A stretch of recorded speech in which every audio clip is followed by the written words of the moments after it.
and I've done it a few times after.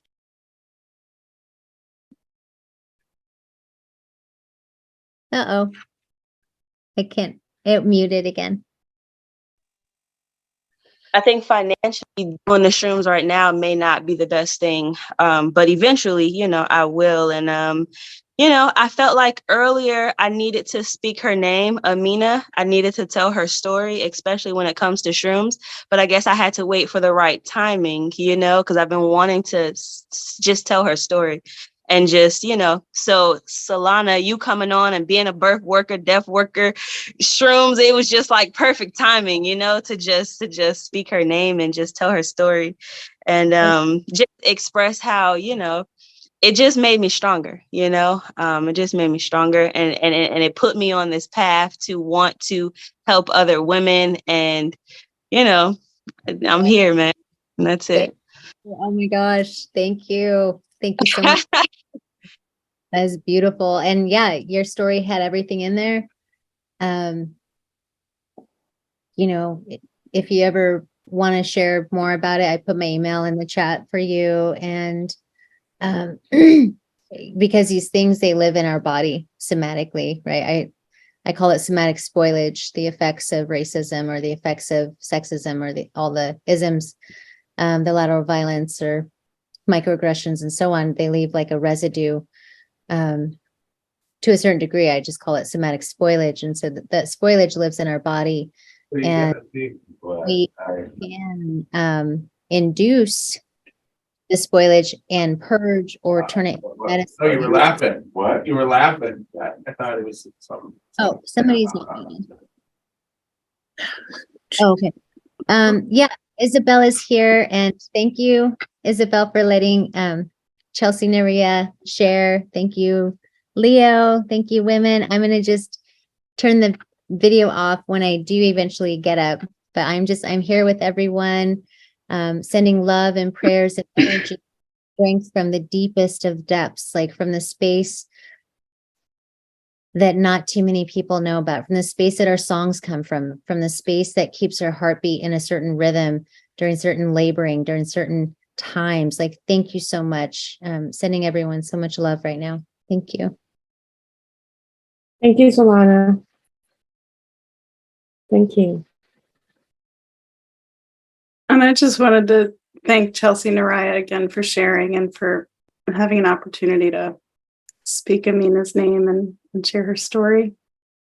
And I'm glad Leo's back, because I'm going to have to hop off. I'm tired. It's late where I am, but this is wonderful. Go ahead, Isabel. Thanks so much. Thanks, Mandy. Hi, folks. My name is Isabel Santis, and thank you, Leo, for inviting me. I've been on and off all day long. I've been busy, but having in the background a good part of the day, and it's been really great to hear all these wonderful stories from people, and just personal stories about, the effect of psychedelics in your lives, and everything, death, birth, and everything in between. And it's just been really impactful. One of the things that so just a little bit about me. Like I said, my name is Isabel Santis, and I work as an integration guide. I am also a ceremony holder, and I work in a shamanic lineage. I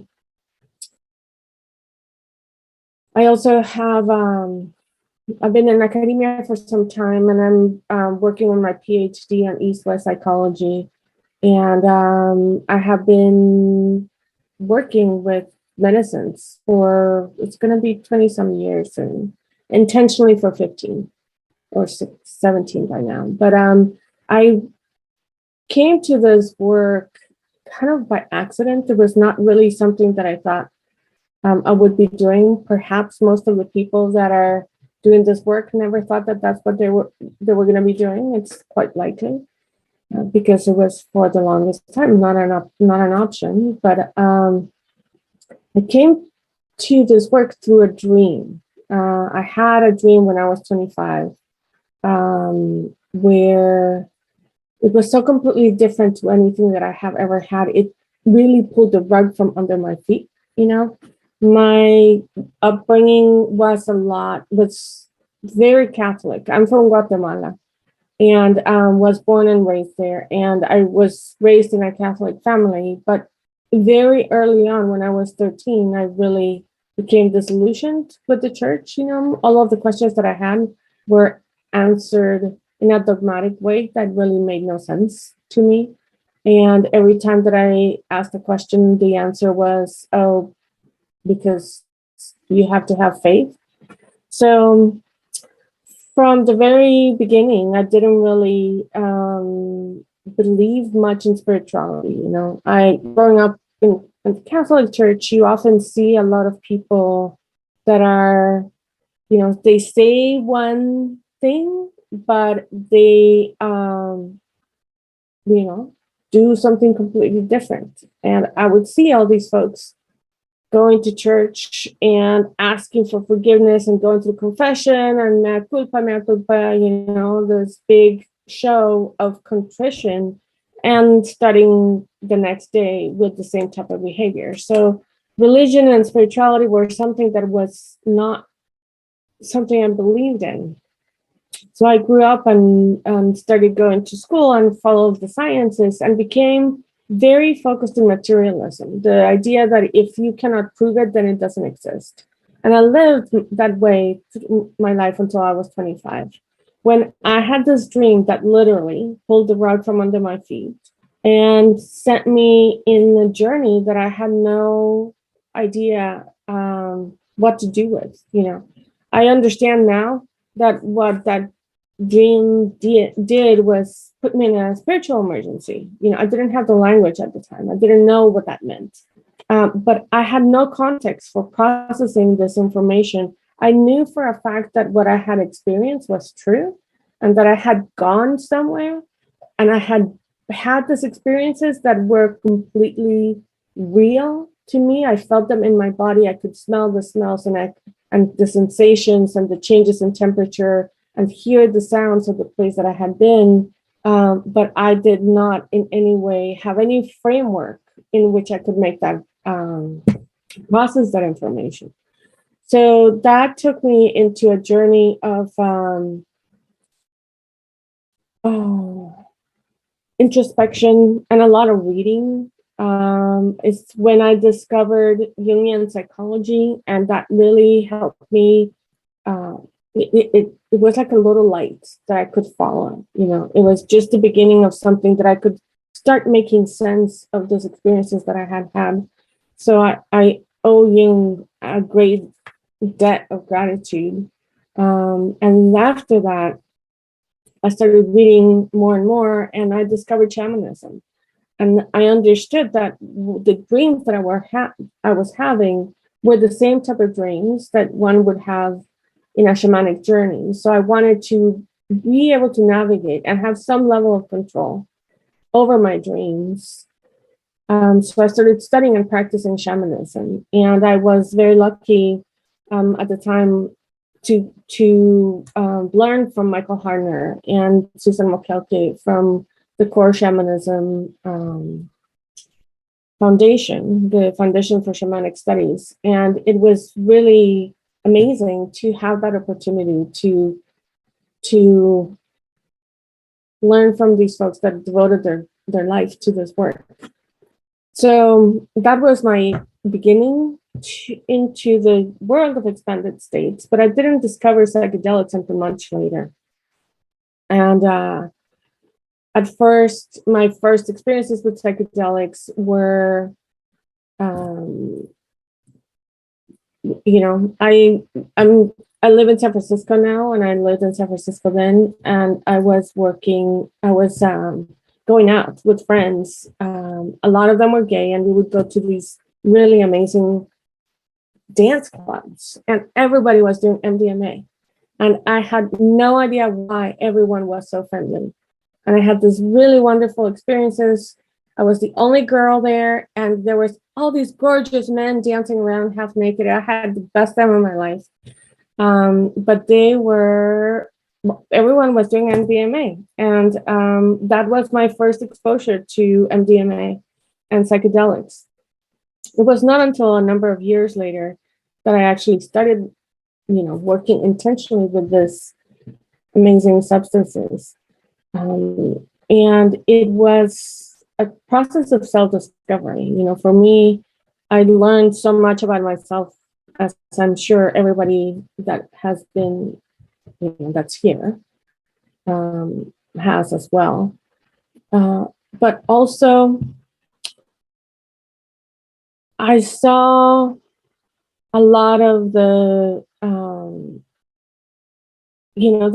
I had very difficult experiences. And part of the challenge, I think, in the psychedelic renaissance is that we often get repeating the same positive stories over and over again about how wonderful psychedelics are and the healing potential and all this other stuff, which is absolutely true. But psychedelics are non-specific amplifiers. They expand on whatever it is that is going on. And if your internal set, your mindset at the time is a negative mindset of there's things going on in your life that are negative, it's going to amplify that as well. So the possibility for what people call often a bad trip is often directly dependent upon where you're at in your mind and the things that are going on around you. Of course, you can have a bad trip when you're in an unsupported environment and people, are, doing stuff and you're alone or whatever, that can happen. But most of the time, a bad trip, the difficult experiences are usually because of people amplifying this greater internal process that is happening, that is a difficult experience. So I have had a number of difficult experiences in my psychedelic journeys over the last 20 some years. And I'm sure that people here have as well. And I'm not sure, because everyone is camera off. I'm curious if there's actually people that would like to share their thoughts or their experiences in this, about this, is there anyone that would like to share a difficult experience that I have had with psychedelics?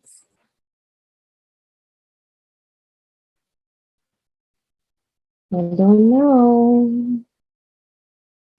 Mandy, you put your camera back on. Yeah, I was going to go to bed, but I just love this conversation. And yeah, I'll say,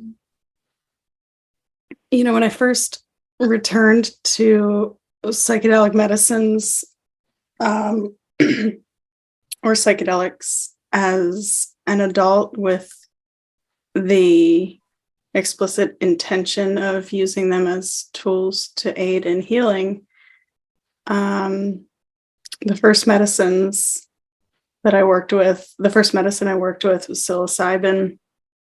And, my first couple journeys were really unpleasant. The first one in particular, I'm a survivor of complex trauma and domestic abuse, psychological, narcissistic abuse. And then as a young child, before the age of 5, I experienced some trauma. And I've already shared a little bit about myself earlier, so I don't want to repeat it too much for everyone. But anyway, this first experience after, I'd microdosed for several years, that helped me to get off of the antidepressants that I was unable to get off of. I was trying to very gradually titrate, and so they were ineffective and I couldn't come off of them. Thanks to psilocybin microdosing, I was able to do that. And then my first larger dose experience with psilocybin was terrible. I actually hired a sitter to come sit with me. And at some point I got very triggered. And then there's the transference, and but she did do some things that I felt like I was being gaslit, which was a huge trigger for me. In terms of, she was kind of trying to rush things and like wanting to leave. And she told me I had taken the medicine at 10 a.m. And I said, whoa, I like took off my eye shades and I sat straight up and was like, you walked in my house at 12:15. And she apologized, but it was really terrible. And if it hadn't been for my amazing integration coach, who actually inspired me to become an integration coach and go through the training she went through, if it hadn't been for her, I was really stuck like in this triggered state. And I was just ruminating about the journey. Anyway, so there was that. And then, I mean, the first several experiences I had were really just releases, just like, just curled up in a fetal position. I remember the first one. I remember I was just wailing this guttural, very primal, just wail. And my jaw was in this position that I tried to like, I don't know, it was just stuck in this position as I screamed and cried. And it's a position I'd never felt my jaw be in. It was just so interesting. And it's not, my jaw didn't hurt. I felt good. Mm-hmm. But I just remember my face was all contorted and I was in the fetal position. And I obviously had a lot of grief to release. And yeah, and when on the note of like the non-specific amplifiers, as a teenager, when I was experimenting with drugs in a very recreational setting, I hadn't experienced a bad trip, Mm-hmm. And I don't believe, my current belief is that there is no such thing as a bad trip. There's always, always profound learning and healing to be had with the right support. And that understanding led me to continue, even though it's not comfortable. I don't look forward to it, but psilocybin in particular has just been really helpful. And after the first few, it got a little bit better, like in terms of it would vacillate from just deep despair and grief to dancing around, and so the highs and lows. And so yeah, that's all. I'm complete there. Thank you so much for sharing. Yeah, I agree with you that there's no such thing as a bad trip. It's a difficult experience, but in the moment, when you're where like whatever, terrified or just experiencing grief beyond anything that you can imagine, in the moment, it is devastating, right? Or it can feel devastating. And then there's the coming out of it and the other side and the moving past, and which can be incredibly empowering, which is, oftentimes what happens. But yeah, I agree. I think there's been quite a few, I've had, I think one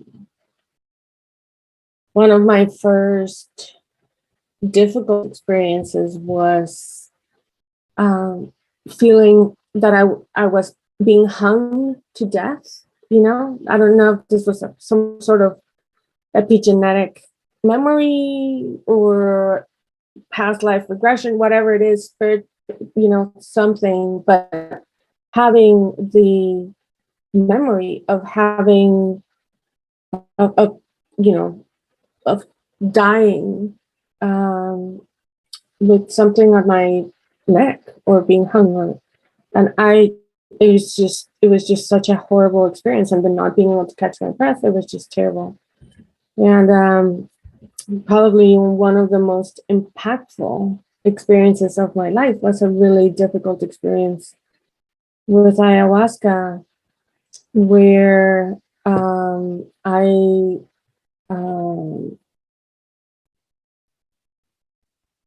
was, listening to the heartbeat of humanity slow down, and with the understanding that it was going to end. And this, and I'm begging and I'm pleading and I'm asking, please give us more time. We can make it happen. And the answer came was like, you've had your chances. You've had plenty of chances, and it's you or the rest of them. And it was just this deep grief for, all of the destruction that we brought upon ourselves, and all of this pain and suffering that humans have inflicted on creation, this amazing creation that is the world that we inhabit, and that we are the most destructive species that ever has inhabited this world. And yeah, and the sense of loss and sadness, it was just so absolute, my grief for the world, for all humanity. And then at the bottom of that grief, there was like this, it was like Pandora's box with that little light of hope at the bottom, that something good could come out of it in some form of evolutionary somehow. There's some learning could come out of it, and some, form of information could inform the greater collective consciousness, and that knowledge, that experience of extinction would be useful in the greater scheme of things. But it was just like probably one of the most painful experiences of my life, and I feel, my dissertation topic actually came out of that experience. I have ayahuasca to thank for that, but it's so painful, yet so profoundly, it has changed my life for the better, in the sense that it has galvanized my desire to do this work in a way that I was not willing to do before. I have been training to be an integration coach for about 15 years and doing integration work with a lot of folks.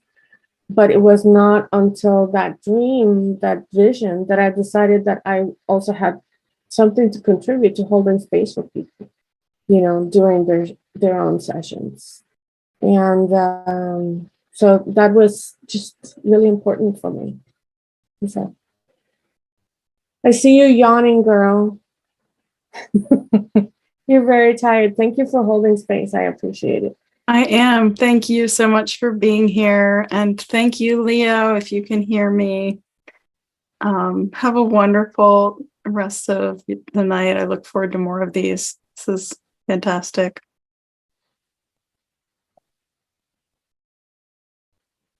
Thank you, Mandy. Have a good night. Thank you, Mandy. Leo, do you have a story to tell? No, but Doc Z, who I'm staying with, he had a story to tell, and he said, "Oh, I can't talk because I'm a man." And I said, "No, the idea was that it was women led, but it's not like men cannot speak." And I'm actually disappointed that more men didn't show up. So, Doc Z, do you want to share a bad experience on psychedelics? Yeah. Do you want to give folks a little bit of a background on your experience, like your? Can I see myself anywhere? You don't need to see yourself. I would like to. Okay. See what I look like. I think you have to change the view to speaker. Okay, now if you start speaking. Uh-huh. No, it still doesn't show us. You probably have under video. Oh, you're right. No, our video is on, I thought. You don't see us? Do you see yourself at the top on the Sean, there's can you help? 3 little dots under your name? Leo, yeah, it's static. Where? Leo Russell there. Oh, there. So, But yes, we see you. Okay. oh, so she sees us. We just can't see ourselves. Yeah. Okay, Okay. but Doxy, they can see you. All right. Well, We can see you. okay. So, I've been investing years of my life and a lot of money, and being away from my family in order to create novel psychedelics. I've been doing that for 2 decades. And sadly, I found that when I create a good psychedelic that is legal and that you can import it in hundreds of kilos and millions of doses and make it available, truly available to a lot of people. The conservative factions in society just legislate against it and make it illegal. And then, so I tried to go by a different approach, which was there was one compound which I felt just absolutely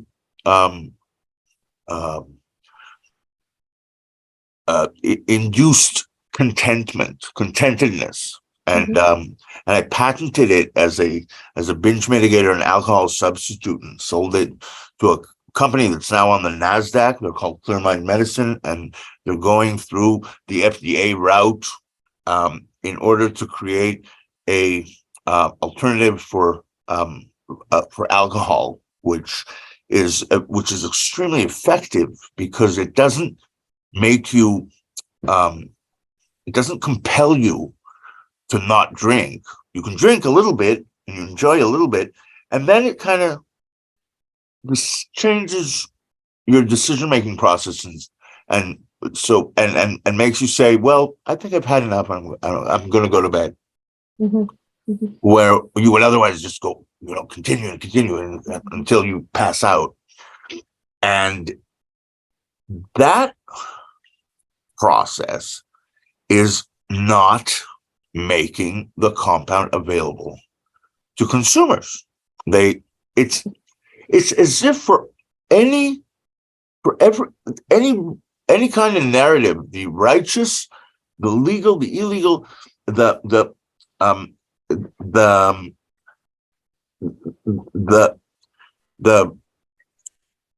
system does not want the people who are addicted, who are crying out. They want them to keep suffering. That's what it looks like. But we were talking about bad experiences. That's the bad experience. Bad experience is years of my life devoted to creating and bringing to market using all kinds of strategies and being foiled by insidious legislation, which was creative in order to say, well, it's very nice that you've created these, you've invented these new things, but no. And then I went through the system, and it's another type of no. It's a not now, not yet, not yet for years. Not investing the marketing dollars to actually making it available. Yeah. Yeah. I mean, I'm sorry that it's not, something that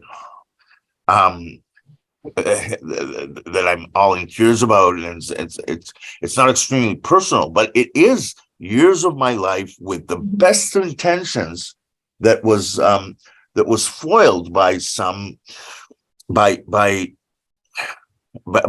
captains of society, that are supposed to be doing the best for us, and they're not.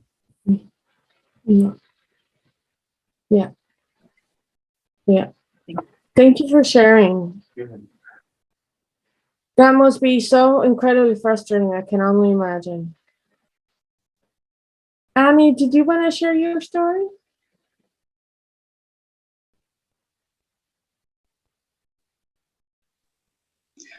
I can share a little bit. Yeah, and I don't want to go into too much detail, but it's a little bit of a peripheral story as well, just like Doc shared, because I spent my 20s like in a community where psychedelics was something we were all sharing. And one of my good friends who had been diagnosed with schizophrenia, we were unaware of. Also, complicated background, but like basically was like rejected from his family because they were very religious and he rejected the religion. So they rejected him. And then he was labeled with schizophrenia. And then we met him as an adult, and we did a lot of psychedelics. And almost 4 years ago now, he took his own life. And so, we don't know like how much psychedelics influenced him or not. But just acknowledging that, like, one, psychedelics are not for everyone, like not necessarily helpful if you don't have a stable situation. And,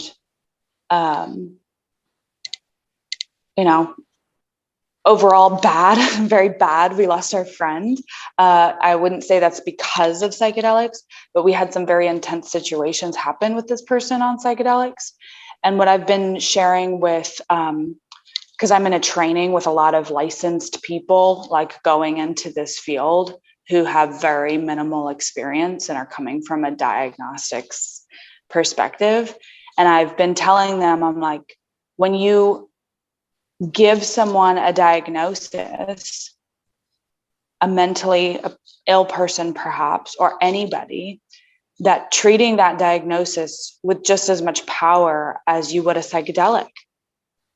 Because one, it could be a misdiagnosis, but like that can be very helpful for someone to have a diagnosis. It can be very harmful for someone to have a diagnosis.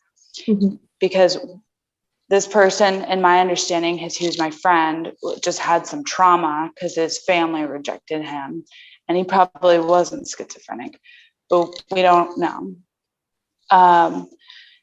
So that's my story. And that's, a huge reason why, I specialize with trauma. I'm a somatic experiencing practitioner, and I've lost a number of people in my life to suicide at this point. And he was someone I was really close with. So definitely like more peripheral, but had some very scary times on psychedelics with this person because of the instability. So I just, a lot of reverence and care always. Yeah, I think it's so important to just keep that in mind, and we are just not hearing enough about this right now. There's just so much, and I understand why, these things need to become legal before, there's a certain urgency for the legalization to happen. And, the bad stories are not going to help people who are already paranoid about it.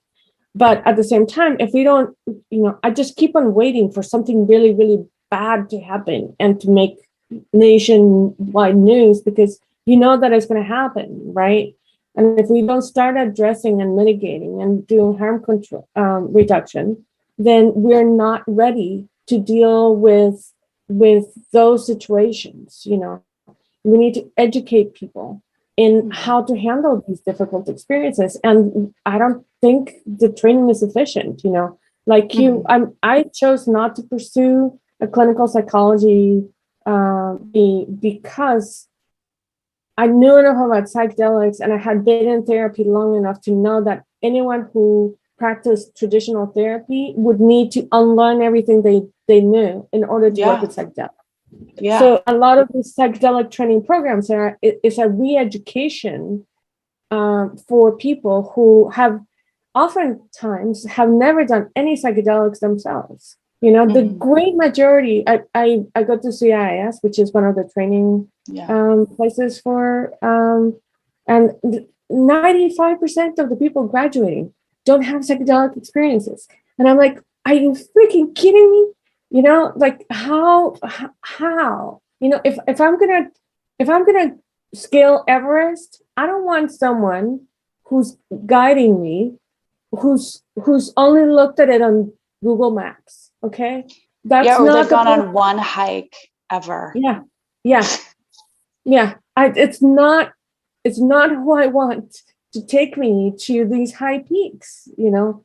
And I just feel that we're releasing all these untrained, unprepared therapists into the wild and giving them the blessing to practice.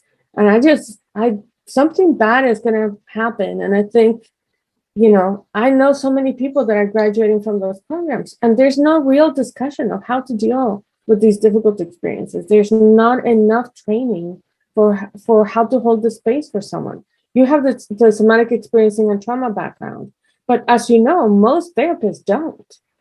You know, I have 2 trauma certifications. You know, I have combined maybe 150 hours of trauma training just in trauma. You know, that's way more than most therapists ever get in their entire career. And you know, it's just, I don't know. It frustrates me. It pisses me off. There's all kinds of feelings I have about it. But I really appreciate what you're saying because I agree with you. And I think it's just a careful discussion because there's so much fear already. So how can we be like really realistic and also it's not about we should have fear because I feel like that's such a big part of the ip to begin with, where all these therapists are like, okay, but only if it's the most perfect client, and having a lot of fear still around it, and then just doing it because it's like what's trending now or something, or it's what psychs. I mean, I think that a lot of them also truly believe like we need something better, and they see that. But yeah, I'm just very curious to see what will happen with like the DSM-5 in general and like the pathology-based mental unhealth perspective that the mental health world has been on for the last 100 years. And like, how can we flip that over now? And yeah. Because I don't know how many people who are really in it can see like most of the issues people are dealing with are a product of the same culture that you're educated by. So what's happening now is there's a merging of different cultures but there's still a very steep hierarchy of power in these systems. It's very interesting. You know, I went to a training with Bessel van der Kolk a few years ago. And at the time he was talking about, he had just had this experience where they wanted to get, I forget what the study was, but it was something about somatics and trauma. And he wanted to submit an amendment or something for the DSM where there was the new edition that was going to come out, and they were collecting additional information to make those revisions, right? So there's this really complex process for people to submit information, and there needs to be all these requirements for evidence-based backing in order to make it into the DSM, right? And he submitted all this paperwork, and he's got a vast team of people working on this stuff. And it's this really solid case of how this particular interventions support somatic interventions help with PTSD, right? Nothing else on the DSM works with PTSD. And then 2 days before the deadline, they come to him and say, we need more of your raw data in order to make sure that this is sufficiently statistically significant. And they're like, it's 2 days before, you have 2 days to produce all this massive amounts of data. So they stay in the lab for 2 days, and they gather all this data that 100% supports their submission. They submit everything, and the DSM rejects it. It's unbelievable when you have a scientist of that caliber, someone who has helped so many people with so many years of experience, of coming up with this evidence, and the establishment rejects anything that is not cognitive based. It's so frustrating, because I don't know what's going to take for them to allow these new ways of thinking. Yeah, and I think it's the same kind of thing like Doc was talking about earlier, where it's like these are the larger infrastructures. And yeah, exactly why I've never felt compelled to pursue higher education in that way, and all, just continued it on the peripheral institutions. But it makes me wonder, I'm like, do they actually care? I don't know who is on the board for whatever with the DSM-5, but like, how much are they it's a money thing with pharmaceuticals. Mm-hmm. Like, I don't know. I don't trust them. I don't know who they are, but we have like a serious mental health crisis. And most of people's issues is not because they don't have a therapist. It's like our social ecology of valuing cars over life, of valuing money over biology and ecology. It's like our value system of our culture. Mm-hmm. Yeah. It's not because people don't have a therapist. In my opinion. There's a question from Darren on the chat. Yes, Darren. Therapists, in order to graduate, therapists need to receive therapy themselves. It's a requirement before they can proceed to seeing clients. So before doing their internship, therapists need to go through their own therapy, and they need to have not only their own therapy, personal therapy, they also need to have supervision therapy of them doing the work with other people. And they are also required to continue therapy after they graduate in order to maintain their licenses. So therapy requires therapy. It's psychedelics. I'm in disagreement with you that having therapists partake on psychedelics would make it unsafe, or that might repeat the mistakes of the past. I think in order to actually provide support for someone, you need to help them with something that you know how to do. And if you don't know how to navigate the psyche under an expanded states, how can you help someone navigate the psyche? It's like a blind person teaching you how to drive, basically. You're welcome to unmute and join the conversation if you'd like. You want to share what you're unmuted. Okay, so I wanted to who was that lady that spoke before? Annie Annie said that she doesn't know who is on the board that puts together the DSM-5. Can you speak up just a little bit? And I wanna. It reminds me of a book by Robert Whitaker called "Anatomy of an Epidemic: Magic Bullets, Psychiatric Drugs, and the Astonishing Rise of Mental Illness in America." And it's a book that is very well researched. It goes back about 150 years to the time that psychiatrists were not doctors. They were the maintenance people of asylums, and people would that were feeling mentally unstable would check themselves in and check themselves out when they decided that they were well. So these were faraway places, secluded from life's stresses, and you'd come get a fresh perspective and go back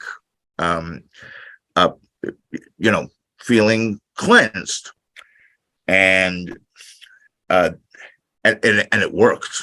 It worked very well until the people that were running these asylums said, well, we're doing so much good for so many people, we should be recognized for that as healers, and we should be recognized as doctors. So the American College of Physicians said, well, if you go through medical school, we'll recognize you as doctors of the mind, psychiatrists, which seemed very reasonable to everybody else, except that psychology and physiology do not work in the same way. And the understandings that make a good doctor do not make a good psychiatrist. You do not heal the mind in the same way that you heal the body. There is, like Thomas Zass likes to say in the in his book, the myth of psychiatry, right? Is that the myth of psychoanalysis? What? That's like a very debunking title. There is no disease. There is no pathogen. Thomas Zass was a practicing psychiatrist with a degree in medicine, and that said about the practice that that they're all full of shit. Because you recognize the fact that when that mental illness is a problem with a process. The mind is a change of configuration of synapses. It's a process that cycles and changes. It's a rippling of charge. Calcium goes in one direction, and neurotransmitters go in the opposite direction, and that's what in the end boils down to us thinking, us recognizing, and that's how cognition works. And it's not a physical thing; it's a process. So there is no bacteria that you need to kill.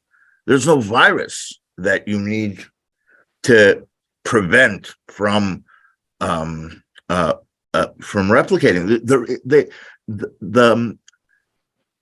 Because at the end of the day, the mind doesn't have a physical form. The ailments of the mind do not have a physical form. So you can't treat them with anything physical. And I'm just a little conscious of her time. Yeah. Okay. Yeah. Is that okay? Are you good? I'm good. Okay. Thank you for that. Yeah, you're absolutely right. The mind is not a physical organ. And the only thing I disagree with is I don't necessarily think that Western medicine is all that great at treating the body either. So, but that's my perspective. Does anybody else have something that they would like to add or share? Or Darren, did you want to unmute and share? I mean, I'm still. I'm not necessarily disagreeing or anything. I'm more of just want to learn a little bit more while I hear what you're saying. I agree 100% that therapists or those that work with people that are doing psychedelic therapy should have experiences with that. I'm just more curious about what analogs there might be for that in other treatments and whatnot. Like I don't think that just doing general. I mean, I'm not a therapist, so like my question is going to come off as, I don't know, just the way I frame the question might come off as ignorant. But like, for example, let's say a therapist is working with someone that is schizophrenic or bipolar or what other issue they might have. That therapist would not have undergone treatment for schizophrenia or bipolar because it's just not appropriate, because they don't suffer from that. And so basically, when I asked earlier about the analog for a therapist of partaking in a therapy that they are not themselves treating, where would be the analog for that? And that's kind of what I was getting at, because I understand your question. Okay, I think that's what I was kind of trying to get to, because like in what I understand is the reason that the psychedelic movement was killed back in the days was because these people came off as unethical, as they were crossing this line that of like, this is for the patients and the doctors are not supposed to do what is for the patient. They're supposed to be a firewall behavior. But with psychedelics, that's a different thing. And I agree with that. That like, I personally would think that like it should be a combined therapist and or patient be one and the same. But that's so radically different from any other kind of Western healing or thinking, and that like all that to be able to make an analog where that there is not a separation from that, there's not a hierarchy between the therapist and the patient. If I'm making myself clear or not muddying the water. I think I understand what you're saying. Can I give you some context? Yeah, sure. Yeah, so when Alfred Hoffman discovered LSD kind of by accident, for the longest time, he thought it was an incredibly interesting molecule, but he didn't know what to do with it until they realized that at high enough doses, it produced a state that could be similar to schizophrenia. So they started shipping it out to psychiatrists for them to experience what their patients experienced, because there was a need to train better therapists. So the reason why the LSD escaped the lab, if you will, is because it was used as a tool, as a teaching tool for therapists and psychiatrists to learn what the experience was for their patients, so they could treat their patients with greater compassion and understanding and devise protocols that would make them into better doctors. So that is the origin of this work.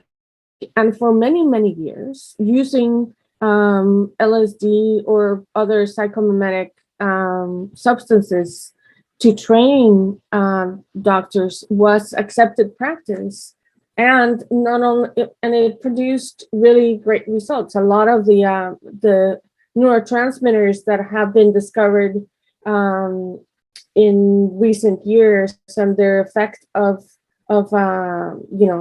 Prozac, for example, would not have been possible without the previous research that doctors did using psychedelics and understanding the effects of psychedelics in the brain. So the truth is that it was not because doctors were doing acid or other psychedelics that psychedelics were made illegal. It was because it fueled the counterculture in ways that were not acceptable to the dominant paradigm of 60s and 70s power structures. It was a political move more than it was an actual health epidemic. So I'm gonna shut up now because Julia's here, and Julia, thank you for letting me go on for a little bit longer. But I hope that that was just a different perspective from, and I'm happy to share resources around this if you're interested. Julia, welcome. What a pleasure to be invited. I'm just so grateful. It has, since the time I had been presented with the invitation, I have been stretching my brain around coming here tonight. And I'll share why. I talk like this in spaces just like this, where people are gathered to talk about those practices in life that help us feel the most human. I do it in circles around equity and organization. It's very technical almost in terms of translating what the spirit means to our work. And I just had to really push myself to just even come tonight because I grew up in the 80s. And in my upbringing, I had this impression of what it meant to take psychedelics, right? There was this stigma and a stereotype that grew in all kinds of weird ways over the lifetime. And at a certain point in my young adult life, I said, you know what? Who is this stereotype? What are they trying to hide from me? I want to find out. What is it that is so special about this thing that they have put so much energy and effort from keeping it from me? And in my early 20s, that was the first time I was able to experience LSD, acid, and mushrooms. And but that's not about my resume of what all the things that I've done in my life, but it is about the doors that it has opened. This grand veil that has been lifted, the fog had cleared, and it would take such an extraordinary person to experience this and not understand the underlying connectedness and feeling of wholeness that experience brings. It is just from what I was able to hear in the few moments, and throughout the day I've been tuning in and picking up on all kinds of things, but that the way that we have experienced healing from this deep sense of trauma, even being it through our physical bodies as it manifests, the trauma of life. What I believe has hurt us even more is not even just the trauma, but the inability to express it and to understand it and to have spaces where it's held with care and love. And I have been pushing myself tonight, coming up to this moment, how do I let go of the expectation of myself in this space? I'm facilitator. Like I do this all. I just came from Uncle Tio. I just sit in person for the first time. But for 8 hours, 9 hours, I'm helping other people. And I'm trying to find a way all day. How can I make this space for myself? I give and we give and we give. And I see people nodding their head because I know spaces and people in spaces like this, that's all that we find ourselves doing. Why? Because it brings me joy. It brings me sense of satisfaction that I am giving something of myself, of whatever I have learned in this crazy experiment called life. But there comes a point in my day that I need to be filled with something. I need to be heard and listened to. I need to be uncertain. I need to be not 100% sure what exactly the fuck is going to come out my mouth next. I need that space too. And it is an invitation like this that also confirms to me that there's some power in the synchronicity and the timing of what is presented to me as a gift for that day. And it has been my mission this year. I named my years, and 2022 was the year of timing, was the year of rhythm, is the year of the right time to do things. And what better excuse than to pay attention to like all of these little clues that have popped up in my life, and to have the invitation at this particular moment. There must be some reason, because I need it today. I need to be able to say, yeah, this is my experience. I am both professional. I can do the professional thing, and I can do it with the understanding that I can have only gained from the experience with mushrooms, with LSD, with the people that have been surrounded. I've surrounded myself within those states where it has encouraged the intended, the God-given intention of helping us find connection. And I am certain at this point that there is an absolute connection between my work. I assess organizations' equitable practices.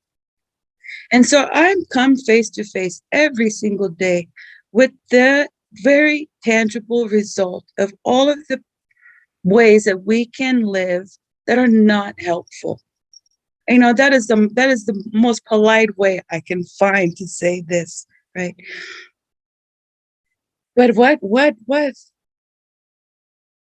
what can be done? It's not about alleviating just the source of pain. It is, for me, it is about finding those better and better ways that we can move through it. And one of the things I am realizing very clearly in this last decade is that work should never have to be done alone. I should never have to feel alone.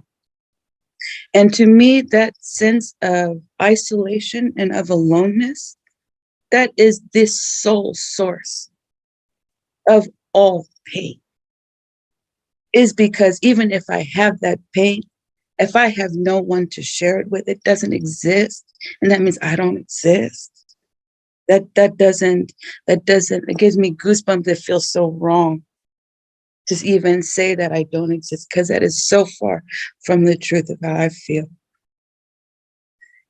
And so why has this gift been marginalized and put to the side and called alternative and, all of these things that I mentioned as the stereotypes of growing up with, thinking about, the lofty-headed, hippie that doesn't know what's going on, and they're just like tune out, and that is such bullshit. You know what the real zombies are, the real people who are walking around, have no clue what the actual reality is, are the people who have not yet experienced that. And I am to a point now where I am joining the critical mass. And I am saying to the world out loud, there is absolute benefit to every aspect of the experience any human being has the potential to have with hallucinogenic. Like, I'm still even trying to like wrap my mouth around saying that. This is like where I am right now.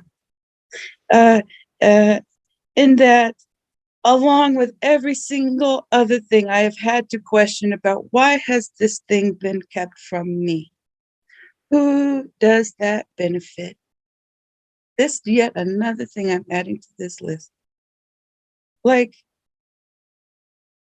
why can't I take as much time in a meeting, whatever, to think about why I don't feel good about that? Whatever it is. Like, why are these things that benefit my humanity, why have they been denied? They're obviously not benefiting me. And all I know is that when I talk to others who've had the experience, the one thing they always say, and I include myself in that, everybody, is that the one thing that becomes so apparent, that's so undeniably true, that even your eyes can see it, is that we are so ultimately connected. Unbelievably, on every cellular, electric, every plane. And that, I can imagine, for some people, must be a very intimidating place. Simply because we are not accustomed to it. It can be terrifying. And even to those of us like myself who love that space, find wholeness and completeness in that understanding, even if it's just for that fleeting moment, how exactly, deeply, and personally we are all connected. That place can be so frightening. And why is that place so frightening? What is it that we have to lose when I am in that state of connectedness? What is it that I'm losing? I'm losing my fucking ego. I'm losing all of those things that I have accumulated in my head, all of those little mantras that have been drilled into my brain that says, no, Julia, you're more important than these people. No, you're smarter than, you're better than her. She's better than her. I am so sick of it.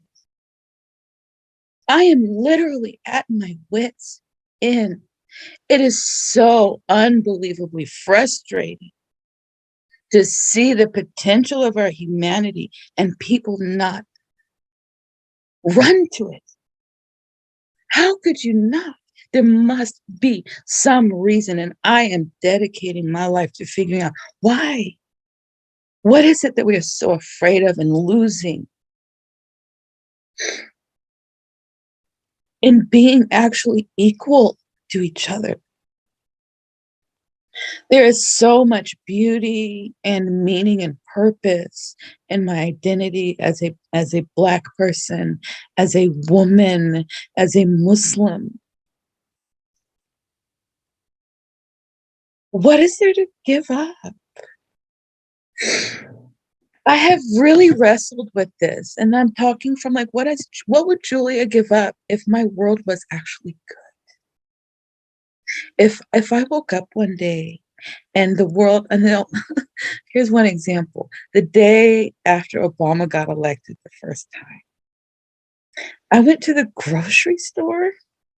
Like I'm hungry. I just went to the grocery store, and I swear, I swear to Allah, it was the first time I had felt in public, like I was visible.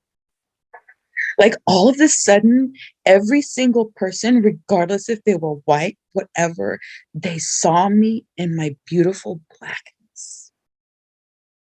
And in that moment, I just saw other Black people see me, and we just smiled. And I thought to myself, this is what being a white man feels like. Like, for real. Like, I just walking into this store and everybody can fucking see me. Everybody's like, oh, hi, can I help you? And I want to be able to imagine what that feels like for everybody, like every day. Like if I'm I can literally be any intersectionality of any identity and walk into literally any space or roll into any space and feel like that is exactly where I belong and I'm wanted here. What could be lost? What is lost for anybody in that space? How can I shake the fucking world awake and say, look at what you have been missing? I am, as a Black woman, I am so over feeling sorry for myself. I know what the fuck I have gone through to get here. And I know at this point in the story of humanity itself that the future depends on my happiness as a Black woman. When I say I am happy, there's a good reason. There is a good reason, and that reason shall not ever disappear because we work hard to get that joy. And of all the things I want to share with the world about what it means to be a Black woman is we are experts in sacrifice for the love of the greater good.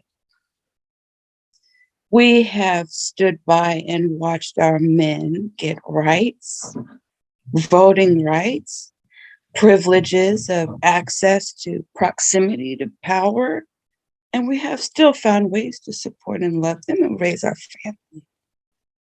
We have stood by as white women, have fought for their right to go to work. I mean, I'm sorry, we have been working since forever. I want to fight for my right to go home.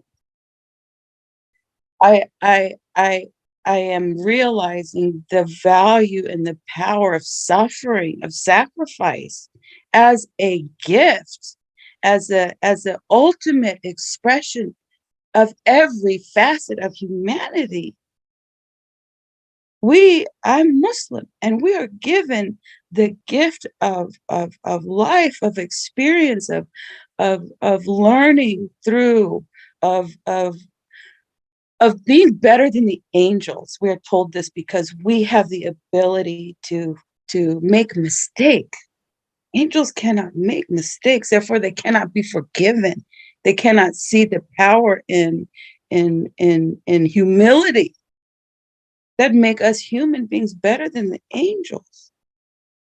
And so, like, what is all of the value and the power of all of this fucking suffering that we have been having to go through to get to fill in the blank? There must be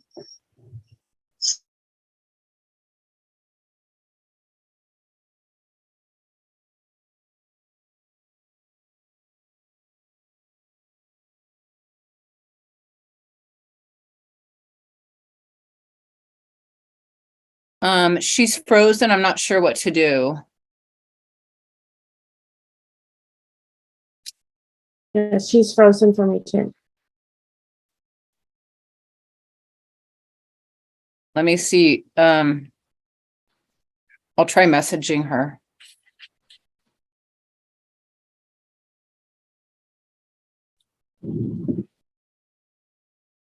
She's just back.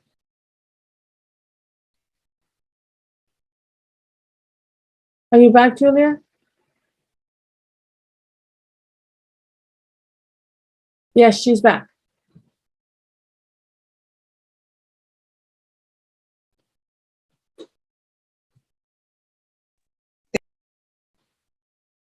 Oh, we can't hear you. You're muted.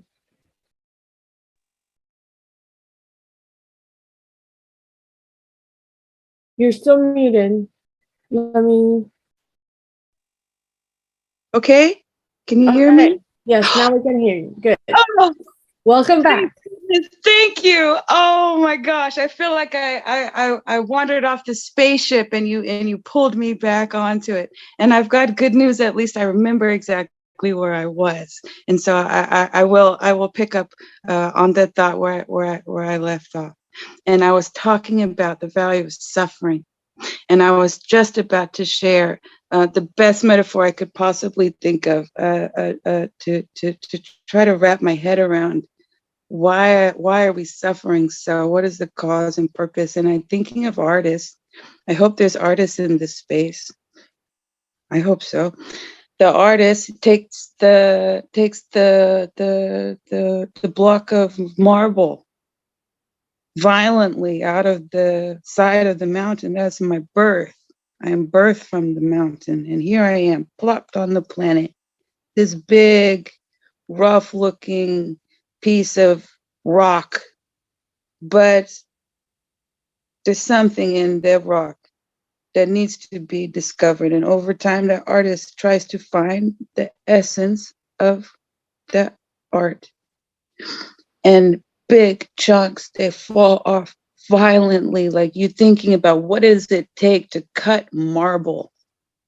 It's heavy. It's a lot of destructive appearing force, and it's painful. I cannot find another way around it. There's no shortcut for this kind of work. And I have gone through these big, massive chunks of myself having to be violently torn from me without even my permission, right? And then come the little chips, you know, all the little things that happen in your day, the things that are not happening at the right time. The world's going too fast. People are saying the wrong things. They don't have time to explain and apologize. There's 1,000 little things that happen to me in my day-to-day life that continue to keep refining who I am. So some places somebody will hit it. It's not the right place. No, that's not the right place to hit it. It's going to create a curve around that place where the rock is so dense right there. You can't touch that part. Now I know where that essence is. And then at the end, like I'm still not done. I'm still a work in progress. I still want to find out what exactly my art looks like. But I stand back now and I can see what the artist can begin to see because I've gone through so much shaping. It is as if my most natural and beautiful place is on the mountainside, but I can't go back there. That's Eden. That's like the mother's womb is the last place I felt wholly and fully at peace in myself. I was not even born yet. I wasn't even born. How to go back to that place? I can't. So what can I do in the meanwhile while I'm out here standing outside the mountain, like half finished? I have to be able to appreciate the forward nature of my life.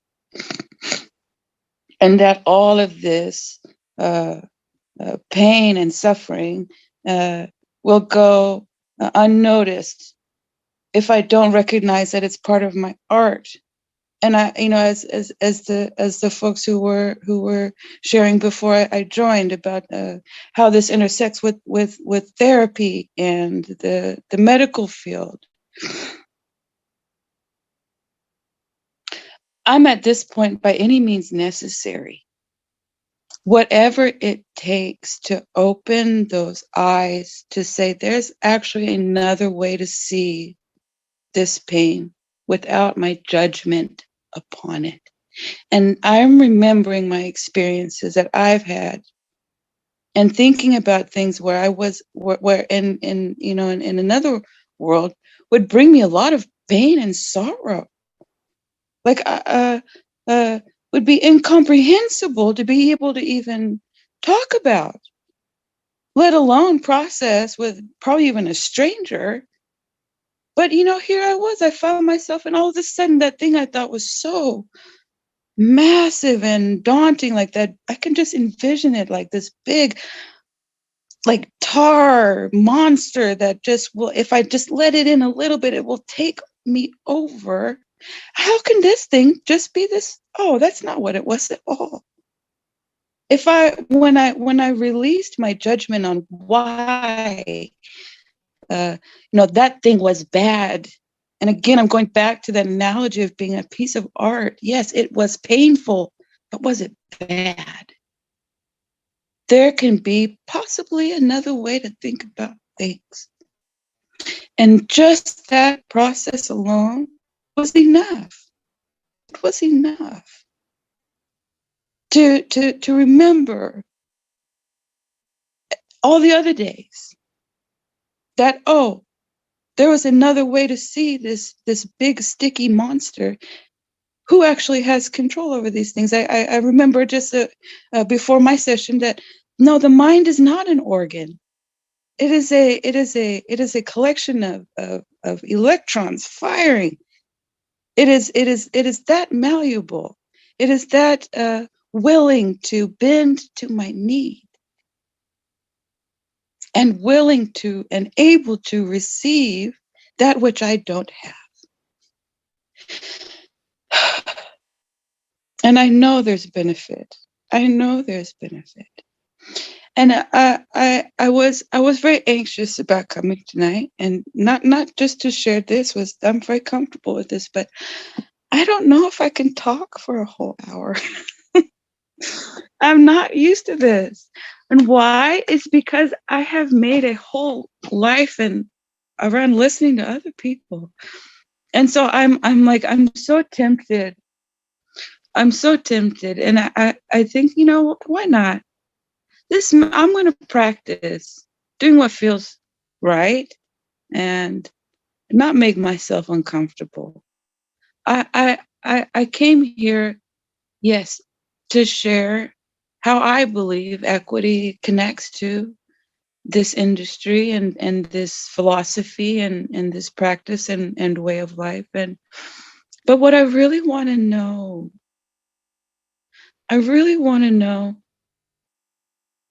what would change? Like, how does it look? What does it look like to walk into that grocery store every day and just be seen? Like, what is different? Like, literally, like from the moment I wake up, like when is that moment I wake up, to what I wear, to how I do my hair, to how I talk, to how I work. What does work look like when everybody understands we're so connected like this? Like if we won, like if the fog had lifted for everybody. I'm not talking about the Garden of Eden, the womb, the mountain that I came from. I'm talking about learning and mastering and perfecting the art of moving through chaos just for the purpose of finding beauty in life. If we were all kind of on that similar vibe, like if we all got it, I really want to imagine what that looks like. Like, why not? I spend so much time trying to understand and dissect and manipulate all the things that hurt and that are wrong. And honestly, I'm going to tell you at this point, it's not even that hard for me to do. It is very easy for me to talk about the things that hurt me. They're infinite. I can go on forever. I can literally, you could pull a hair, I could close my eyes and say, pull a single hair on my body. I don't know where. But once you even touch it, even once your hand begins to approach it, I know exactly which follicle you're pulling on. But ask me where it feels good in my body right now. Like I could tell you, oh, my neck hurt, my back like this, but where does my body feel good? I don't even know. I have to begin to rewire this whole system that has been trained so poorly to not see the truth. I have to rewire it and I need my imagination back. I need it back. I need to have ownership and control over my own imagination. I want to imagine what it feels like to feel good and not waiting for the other shoe to drop, like with the expectation of the default mode of feeling good, confident in my ability, in our collective ability to move through individual pain because we experience trauma together. I want to imagine what that feels like. What would be, how would I work differently? What would my relationship with my family be? What about my geography? Like, would I be in the car ever? Like, I'm really contemplating, what does it feel like to be free? So many songs.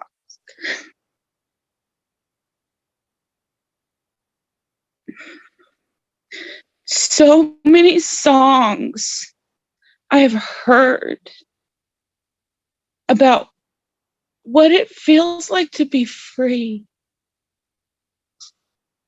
It must be a song. There must be music everywhere. I just want to know what it's like to be free. This reminds me of a story. I'm a voracious reader, and I love Zora Neale Hurston. She's an anthropologist, a Black woman from the 1920s, 30s, Harlem Renaissance.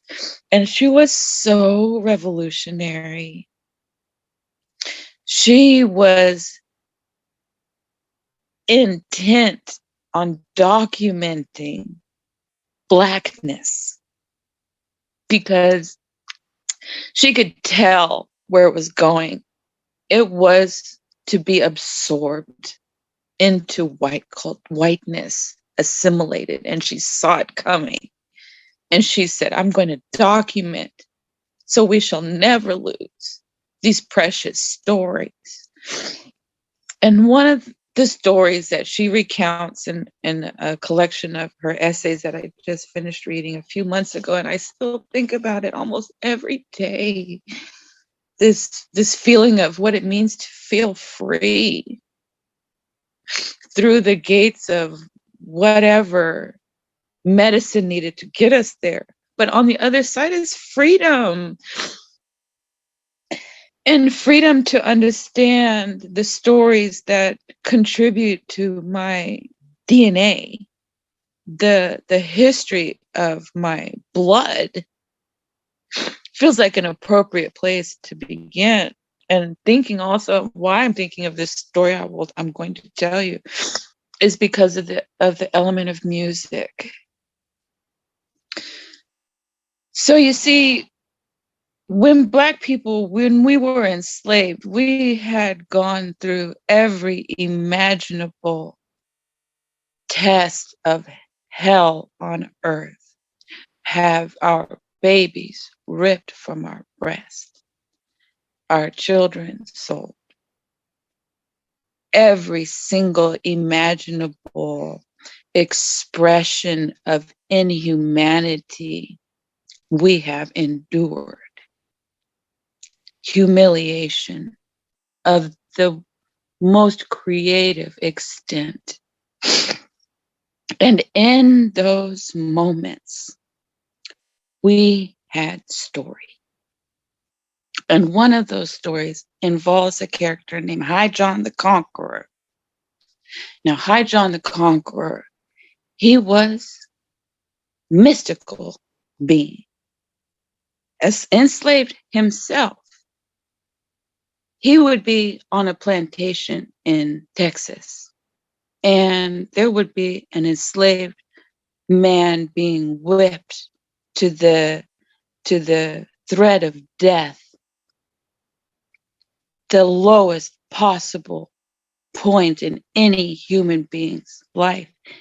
And before the blood dried on his back, High John the Conqueror would be there. You see, because High John the Conqueror would come to us in that darkest, deepest moment where you found yourself and the only thing you can do is just laugh. That like, oh my God, can it get any worse than this? That's how John the Conqueror would come to us in this moment. And there's a story, a particular story I'm sharing with you tonight about High John the Conqueror. There was a group of slaves sitting around under the big oak tree because it was their break. They were eating a little something before they had to get back to work. And above them, they could see the massa and old Miss sitting up there on their balconies looking over, and just as they usually do with their side eye and their sweet tea, and they're just always watching. And they sit around. Oh, they're so tired. So tired. And High John the Conqueror is sitting with them, eating his meal, and he says, you know what we need? We need a song. And I don't think that song, we're going to find it around here. We got to get up and go find that song, because I'm looking around, I don't see it. I don't see it. And of course they look at him like he's crazy. He's talking about leaving the plantation to go find a song. What are you talking about? We can't leave. Look at this thing. They're looking at us right now. How are we supposed to sneak off? That's crazy talk. And High John the Conqueror said, now look here. Don't worry about all of that. You just go on and get ready. I'll take care of the rest. Now go on and get your finest garments and come in and be prepared. And they said to him, they're looking down at their clothes and they're thinking, this is the only thing I got is what you see. I don't got any of these fine clothes you're talking about. Where am I going to find these things? And High John the Conqueror said, oh, that. All you got to do, go look down deep inside. You'll find every single fine garment that you have ever imagined and ever dreamed of. It is right there inside. Just go on down deep inside. You'll find it.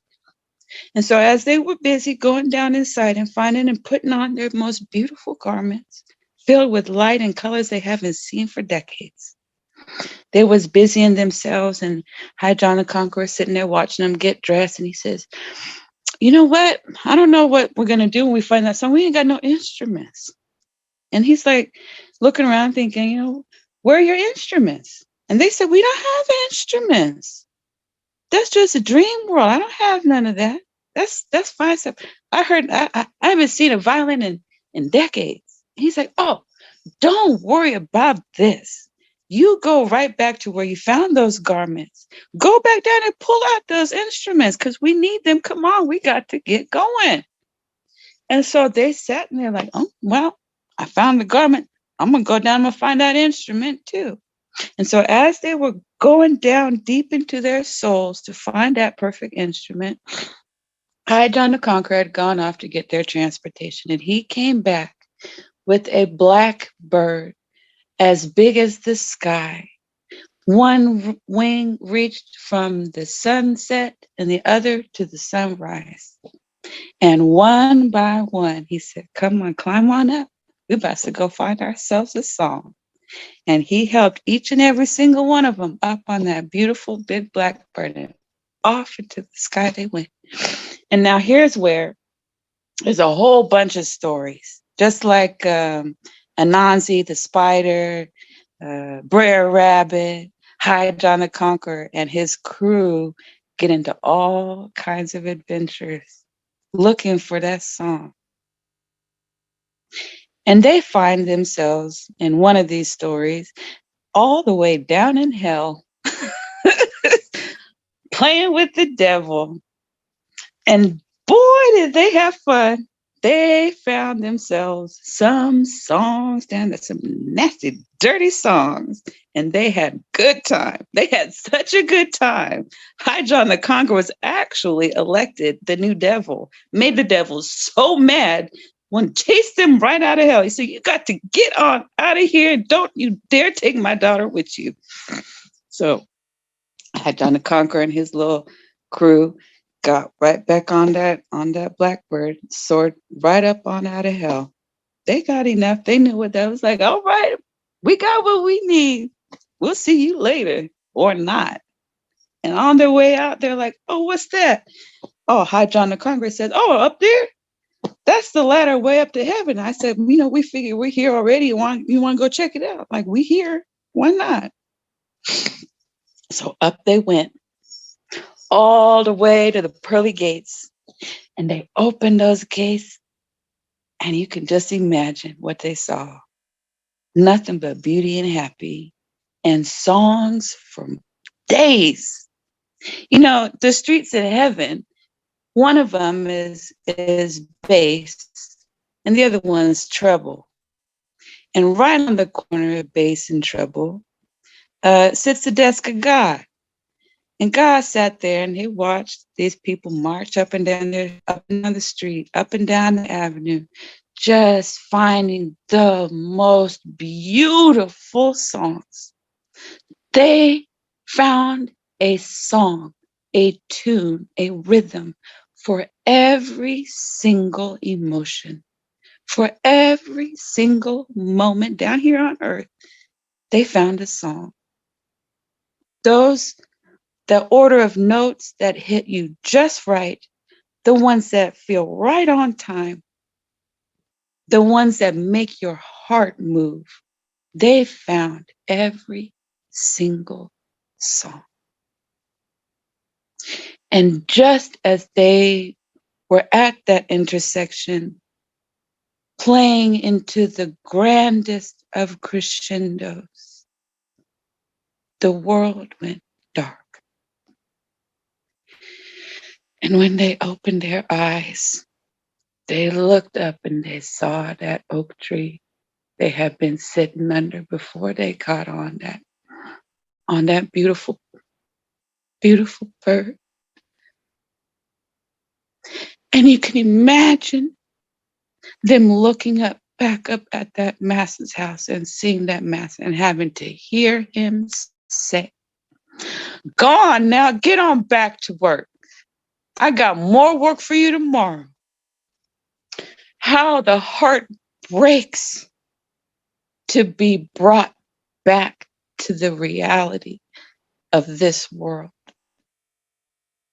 And they look crestfallen and heartbroken up at High John the Conqueror. And he said, oh, don't bother with them. Don't worry about them. They don't know. And he laughed. He laughed at them. And wouldn't you know it? He said, go on now. You know what that song is. They will never, ever understand or hear that song. It is just for you. And even though they couldn't remember every single last word, they couldn't remember every last motion of the beat, they couldn't exactly remember 100% how that tune went, but they knew the ingredients and they knew that it existed and that it was something special that only we can understand. And in any moment where we are at our lowest, where I am at the I cannot get any worse than this. Dear God, what else could happen to me today? I gotta laugh. I gotta laugh. Because how many other ways can I know for a fact I'm alive? That I have the gift of life to feel it so deeply that you want to burst out in song. How does a person burst out in song in the midst of sorrow? How does this happen? It must be for a reason. And can we share that reason behind all of this suffering, it is a test. It is a test of our humanity.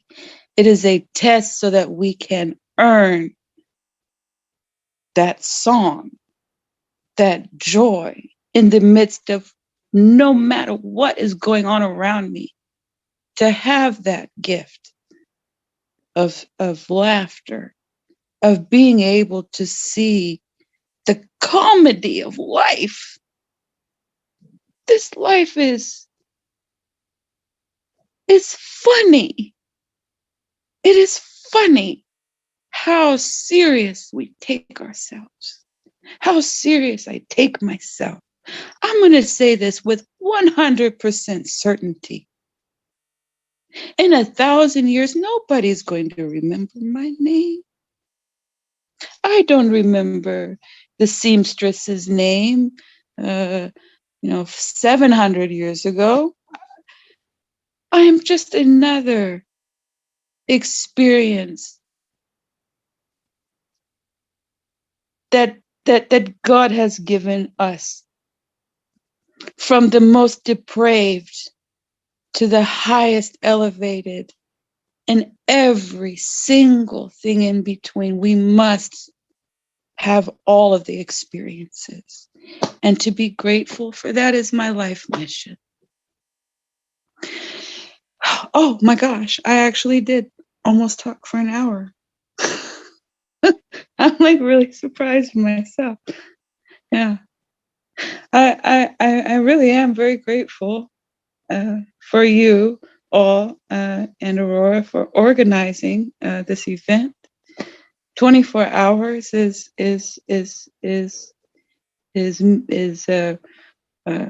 injecting something into the time consciousness of our collective experience of time even itself.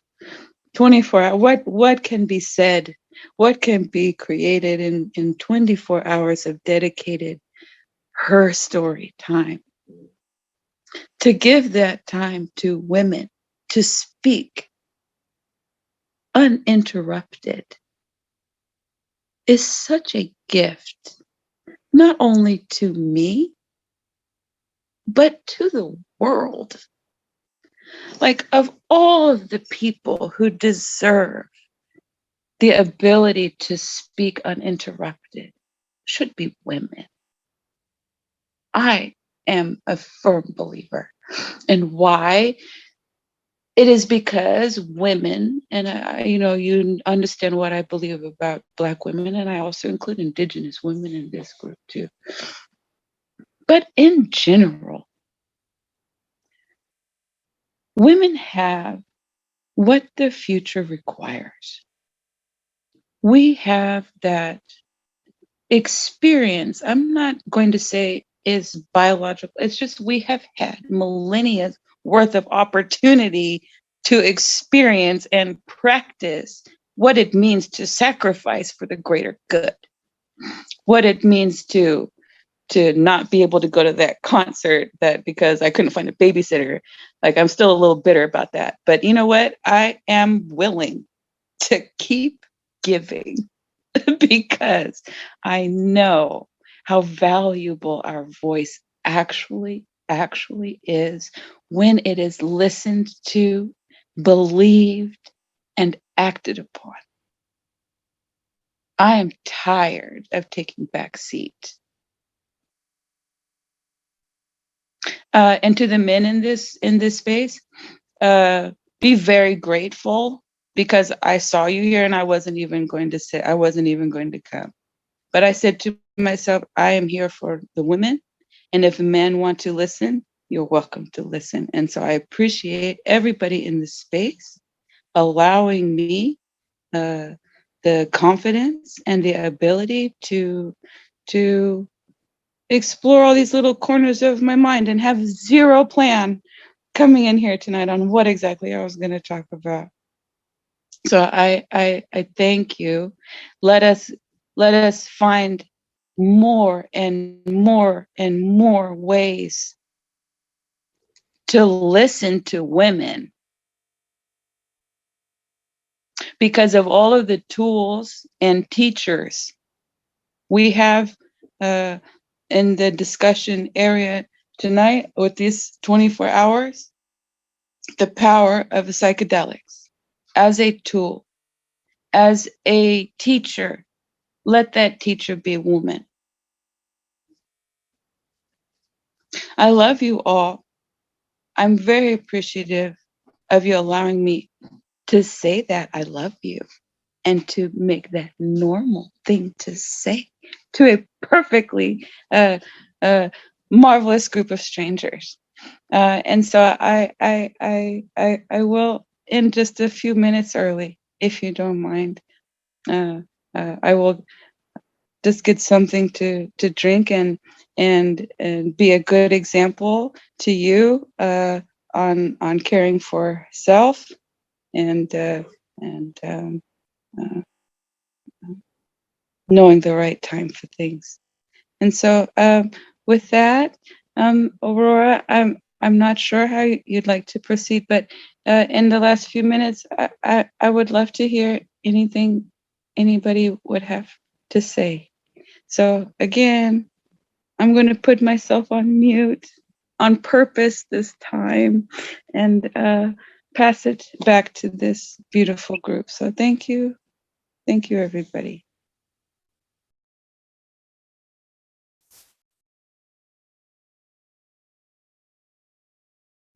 So I apologize because I'm not sure what time it is. So because I'm tired and I've just been crying a lot and very touched by you, Julia, and your words. I've just cried a lot of tears of joy and feeling that what you had to say was so powerful.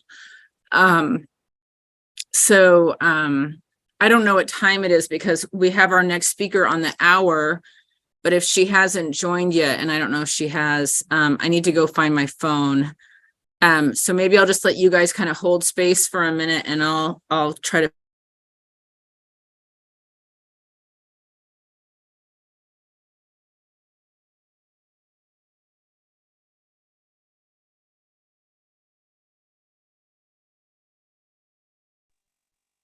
I'll share something.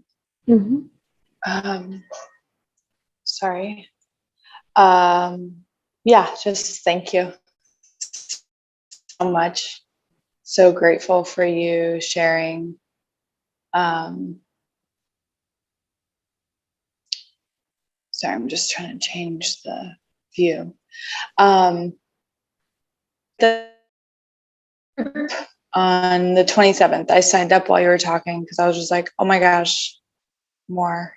So thanks for, just taking up the space and for sharing your. I think we're having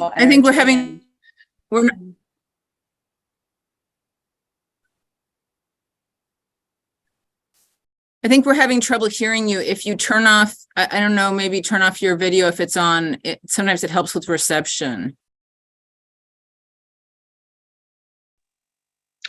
Okay. Yeah, I feel like I was mostly done, but just like, thank you so much. Very inspired and very grounded after listening to you. So thanks so much. It's nice to be introduced to you.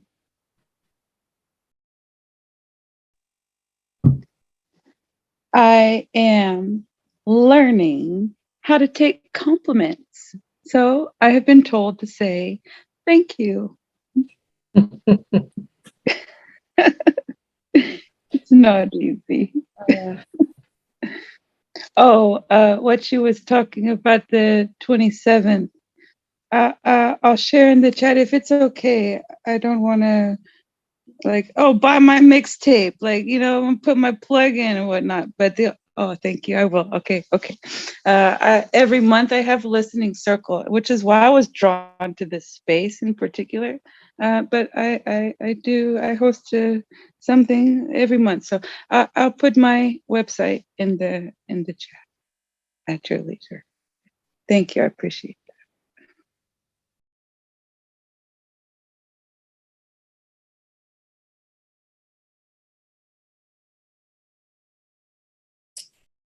I just want to say it was really beautiful. You moved me to tears, and I laughed a lot. And I just felt, your sincere and heartfelt sharing, very thankful for that.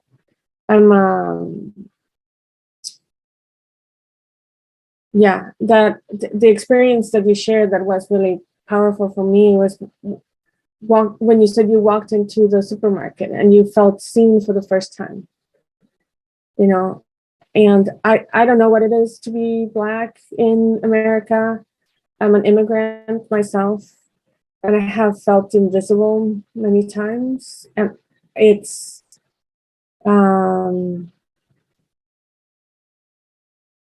it's a really interesting experience. You said, what must it feel like to be a white male? Not to like, it's just it's not something that we will ever know, unless they actually invent that capacity to switch bodies. But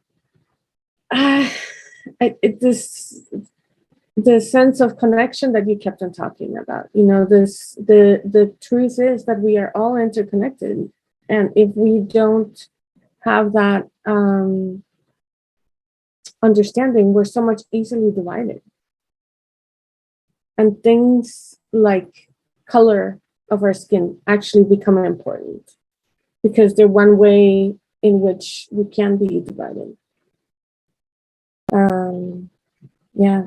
So here's hoping for a better future, way in which we can make a difference. So thank you for your share.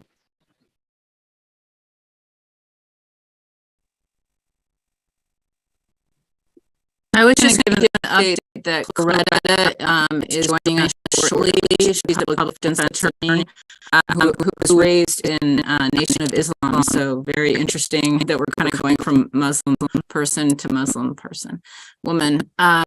But that was just random. But she's just running a little bit late. So I had asked her daughter if she could just hop on and talk about what a wonderful mom her mom is for being a public defense attorney and getting, so far in her career and her education and being such a powerhouse. So hopefully she joins soon, but until then we can just kind of chit chat. Julia, if you want to keep chatting for a minute, because we got a few minutes, we're here for 24 hours. I have to go, Leo, so I'm going to say goodbye. I have an early morning, so thank you for the opportunity, and I look forward to catching up again tomorrow.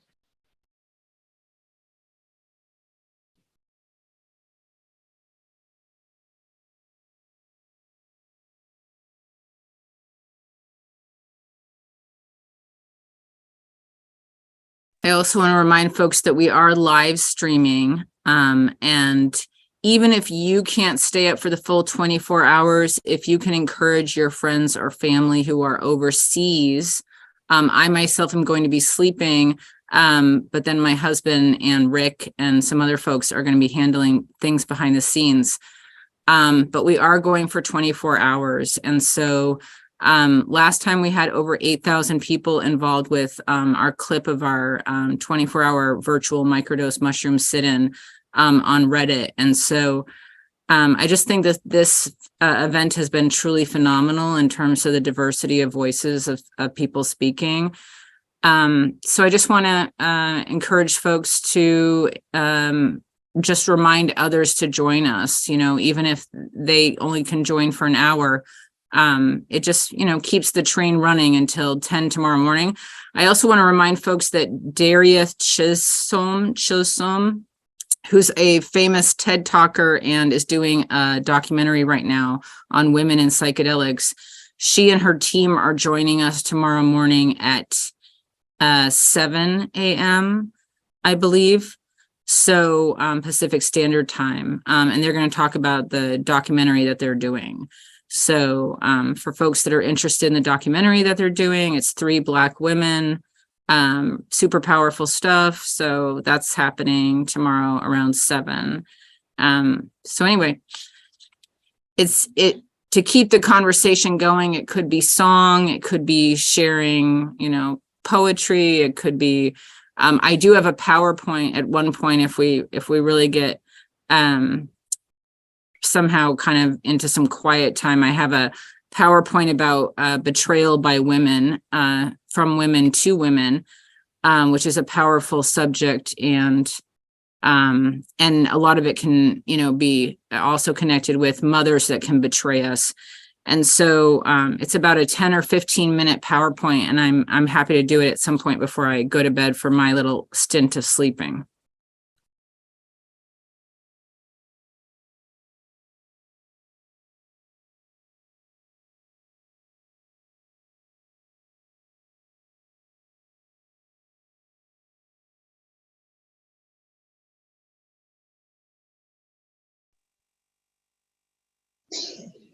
Aurora, you said poetry's okay, right?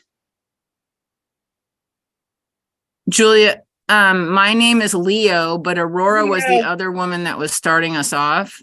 My apologies. It's all good. It's all good. Yeah. Thank you, Leo. Would No poetry worries. be okay? But do you want to read some poetry? Yeah, I feel like if you could help moderate until Claretta gets here, that would be great. But you see how your energy is, because I also got this PowerPoint. Okay. I have, because you had talked about inviting the next moderator's daughter, I thought about my daughter.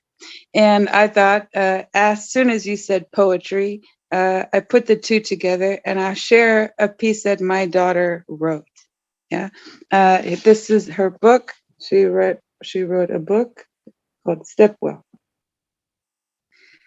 And the poem I thought I would read is called Womanhood Speaks to Patriarchy Uninterrupted for the First Time. The whole time you withheld your love from me, I waited, found 100 different knots for my tongue, sewed a chain of pawnshop rings, molded a makeshift Eve from wax, sipped glass like water, and hung mirrors on every wall. I confessed my sins. To the corner I signed myself in your absence, counted every calorie and word wasted, trying to read in without pulling too desperate. I would have loved myself first, but that would have been unfaithful. So instead I shrank, and I shrank and shrank until forgiveness nestled a tumor in the cradle of my hips, and I said, thank you. Even though I asked to be human, you made me woman instead. Patriarchy, where do I begin? My first word was no. So the second one you taught me was sorry.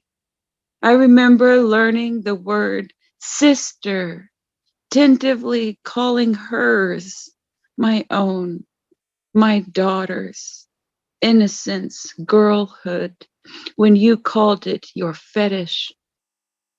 Everything always has to be sexy for you to listen, so I made my body a megaphone, hollow and amplifying. I learned that for women, ugly is short for worthless. So I trained every bone in my body to bend pretty, so one day, slim and sharp enough, I can cough up like a swallowed key, unlock privilege from the femininity you forced me to stomach. Sometimes I wrap my arms around my body and find my fingers grasping at helium. You always want me to sound higher, be lighter than air itself, be only defined by the shapes I fill. When you are not looking, I put on my face every day, come home and wash it down the drain, pick apart whatever in between my legs for you. Like, this is woman enough. This isn't. You twisted sisterhood into a rat race. Now I look at them and see only what I do not have. I need you like I need air. When you're holding my head underwater, telling me to liberate myself at the same time.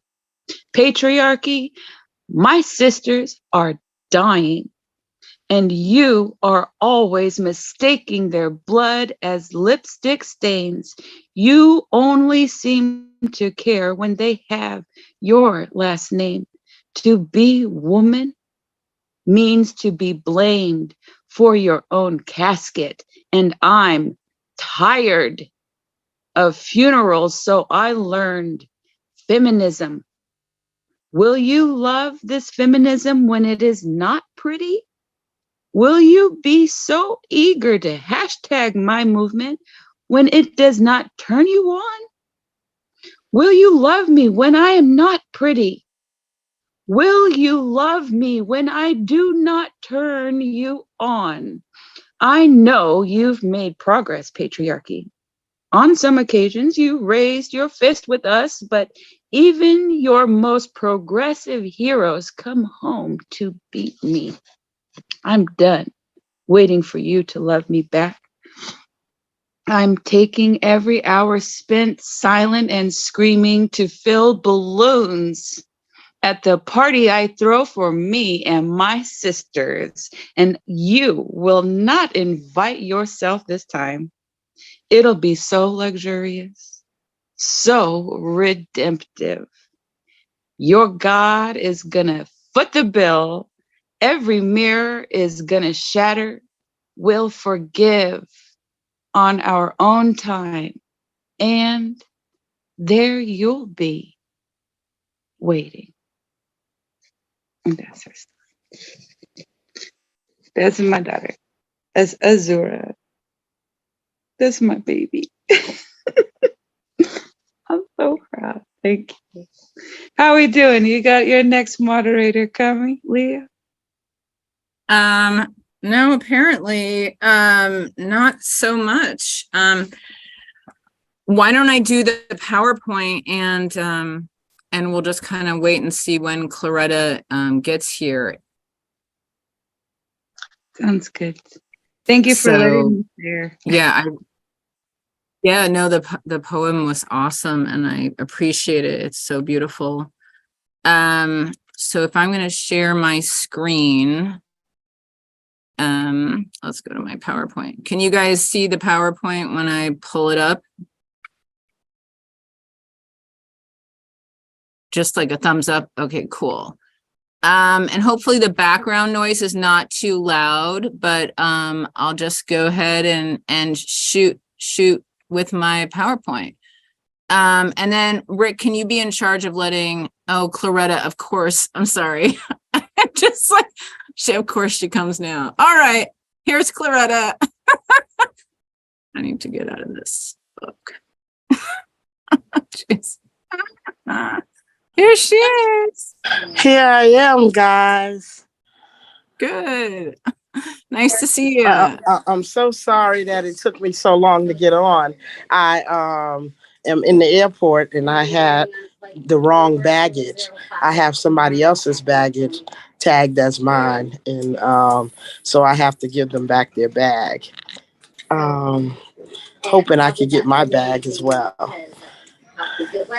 Guys, I was wanted to talk to you guys about racism and how we can end this racism thing. And I think that we can do one simple thing, and I just want to talk about it just so that you guys can understand where I'm coming from. I believe that you can extinguish racism by treating everybody like you want to be treated. If you treat people like you want to be treated, you'll never treat them in a manner that is that is disrespectful to their race or their creed, their color, their skin, their economic status. You'd always treat everybody like they was an equal partner with you. And I believe that that's what we need to do as a society in order for us to rid ourselves of this ugly stigma of racism. I think I've thought about it a whole lot, and I think when I think of people who are racist, I think of them thinking of their own interests, treating people any way they want to, so that they can get what they want, and that's not the way to live amongst human beings.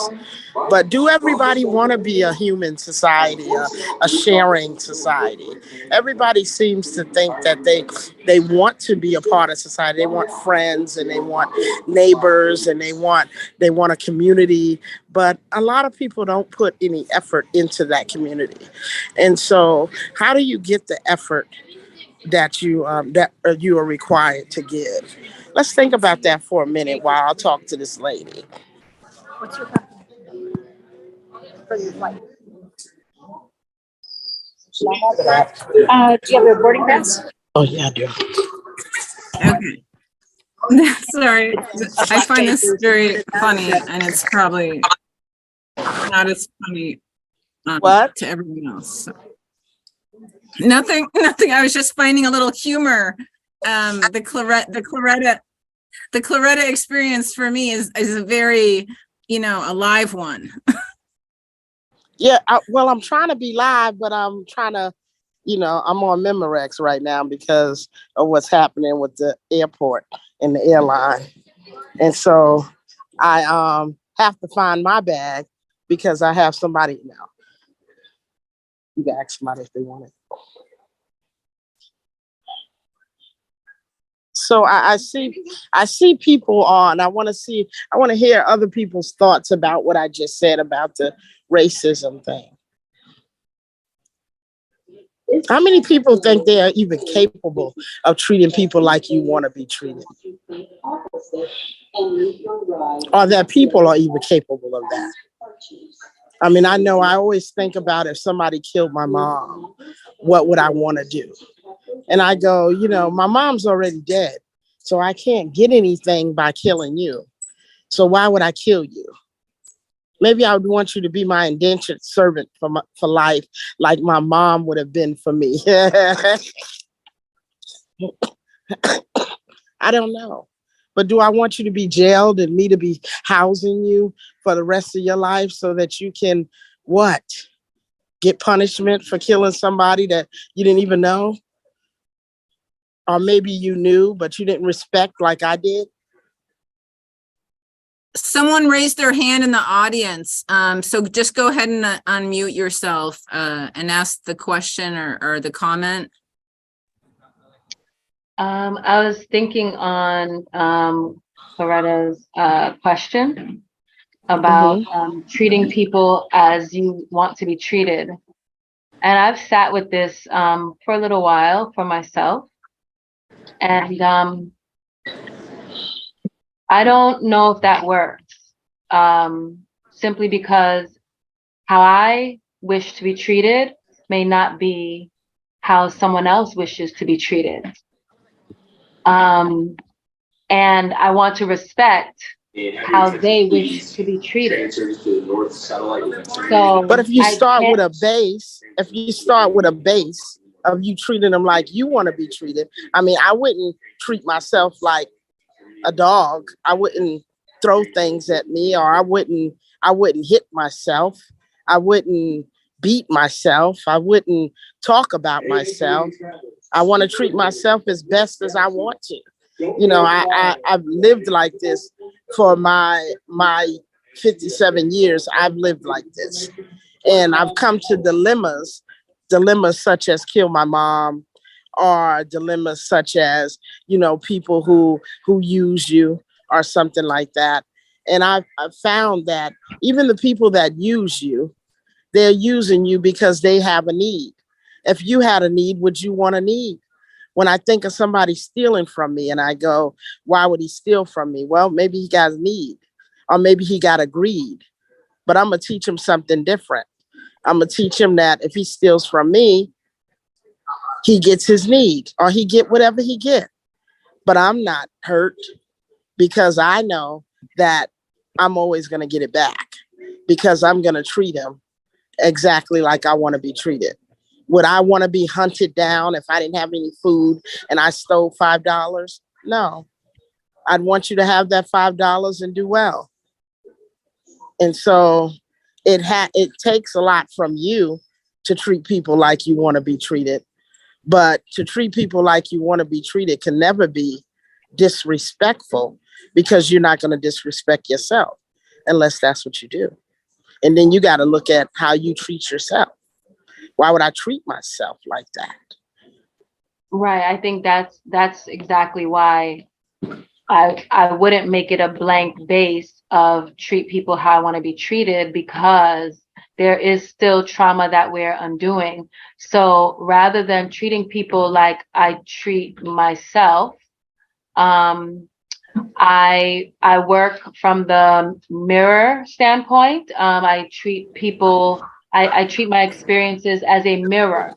So instead of like, okay, well, I want someone to give me $1 million, so I'm going to give them $1 million, right? Like, but that might not be helpful for that person, because they may need to process something that doesn't require them to have $1 million by someone giving it to them.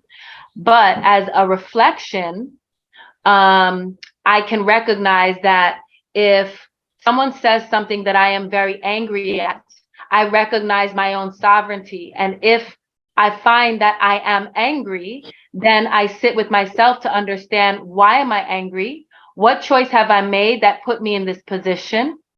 How can I approach this?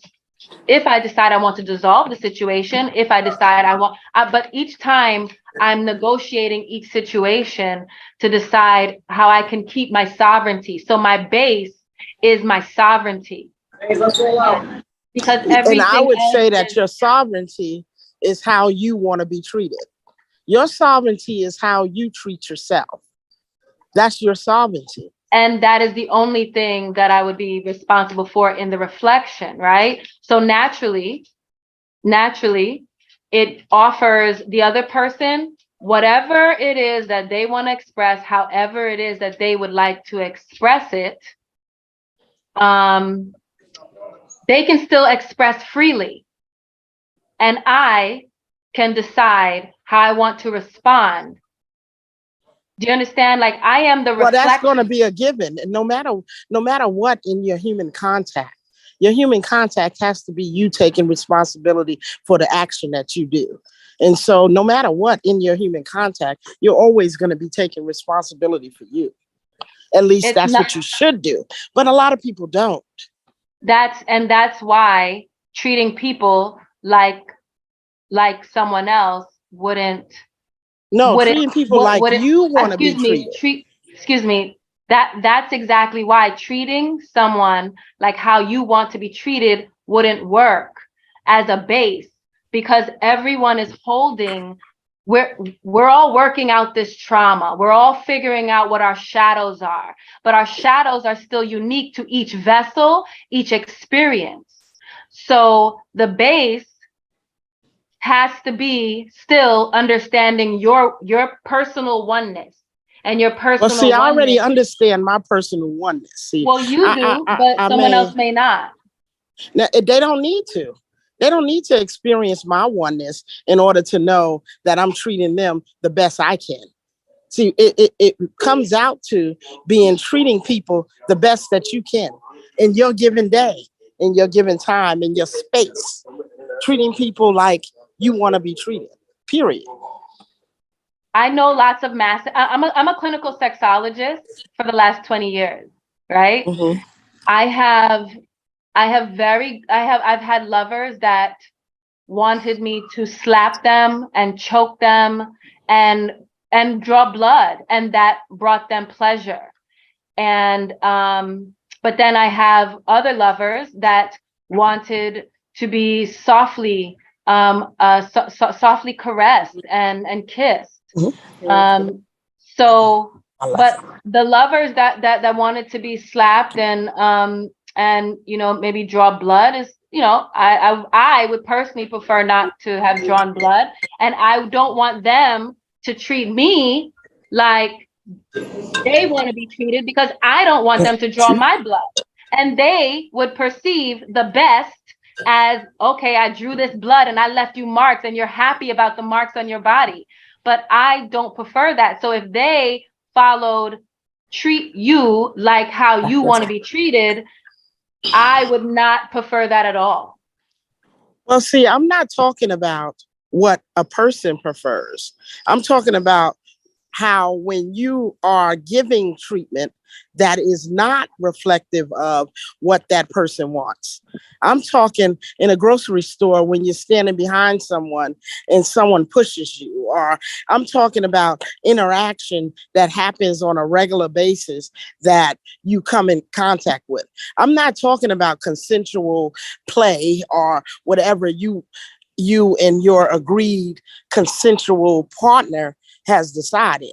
I'm talking about those things in which aren't consensual, like racism, like when you treat people because of the color of their skin, or when you treat people because of the braids they have, or when you treat people because they are heavier than you, or don't live in the same space. That's what I'm talking about. I'm not talking about you and your consensual habits. That's what would rid it. What would rid it is how we treat people when we are thinking of equality. Claretta, could I ask you to speak to the racism that you see in the criminal justice system as far as drugs and Black people? Well, we know that when the opiate, I'm sorry, 253 948 7511. We'll give you 7511. And then when we are dealing with the opiate crisis, we are now seeking treatment. We are now believing that it's something that each individual has to be heard and know their trauma, and let's get them some help. But when we was dealing with the crack epidemic, we said, just say no. Get out my face. Give me your kid. You're no longer going to be responsible for anything. And go kill yourself with crack. We don't care. Bye. Crack was a primarily Black epidemic. Started in the Black household. And some say generated by the Iran-Contra war in making money. I don't know. I'm not going to tell you that I'm a historian in that right, but what I will say is the way we handled it was much different. The war in Iran and the cocoa that we got in America so freely was overlooked. It was as if the ghetto had planes. Everybody know the ghetto didn't have no planes. Everybody know that the guy standing on the corner got his drugs from a guy standing on another corner. We know he didn't get it from a Black guy that had a plane. You know, so what do we do with that? And that's another thing of treating people like you want to be treated. Would you want to be treated like that when you was hooked on crack? Would you want somebody to say to you, hey, get yourself off crack and then come back here and talk to me about your child? Get yourself off crack and then you can get another apartment. Oh, matter of fact, you can't even live in that apartment no more because you on crack. Or should we get them help like we're doing now with the opiate crisis, saying it's a sickness? Why is this a sickness? Because it's your sister? You should have already been treating me like your sister, because you're supposed to be treating me like you would treat yourself. And that's what I mean when I say treat people like you would treat yourself. Because It's no way that I can leave a person in a flood and I got a boat if I'm treating them like I'm treating myself and I left them in a flood. Now, if my boat is full, okay, I could drive my boat to the place where we can get safety. But wouldn't I also say, hey, you got to save somebody else because I left 15 people? Or do I just go, my boat was full and I just finished? That's it. But, To me. I was wondering about the racism that you see as a public defense attorney in terms of the criminal justice system firsthand with your clients. Well, I have a firsthand story of a three-person story that the same thing happened. They was at the Port of Seattle, and they all were trying to park their vehicle while they got their loved one or they went inside or what have you. And the white woman. Okay. She said she can't say. Are we done? No, I need more details. I'm sorry. I don't know where. Guys, I got to take a break. I don't know where it got missing. So was it Nikki, do you want to talk at all? Well, Claretta's. So when we're in. Any interest? Rally. So it was in the overhead. That's right. And you said, yeah. When I think about. Yep. I want to make sure that And so I think about the systemic racism that is happening, because my luggage and even the crack epidemic, and got that. I mean, I have friends that have been addicted to heroin, and my white friends get a shot every month so that they don't ever have to go through they don't ever have to go through withdrawal. And then I have Black friends that are put on what's the other it's like another type of it's escaping me right now what it's called, but Suboxone? The what? Suboxone? No, this is worse. Methadone? Methadone, yes. And they're put on methadone, right? And the perspective that I have around that is that's not necessarily a one-to-one. That is built into the systemic racism.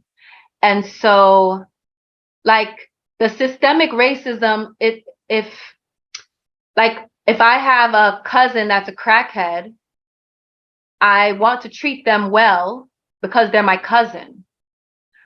But my cousin is also stealing from me. And my cousin is also doing crack in front of my daughter. But the only reason that my cousin is on crack is because of this systemic thing that's happening, right?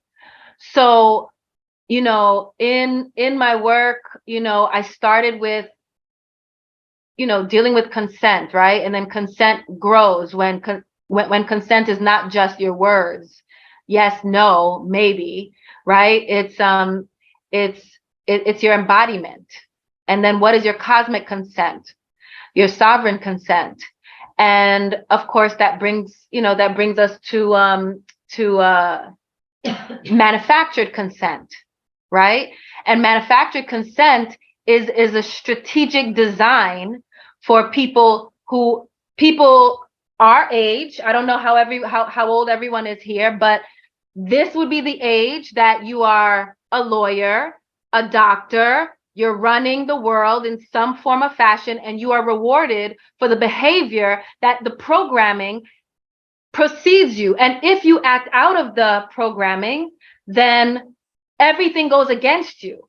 So it makes it hard to step out of the system. So I don't think that I don't believe that it's as simple as that. I think that the root of this systemic scenario that we're moving through is holding whatever our personal sovereignty is and being able to stand in the face of our truth, right? Like something like this right here. is part of that. Like in what world 10 years ago were we saying, hey, we're women in psychedelics sharing their stories? Aurora's story was like mind-blowing to me.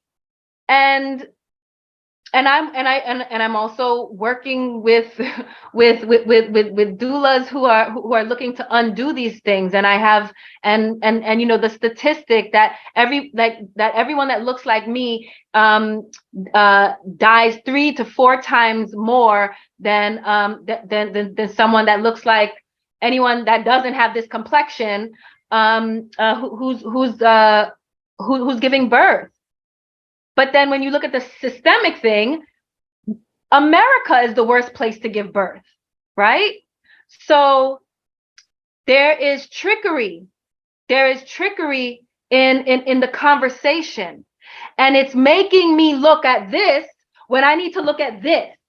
It's when the mention of dogs came about, like my dog, I give her when she's wilding out, I give her an option of 2 things.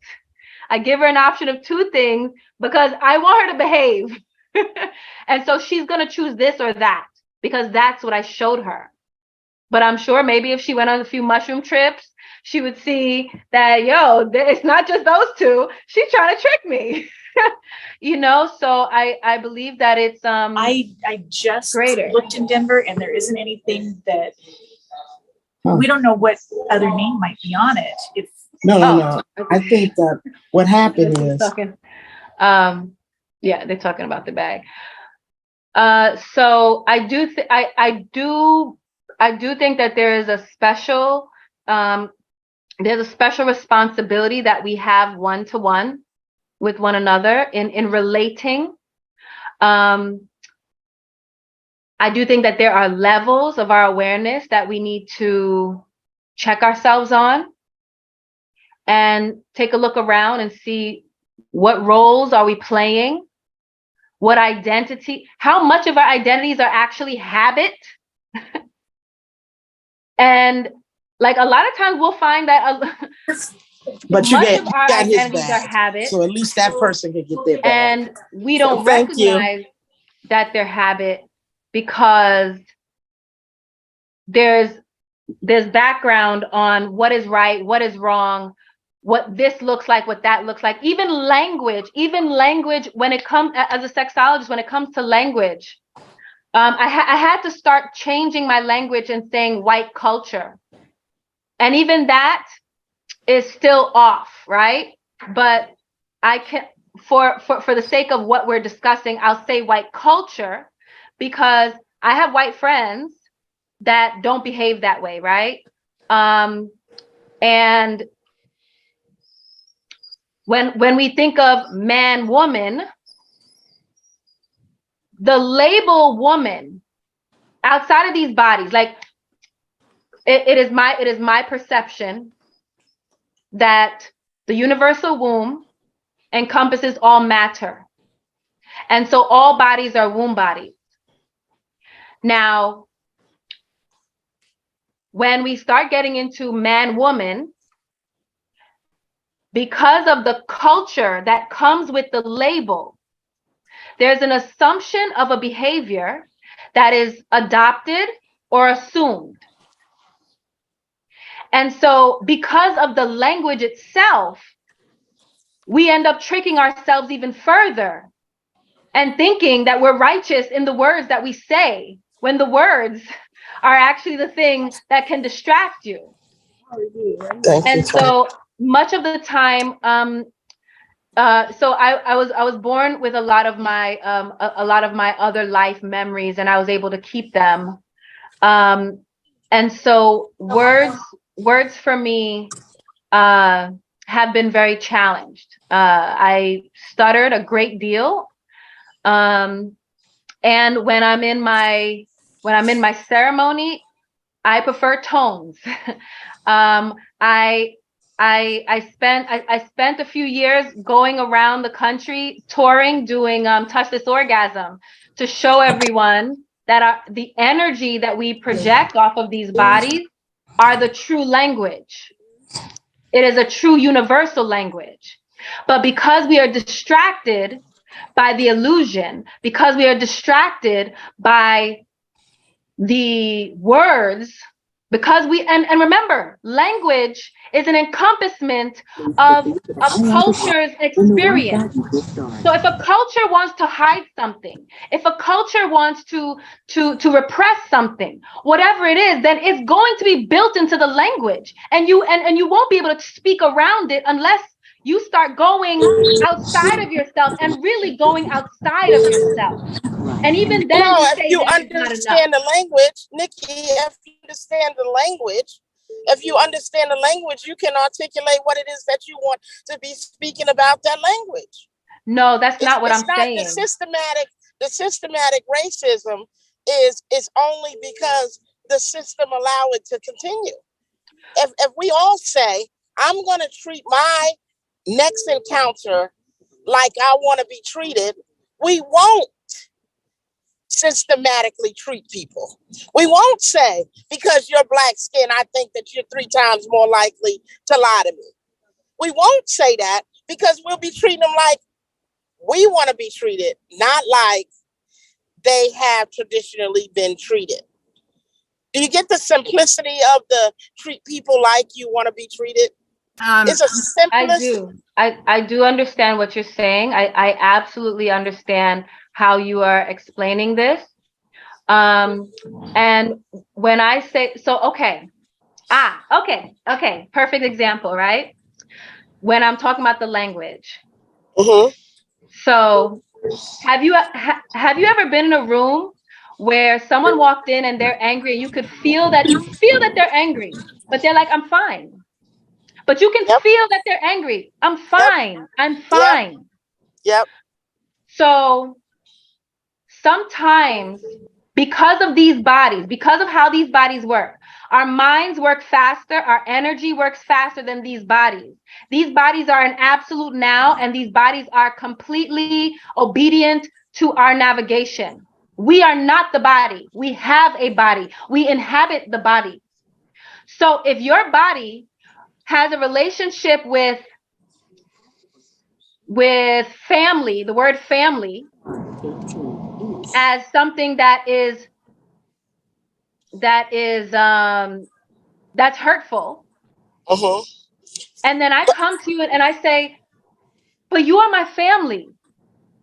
But you have your body, even if your mind understands that I intend to say family as in love, your body is still going to process family as the hurt until the body and the mind and the spirit are aligned.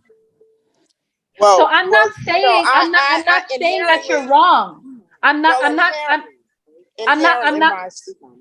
I'm sorry, I don't want to overtalk you. Go ahead.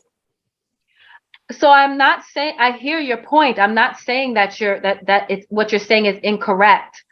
What I am making a point to say is that the manufactured consent and the epigenetics, the generational habits that our identities have taken on, make the suggestion that you have a bit more challenging in its actionable execution.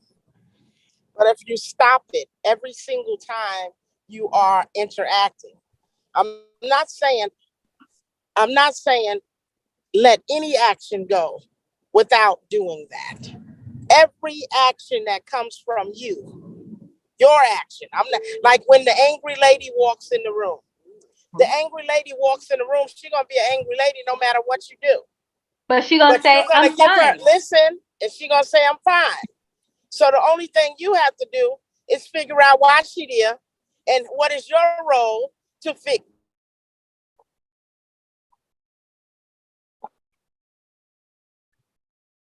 When I'm in the courtroom and she's angry, but she don't want to talk about it, all we do is go to business. And that's how I would want to be treated. I would want you to handle my business. Hey, What is Claretta, my business? Why am I here? Yeah. we only have like 20 minutes left with you moderating, and I'm wondering if you can get to your story about the inequity with being a public defender and having cases. Okay. Okay. I'm gonna tell you about it. I had a 3-case scenario from the Port of Seattle, and it was a Russian lady, a Black lady, and a Black man, and they all were trying to park their car on the airport drive and do something, either go and get a person or, wait for a person or what have you. The white female hit the cop, told the cop they're not taking her car, stayed in her car, locked herself in, and was never arrested. Her car got released. But she did get charged with a crime. The Black lady attempted to get her purse out of the car, was thrown to the ground, and her car was towed, and she got charged with 2 charges. And the Black man got charged with 3 charges, and he was arrested right away and wasn't able to say anything about the scenario other than I'm going to jail. I got all 3 of these clients the same day. And the Russian lady automatically said, I don't want you to be my attorney, period. I'm going to have another attorney. The Black lady, I negotiated a scenario in which she was only out of the cost of her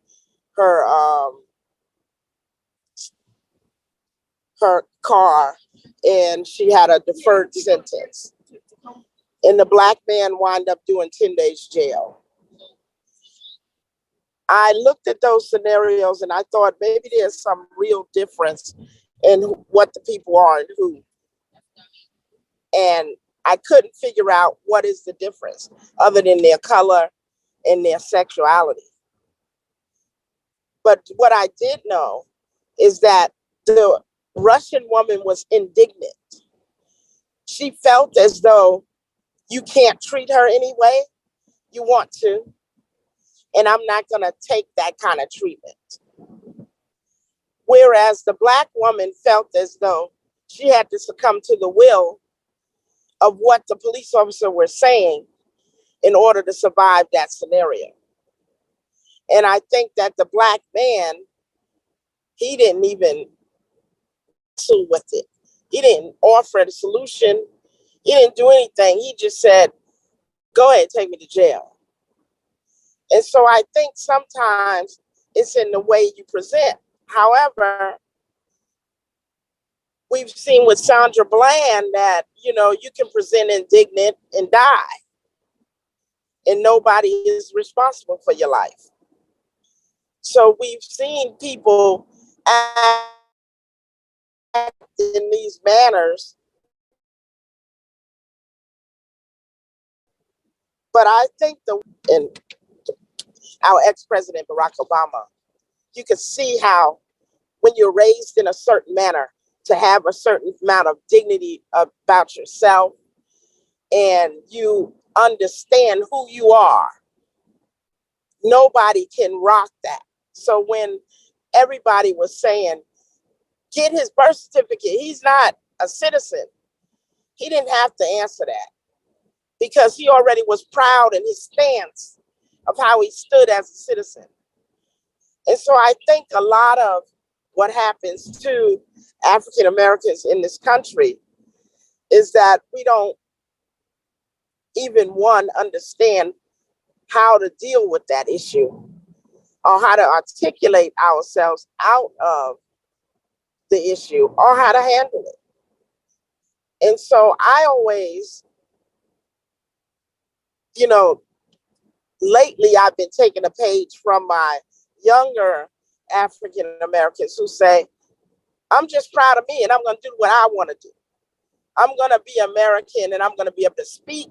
I'm going to be able to handle whatever they say And if I don't like it, I'm leaving.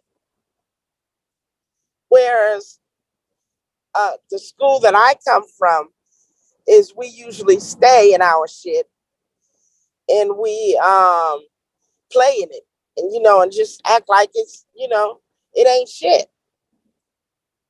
It's a wonderful life, but so many African Americans do not get promoted. So many African Americans get sideswiped and don't get the things that white males get when they walk in the door. But I'm speaking to, people who already know that. Everybody here already knows the systematic racism that we encounter. But I want to challenge everybody to challenge themselves to empower the whole nation because of the way we treat each other. And if we did that, I think we would be a better society. And I've worked a lot in doing that. And I feel like I'm living my best life ever because of that. And I know, Nikki, you think that there's some overwhelming thing or entity that makes this so built into our system. But I think something as simple as a thank you, as a hi, can break this stigma on racism. Because I think that's how I broke it for myself. So could I interject? Mm-hmm. What I heard you saying was there's basic human decency that you would like to see as a way to revolutionize the way that we treat people in this world. Basic human decency. I think that's what you're that's what you're speaking to. Hold on. But what I hear Nikki saying is that the institution of language, of verbal language, is such that it's so impregnated with so much misogyny, so much racism, that we can't use that language to kind of like break free or to express, because it's so riddled with all these isms, like the language itself. And what I hear you saying is, because you practice law, you're using that language, right? You're using that white man's language. And I hear what you saying. And for me, and this is just my impression, but I feel like that comes from your background of like Islam and like the Black Power movement. Like when I think about Malcolm X and stuff like that, I feel like what you're saying is, no, we're going to learn this language and we're going to use it to create equal rights for Black people. Right. But what I hear Nikki saying, we have to. We can't create our own language. Well, but I don't know if she's saying we're creating our own language, but I think she's saying let's tap into the body, because what I hear her saying is that the body actually speaks more truth than anything. I mean, I don't mean to paraphrase, but I agree. I agree that the body does speak a lot of our language. I agree to that. But what I don't succumb to is the way we have classified those body movements. Like, sometimes when I put my hands up in the air, people think I'm frustrated. But sometimes I'm just saying, let's all get together and do this. And so I'm not saying not convey what we're trying to say. But if we take a human stance on everything that we do and treat everybody like we want to be treated, we won't fall into the isms, because we won't be a part of the isms. And that's what I'm working on, making myself not a part of the isms, period. I'm not even in it. And so when they start talking about it or they start doing it to me, it don't have nothing to do with me. They're not doing it to me. They're doing it to their own system. I'm not involved. So that's when I go home early. That's when I don't have to deal with that. But I also have educated myself to the point to where I can do that. You know what I mean? I can take a week off anytime I feel like it and still be in the same financial position that I'm going to be in. But it's what you're set up. How do you set yourself up so that you can combat this? And that's what I urge us to do. Set ourselves up so that when we combat this, this is outside of us. This is human. It's more, it's bigger than us. It's not even me.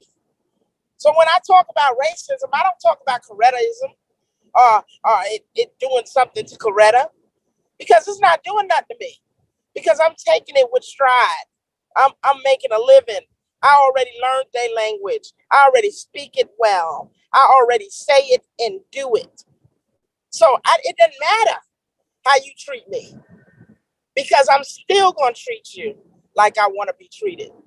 And I'm still going to give you that example of that. And that's all I can do, because the big picture eludes me of how anyone can stand by and allow someone to be whipped with a whip, or mauled by a dog, or shot or held down until they choke, until they're dead. Who does that? Us, Americans. That's who. So we have to all take on all of those burdens and say, we are not going to be like that. But I think you also have to empower yourself and get yourself in the place to where you can say, I'd like to legalize this drug or that drug, because it doesn't affect your livelihood. It only would enhance it. And so I tell people to be prepared. Be prepared for your biggest fight. It starts when you're younger. It starts when you're younger. Be prepared for your fight. Know exactly what you're fighting. And so just to say that racism, we're beat by racism. We're not beat by racism. But if 12 of us could get on one conversation together and we're all different races, we just beat racism.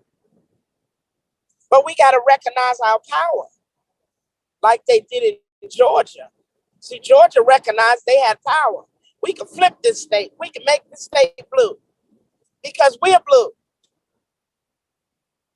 And everybody came out and did what they had to do within that system.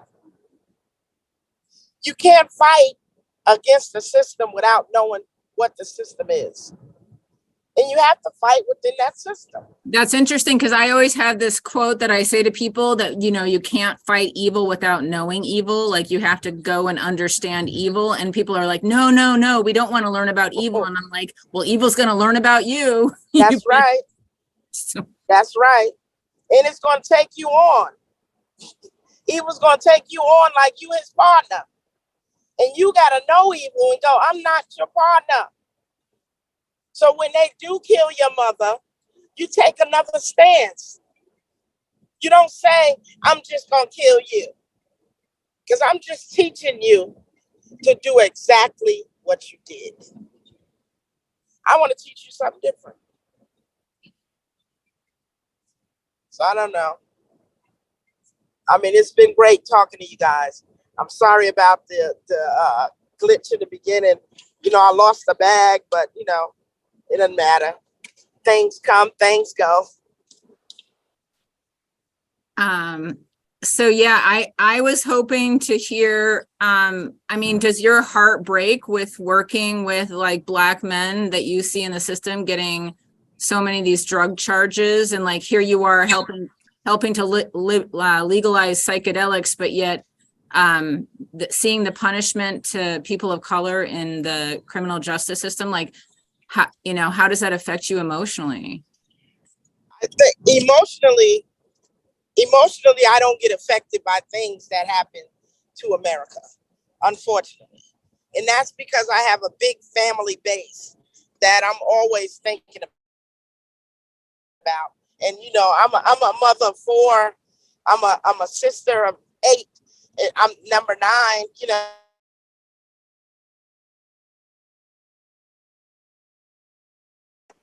America interfere. So it's sort of like I live in my own world, because I have so many people in it that love me and care about me, that I don't have to worry about the rest of the world. And I understand that that's not necessarily the way that we want to be humans, but that's the way that I've come to this place that I'm in today. I mean, I can't tell you any other difference because that's my life. And so when I get frustrated, I go to see a 1-year-old or a 3-month-old or a 6-year-old or a 12-year-old that, want to talk about how grandma's doing. And so I don't get frustrated by my job anymore. Job is a means to an end. And, but when I see it, which is what would be ironic to you, is that most of the problems that I have are with clients that look like me because they expect more and they want more and they want me to give them more than I can give at times. And I'm not going to compromise my position to improve yours. And I'm not going to look away from it when I should be looking dead into it. And so a lot of people want you to be on their side, and it's not about sides. When I'm a lawyer, it's not about sides. It's about making sure that your rights are not violated. And that's what I make sure, that their rights are not violated. But sometimes that still means you go to jail. Sometimes that still means you lost your house, you lost that apartment, or you lost your job, or, and there's nothing I can do about that. I always tell people, think before you take an action, and then maybe you'll know. And that's a whole part of my treat people like you want to be treated. Before you take an action, you know how you want to be treated. You know what I mean? If somebody smacked me, I know smacking them back is not going to be beneficial. But I also know that if I stepped back before they smacked me, I wouldn't have got smacked. Coretta, we're at the end of the hour. So is there anything you want to say, because our next moderator's here? You're welcome to stay on. No, I want to stay on, but okay. I want to say, treat people like you want to be treated. That's what you should do. Try your best to do that, and you'll see how your life changes. My life has changed enormously. My dad taught me that when I was a kid. And I remember people doing things to me and saying, I don't want to treat him like I want to be treated. I want to treat him like the shit that he is. And then I always thought about it, but it makes me the shit that he is. Why would I want to be the shit that he is when I know what this could be? And that's why I do that. Try it. And it's so different. It's so different, especially when you got people screaming at you, telling you you ain't shit, telling you you're a fuck up, not even being nowhere near your side. But treat them like you want to be treated, and watch how blessed you get. Thank you. That's all I have to say. Thank you, guys. Thank you so much. So take it away. Good morning, folks. This is Michu Oliveira coming in from East Hampton, Massachusetts at 4 a.m. over here in lovely Massachusetts. A little bit about myself. My pronouns are she, her, first of all. Very proudly female. I am a psychedelic guide, actually. I am someone who sits with people, who educates people, who advocates mushroom medicine in every possible way, from cultivation to teaching people how to microdose to integration. A lot of sitting with people lately, a lot of journey work, 3 times maybe a week lately. People are really stepping up to seek access with themselves. I personally changed my entire life with mushrooms. I have a story. It's a bit of a wild ride of a story, actually, from back in 2018 when I was reintroduced to mushroom medicine in January. I started taking about 3.5 grams because it felt good. At the time, I was at the little did I know, I was at the tail end of my 35-year excessive alcohol relationship.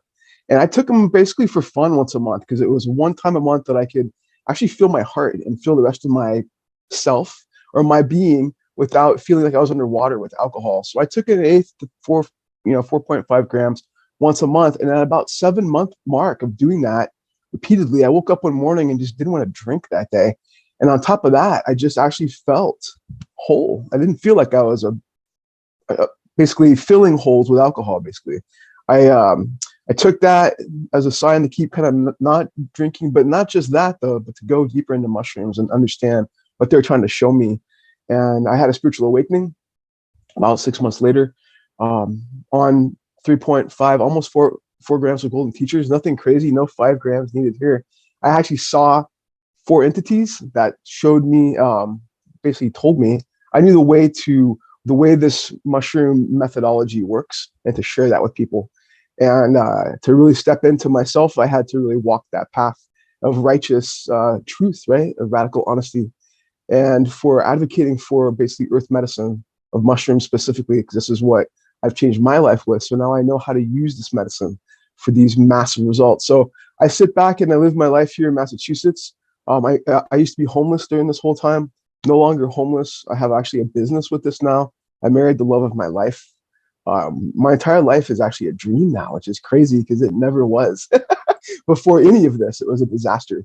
So I'm someone who speaks from the heart about mushrooms. I know a lot about them from personal experience, from professional experience with people. I do a lot of advocacy work. I was on the board of directors for Bay Staters for Natural Medicine here in Massachusetts, and we help to decriminalize, lowest priority 4 cities, including the one that I live in, for entheogenic plants. So we are allowed to cultivate, consume, and gift entheogens.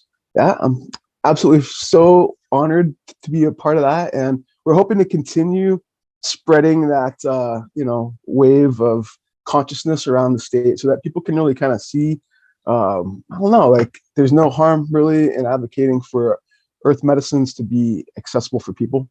But I'm here to hold space for whoever wants to share their experiences, their stories of mushrooms. If you have questions, please ask questions. I would love to answer anything that comes to mind, anything that you're curious about, that you want to know from somebody in actual real space who lives their entire life in this world as a guide, as an advocate, as a educator, ally, as a supporter. So please ask. I'm here to moderate, but I'm also here to share. So don't hesitate to ask questions. I'm here to answer every single one of them, even about myself personally. So please, you can ask every question about me that you'd like. I'm happy to share. So cheers and thanks for having me.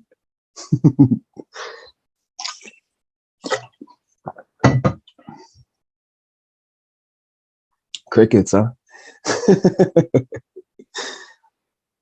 How is everybody today? How is, let's see, is anybody in the chat? No? We have 14 people here, right?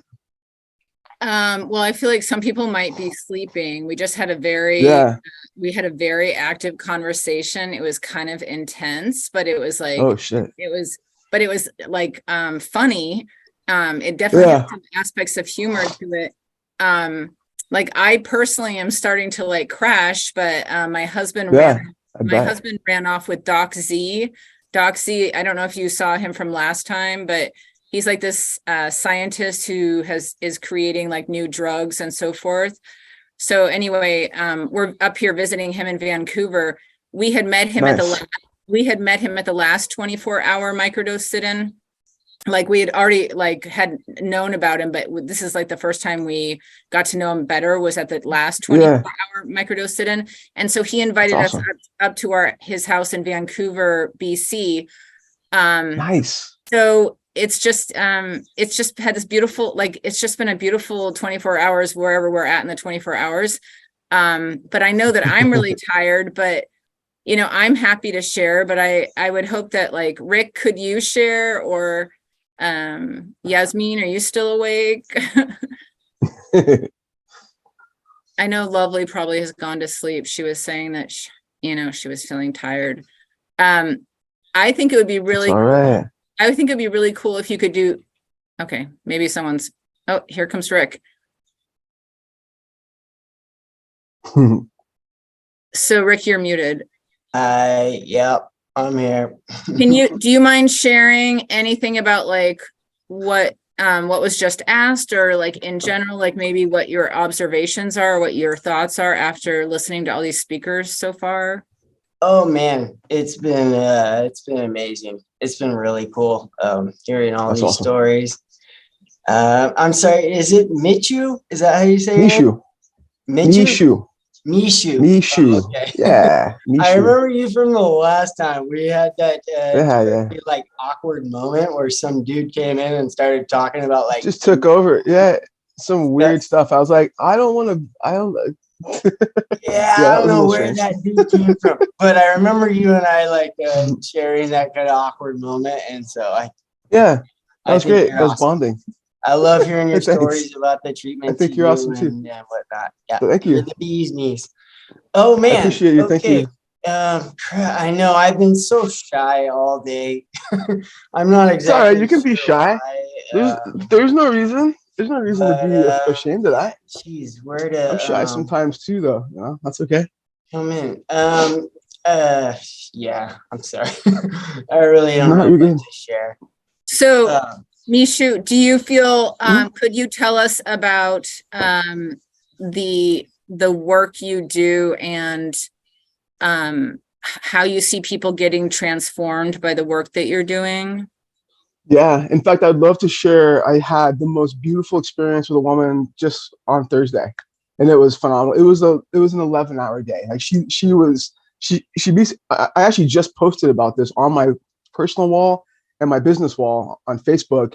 Instagram won't let me because my context or my caption is too long.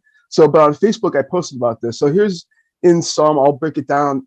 This woman reached out to me in July with a very similar, same kind of message that I see from people almost every day now, is that she's been living for years and years with debilitating depression, and she's been thrown the gamut of pharmaceuticals.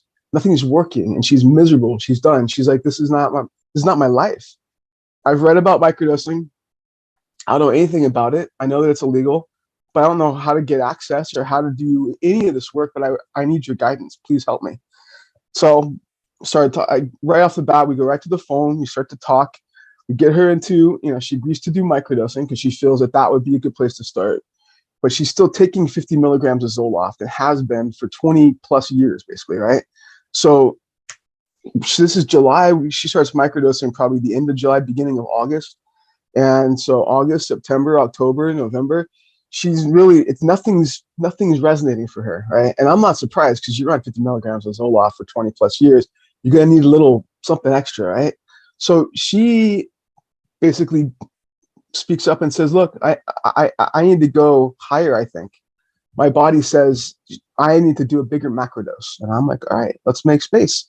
So she's up in New Hampshire, which is, her town is 2.5 hours away from mine.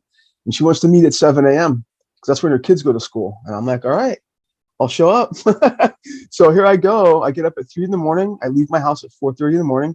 I drive to her 2.5 hours, crack of dawn, right? Pre-crack of dawn. I get there. We basically start off with, I have these really beautiful tats, or true albino teachers that are beautiful right now. And I started off, I asked her what an amount resonated with her. She said, I'd like to start with 2 grams. I said, all right, start with 2 grams. 7:30 in the morning, she ingests 2 grams of true albino teachers. And an hour and a half later, nothing. And these mushrooms are very, very energetic, right? So in 15 minutes, I feel immediately they're binging, right? So we wait for an hour and a half and she's got nothing. So I asked her, well, how do you feel about another gram? She said, I really want to feel something today. I have you in my house to guide me through something. I feel it. So let's keep going. Okay, well, here comes another gram. Another hour passes, nothing. She said, I'm afraid to do more, but I think if I do one more, I think that, let's try that. And I said, all right, one more it is. So now she's up to probably 4.2 something, 2.7. And I'm like, I'm not going any further with you on your first one, right? Because at 4 of these, because they're very potent, I was worried for her. Well, in 15 minutes, I could feel her starting to come up on those. And she's like, you know what? I need to lay down. I want to get comfortable. Can you put some music? And because we've been talking this whole time, because she's someone who's very verbose. She's got a lot to say. Talking about some, starting to unravel some belief systems that are entrenched that are completely not helping her at all, even before the medicine kicks in, right? So doing this work, even the integration before the actual, is happening. So she starts to feel really good. So she gets on, she has this giant sectional. She's at the other end of it with her dog, super cute. The dog, who's been barking the entire time, he finally chills out, little tiny Yorkie. So he's chilled. She's got a blanket, a hoodie over her eyes. I put some music on. 3 hours later, she's out. She's gone. She just dips out, gone. 2 hours later, she starts to stir, yawn, stretch, and says, "That was the most unreal experience I've ever had in my entire life. I do not even know where I went, but it was the most beautiful, peaceful experience I've ever felt."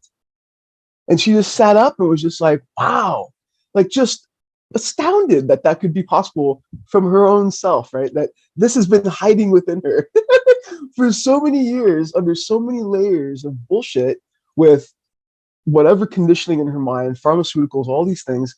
And so she calls her husband in because he's been upstairs kind of hiding out doing his thing. And she calls him and starts talking to him, babe, I've never felt like this. This is amazing. She is lit up. It was like she was almost like on a sedative almost, but she needed to drop in for the first time in her life to herself. So we spent another couple hours talking, drive my 2.5 hours home. And the whole time I'm wondering which direction she's going to go in the morning when she wakes up, because some mornings on a dose like that, you can feel really raw, really sensitive, really kind of ripped open in a way that doesn't feel safe, but still is awesome, right? For those of us who've had larger journeys, we know what that feeling feels like the day after. But she woke up and I texted her and I was like, look, I really want to know how you're feeling today. And she had great things to say. She said that she felt really good in herself. She felt really empowered. She felt happy. She felt connected. And I said, all right, well, enjoy your day. Keep listening to yourself, a lot of self-care. Keep checking in, finding out what you need. Now I'm right here. Please reach out, right? I'll check in on you tomorrow morning. So she goes on about her business. The next day, yesterday, I check in with her and her response was beautiful. So beautiful that I had to ask her if I could please share it publicly, if I could screenshot it, because her own words were the best. They're better than any words I could have said. And it's just like her screenshot of what she said it's just beautiful. And I felt like if more people could see this and realize that you can feel mushrooms through antidepressants, you have to have the right medicine. You have to have someone there to actually walk you kind of through like what you're even looking for, and kind of figure out, like, everyone's different. Like, what dosage do you need to feel something, to connect something? So it's just, I'm doing this, I feel like, because of people like her. Like, ultimately, everyone who comes to me seeking guidance around mushrooms, I'm here to help provide access for all of them. But specifically, I feel like people who are stuck on depression meds that aren't getting relief for all these different years, there's a stigma around these people, I feel like, that, psychedelics aren't going to touch you. You're not going to be able to feel them. And that's not true. And it's exciting to see that somebody who's got, this woman's been taking 50 milligrams of Zoloft for 20 years plus, and she's not broken. She's not any of those things. She just needed a bigger dose and to have some space to drop in, and then someone to talk about all this stuff. When she came out of her space, like, she had so many, like, not huge aha moments, but so many little tiny connected dots. And I felt like even on that level, like, for her, someone who's never had those in her life, like, that is such a huge thing for her. It's life-changing, basically. And all she wants now, she can't wait to do it again. She wants to go further. She wants to unpack, wants to learn about how she can take care of her body, because mushrooms teach us, when we take any amounts that are large enough to really resonate and come through, then they're giving us information. They're reminding us of what we already know, right? So for her, like, I'm so happy that she has, like, what she has right now. Like, it just makes my heart just, like, explode almost in my chest. It's just, yes. So good. So that just happened Thursday, and I'm super excited for her. And Yeah, it's a big thing, and I've been doing this now. People have been physically coming to me and sitting with me and asking for my help since I mean, geez, I've been doing this since 2018, but the most people have really come in this last couple of years with all this new public, all this publicity in the media and all this different testing being done and people speaking up, sharing stories, right? How we are right now, how I have been, and but people now are really coming through, and it's pretty exciting. It's exciting to see from this end what's happening and people seeking access with humility, like deep humility and courage and hope, and it's really beautiful. So, yeah, thanks for letting me share.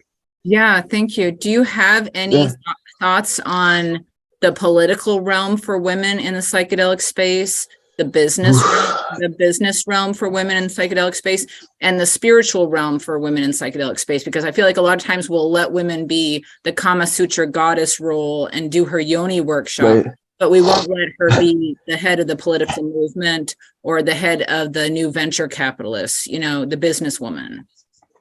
I think that what I'm seeing out here on the East Coast is actually we've got a group of women that are around the New England area. We're all talking.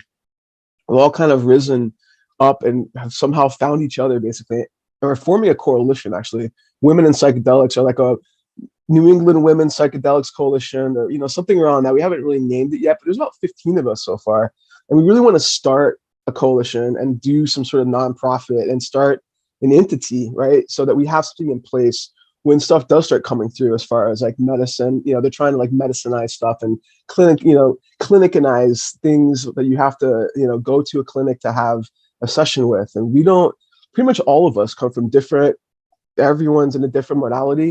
A lot of psychologists, a lot of therapists, a lot of doctors, mental health workers, psych nurses, like all types of varying, but we all see the potential for where it's going, potentially back into Western medicine, and that's not the location. So we're all trying to kind of carve a space and kind of like put our feet down and say, look, we're here doing this work, we're here already, and we're trying to also do, I think, a list of facilitators in, I think, at least Massachusetts, that has people listed that are doing this work that are available. But as far as political space, I don't have a clear answer for that, honestly. Like, there's definitely not. There are women doing this work actively, myself included, but they don't really hold the space that is so powerful and large. We all have our small little platforms that we can share from and we can advocate from. But other than that, like, I mean, I've had the honor and pleasure of speaking on several panels with city council folks around Massachusetts on Zoom calls and sharing stories, and had the pleasure of speaking at UMass Amherst campus live. That was awesome. But as far as that, like, there's not, like, I don't hear any real talk about women in psychedelic politics or anything about, there isn't that. And there's no places of, I mean, I hate to use the word places of power because it sounds super gross and just not like where I come from, but there's no one who has, I guess, any of those seats. So we don't even know where to start, because clearly, I think for some of us, myself included, especially now that things are heating up so much, this is still illegal. And there's a lot, I mean, for whatever reason, now you type my name into Google and everything that comes up around me is related to psychedelics. So there's a little tiny bit of nervousness that comes with that territory, because I'm in a place where still technically, like, we're not 100% legal out here or anywhere really. And, but now I'm very public. So I think a lot of people that might be more political are on the page of realizing that there is a bit of, safety sake that, you have to kind of be mindful of. So I don't know. It's definitely, I don't spend much of my time in political mindset because I'm so busy with doing this work. But I would be, if I was ever asked to, or if I ever had the time to pursue more of a political role in this space, I'd probably be interested in that, just to share my own story, just to advocate as I've been doing. But, I don't know. There's a lot of opportunity, I think. Yeah. But in terms of misogyny, do you mind speaking to like the misogyny that you've either experienced or that you've seen for other women, including women perpetrating, violence and our non-violent action, but aggressive action towards other women? I haven't seen any of that actually. I've seen a lot of love, a lot of space holding, a lot of appreciation for everyone doing this work right now. Out here on the East Coast, what I find is less of a divide of like spaces of women and men. Like when we hold events, we hold like, you know, things like mushroom talks and mushroom cultivation classes and stuff like that. And they're pretty mixed across the board, and people are really well received everywhere. There is a little bit of mansplaining that happens sometimes on, I mean, at least it used to back about a year or so ago, but I think what's happening now is that there's people like myself who are actually doing this work like physically on a regular basis.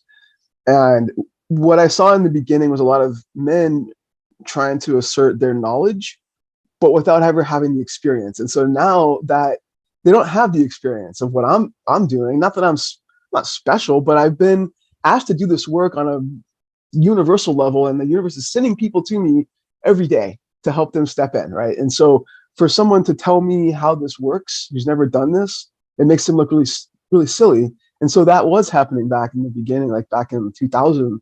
But now, I think I've just stayed on this path and not tried to like puff myself up when I feel that someone's stepping on my toes, and just keep staying in my lane and do this work, basically, is what my life has been. But I do hear, if you go especially into the psychedelic groups on Facebook, there's a lot of good communities out there, but there's a lot of people that come from a place, a lot of men who come from a place of, I guess, maybe devaluing women's experiences or women's knowledge. That's happening all over the place, even in our community in the psychedelic world. But I think that over time, what I psychically see happening is that stuff is very visible now to those of us who have done a lot of psychedelics. And so you can really see who stepped in and done lots of work to not be reacting to that kind of stuff and who hasn't. So on some level, it becomes, I see you and you're going to go ahead and I'm going to continue to let you walk your path. I'm over here doing this, but I'm going to keep my distance from what I watch, you know, behavior wise. Certain people in the community are going to start to really come through as those people. And I think it really makes sense to, I don't know, just keep doing what we do and just not really engage on a level that's kind of gross like that. And that's just, to me, it seems like it's a waste of energy to even engage it. I know it needs education in some ways, or it needs some sort of form of, I don't know, just gentle calling out, you know, possibly. But really, I don't, the world that I find myself in now, I used to be very much centered in the queer community. In fact, the funny part about my past is, if, you know, back in the day, you could type my name into Google and type in hot butch, and my pictures would come up for that. And so now that kind of stuff doesn't happen anymore. And I don't really involve myself really in just one community. I am with people. And so I don't see myself in like, oh, I'm part of the queer community. I'm part of the world. I'm part of the universe. I'm part of everything and helping everyone. So I don't find myself to be coming from like this group of people or only this group. Like in fact, most people that I work with are straight, and okay, so I'm with everybody. But the men having an issue, I don't know, I don't really see a lot of that out here. Like I see a lot of respect for people doing the work. Could you talk about the men that you're working with and some of the issues they're struggling with? We're actually going to do a 24-hour event on March 11th for men. Nice. Good. For men to be telling their stories, but it's for all genders like this one. Yeah. But anyway, so yeah, I just would be curious to see, like, because I feel like when we're going to have the 24-hour men's event, we're going to really be looking at, like, I feel like men get treated like shit in their own way, you know, and the things that are expected of them by society. Oh yeah. Toxic masculinity everywhere. Yeah. Right. But I also feel like it's very powerful to see men being vulnerable, talking about these issues with one another and supporting one another and showing that brotherhood. I think it's going to be very beautiful. But I'm wondering what you're observing in your work with men, because I feel like sometimes we treat men very callously, like we don't respect them as sensitive human beings, or we don't allow them to be sensitive, like that's seen as weak. So I'm just curious if you could talk about toxic masculinity, if that's what you want to call it, in terms of like the men that you're working with. Sure, absolutely. I've had the pleasure of working with men that were really trying to break down some of that ideation and some of that like mindset or like belief system of what they were essentially told or how to be as children by their fathers and by grandparents and all that. Just essentially legacy of this is what it means to be a man. And these men that I've seen, I mean, I will say right now though, here's something that I find interesting. I've seen maybe 10% of men and 80-90% of women are doing this work. I think men are afraid of this work in some ways because it cracks you open in a way that you don't have control over. And I think that they realize that they're stepping into vulnerable territory that they might not want to be part of. Women, on the other hand, are like diving in headfirst to really crack open and to step in and access their heart and their inner child, right? Or parts of themselves that are very vulnerable and fragile. And I don't think men find the importance in that. I do see now more men are starting to reach out and to connect and to talk and to ask questions. Because I think more people are showing success. And so I think men have been waiting for more people to do the work so they can see, is this a real thing or is this actually something that is totally BS? But I mean, from what I see, I mean, there's a lot of men who have a lot of fear of change and of fear of vulnerability. And that's something that I feel is, I mean, I totally understand why. If you're somebody who has been taught and educated and essentially shown your whole life that men aren't vulnerable, men don't cry, men don't have emotion, men don't have, parts of themselves that are soft. So they're not going to run out. Most men aren't going to run out to do this work. The men that I do have in my community here that are doing deep psychedelic work are beautiful, and you feel that there is there's no competition with them. There's no part of them that's like looking for there to be, I don't know, like that they have an insecurity that they need to rise to speak about, right? Like in a weird, gross way. The men that I work around with and that I have shared space with psychedelically here in this part of Massachusetts, especially, some of these people have been doing psychedelic work for many years, and so they're true hearts, but I find it interesting that it's mostly women that are doing this work, mostly women that seek me. But I've had moms seek me for their sons who are struggling with all types of behaviors, addictions. I find it interesting that there's been a few dads who have sought help for their sons also. And I find it interesting just from a standpoint of just who shows up and who doesn't. And there are really hardly any men that want to come and do this work like readily. And they're very trepidatious. Women, I feel, have a lot more courage in this. And I find it interesting. Earth-based medicine, I feel, appeals to women. I feel a lot of men are drawn towards LSD for some reason, which I find interesting. And I don't even think that they even know why. It's just I'm watching this. I'm sitting back and I'm watching who does what. And I find it to be very interesting that a lot of women are really gravitating towards this type of work. Like mushroom work is, for them, it resonates. It's earth-based. It resonates with, our own bodies, basically. We're all organic matter, right? So, but I don't know. I think a lot of men find this work to be a little bit terrifying, or maybe a little bit, trepidatious, because it involves so much vulnerability, so much rawness that they don't really know what that even looks like. What does it mean to be open? I don't know if I want to be open. I don't know if I want to go through life without my exterior shell, right? And they're probably afraid that that's going to be taken from them. So in a way, it's true, in some ways, right? But I don't know. Nikki has raised her hand. Mm-hmm. Yes, Nikki. Yeah. So as we crossed over and just touched on like woman culture, man culture, the culture, not necessarily gender. So as you're moving through this and you're perceiving, like you're saying, like the men lean towards LSD, do you find a differentiation between those vessels that can find the softness versus the ones that cannot? Do you understand what I'm saying? Like that. Absolutely.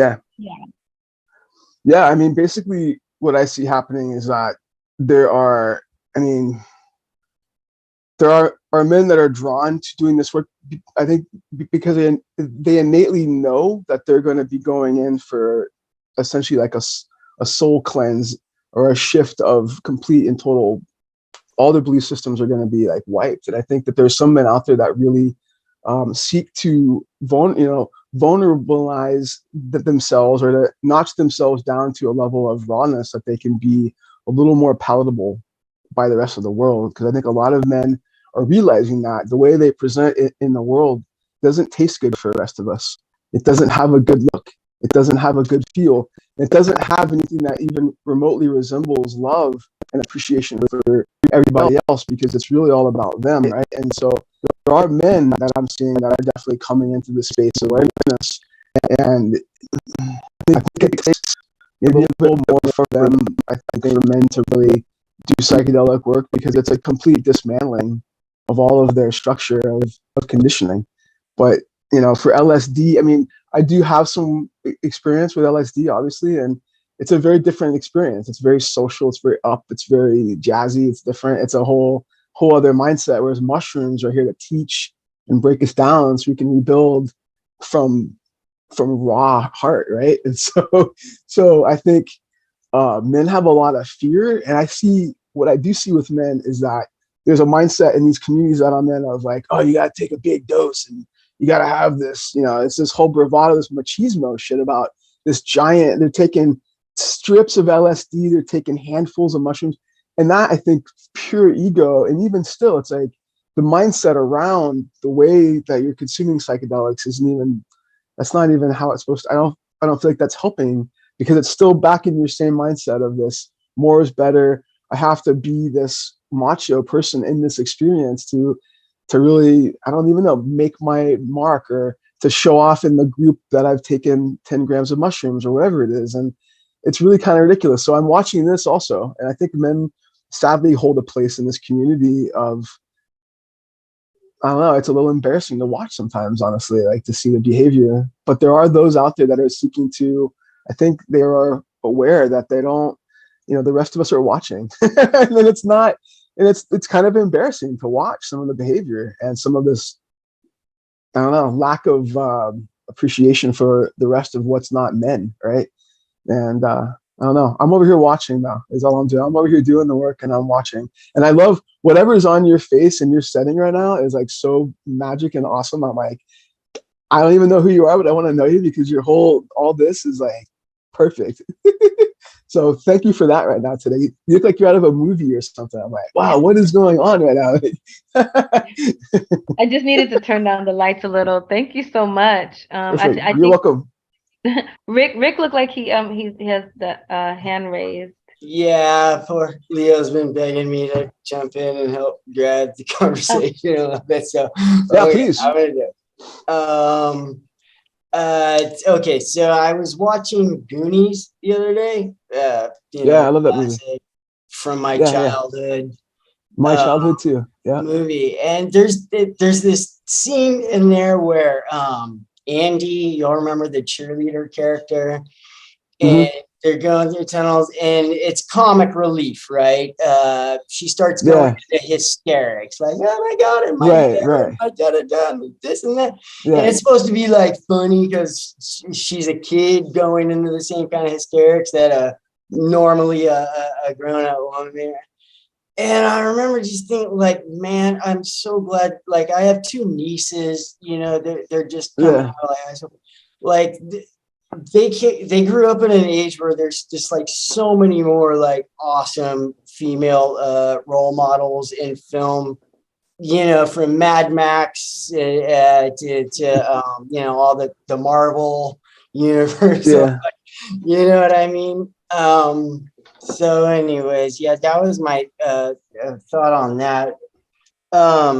So a couple of years ago, I was dating this girl, and she was amazing.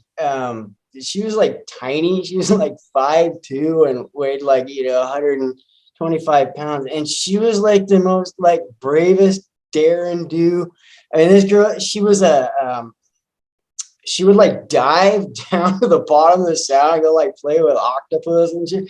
And she, like, I watch a lot of true crime, you know, like she took like all the wrong risks. Like she would go on these camping trips and do everything that she did a girl like her like murdered.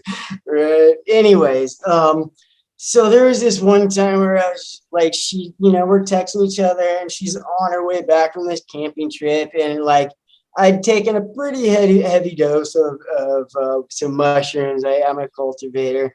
And I was like doing this meditation where I was kind of just like praying to the universe, like, please bring this girl, you know, back to me. Yeah, I was like terrified. I was like really wanted her to come home, right? And while I was kind of just like putting those feelings out in the universe, I hit like a pretty high level of like a mystical experience, right? Like I kind of started going third eye a little bit, and like I've contacted the divine, you know, through psilocybin. Like this was the like this has only happened one, like the divine energy I was like distinctly like feminine. Like this was like the great mother, right? Like, and like I was just like brought to like tears. It was so beautiful, right? Like not only was I like in her presence, but she was like cradling me, and like man, I really started doing like a lot of crying and shit. And you know, I like signed this contract with that beautiful presence, right? Like I was like bowing my head in front of something just like so profoundly like beautiful. Like I still like words don't really like, you know, describe it. And like I've got 4 sisters, you know, like I've never really treated, like I've never like you know, messed around with a girl that was like passed out drunk or any of that. Like I actually, you know, like there's some dude that like fucked with my sister at a party one, and it took me like a year and a half to find this guy. But when I finally got my hands on him, like, anyways, and like I just, you know, like I've been kind of like careless with a couple like heart, you know, I broke some hearts along the way. Anyways, I just like signed this contract with this beautiful feminine energy to like from this day forward protect women. Like I just like dedicated my life to defending. You know, I trained martial arts. I've been kicking ass for about like 10 years, and anyways, yeah, no, and I was like forgiven of all my transgressions or whatever against like, you know, like the women, and yeah, anyway, so it's been really cool, you know, and like that experience, like I'd never heard the term the great mother, right? Like I just kind of like brought that into, like I Googled it the next day, right? And then find out there's like a whole history of like these awesome carved figurines from like 35,000 years ago. Like, you know, these large breasted, you know, anyways, like, so yeah, I guess that's, I study a lot of like alchemy and like all of that, like you know, the image of like the hermaphrodite is like ubiquitous throughout like, you know, alchemy, and like those like hermaphrodite like drawings and stuff like started making a lot more sense, you know, like after that experience. But oh yeah, anyways, I'll pass the mic for the next little bit here, but thanks for letting me share. I really enjoyed that share, Rick. I did have a question. Mishu, you mentioned that like you've also been serving or sitting, right? Sitting for people. And it's been increasing now. Oh yeah, it's crazy. Yeah. Yeah. I know that for me, when I started serving, it amplified my learning. It allowed me to see things that I I would not have if I was only working through this vessel. I'm kind of curious on what has come through for you. What are some roses? What are some thorns? I'm very, very curious. There's so much, and thank you for this question. This is a beautiful one. I really am excited to answer it. Since I've been doing this work, what I think one of the most remarkable things is to have done so much of this work on my own first, like when I was in crisis and homeless and all this stuff was going on, and I was really taking mushrooms to be shown how to navigate my complete disaster of a life, basically. And doing that deep work with myself and huge journeys and spiritual awakening and all this stuff. And then to go into the service of others doing this work, what I've found is that when you're sitting with somebody and they are in psychedelic space on all phases, come up, peak, plateau, however you want to call it, and then basically coming down, there's so much, I feel like what I was shown in my spiritual awakening was that I knew the way for some reason. It's kind of similar to you, Rick. I was asked to step in and do this work. It was some sort of a contractual agreement. It wasn't a contract, but it was certainly being asked to step in, step up, and to show up, essentially, to do this.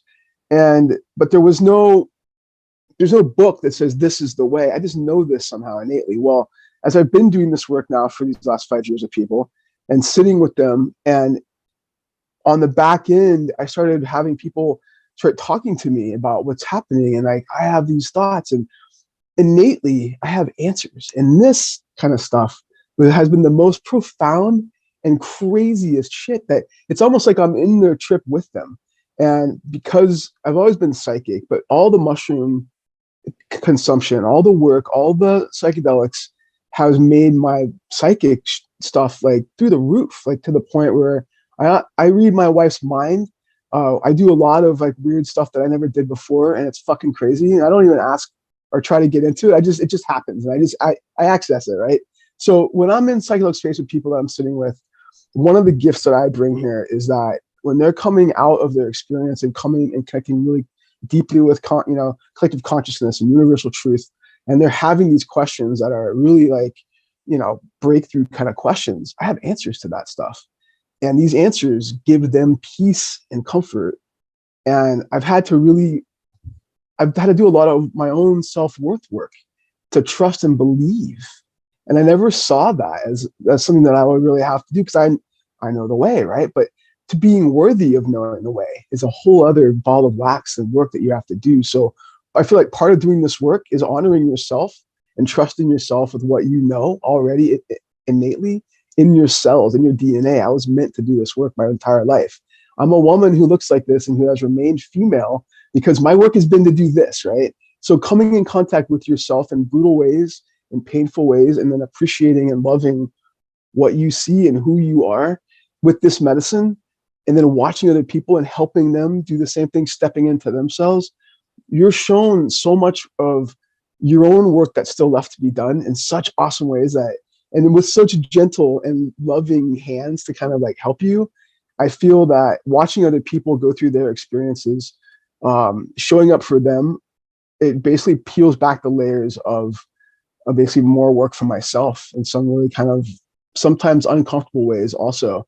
But really, I think doing this work, when you're sitting with somebody in psychedelic space, sometimes for hours on end, like I'll sit with people for 7 hours straight. And that's the work. You're there for them until they're finished with their experience, right? And until they're finished with their questions, because the integration aspect at the end and during is everything. It's the entire crux of this entire work, is to give access to truth, right? To give access to connection to, okay, what does this mean? I'm having these feelings. I'm seeing these thoughts. I'm seeing whatever. What does it all mean? It's basically, I feel for some people to be pulled open in themselves in a really raw way, to be, it's for me, I'm doing a lot of work on self-worth. It's brought me to places of deep humility. I feel even more so, it's like, the work I was doing with alcohol addiction and with cannabis addiction and nicotine addiction, that was like the little small stuff that was like tiny small compared to your own work around, maybe you're not good enough to do this. There's no model for this. Who are you to step into this space and take these people and to do this work with them? But when people keep coming to you over and over again, when people are referred to you, I don't even advertise what I do. I don't advertise. There's people that are set are like, hey, my friend, my therapist, my doctor told me to come in and reach out to you. This is what's happening to me now. Whole communities of people. A woman in Albany, New York, which is an hour and a half away, reached out to me because her and her Reiki master want to do macrodose sessions. They don't know any guides. And so a therapist who knows me connected me to her. It's this whole thing now happening out here. And at some point you have to start to accept yourself, accept your path, and start to step in with trust that I'm meant to do this work by proxy of the fact that people are coming and asking. And you have to essentially take ownership of the space that you hold, that you've been asked to hold. And you have to step in. If you find yourself amongst people, I mean, I'm guessing, do you do similar work? Are you sitting with people, educating folks on medicine, or? I am. Awesome. Yes. I do a lot of intimacy work with psilocybin, Okay. and That's awesome. there's also a lot of I'm also friend to the toad. Oh wow. Okay. And Okay. and so that is very profound and very physical sometimes as well. Yeah, I've heard stories of that one. Yeah. Yeah. Oh yeah. Yeah. There's a lot of deep learning there as well. Yeah. Especially in trust of self Yeah. in that. Yeah. I'm kind of curious then, as you're mentioning all this, I'm big on like discussing like identity. What were Yeah. some of the identities that you had to put down in order to do this? Okay. Well, look at me. First of all, I mean, I'm the poster child. Here, look. I'm gonna give you the full show. So back in the day, like, look at, I'm muscle tattooed. I was the macho butch poster child. I was the knuckle dragger, right? Beer drinking, football watching butch.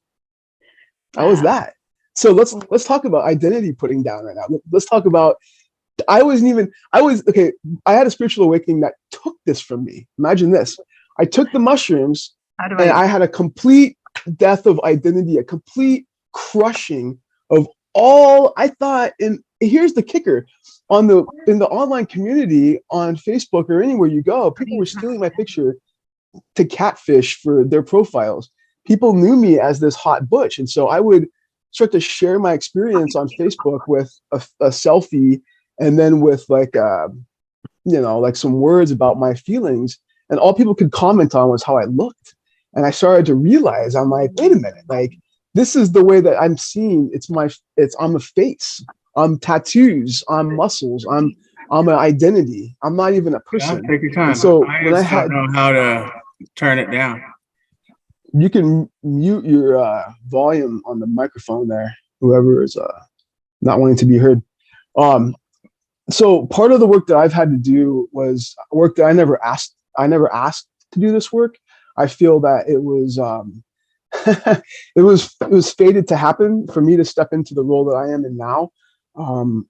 I had a spiritual awakening that took away my entire identity to the point that it's taken me, I'm still doing the work around that. It's taken me years to be able to really feel like I know who I am in a way that feels comfortable. I can't watch sports anymore. There was a whole year that I couldn't even really eat normal food. I could eat salmon and Brussels sprouts after this awakening. Drinking water all the time. Like, none of what I did in my past before my awakening is the same, except for the fact that I walk on the earth, I drink water, I breathe air. I'm still human on some respects, but even then I don't feel entirely human. What's left of me is my raw essence. And so my identity as a butch woman was shattered, was destroyed essentially. I still consider myself to be butch in a way, because I am a masculine woman. I'm proudly female. The work that I've had to do around myself as a woman who is often, mistaken for a man my entire life. I've had to, what I realize is that, like, I was born in this body this way to do this work, to be accepting of myself in this frame, has taken me, I'm 53 years old now, so it's taken me my entire life to really, sink my teeth into in a way that feels like home, right? It feels good, and it feels like I'm coming home into a beautiful, warm place that's welcoming, instead of feeling like I'm a complete monstrosity who doesn't deserve to be here because I don't look like everybody else, right? And I felt like my bigger body of work was, in the beginning, was to be, okay, I'm this way, so let's really be this way. Let's really push through the roof my attributes that are masculine, that are like the most masculine, because back in the 90s, that's what you did to be seen and appreciated, right? Is to be the biggest, the best, machoist, whatever, right? Which is disgusting. So all around me, my friends, when I was living in San Francisco, I lived there for 17 years. So I'm from a little town called Half Moon Bay. I grew up there. I lived in San Francisco in the 90s, which was both a blessing and a curse, right? And all my friends were transitioning, and they're like, let's go, we got to transition. We got to start this, And I'm like, you know what? That's not my path, though, because I was just born this way, and I don't feel like I was born in the wrong body. I'm accepting and learning, trying to figure out what this all is, but I'm still me, and I don't feel like that's my path, but I respect your choice. And now this whole time, this whole life, like, I can understand, with lots of psychedelic usage and lots of inner reflection, lots of soul searching, lots of being broken down by the medicine and rebuilding myself back up with truth and not lies and not misconceptions of what it means to be a woman like this. I was meant to be this person and to do this work in this body this way as a woman, because being a woman looks like all kinds of things, right? Being a woman is not just about this one, looking this one way and doing this one thing. Being a woman is power, is coming from a place of harnessing your strength, right? And connecting to both power and softness, like in most cases simultaneously, right? So I feel this mushrooms has really kind of helped me to step into myself and to really destroy, like, they basically destroyed all limiting belief systems of who I thought I was, and the importance of being that type of a person. Now I'm just me, and I'm actually, for the first time in my life, I'm dancing with my wife. Basically, I've never danced on the dance floor before because I thought it wasn't macho enough, it wasn't butch enough, right, to be on the dance floor and dance and like to move your body and shit. And so there's all these belief systems that have been like literally taken away from me, and it's been really wild. It's been really wild to like come out from a spiritual awakening of that degree and to assimilate into the world and to really try to understand and find words for not only just what happened, but who you are after the fact. And so I've taken a lot of time to, when I do my own personal journey work, I think a lot of that time is spent really trying to just be. And there's no answer. There doesn't need to be an answer as to who I am or what I'm doing or any of that kind of stuff that comes from my past before mushrooms, right? And I don't know, I feel like it's important to just, it's not even about gender, it's just about being present in a vessel that is respected and is coming from service, basically. My entire life is service oriented now. So who I am is a service provider, who I am is an access provider. I don't really see myself in labels anymore. Butch is a loose label. It does definitely link me to my community of people that I find myself closer connected with in some ways. But even still, it's not my identity. My identity is service, right? My identity is love. My identity is truth. It's tangible things that I feel make somebody into who they are. This is a suit of this life, right? This is a suit of now. And I don't know, next time, who knows what I'll be, but I know for now, this has been a wild ride and I'm grateful. So, and good question, but thank you.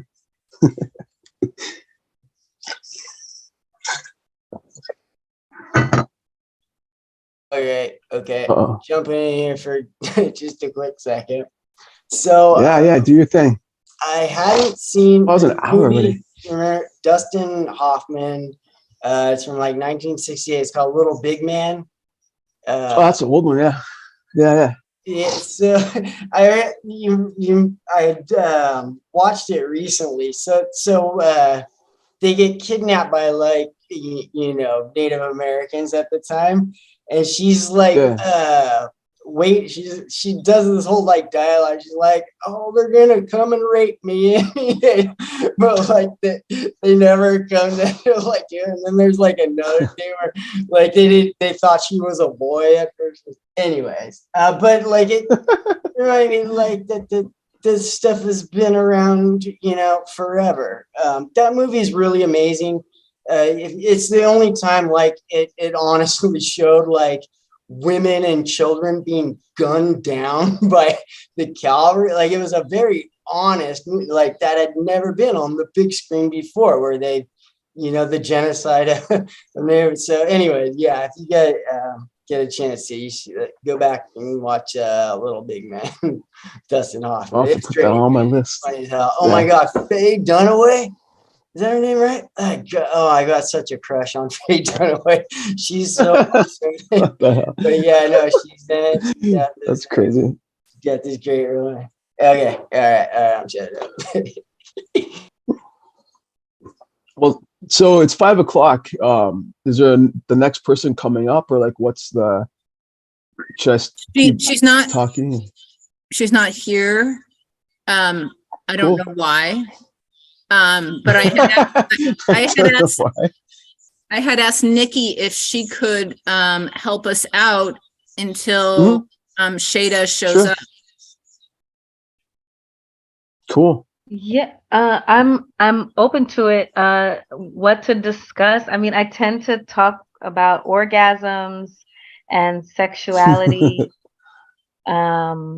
If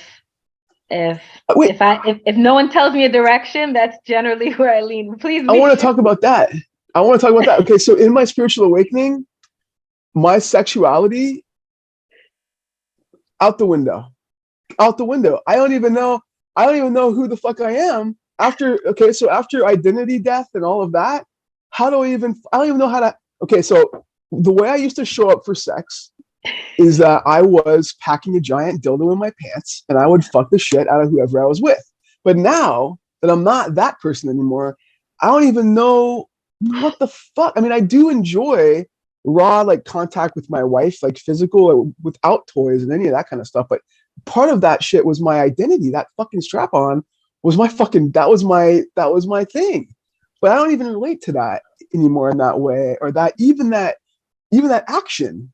That fucking, but that was my life. Like that was my bread and butter in some ways, of like, this is who I am. This is what I provide. And that was a persona, and it was taken away. All that was taken away from me. So now I don't even really know what the fuck, like, yeah. So I relate to that very much. Do you? I never talked about this other than with my wife. No one else, and I am happy to share this with you today. Yeah, so I don't even know. So what do you know about this? Like, please share. I would love knowledge. Yeah, I mean, I feel in the same place as you as far as what my identity was and what am I doing with it now. So as I mentioned, I'm a sex. One of my many titles is clinical sexologist, and I've been doing that title. Where's your volume go? Can you hear me? Testing. Can't hear me? Is it my volume? I bet it's my volume. Testing. Okay. Leo says you. I can hear you now. You can. Okay. Wonderful. Okay. Yeah. I was saying that what you're saying, it resonates with me. I've been under the title of clinical sexologist for the last 20 years. Oh wow, that's beautiful. That's awesome. Yeah, but you know what? But even that was something like I've been multi-orgasmic since I was 15, and poly. Once I learned, once I decided to engage with body sex.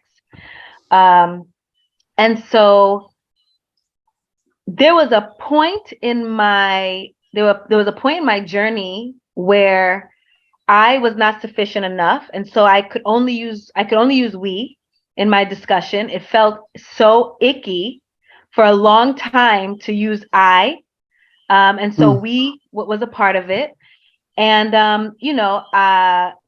yes, I've held space in the BDSM community. I'm holding space in the tantric community, and even in those spaces, and I'll just use those two in particular. There's so much compartmentalization, and I say that I'm omnisexual. I walk orgasmically. I can experience orgasm through the sun, through breath, through all the things. And so Spirit told me I need a new perspective of what home insecurity looks like. So I went through the last year and a half being nomadic, gave away all my things, meeting all my community around the country. And I've landed back here, and I don't know what to really do with my new lovers. Like the things that I used to do are not the thing anymore. It doesn't move me the same. And so those were, like you said, personas, the things that you do with your body that says, this is what gives me pleasure. This is what, but we're so multidimensional. Exactly. We are multidimensional, period. So it's been I personally have been just feeling an empty space that I'm not sure if it should be filled, or I just need to take a step back and just dissolve it completely. And I do partake in pleasure in all different ways without trying to be perverse, unwanted by others.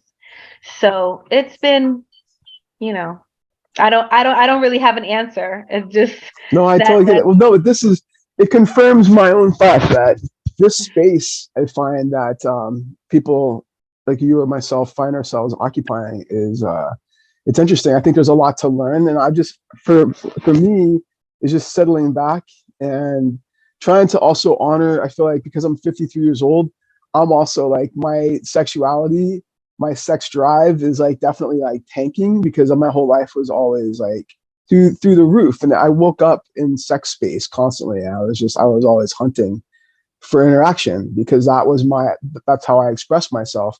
I was hyper that, that person that I feel the community that I was in the queer community in San Francisco in the 90s, I was being asked to be on calendars and on book covers and photo shoots and porn and all kinds of stuff. So my entire identity was sex. And so I kind of feel in some way the pendulum, it's swinging opposite direction. It's like extreme to extreme other. And so now what I really seek is just some sort of balance, but who am I in that balance is very different than when I began to even do, and I wouldn't even call this work. This was foisted upon me by a spiritual awakening. So I didn't ask for any of this, which is the most beautiful thing of all, because I'm finding myself completely stripped away from this person who was that self, basically. So now finding out who we are after the fact, I feel like is really the work, and going into it with peace and just with a lot of trust that whatever comes through is what comes through. And I also find, here's another thing, in my community, I went through a point of my life, maybe 15, 20 years of partners who didn't know what to do with a woman like me, who had a misconceived idea that women like me are meant to be givers and not receivers. And I have always been open to all of it because I am comfortable with myself and my body.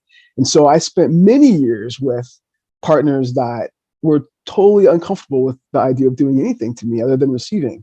And so now I'm with my wife who's completely into giving, right? And so she is like my fucking high holy of all the things, right? And I'm like, wait, I don't even know who I am. Oh shit. I finally have someone who like wants to step up for me like that. And I'm like, fuck, I don't even know. Like, she's like, come on, babe, let's go, go, go. And I'm like, wait, shit.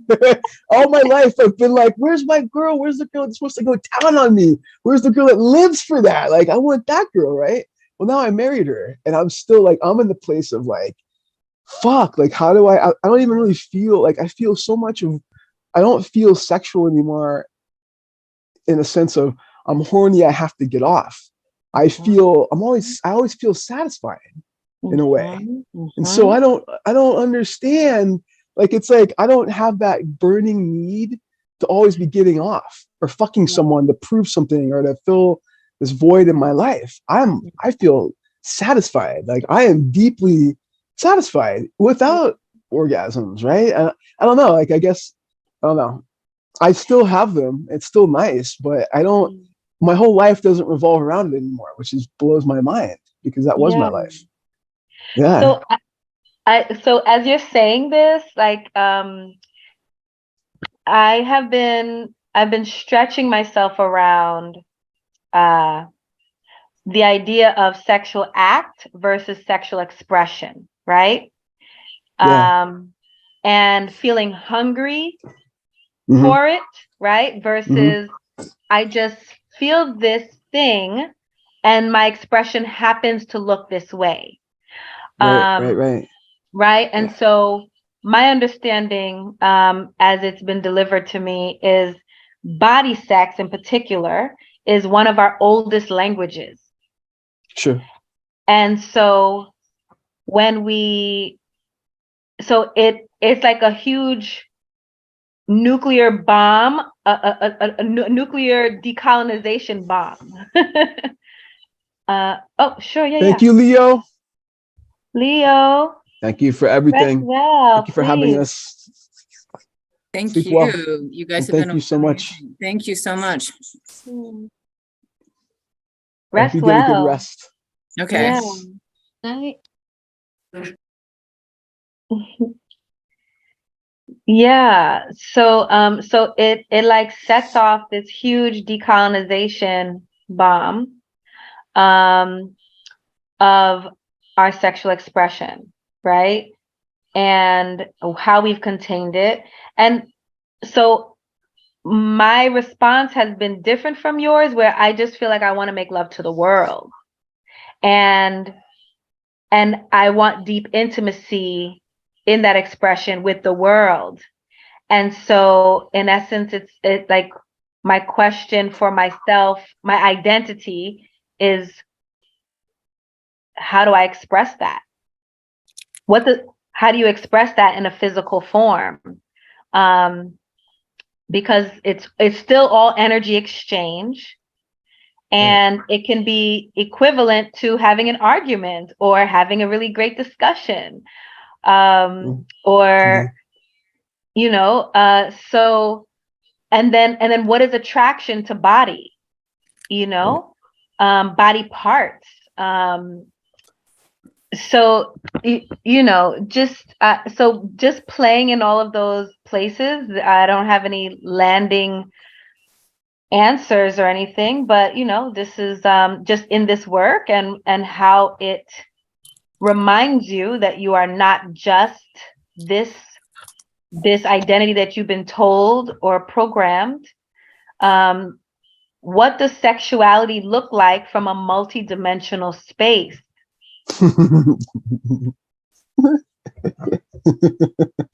Yeah, that right there. All of that. Yeah. Yeah, it's true. This is where, I mean, I think you need to write a book. I think I see a book in the making. I have so much writing and I couldn't even tell you I have like how I should put so it much together. Maybe we should I'm in a start place talking. like that. Yeah, I'm in that same place. Well, I know I have books to write around identity and gender, and around like so much around that. And I know that there's books to be written about obviously mushrooms and about mushroom methodology and philosophy of the work of integration and why that's crucial to the experience of taking this plant, because it's part of how you understand what's being shown to you, what your opportunities are, what your access points are, but I think that there's a lot to be spoken around those of us who have taken the time to self-explore, right? And to do our own personal homework with varying modalities, whether that's earth medicine, animal medicine, whatever your medicines, they're showing us aspects of our larger points of opportunity, but beyond our humanness aspects, right? Of the physicality, of the sexuality, of connecting to physical body, sex, and all this. I mean, I've had in the last 2 years of my life, I've had more physical intimacy without sex in my entire life on this earth. Because of my wife, our birthdays are a day apart. We're Scorpio Sag cusps, and hers is November 21st and mine's November 23rd. And so we have fucking magic, and she's femme, and she's 4'11", and she's like my ideal dream. She's a little tiny girl, fucking powerhouse. She's a badass middle school special ed teacher, and we have so much intensity and chemistry, and we're always like this together without even fucking. We're never even having sex. We're always together, holding, kissing, but it's like we haven't even broken that. I mean, we've obviously hooked up. We've obviously had many encounters together, but the real stuff, I feel like we're waiting to come into those people still, to go to those places, if that makes sense. Like, because we already see each other on such a high place. We just, I feel I've never had this before, and it feels perfect though. Nothing's missing. But other people would say, oh, well, do you have sex? Well, yeah, we have sex, just not all the time. It's like here and there, but we have the most beautiful intimacy. Who cares? It doesn't even matter. I'm full. I'm overflowing with what I need. And it feels I feel blessed every day. And it's so weird. I feel like our culture puts so much stigma around like the actual act of sex and this prioritizing like physical contact and expression of that level. And I don't know, I feel like there's a lot to unpack and look at on a deeper level there. That colonization, ridiculousness. It's a lot of grossness though. But yeah, I've never had these conversations with people, and I really am enjoying. We should connect outside and have more conversations, because I don't have many people in my life that I talk with on these levels who have done this kind of work. So I'm grateful to make a connection with somebody who's out there doing this work also, and who's been pulled into these places, these places without choosing them. So yeah, it's awesome. Where are you based out of right now? Are you in California? Or are you on the West Coast? I'm in Brooklyn. Oh, no way! You're in Brooklyn? I love Brooklyn. No way! I know. That's so badass. That's awesome. Yeah. So I'm very. That's fantastic. Okay. Yeah. So I would love to connect. Yeah, that's fantastic. And even in our so one of a point of and I open this up to everyone, right? Like a point of I want to say, I'm loosely using the word challenge in our medicine sacrament community, is that like I will hear, I did 60 grams, I did 30 grams, these very high doses, but there's still conversation about like, yo, but you begging for pussy, or still, like there's so many things that are like, the sexual trauma is so deep that it's like we're doing the work, but we're not doing the work. And that makes me very uncomfortable. Because we hold space, and I know that we connect with our mirrors as we do. Every key has a hole. I completely get that. But the body shaming and like, it's just so wildly heavy. But we're connecting with our teachers. We're connecting with our intergalactic teachers. So what is happening?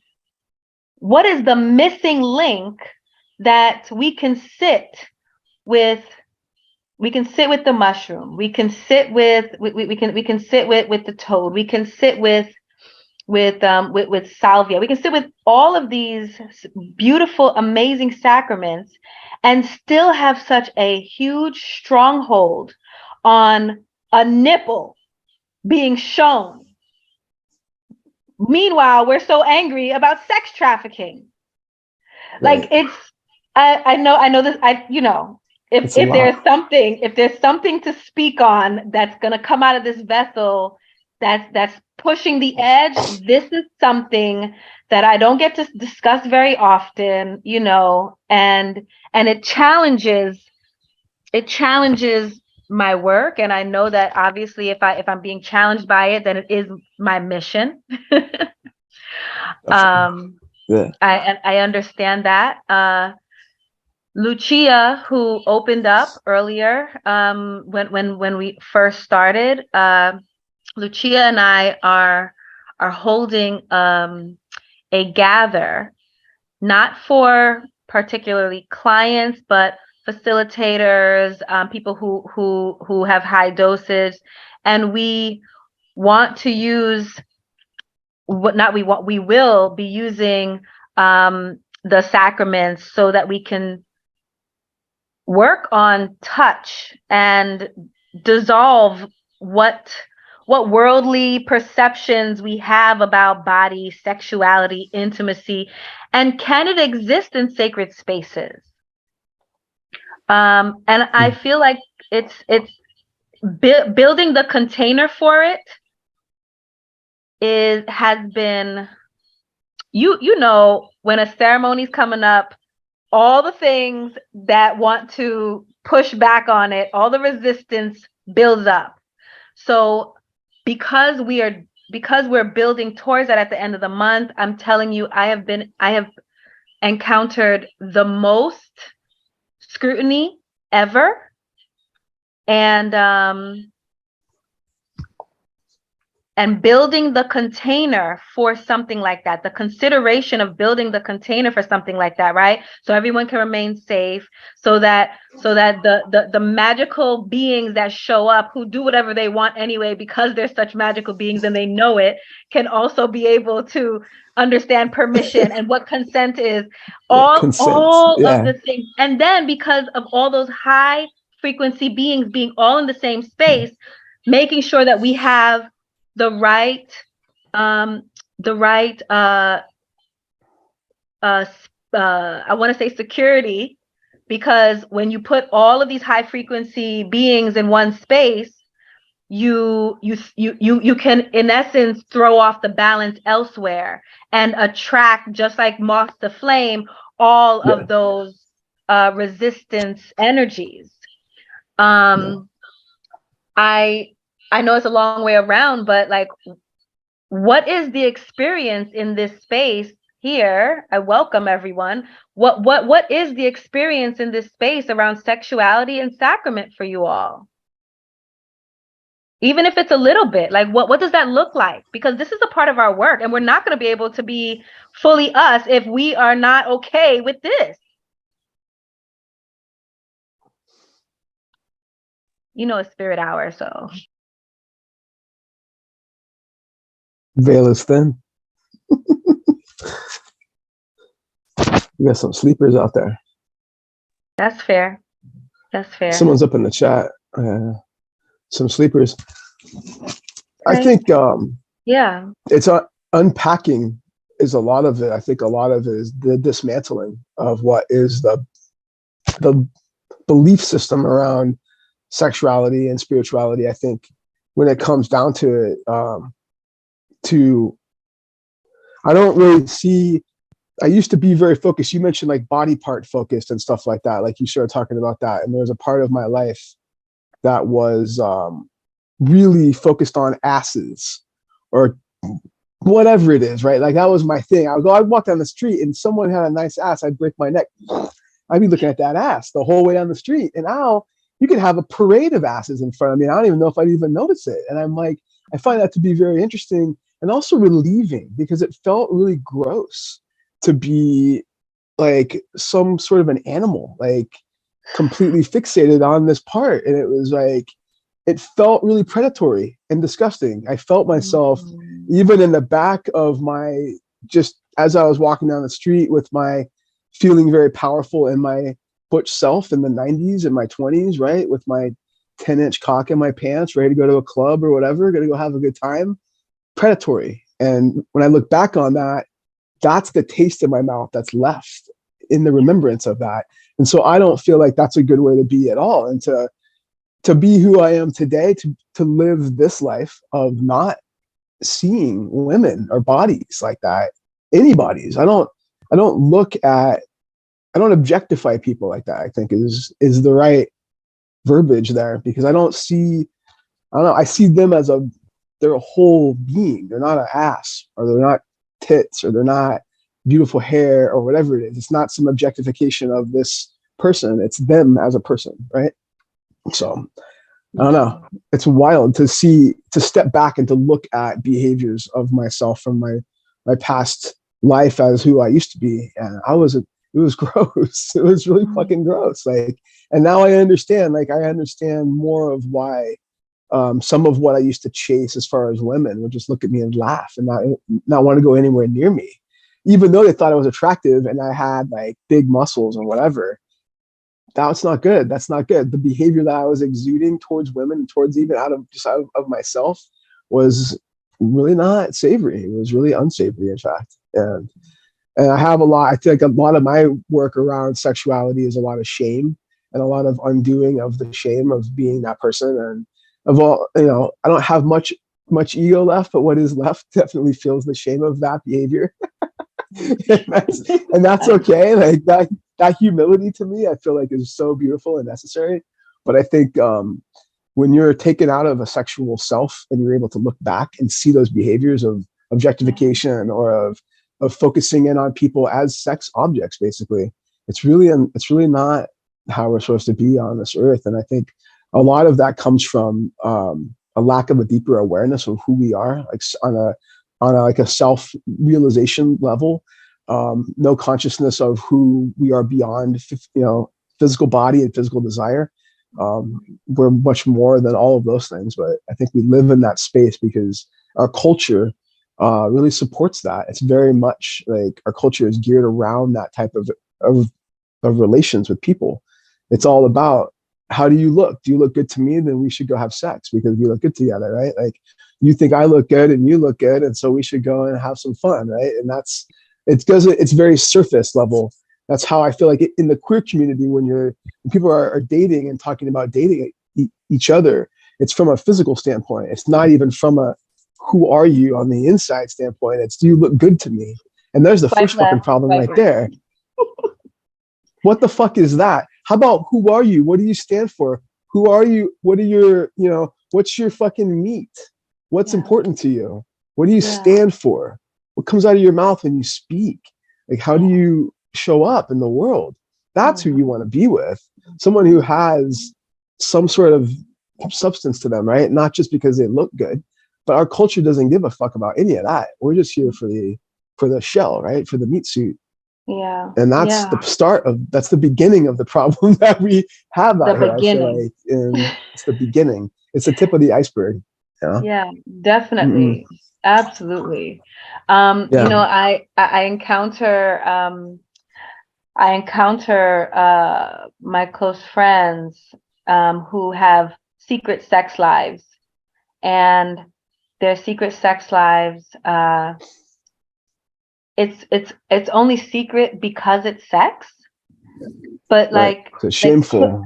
Yes, and could it be possible? Could it be possible that you can have meaningful, intimate relationships with many people and still treat them like human beings, still be safe, still be healthy, still care about their existence?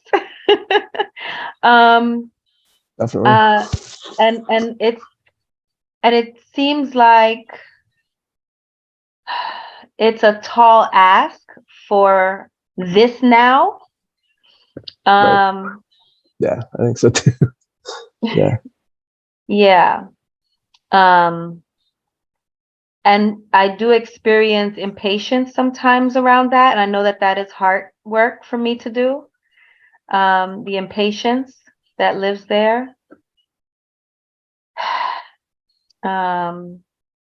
Because we're so amazing. Like we're Yeah. just we're so remarkable. And goodness gracious, even if you really wanted to get into it and you really like even just slow down your body, just slow down your body's experience, you can feel, as you said, the intimacy. You said you've had more intimacy than ever before with your wife. Ever in my life. Right? Yeah. And the Like, least amount of sex of all and the the partners least, that I've been with. yeah, It's beautiful though. Yeah. It's it perfect. really is. Yeah. But we break it down.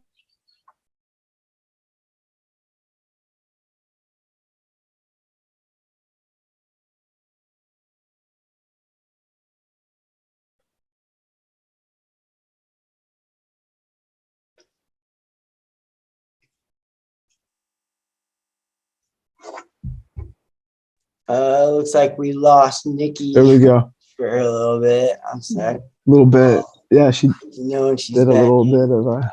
Mishu, I'm sorry. Did I hear you say you were 53? Yeah, I'm 53.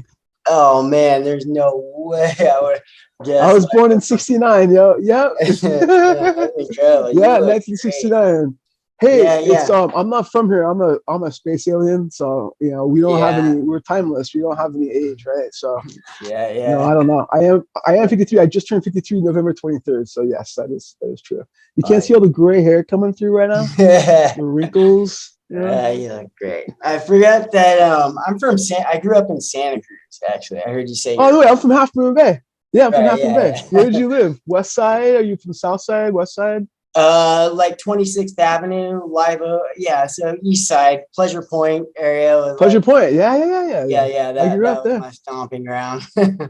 Yeah, that's awesome. We would go down to Pacific Avenue in the 80s and get our LSD from down there. We'd get for like 10 cents a hit. It was awesome. We were like 15. It was amazing. And then we go see the Dead. And that was our whole fucking lives. We just chased the Dead around. So Yeah. Santa Cruz though. Very nice. Look at my shirt. Look at this. All right, yeah. Hell yeah. Awesome. Yay, Happy Bay in the house, all the way from Massachusetts. Yep. I'm a little bit from that area myself. Oh, no way. Where are you at? I spent the first year of college there in Santa Cruz, but now I live on San Juan Island in Washington. Oh, beautiful. San Juan Island is gorgeous. Lucky you. That's beautiful. Very nice. Nice to meet you also. As far as beautiful places that we know. Yeah. Half Moon Bay's changed a lot. I have a lot of sadness about that place. It's really not what it used to be when I was there in the 70s and 80s, but it's all right. People, sadly. Is that your artwork, Eva, behind you?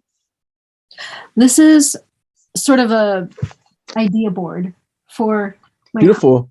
My host for this meeting is Techno Hippie.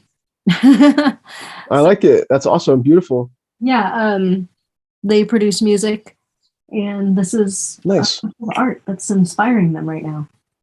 Beautiful. Well, it's inspiring me, and it looks really nice. I like it. Yeah. Very nice. I also just came from an art show for Henry, and oh, cool. This is I got a tarot deck, so this is I love that. That's fantastic. That comes in it for the oneness idea of oneness, and then I also pulled out. Oh wait, look at that guy. And harmony. Those are great. Those are great cards. Who actually made those? Those are actually really creative. Henry is the artist. There's this radical. Oh, nice. Oh, I love that. That is awesome. Is really full of a lot of smiles and contemplations. Nice. I'll have to check that out. I like it. Radical abundance. That's the life I'm in right now, and I'm having to do a lot of work around, again, with self-worth. That's a little bit tricky to come from homelessness and a life of perceived poverty to really just stepping into more abundance than I ever had. Everything that I've wanted. It's weird to live that way and to actually come to terms with the fact that, we're all worthy of abundance. We're all worthy of the life that we want, of the dreams that we have, of living every day with so much more than you could ever imagine, every one of us. But to actually live it, there's a lot of work to be done in that space, and it's difficult. It's painful to sit with, have, everything that you want. It's painful to sit with sometimes all the things you ever asked for all around you, surrounding you, right? Yeah, it's interesting. It's humbling. I'm going to take just another 10 minutes before my hour. And it looks like Nikki is back. Nikki's back. Yeah. Yeah, I was enjoying the cards and everything. I didn't want to Welcome interrupt. back. Amazing. Henry's tarot cards, amazing. And yeah. And I am a little curious about what the transition looked like between homelessness and everything that you desire. Yikes, that's Manifestation. Manifest. When I was homeless, I injured both of my shoulders in 2017. Like basically on my birthday, I re-injured my right shoulder and then newly injured my left shoulder. I wasn't able to work. I had sold everything that I owned to move to the East Coast from the West Coast. And I had I had no savings. And so when I injured myself, I couldn't work. And I was asked, in 5 months' time, I had to get my shit together to have rent or not. And I couldn't come up with $500 for rent. By the time that it was April 2018, I was asked to leave. So I went back to California to try to get help, surgery, taking mushrooms, right? And every time I would take them, I would have insights into where and how and kind of how to navigate. And I felt that I was being guided by them to do certain things to put myself into higher vibration, higher energy. And I was literally manifesting. I would go live. I didn't have anywhere else to get help. So I'd post live video and post it on Facebook and Instagram asking for help financially. And it would come much more than I imagined. And it broke me to ask and it broke me to receive. It was so hard to ask for help and then to get 10 times more help than you imagined, because immediately it's, am I worthy? I asked for 200 and I got 1,000. Fuck. Now I'm like, fuck, this is too hard. I don't want to do this work. It's like, I'm getting all of this and I'm not feeling like I'm worthy of any of it. And so here's the work immediately. And so literally going from that space little by little and asking and being raw and open and honest and so vulnerable and humbled and just asking for what I needed directly. Speak your truth, ask directly for what you need every day. I would do this. And I would also talk about how to step into yourself, how to be. So I'm giving some, I felt like I was trying to give as well as receive from people that I didn't even know. And I just kept asking for help. Every time I'd climb up a half of a step. Here comes more help. Here's me helping other people. Here's people coming to me to ask about mushrooms, right? And me helping them to connect to how it works and access and everything else. And I'm getting all these things. I manifested a place to live in a woman's basement in Greenfield, Massachusetts. She was a Quaker, and I had the awareness to look on Craigslist because the hotel that I was staying at up in Brattleboro, Vermont, I couldn't keep getting people. I mean, I was asking for $250 a week for the stay. And I'm realizing that this is not sustainable. I need a place to stay. And I had the awareness to look on Craigslist. And there was an ad, and I reached out, and she had me come over. And I told her my situation, and she's like, well, how about $50? You can stay in my unfinished basement. It was a fucking disaster. But I stayed with my Chihuahua, Chico. We stayed down there on a twin-size mattress on the floor in the winter of 2019. It was basically New Year's Eve that I moved in. Her basement was moldy. It had standing water. It was raw concrete. It was unfinished. It was a complete and total disaster. I thought I was going to die down there. Then the pandemic hit. And I was convinced that but then I didn't feel like that I was going to die. I knew that we were going to I felt like this was part of the awakening. This is part of what's necessary. Cleansing in some ways of some people to step in to deeper spaces of themselves, right? And so I'm doing this work. I'm helping people. I'm creating a business card.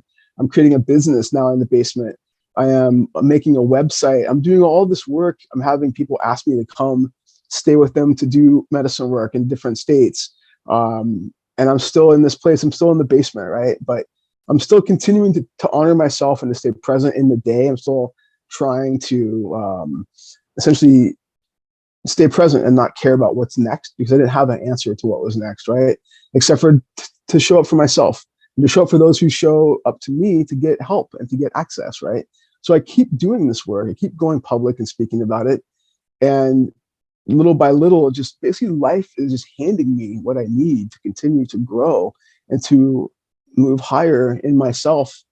And literally to the point now where it's been almost 3 years. I've been with my wife for going on 2 years. I'm not homeless anymore. I have the car of my dreams, which is crazy. I have my best friend as a wife. I live in the most, to me, I've wanted to live out here my entire life. And I feel geographically, there's a connection to being where you love geographically, to how much energy you can really harness and apply to your life, and for manifestation purposes, for personal rising through your higher self purposes. Well, if you're living in a location that doesn't feed your soul, your spirit in a way that you feel good about, it's taking from you. I feel very strongly about geographic location being either a hindrance or a huge help to either pulling you down or bringing you up. And being out here in Western Massachusetts has always been a dream. So to basically live exactly where I want to be who I want to be with, to do the work that fills my soul, fills my entire self with gratitude every day that I wake up. I'm excited to be alive on this earth and to contribute and to be participating in a way that to me feels really important and that feels real is everything. And I feel like when you're in that space, you'll bring into your life everything that you wanted. And it becomes very difficult at that time to have what you want and then realize that you're worthy of all of it, right? That you deserve it all. And so to not be able to, I don't know, going from homelessness and living out of the back of my car to living in a gigantic house with a beautiful woman, it's a lot of work to do. It's very humbling. It's very difficult sometimes, only because of my own limited belief system that still, whatever is left of that, of thinking that, a life lived of struggle, of strife. I was always in my own way. And the way that I looked at how to get ahead was skewed and wrong. And so I feel the way of living in harmony with yourself, with showing up and with being accountable and with being present, that is the way to essentially attract what is yours and what's always been yours, right? So mushrooms have taught me to basically prioritize and cherish presence and truth, and basically to seek all those things to align yourself, right, in a way that essentially pulls what's meant to be in your path, people-wise, manifesting people to teach you and to show you what you need to know. All of that happens when you walk a path of truth, I feel. And it becomes really difficult, though, to go. I'm still doing the work around being homeless and then not being homeless. Learning how to basically have money and to basically just spend, because it's going to come back to you, to basically spend on what you need. It's going to come back to you. What's meant for you is already coming. It's already making its way to you. All of this kind of stuff, it's all wrapped up in doing this work. I feel like psychedelically, when you open your consciousness is when you're opening up access and avenues to these parts of yourself that no one teaches you about, but you already know the way. Innately, we already have the knowledge of how to get to these places. So I feel that trusting and releasing any type of control over the process, but accepting what comes your way is part of the hardest work that I've ever done. And it goes back to self-worth. It goes back to not feeling worthy. It goes back to, there's a part that I think for a lot of people that they believe there's a weird existential kink around poverty life, around struggle life, and about this daily grind struggle mindset that is, it's BS. And I don't know, I think it's interesting to be having that shifted out of your view and into now your life is full of abundance. All that you need is already right. Always, it's already surrounding you.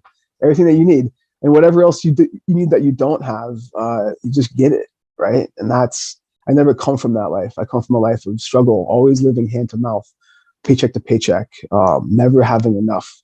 Always looking at something and going, oh, I wish I had that, and always wanting something that was always just right out of my reach. And I don't have that anymore. I don't live that life anymore. But yeah, I don't want to take all the time here, whoever's time it is to speak.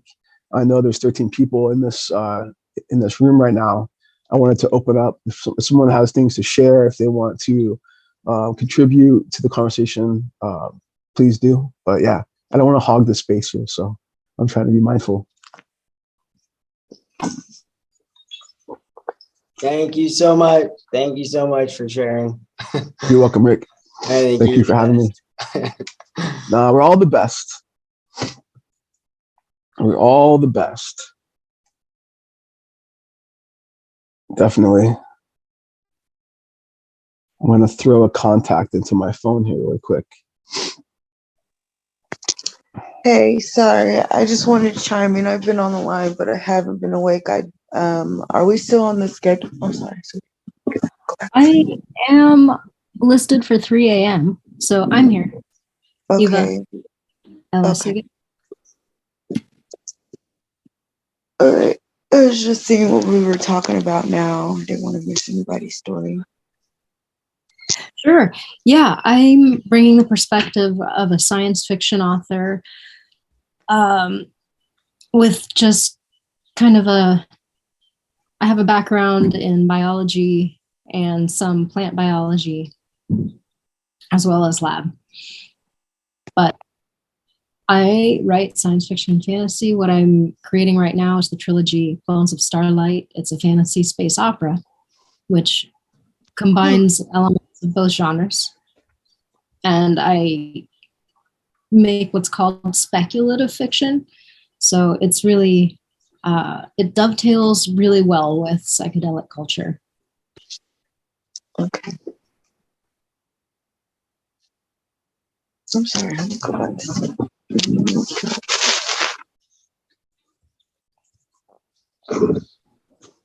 I could keep on rolling on that.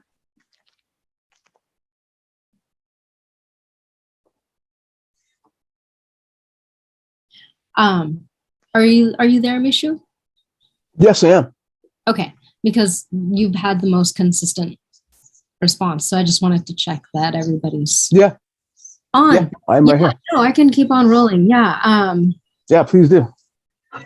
So yeah, I write stories that are fiction, which are something that can be considered a translated experience. So it's the art of experience, and I think that is something that people encounter when they're in the world of entheogens. The art of experience, and then this ability to transfer the mind and the perception to another focal point, and then experience a shift, and then have a shift in perspective that gives us some difference to how we relate to life and our own selves. I think a great connection between fiction or especially science fiction and fantasy, sometimes called imaginative fiction or speculative fiction. One of the connections that it has to entheogens are broadening perspective, opening the eye of the imagination, this kind of ability to be receptive to things that don't exist or are invented or have never been seen or described or understood. It's this beautiful process of reaching out into the unknown or encountering the unseen that that's the medicine of these experiences. That's why people seek it, employ it, teach it.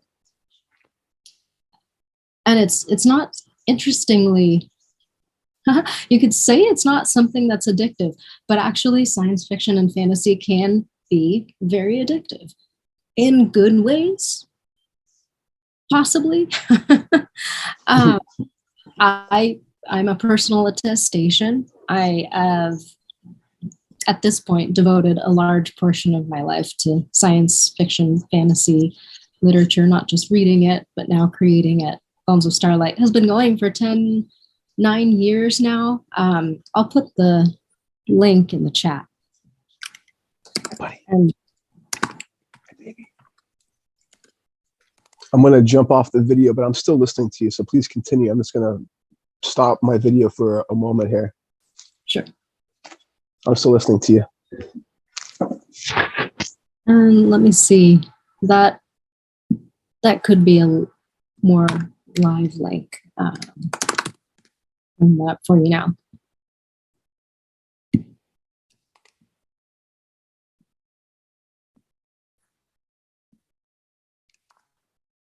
And yeah, so it's been serializing twice a week. And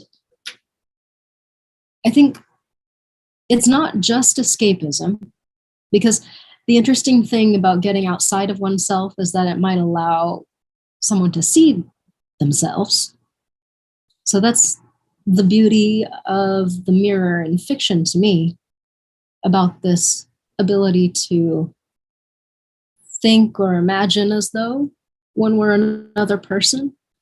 And it may be that psychedelics or entheogens give people perspective from a different kind of mind, which is similar enough to understand and empathize, but different enough to come up with different ideas a little bit, or reorder things in a way that can be really useful, especially when guided or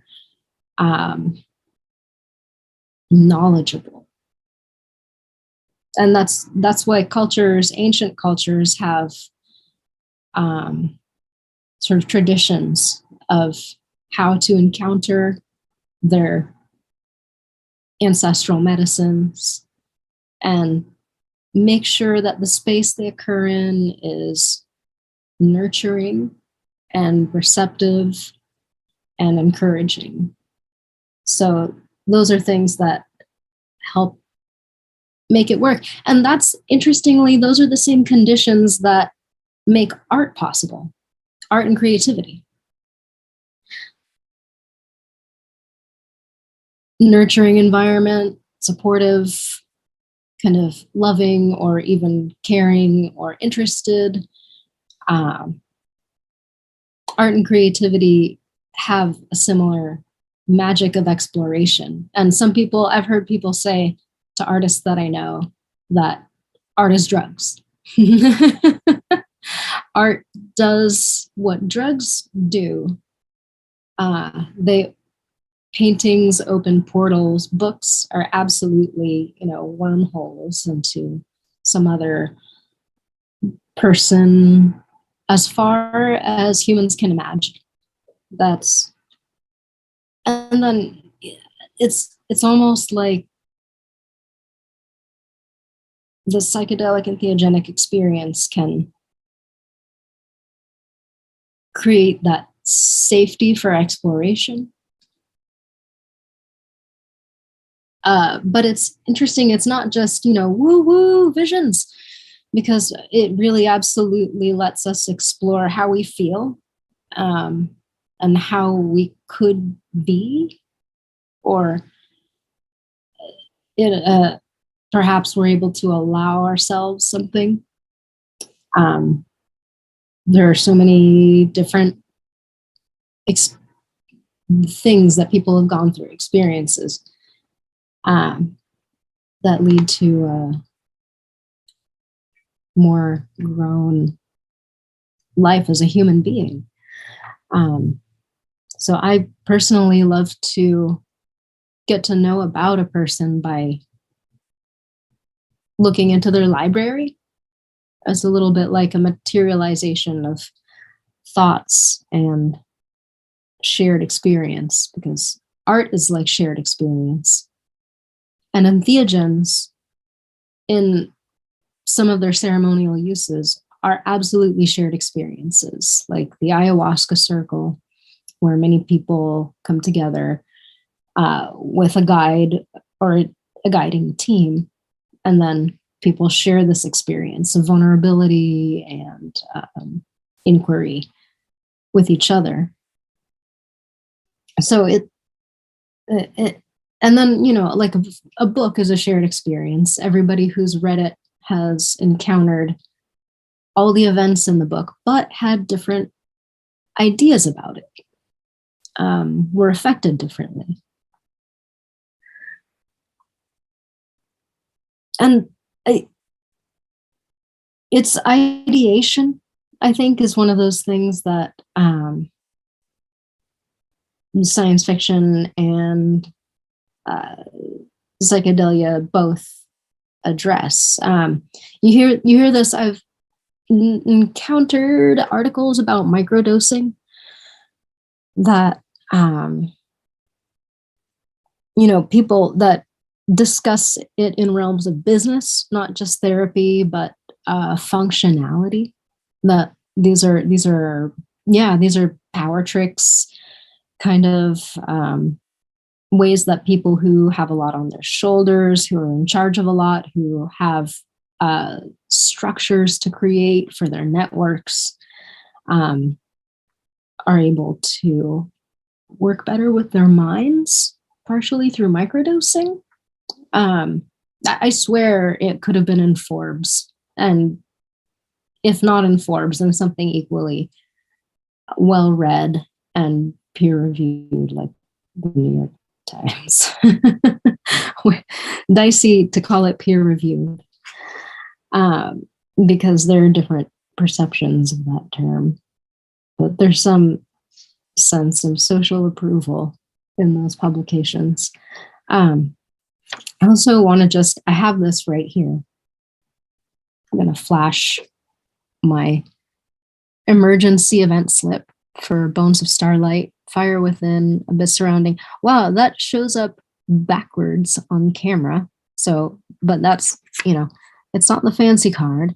Intergalactic, mythic, fantasy, space, opera. So, yeah, a journey far and wide.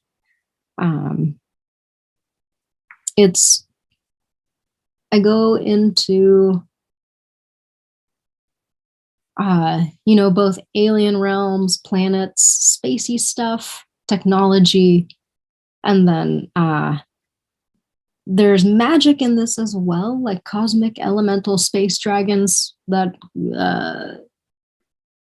that connect to like the periodic table of elements in this universe and its alternate universe. So I get to play a little bit with ideas of physics and science. And I see that I've managed to go on almost, no, this is just the beginning of my hour, isn't it?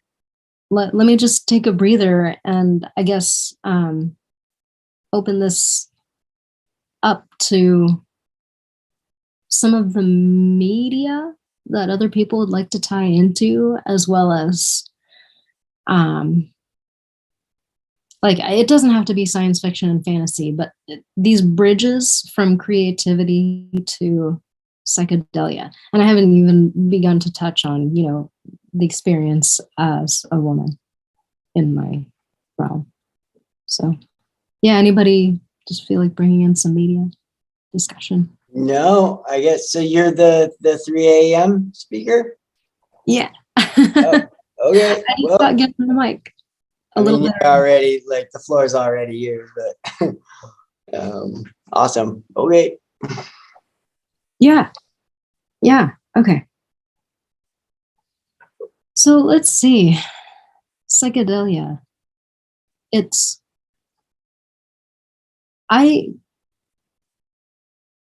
began to first encounter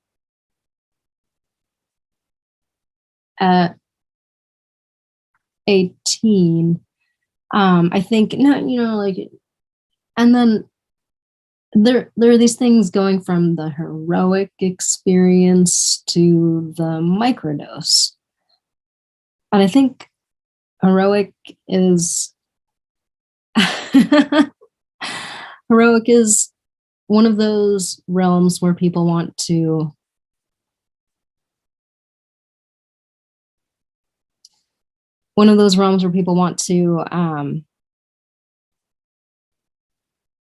just discover other worlds and really kind of blast off. And then microdosing can be a little bit more therapeutic, where you're not very far from your own experience.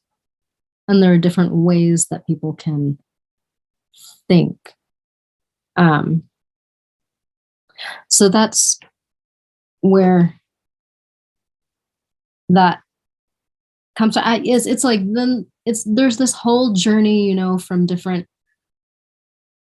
encountering different teachers, and then having them be present at the right times. So that's a little bit, like, my creative journey has been not in tandem with that. I began writing really young, at age, 3-ish. I started reading young, and that was something that really inspired my early life and aided my development, or, shaped me as a person. I began writing sort of in science fiction, fantasy, creating worlds around 6 or 7 in my journals, deciding that, I'd like to come up with landscapes, just really exploring the art of words. So that would carry on a little bit further through growing years and became my focus sort of for my life path. I took some divergences in college along with my year abroad in other dimensions, let's call it.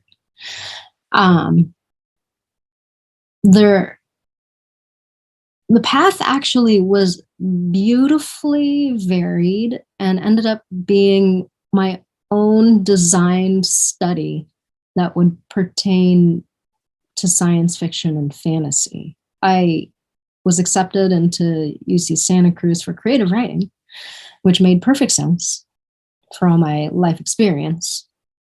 And then I shifted. I took a break. I'm both a dropout and a graduate.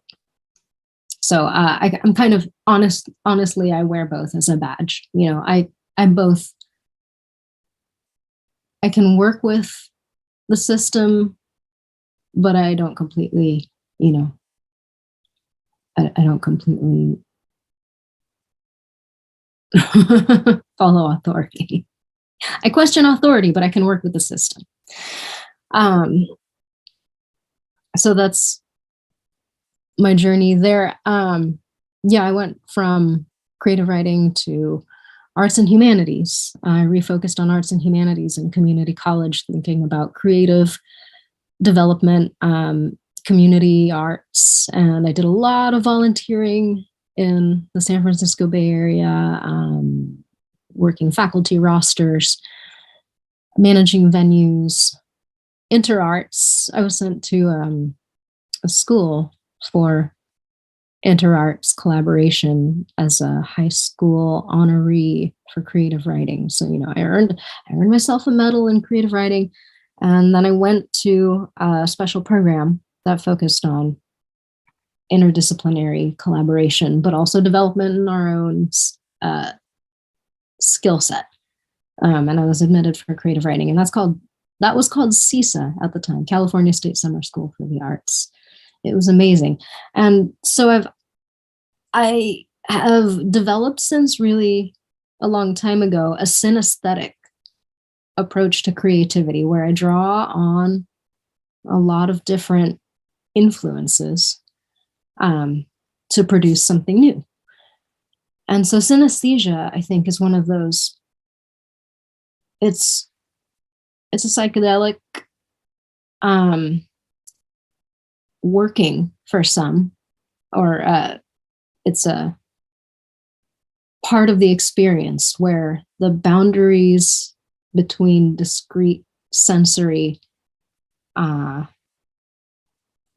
but the boundaries between discrete sensory input start to connect more to each other and flow more into each other, so that music and color or feeling or like things we take for granted in our consciousness that are really truly miraculous, and people have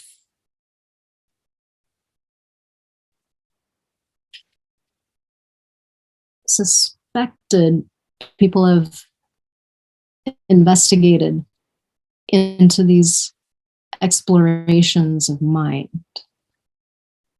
that lead us to things like music, giving us feelings. Like how can a vibration in the air elicit, the beat of my heart? But it does. There are moments in early evolution that are recorded through art and history of the concurrence of explosions of art and entheogenic medicines. So this is part of my tradition as a storyteller. This mind work and emotional work.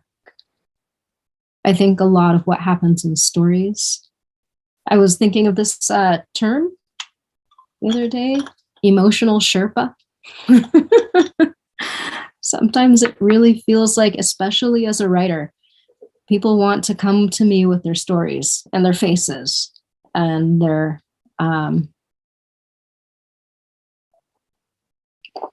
energies and deposit them to me for my work.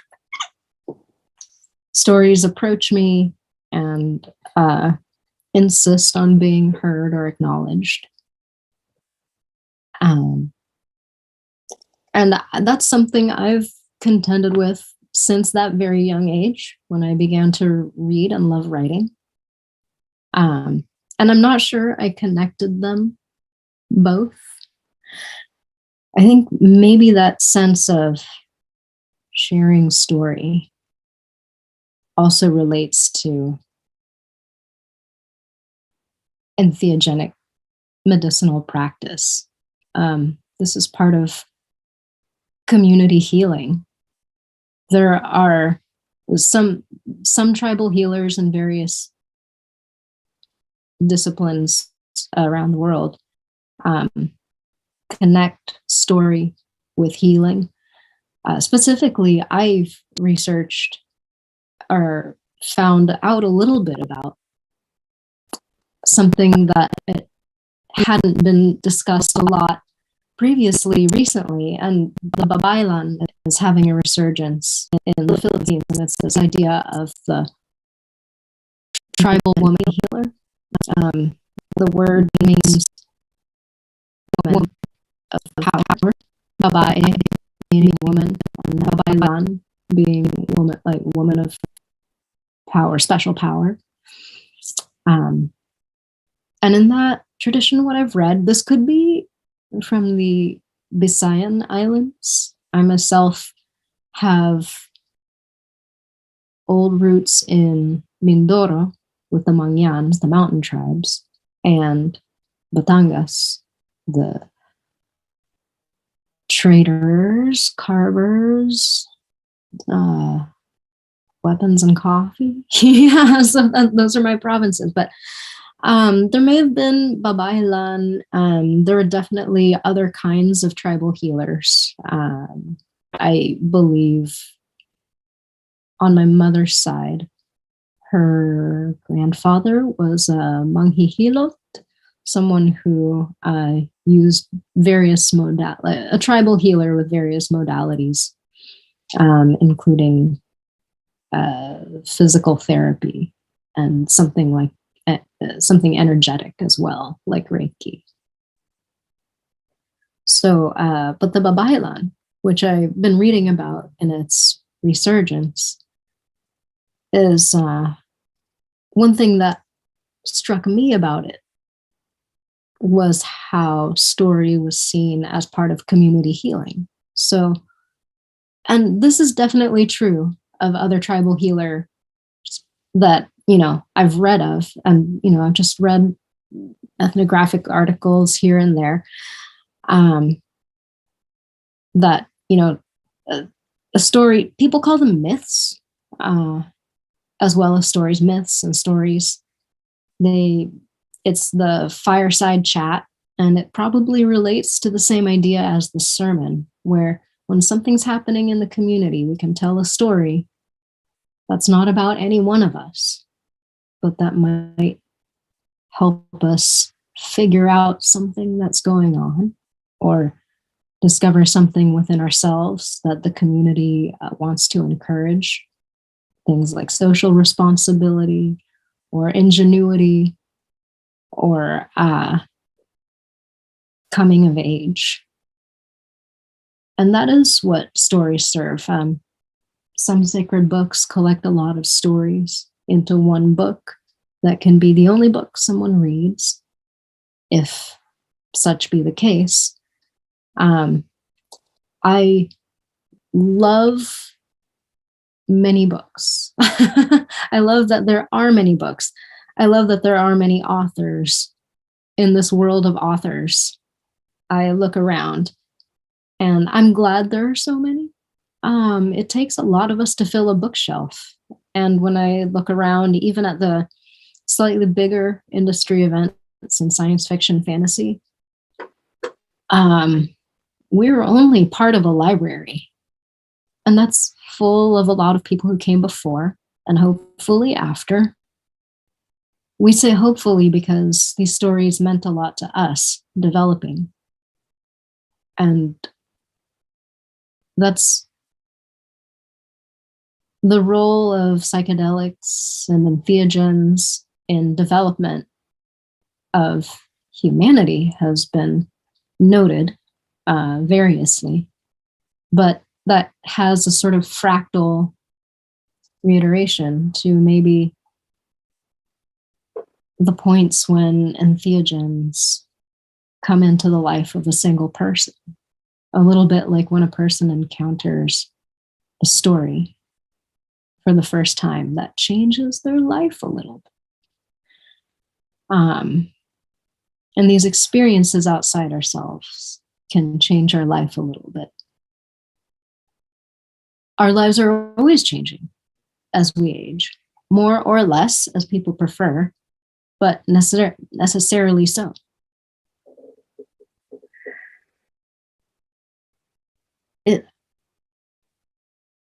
It's almost like different entheogenic teachers, different types of chemical, different plants address different areas of need for healing. And it's really amazing what psychedelics can do as recorded for people who want to change their ways or find a new relationship to their habits. And then we have these things where stories inspire people to choose their life path. It was a thrill to me to meet an astronaut who put a book at the bottom of their launch patch. So somebody's out there on the International Space Station. So that's Dr. Kjell Lindgren, who hung out with a whole bunch of science fiction fantasy authors at the World Science Fiction Fantasy Convention. And, so that book at the bottom of the launch patch is one of those milestones in development where an experience outside ourselves inspired us to achieve, to create. Yeah, there are various mind states to story and language that it seems are visibly historically recorded in concurrence with entheogenic medicines or plants or psychedelic plants in culture. But I'd like to just go further into some of these mind states because they're so interesting. Things like metaphor, where stories can be seen as not literally true, but rather true as they relate to real events. This is like this because, and that's, it's like these are leaps in consciousness from taking everything literally, or not necessarily hierarchical leaps like a ladder, but these are different modes of consciousness that exist alongside each other. There's that part, we could be taking everything literally, like every story is true, that this is happening somewhere on some level. And this almost ties into quantum physical theory, like in Einstein's dreams, where he's thinking about all the different possibilities of time. But no, I'm gonna go back to metaphor. That's a fantastic book, by the way, Einstein's dreams. Yeah, as a mind state. So there's the literal interpretation, and then there's metaphor, where it's almost like in video gaming when somebody, like, say for instance, I like to watch, like if I watch a secret agent film, I feel like I'm not relating to it because I myself am an actual secret agent. But rather because some of the things in my life feel like what the secret agent is doing. They require the same sense of managing chaos and applying oneself to an indistinct goal.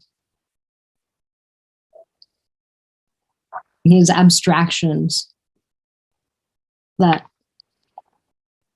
become our insights. So metaphor is a beautiful invention that is simply one of my favorites.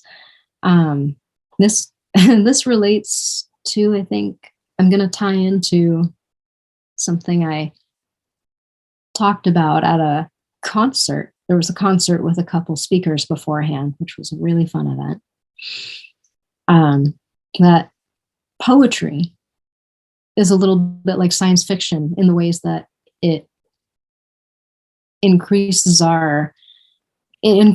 the newness of our mental experience through linguistic experimentation, in similar to how science fiction and fantasy bring in novelty through outer realities. But poetry can be talking about something mundane, yet still be expressing the unknown. And it's just by examining our feelings, we find uncharted waters immediately. It's every feeling is unique and has its context and requires a unique expression. When trying to be faithful to its deepest truth, it's almost like the truer something is written, the more mysterious. And that's this kind of relationship we have to poetry.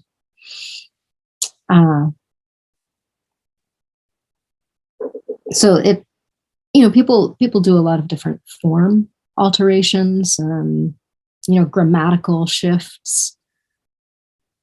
And grammar is really structure of thought.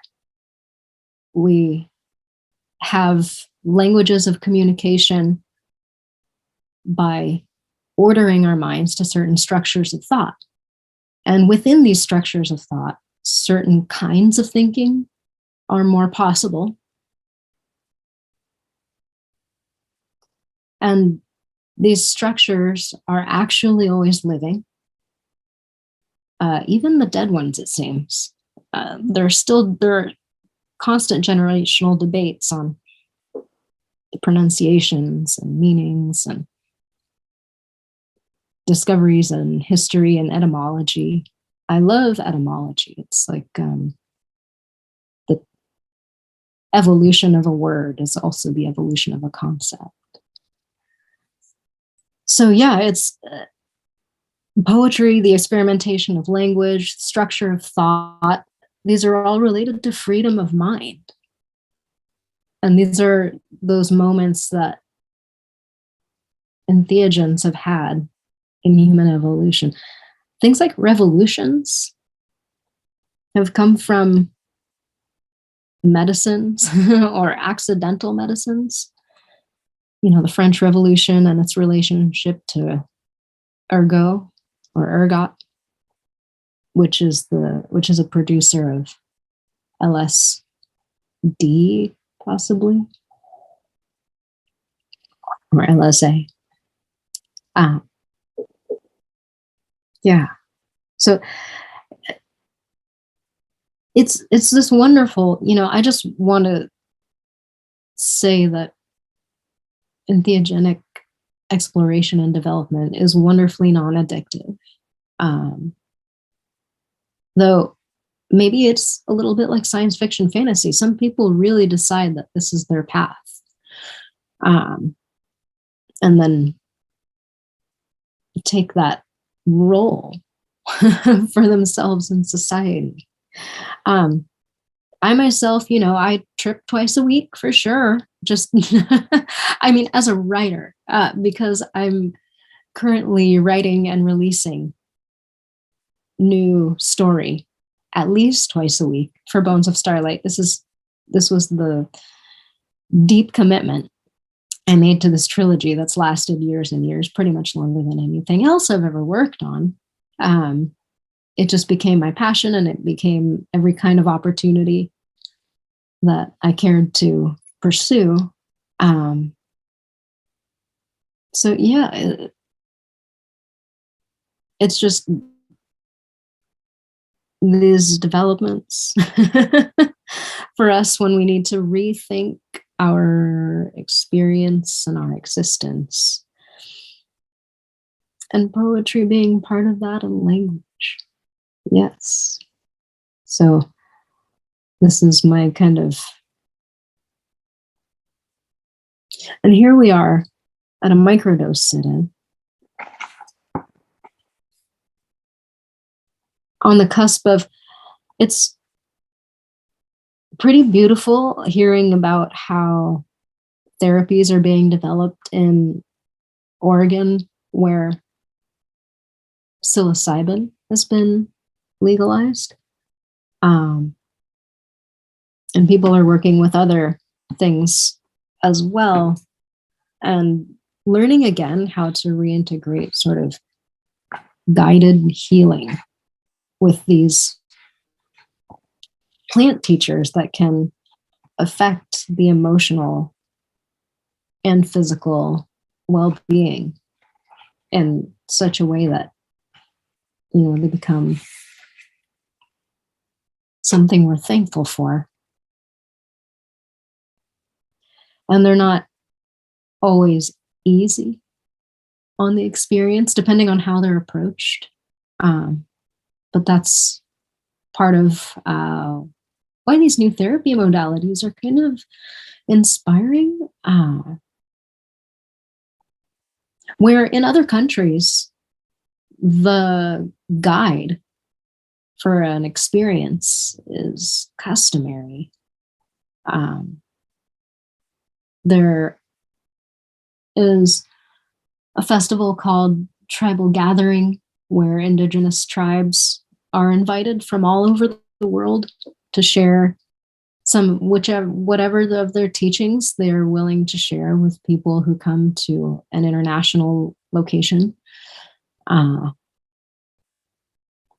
they, you know, they bring their processes as much as they can. I've seen they, and I as well, I was invited to host some of my workshops there. And I created a unique 7 workshop string for people who are, you know, exploring story and heritage and healing. And some of that was recorded and shared. And so I also, that was my offering for myself as a modern, you know, the artist and the role of the artist and the shaman are really close. And I'm not claiming Babaylan really specifically, because I feel like that might have certain expectations to it. Maybe there's something natural to how I approach being a storyteller about it. It's like a devotion. It is a devotion. It requires a great deal of that.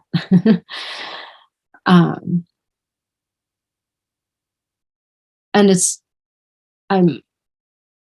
sometimes what I feel like I'm doing is processing the realm of experience. It's almost like experiential compost, where there are all these things floating around that have caught the attention, that seem a little bit important or at least a little fun, and then reinterpreted through newness. There's an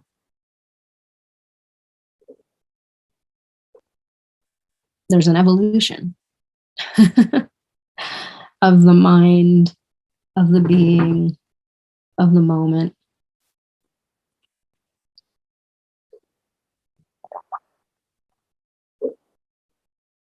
And yeah, so that actually, tribal gathering was something in elementary school. We had this discussion about how to help disappearing indigenous cultures. How could disappearing indigenous cultures, or smaller, lesser known, perhaps advocacy deficient, or not deficient, those in need of advocacy, how could disappearing indigenous cultures reach out to modern people in a way that would share things that are important and maybe find them aid and sympathy? And we thought, well, yeah, maybe we kids, I think this was approximately 6th grade, we thought that, well, maybe like a gathering, like a summit where people would come together and learn from each other or share their knowledge and express their needs in a spirit of open, well, as an adult, I'm saying in a spirit of open-heartedness. But I think we might have implied that as sixth graders. We thought, yeah, maybe that. Yeah, it sounded like a sixth grader thing to say. Like, let's throw a party and invite everyone. And that this one gathering, there could be more that serve this purpose.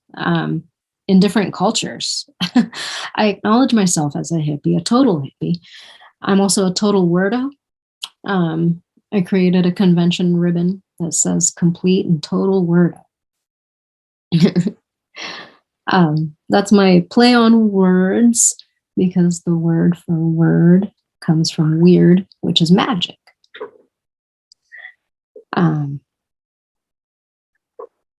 Yeah, so, tribal gathering is sort of a hippie land experience, but it's also, really connected to as much as possible, not perfectly in every corner, but like, humanly, as much as humanly possible in a good way, that is genuine for the cultures contributing. And for the seekers, it attracts seekers. I myself was seeking a reconnection to a tribe of my ancestry. I'd been wondering about all the lost pre-colonial knowledge in the old country. I was born in San Francisco. I am Filipino American.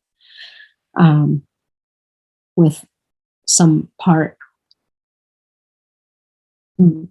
European, British, through America. But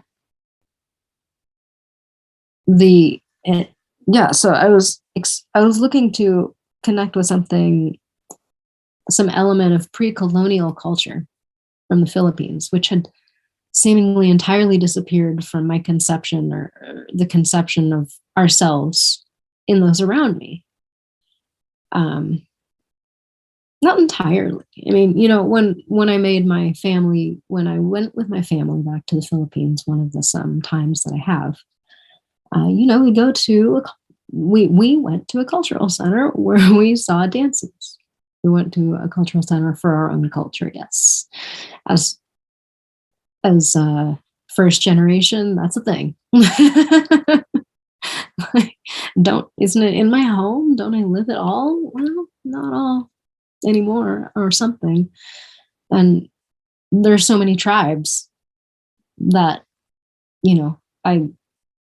we get what we get from our own tribe, and then maybe go to the cultural center to see what else is out there. But yeah, so there are dances, pre-colonial dances, some that are shared, and dance is a really powerful communicator. But yeah, I went to discover that, and that became its own journey, and it's pretty cool. I'm seeing stories come out from these corners now that are, it's great to have some of our own stuff back. Yeah, and sometimes that's, bringing it back to sort of the theogenic topic a little bit. Yeah. So that's what led me to tribal gathering. But then I brought my perspective as a storyteller. So a modern storyteller who just goes off the deep end, so to speak, but in the best of ways, hopefully. It's this kind of exploration. It feels like it feels exploratory, kind of the human explorer into the unknown. And I think about my colleagues, so to speak, in our genre, colleagues in our genre, but also my sense of connection on this team. I think about that. I feel like we're a team, the people who are doing the exploration. I myself, primarily as a writer, but then I feed that with all kinds of different creativity. And then other people, as other writers, they can be writing something similar, they can be writing something different. Artists, musicians, researchers, all this inquiry. Researchers are also famously in touch with entheogens, psychedelics. Yes, that was part of my development. So I feel like I would have to have many more hours to speak specifically to my specific experience. Yes. I feel is my experience in this realm so deep as to require many hours? Perhaps. I think many hours could be extrapolated from a single experience. If one were to write it in detail, I dilated time in a poem recently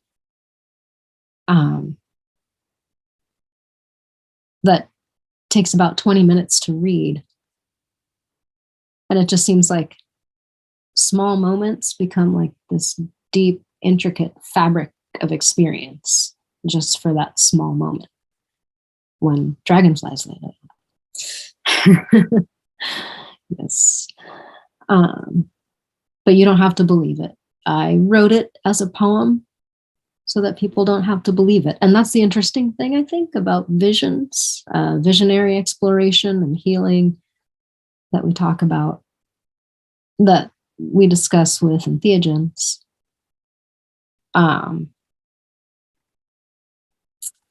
It's that kind of self-knowledge.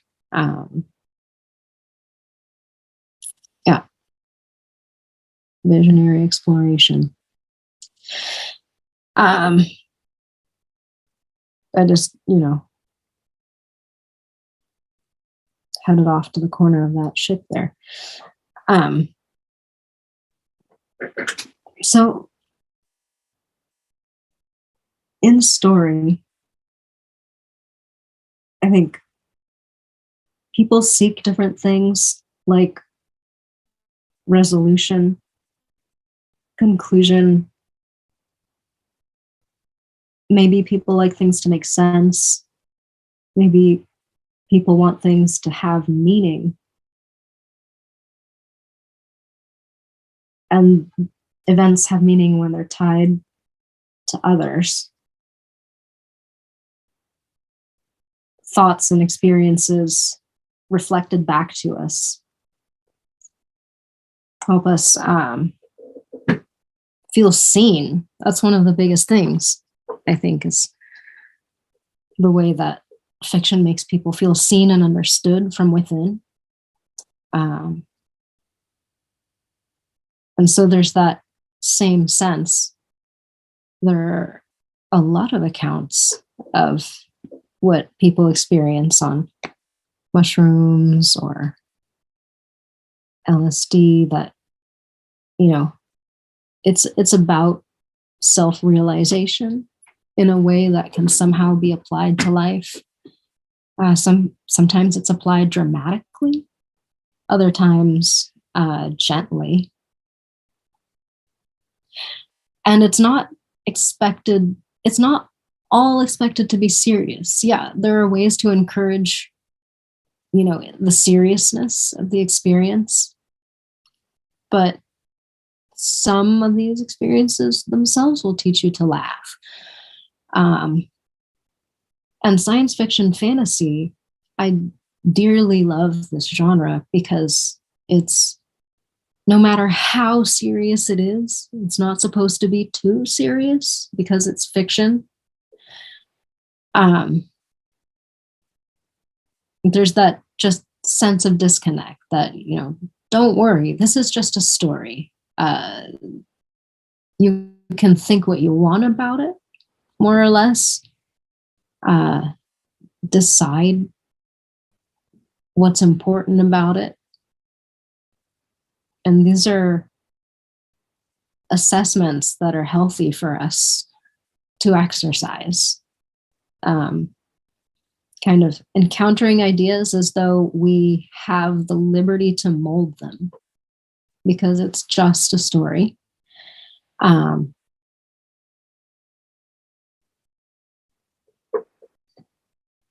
so, yeah, it's that dynamic evolutionary quality that sometimes people need addressed or people need a portion of when they go to a plant medicine. And there are all kinds of different reasons why people do, or plant or chemical medicine, as the case may be. Many chemicals are plant derived that can be synthesized.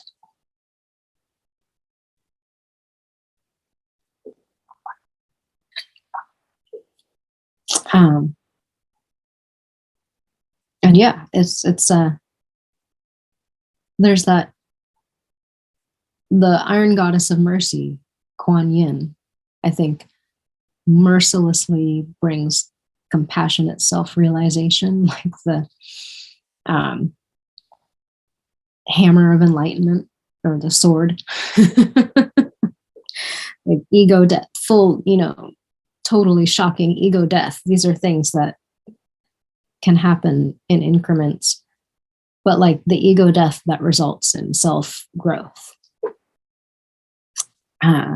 That's one of my sort of meditations on the Kuan Yin.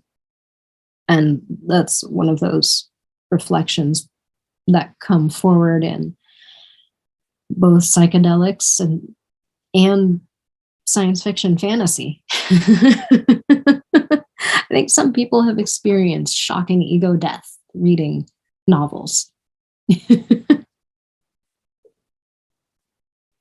Mm-hmm.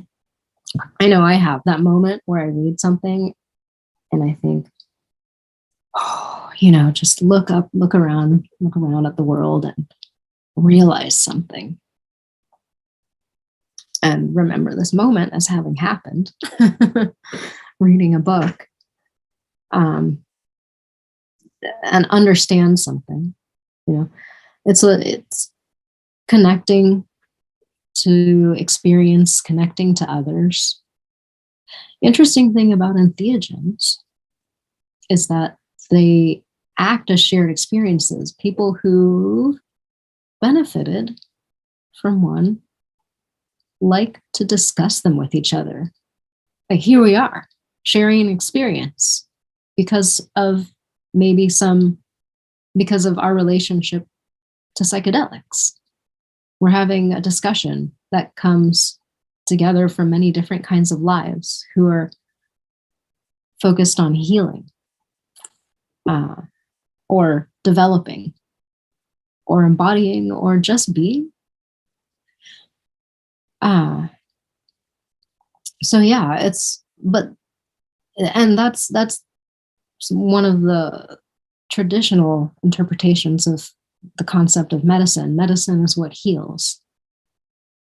And that's sometimes also connected to brings people together. You know, medicine brings people together, bringing people together heals. You know, medicine is what heals and what brings people together. Oh gosh, she's still talking.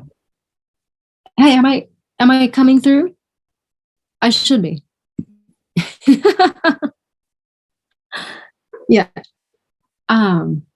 Yeah, I guess we've got this whole hour and I'm just, you know, sending this hour into story. Yeah. So medicine bringing people together, the medicine of story the medicine of entheogens.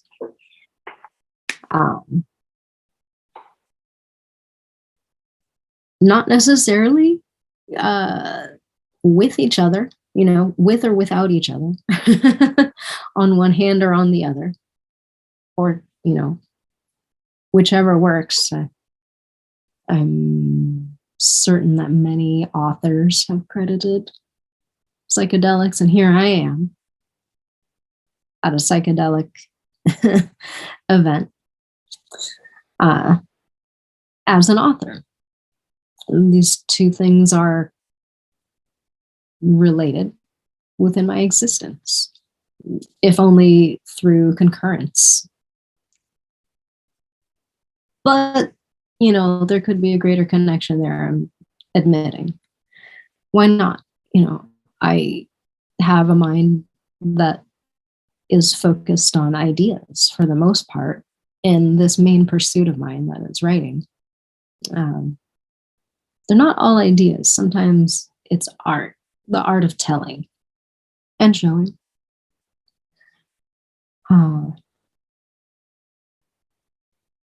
Yeah. So I wanted to make sure and bring that storyteller's perspective to this whole gathering on my as a microdose sit-in on the cusp of more greater acceptance for plant medicines in our culture, and psychedelics, entheogens,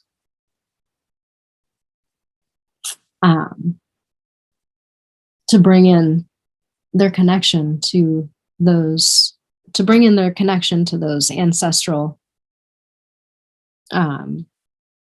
methods of healing, which include art and story. It's healing to create them. It's healing to receive them. And the same can be said of plant teachers, that they are healing to make and healing to understand and healing to share. People find great joy in providing medicine to those that need it. You know, in our cultures, it's a risk. It could be less of a risk. We can make it less risky for each other.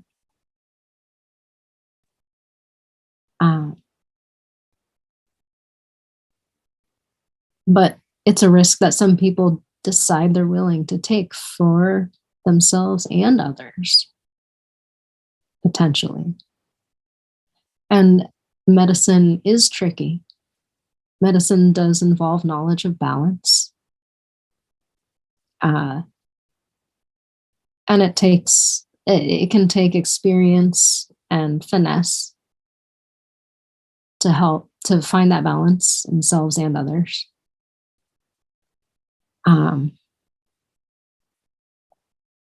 And yeah, I guess that's just what I do. I work on stories. And this, I'm just glad to bring this into this realm where that has, you know, helped me and been a part of my life.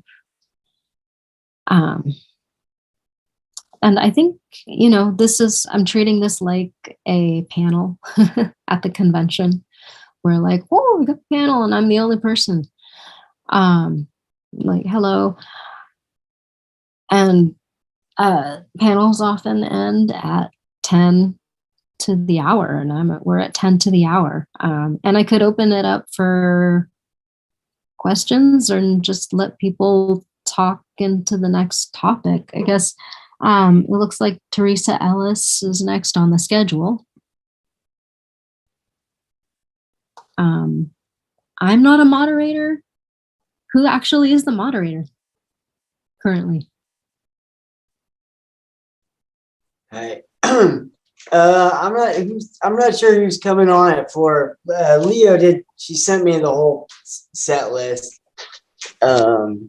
But I mean, I'm kind of like hanging out and making sure the people are admitted in and stuff like that. Kind of supposed to be, making sure the trains run on time. Sure. Would people in this window consent to sort of a screenshot? It might be a little sensitive. Wait, oh, like a picture of the Zoom chat. Oh yeah, I'm okay with it. Sure. Do it. Anya, yourself?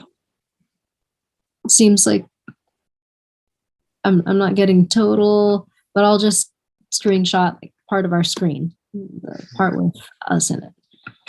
Da, da, da, da, da, da.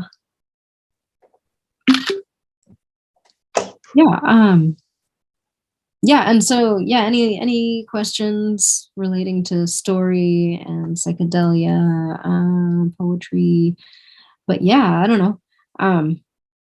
It's been cool. I just I wasn't exactly sure which parts of my topics in life I would decide to address here, but that was a deep dive. Here's again my 3 Henry tarot cards that I pulled just before. We've got oneness, health, and harmony.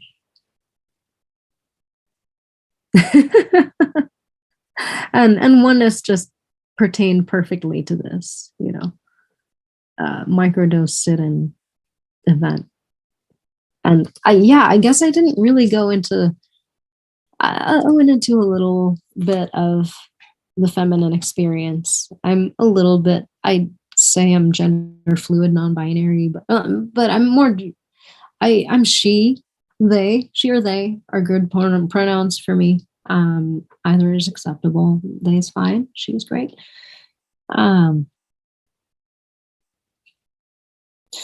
So, but yeah, maybe I didn't dive into as much of the women's side, just feeling gender fluid and talking about my topics. Sometimes I'm not always feeling very gendered. It's something that happens sometimes.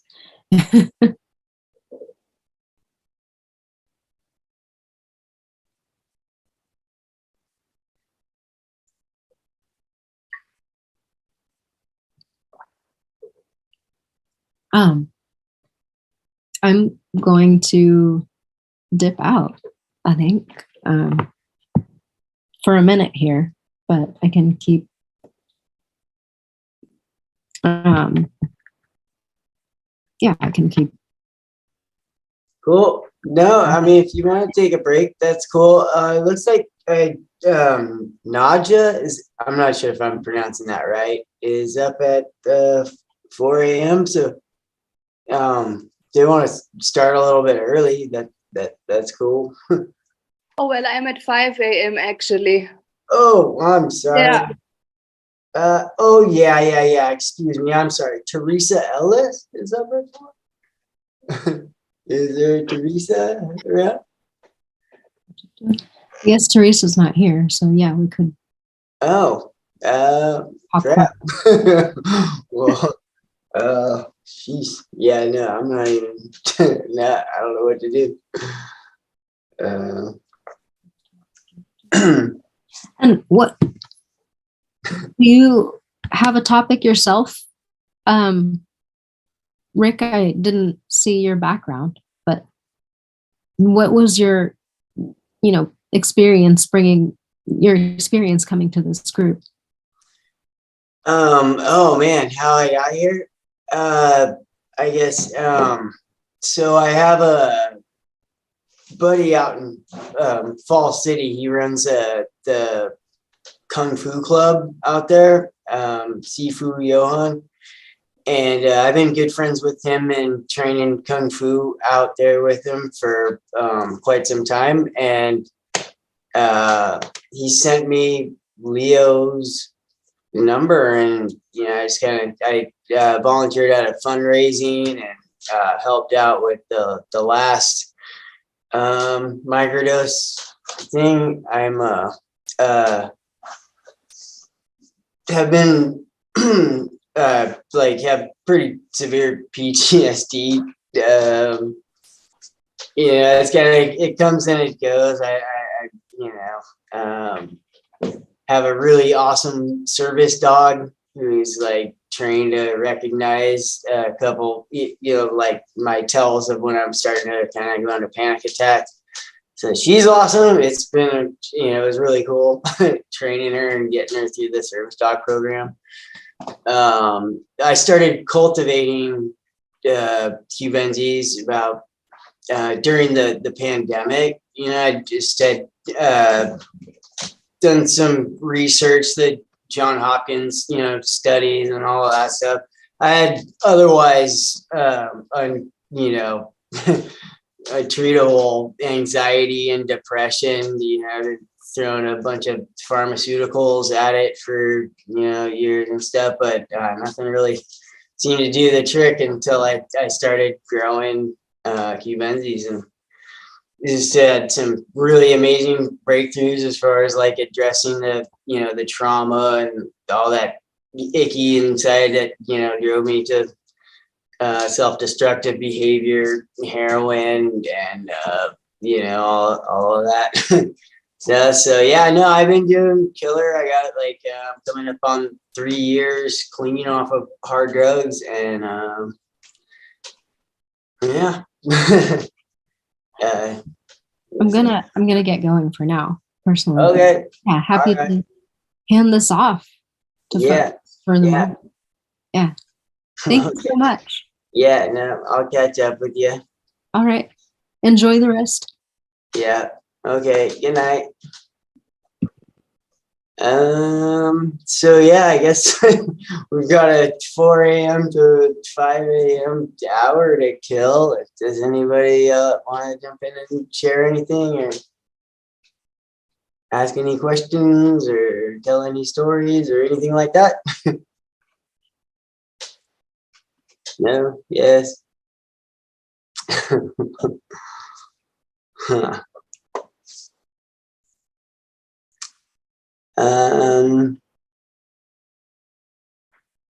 Well, I don't know what to say, unless somebody wants to share something, or yeah.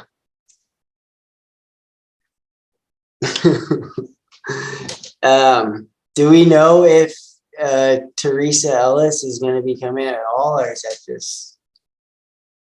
Is there anybody that can like maybe send her a message or a text? Does anybody know? Yeah. No.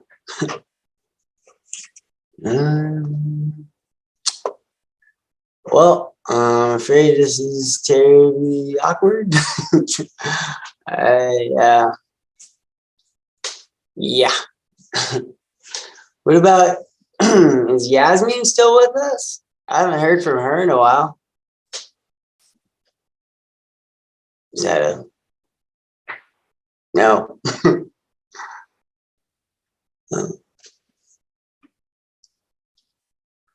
Or okay, well, somebody's gonna have to jump in and say something, because I'm kind of done talking, and this is kind of weird. So I'm gonna sign off for just a second, compose myself, and figure out how to kill this hour. So I will be back in a couple minutes. I also have to pee, so I'm gonna go take care of that. I'll be right back.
guess I'm gonna have to do some talking to fill the 4 a.m. hour.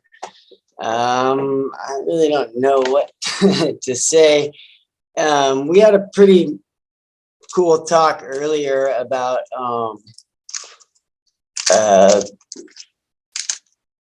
women's roles in film and how it's changed. I was mentioning having watched the Goonies recently, and there's this kind of really silly scene where Andy, the cheerleader, kind of goes into hysterics. I got a couple of nieces. They're like just getting out of like high school, and I'm really glad that we grew up in or that they grew up in an era where there's like so much way better female role models in film. I also recently revisited, I hadn't seen it since the late 90s, Princess Mononoke. I don't know if you guys have seen that. It's Studio Ghibli film. Like, it's really, really awesome. And so I kind of started like Miyazaki is the director. He also did Spirited Away in 2001. I don't know if anybody's seen that one, but it's yeah, really cool. He was like kind of a bit like ahead of his time, really. I watched a movie as is from 1992 called Porco Rosso, or the Crimson Pig. And it's about this like pilot dude, and about like halfway through the movie or something, his plane gets thrashed, and so he's got to go get it rebuilt. And it's like he meets this girl. She's about like 17 years old, and she's like an awesome engineer and fully like, it's not just like her designing it, but like the whole, like all the women in the village from like different ages, from the older to younger, all pitch in and help like build this dude's plane. And it was like really, I don't know, it was just really freaking cool. Like that kind of was like one of the plot, like you know, having this guy change, well, I don't know. Anyways, it's a it's a pretty cool story. Yeah. Spirited Away too. That's a really like amazing story. This 10-year-old girl you know, gets taken away to this world of spirits and whatnot, and has to learn how to, I don't know, deal with all kinds of crazy situations. So yeah, that one was really cool. And I guess that's that. All I have to say on that. Will someone please join in this discussion? Help rescue me here. I'm kind of floundering. Yeah, no.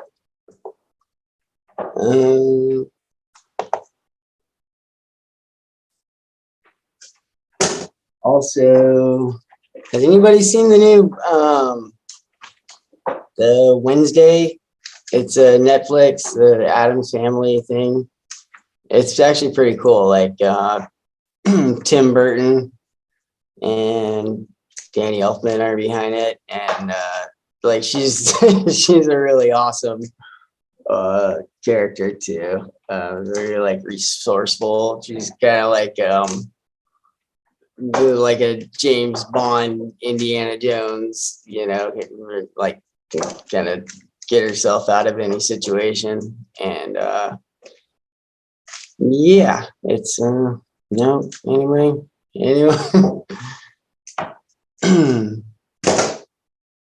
Well, Sorry, I guess I probably should have like prepared for this type of situation should it happen. I really didn't. And yeah.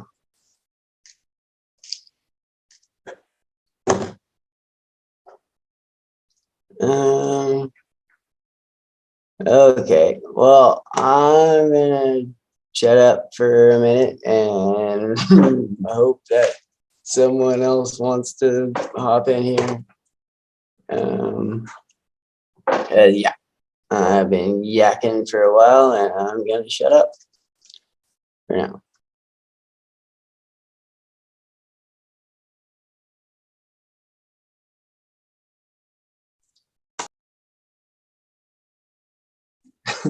Floor is open to anybody that wants to jump in here and say anything. Yeah, be awesome.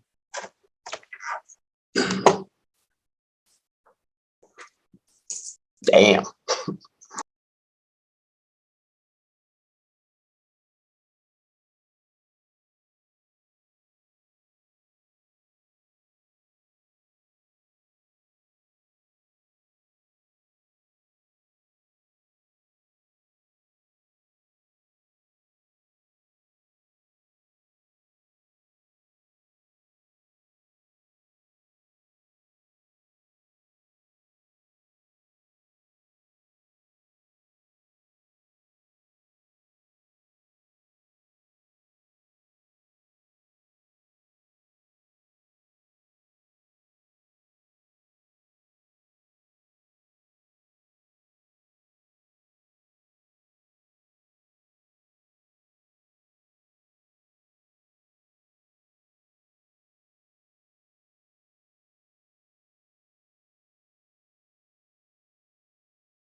Well, sorry guys. I guess since nobody really has much to say, I'm just gonna guess maybe we all just need a break for a little bit.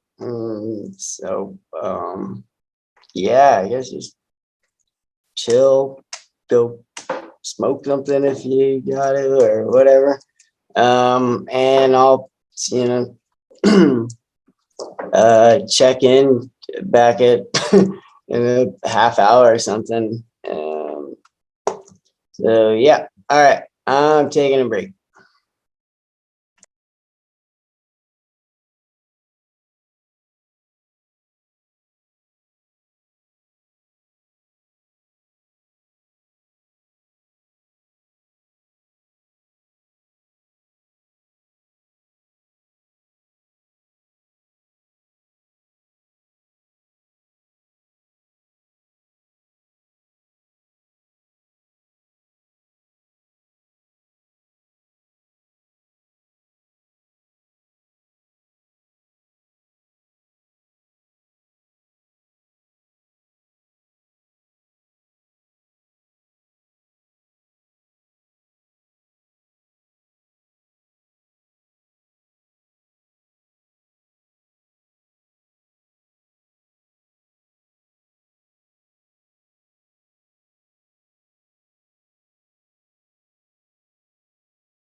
Hey guys,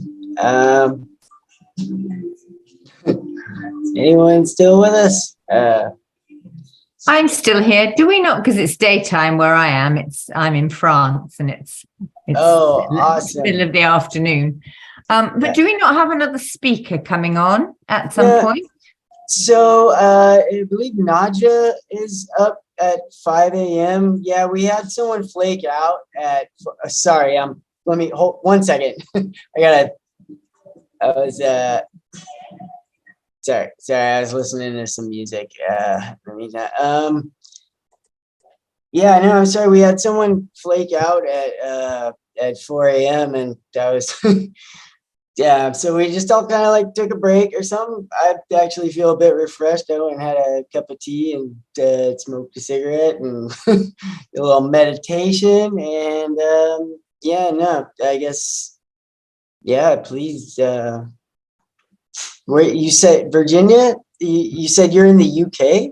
Well, I live in the UK, but I'm in France at the moment. Oh, right on. That's awesome. What part of France? I'm in Brittany. I'm waiting to get the ferry home. And it's I came over here to collect a puppy. It's a long story. Yeah. And they've had their first taste of snow today, and they've really enjoyed the snow. So they're fast asleep at the moment, thank God. Yeah, that's fantastic.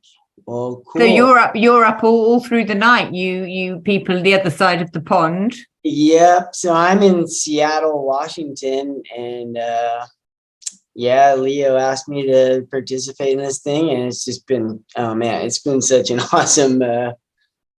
Yeah, I've been here since the beginning, since 10 a.m. yesterday. And wow! Oh my God.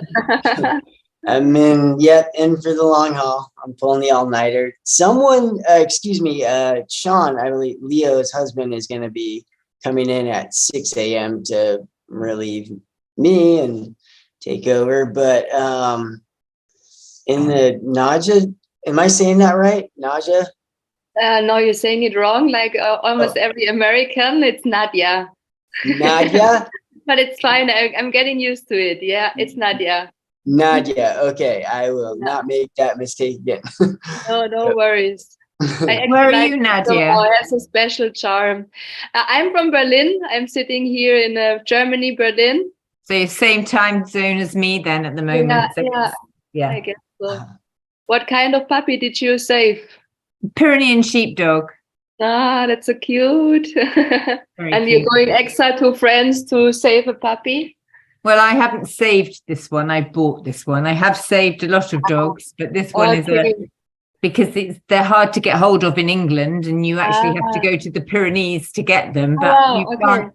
I couldn't bring her back until she's had her rabies jab. Then I have to wait 21 days after that. So I'm just hanging out in France, but it's so beautiful here. I'm not complaining. Yeah, so it must be a very special puppy then. She's kind of camouflage, but my blue healer, my service dog, you can see her on the couch behind me. Yeah, I see. Yeah, that's my beautiful dog. I had her since she was 7 weeks, and it took about 2 years, but I trained her through the service dog program. She graduated, and no, it's great. Love her. She's amazing.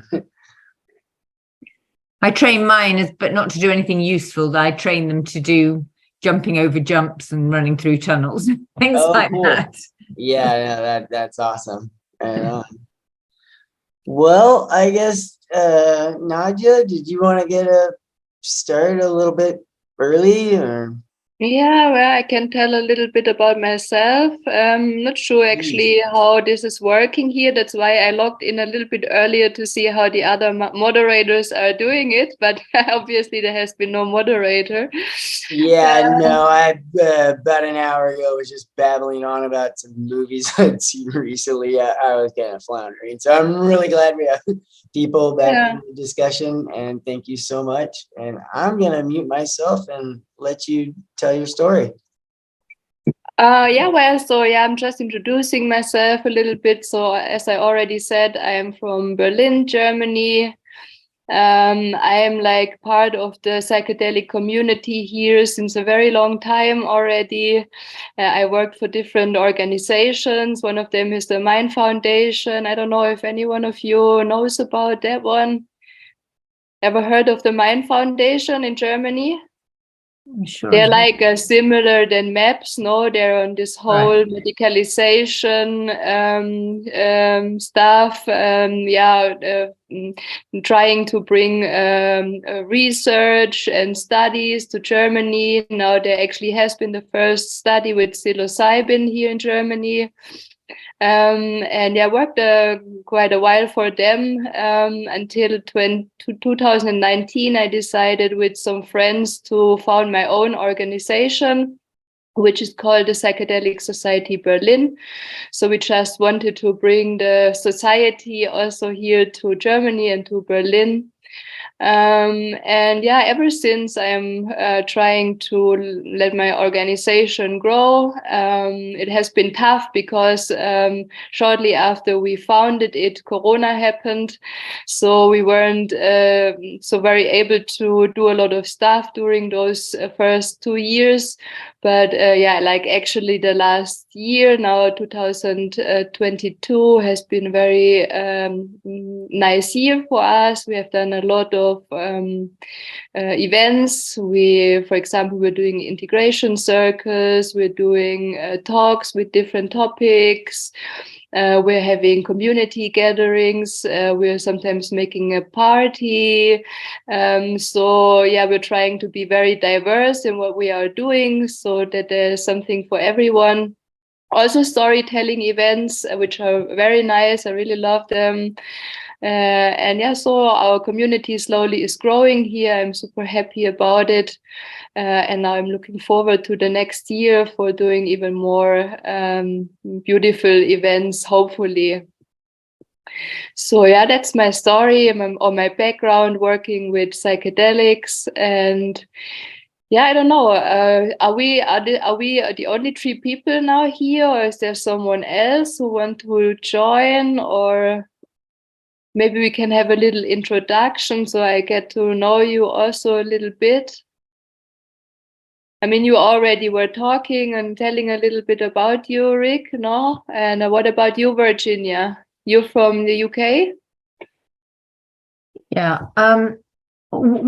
Just a quick question. What's the legal situation in Berlin?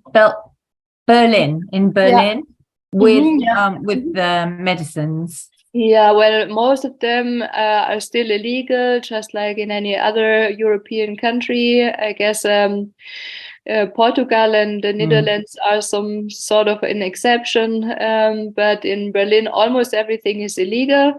The only exception is ketamine. We actually, since I think last year or since 2 years or so, we're having a ketamine clinic in Berlin. That is actually from the people who are also doing the Mind Foundation, and they are working with ketamine now. But ketamine always has been some sort of exception because it was used medically, so it has a medical Nutzen. I don't know how to say it in English. License, yeah.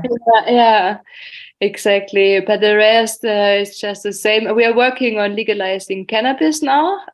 This is on the table since the new government last year. But due to all the stuff that is happening right now in the world, it gets delayed and delayed. It just is not a priority of the current government, obviously. But we are all excited about this because it's already decided, and now they just have to step by step implement it. So the details are not clear yet, but it is quite clear that it gets legalized, I hope, soon. And the rest, of course, will take a little bit more time so that there are at least decriminalization efforts can happen. And this is also one area in which we as Psychedelic Society want to be active here, like being part of this activism and bringing a decriminalization of psychedelic substances forward. I guess in the UK it's not so different. Yeah, it's the same. I don't think we're going anywhere in terms of legalizing cannabis. I mean, it's just that's a no-no. But what my shaman mentor, she's in America, and she's basically she got a package of medicine got intercepted on its way to her, and to cut a long story short, she was arrested and FBI'd and blah blah blah, and she was lucky, she says, to get away with 1 year of probation, and she says because what's happening now, where it's not where the legalization is coming, it's the pharmaceutical companies, the medical doctors, those sort of people who are getting permission to use these substances, but not people who serve from a shamanic indigenous perspective. And in fact, she says that the powers that be are coming down even harder on non-licensed medical people, because obviously they don't want them taking the business from big pharma yet again. It wants to take our medicines, and I think that, and this might sound just a bit conspiracy theorist, but I don't really care. It's about control of consciousness, because we know, don't we, that when we take entheogens, it catapults us into another dimension of consciousness. And if that is it, that can be controlled more, I think, by in a medical setting than it would be, say, in a shamanic setting. And I don't know, she doesn't think that the way this is going is very good for medicine givers and at all. I don't know about the control of consciousness, but I'm totally with you when it comes to people having interest in the sense of making business. And there are like all these companies trying to patent. No, if they can't patent the substances, at least they are creating new ones, like just changing a molecule or something, and then patenting the whole situation, like the therapeutical setting, and like even where you put the light and what kind of couch or something you are using. It's quite crazy. And therefore, I think also these people with a huge financial interest trying to avoid that a decriminalization movement is moving forward, no? So that if it's just available for everyone and people can just be free to use whatever they like, they are not so much dependent on going to see a licensed person where they have to pay shit tons of money. And this is something that worries me as well, because then it is just available for a small percentage of people who even can afford this kind of treatment, while a lot of other people can't. And it is a little bit the same with cannabis, no? And in the States, that they're like, I don't know how many people sitting in the prisons because they were selling cannabis, but at the same time, some rich people, rich white people are making a fortune with it. On the other side, it's quite absurd, the situation. I don't know if Rick, you know a little bit better about what is the situation in the US regarding cannabis.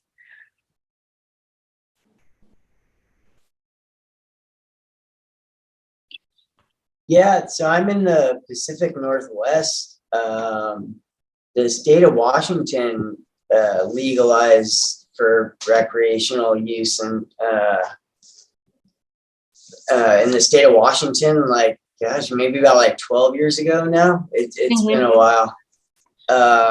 So, yeah, and I'm in a highly forward thinking part of the country, and it's quite a blessing. I was a teenager back in the late 90s and whatnot, and that's like when some of the first laws for medicinal use started to get passed. But I didn't think that in my lifetime that it would be legal and available. I mean, there's all these pot shops open. I got like 3 of them within a couple blocks of my house. Anyways, it's amazing. I'm hoping psilocybin is next. I would love to be able to get mushrooms the same way that like I'm able to get pot right now. But there are many places already in the US, no? Like in Colorado or Washington and so on, which at least psilocybin is, or the plant medicines are legal now, or decriminalized at least. So let's see. So I've been cultivating magic mushrooms for a little over 2 years now, since the pandemic. And the spores are available. The loophole is that they're for microscopy, you know what I mean, for just like people studying. But it's really easy to get these spores in a grow kit and get started with growing in my closet. And that's been like the medicine that really got me through a lot of like breakthroughs as far as addressing trauma and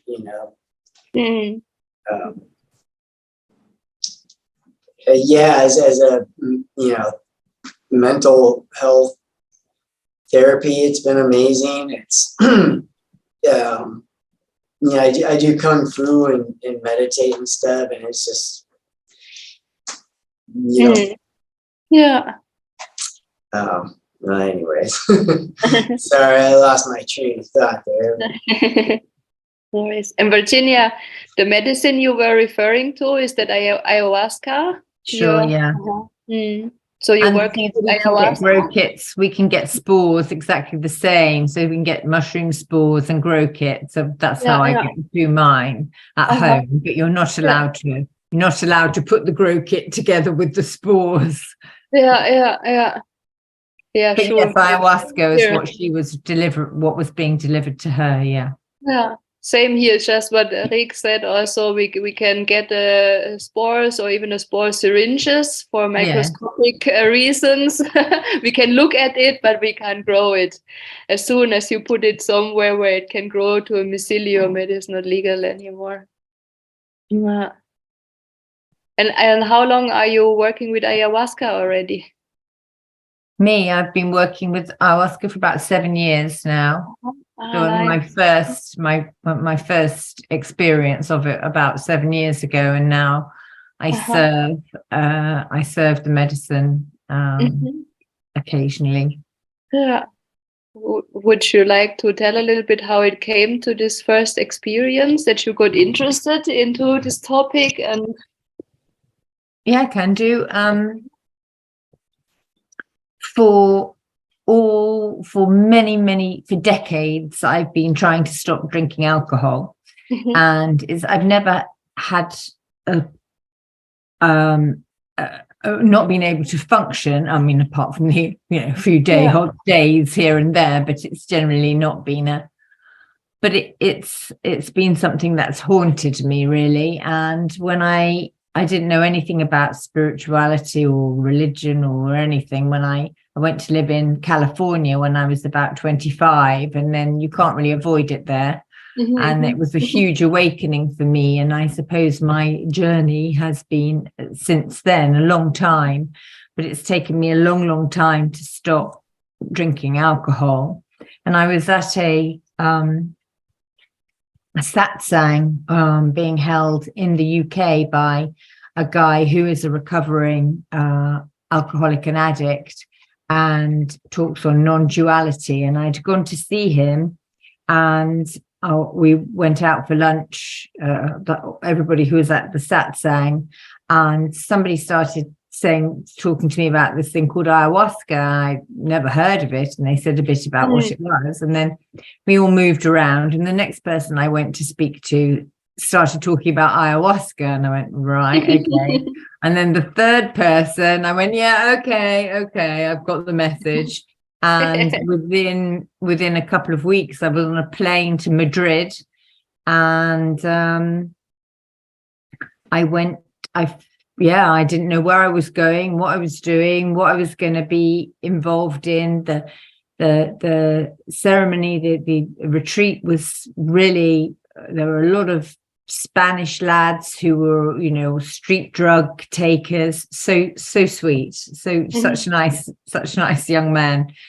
And there's only me and this one other lady, and it was just the most incredible experience. I'd never taken a psychedelic, and it was just the most incredible experience.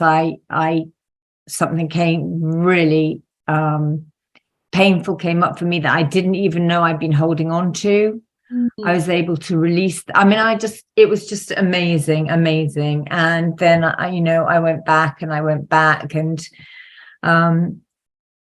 it took a long time and a lot of clearing of stuff until I finally managed to let go of the alcohol. But it was again in an ayahuasca ceremony.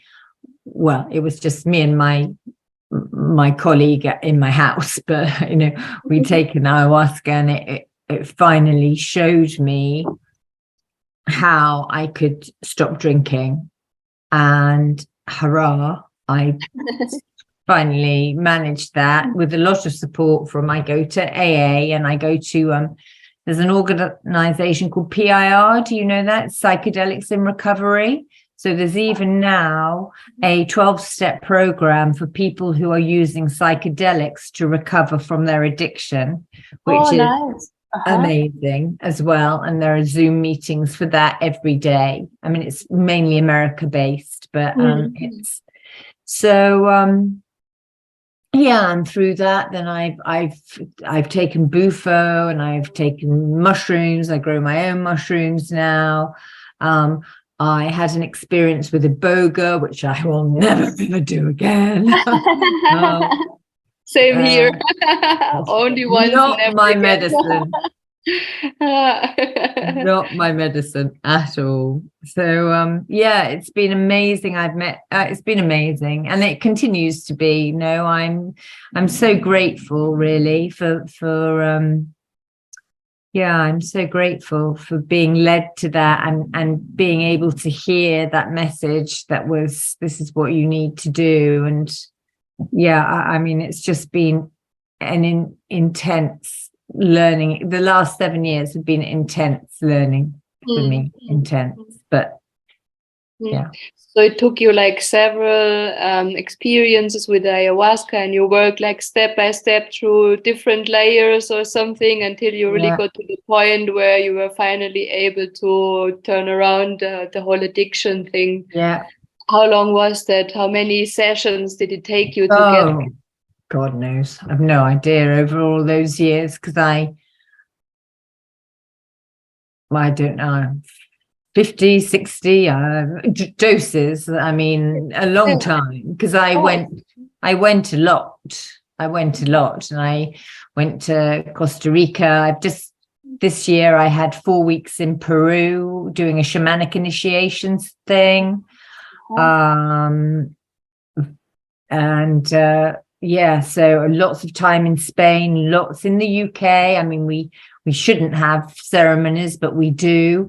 And in fact, the guy who I usually drink with in the UK has finally got to the point where he doesn't want to take that risk anymore of serving, because you never know when you have people come on your retreat stuff comes up for people, they project onto the facilitators, and it only takes a call to the police or from somebody who's feeling disgruntled.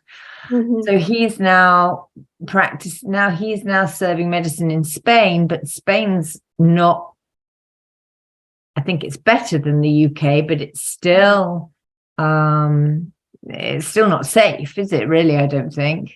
Portugal, I think, is the only place in Europe where it's more safe. Yeah, even in the Netherlands, I think ayahuasca is not legal anymore. No, truffles. They can give truffles and psilocybin, can't they, in the Netherlands? Yeah, truffles. Yeah, this is also something. No, they can't work with truffles, but not with the cubensis mushroom. Yes, how weird is that? It's both psilocybin, isn't it?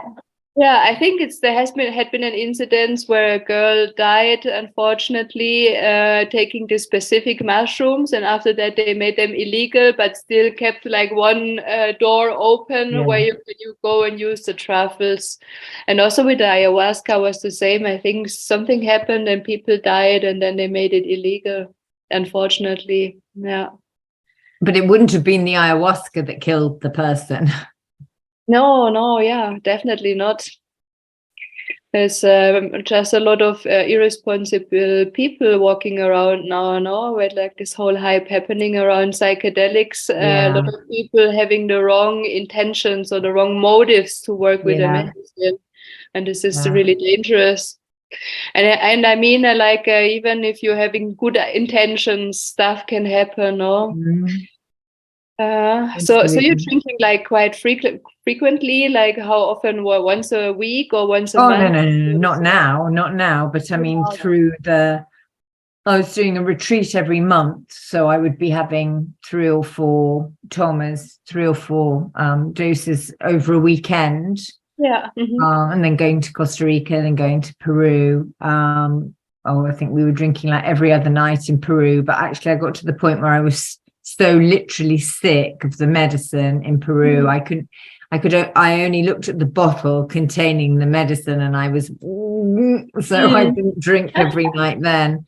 And now, no, if I want to really connect, I'll take a small amount. Like this week, I've got the puppy to look after, so I can't take, and I wouldn't want to take a full dose of anything. But I took maybe half a gram of mushrooms, and I had an amazing experience. I think it's not about quantity of medicine, it's about wanting, for me anyway, if it was, I wanted to connect to something higher, to clear, and half a gram of my own mushrooms in a cup of tea did the job, really. And and so now I don't know. I mean, when did I last drink ayahuasca? Have I drunk any since I came back from Peru? Months could go by now where I wouldn't, because the processing is already, it's much easier for me to connect now with that energy without actually taking the medicine, really.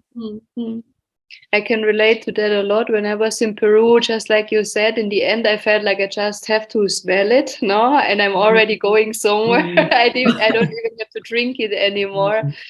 It's like, and this was also a very intense experience for me. I don't know how was your retreat, but I was like drinking ayahuasca 4 times a week. Yeah, but there was like only the weekend and the Wednesday or so were free, but the rest of the week I was sitting in the Maloca and I was drinking, and it was a super intense experience. And in the end, I was just so glad when I left. I was like, for now, I don't want to drink ayahuasca anymore for quite a while. I also, you have a lot to process after these kind of experiences. No, it takes you also a while until your body and your mind and everything can integrate these experiences. So it's also good to take some time off once in a while. Absolutely. I think I'm still processing. I think when I went in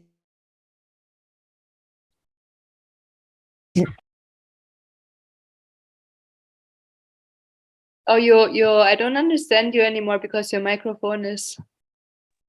I'm still processing. I think from April or May or whenever it was, I think I'm still processing. And sometimes it's funny you should say what you just said, because this has been, this time I've had like a good 4 weeks in France. It's very isolated. And so a lot of time to process and walk on my own in beautiful countryside. And it's been inspirational for me. And at times here, I felt like I'm under the influence of ayahuasca. Yeah. And obviously I'm not, but I've actually felt that I am, because I feel like the medicine, I'm open to the medicine, and she works, I'm available to her, and she works through me whether I ingest her or not. I've made that connection, I feel. Yeah, that's very interesting. I don't always feel like that, I have to say, but sometimes I do. Yeah. And just I'm interested in this because you also said it took you some time until coming to this point where you decided, or where you knew how to stop drinking alcohol. That sometimes we're in a process and we have different kind of experiences, but then are these experiences who are different maybe than the other one, because they are like the ones where something is suddenly changing. Do you have this had other experiences where that you had like these experiences who were in some sense like a breakthrough also? Many, really. Something different kind of experiences, but then like after 10 or 15 or 20 or however how much experiences, suddenly there was this one experience where you felt like suddenly something is changing, or you understood something on which you were working for a long time, but you never really got it, and then suddenly you are like, now I understand also. Yeah, I mean, I've had quite a few of those, really. I think that you know, so it started off showing me stuff that I had not looked at, that I needed to grieve over. It gave me an opportunity to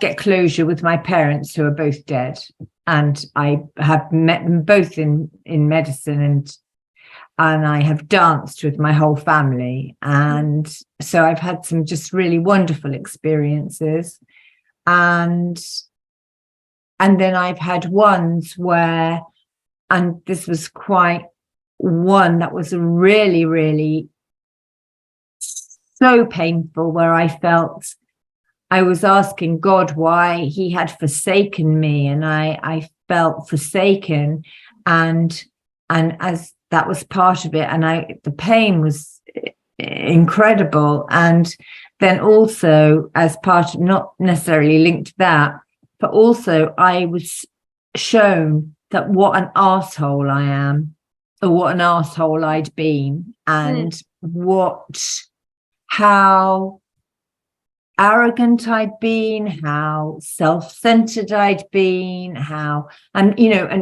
if you know anything about the 12-step program, it's all about being less self-obsessed. And and I just hadn't seen, and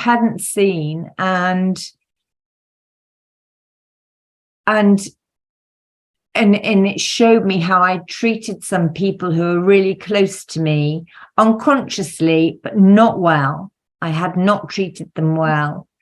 And it enabled me to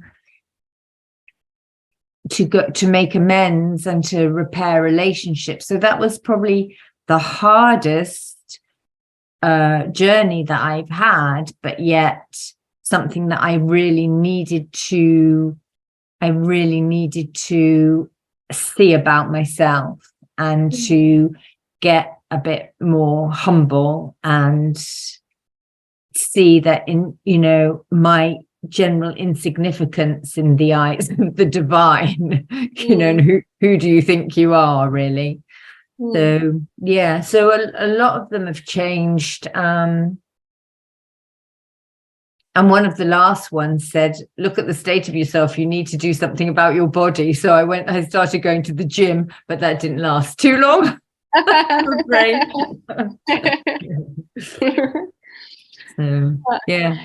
So you also said that you are working with different kind of medicines, no? As I get it, mostly with ayahuasca, but now you're also growing your mushrooms, and you said you had like this experience also with Bufo alvarius and with iboga, and what is like is like ayahuasca your favorite one, or is there like you use them for different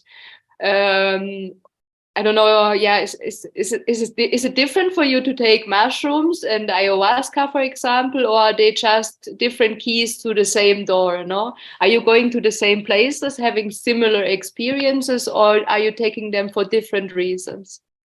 I think with the iboga, I was still trying to give up alcohol. So it was just because I'd heard about iboga being good for addictions, and it just really, I was probably not in a good headspace for iboga anyway, but I just found the whole thing just horrendous. But with mushrooms before, when I haven't had access to ayahuasca, I've used mushrooms and I've said, please take me to ayahuasca. I've asked the mushrooms to take me to ayahuasca.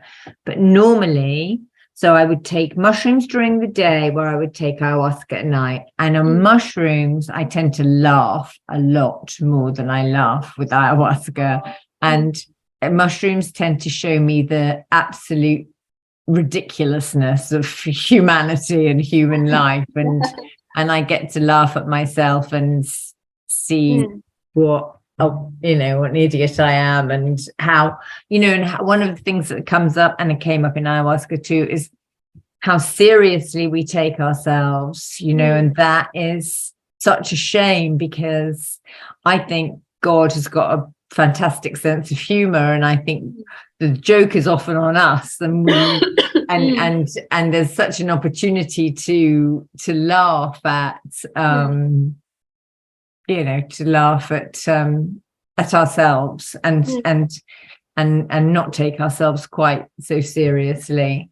So for different reasons, I think not there's a recreation. I never take any of these things recreationally, but ayahuasca, for a start, I know I'm going to be ill. I'm going to be sick. So I have to kind of gird my loins for ayahuasca a bit more than I do for mushrooms. So it has to be something nowadays. It has to be something really, really, for a really good reason for me to take ayahuasca now. And Bufo,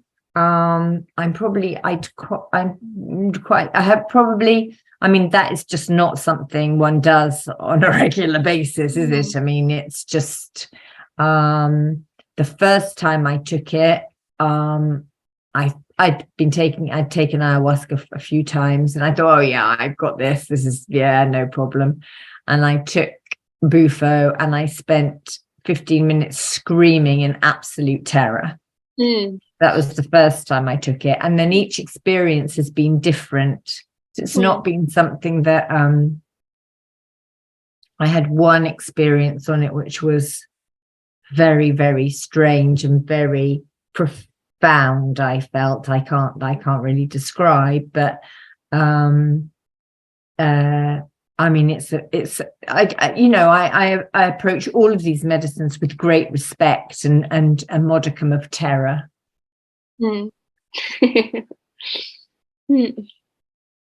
And what about you, Nadia? What led you to the medicine? Oh wow, it started really early in my case. I was starting to grow mushrooms with my brother when I was like only 15 or so, 16. It just happened. We grow up in a Swabian, a little village at the end of the world. It was super boring there. So in adolescence, you are looking for ways out. And as long as you can't leave your village, you have to find other ways, I guess, to travel somewhere. And it just happened. The mushroom found me super early age. And I had like both like a really terrifying experience and like a really amazing mystical experience at a very early age. And I think this has somehow guided the way for me throughout my whole life. That I really early had to learn that these medicines have this potential, but they are also can be very dangerous, and that you have to treat them respectfully, and it is super important how you are taking them, under what circumstances, what set and setting, and so on. So I was experimenting a little bit when I was very young, but then I had like this very terrifying experience where I completely lost it. And also after the experience for many weeks or even months, I had like troubles. I was dissociating and so on. So it took me quite a long time to get my feet back onto the ground. And after that, I was somewhat scared of using psychedelics. So for a very long time, like during all the years while I was studying at university, I barely touched them. I maybe sometimes took a little bit of mushrooms, but like only very small doses. And then I came to Berlin after my studies, and I somehow was experimenting also with other drugs, like taking MDMA or so, because here, you know, you have this big party scene in Berlin. So I got in touch with this again. I experimented with some things, also with ketamine and so on. But I also got in a very abusive relationship back then to a guy who was very abusive of drugs. And so I also was using a lot of amphetamines and so on together with him.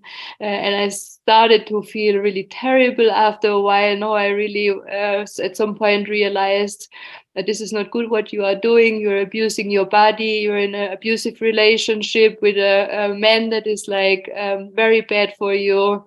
But still, I was not, it's just similar like you, I was not able to access. No, I was like somehow trapped in this relationship, and I was trapped in my abusive or in my addictive behavior.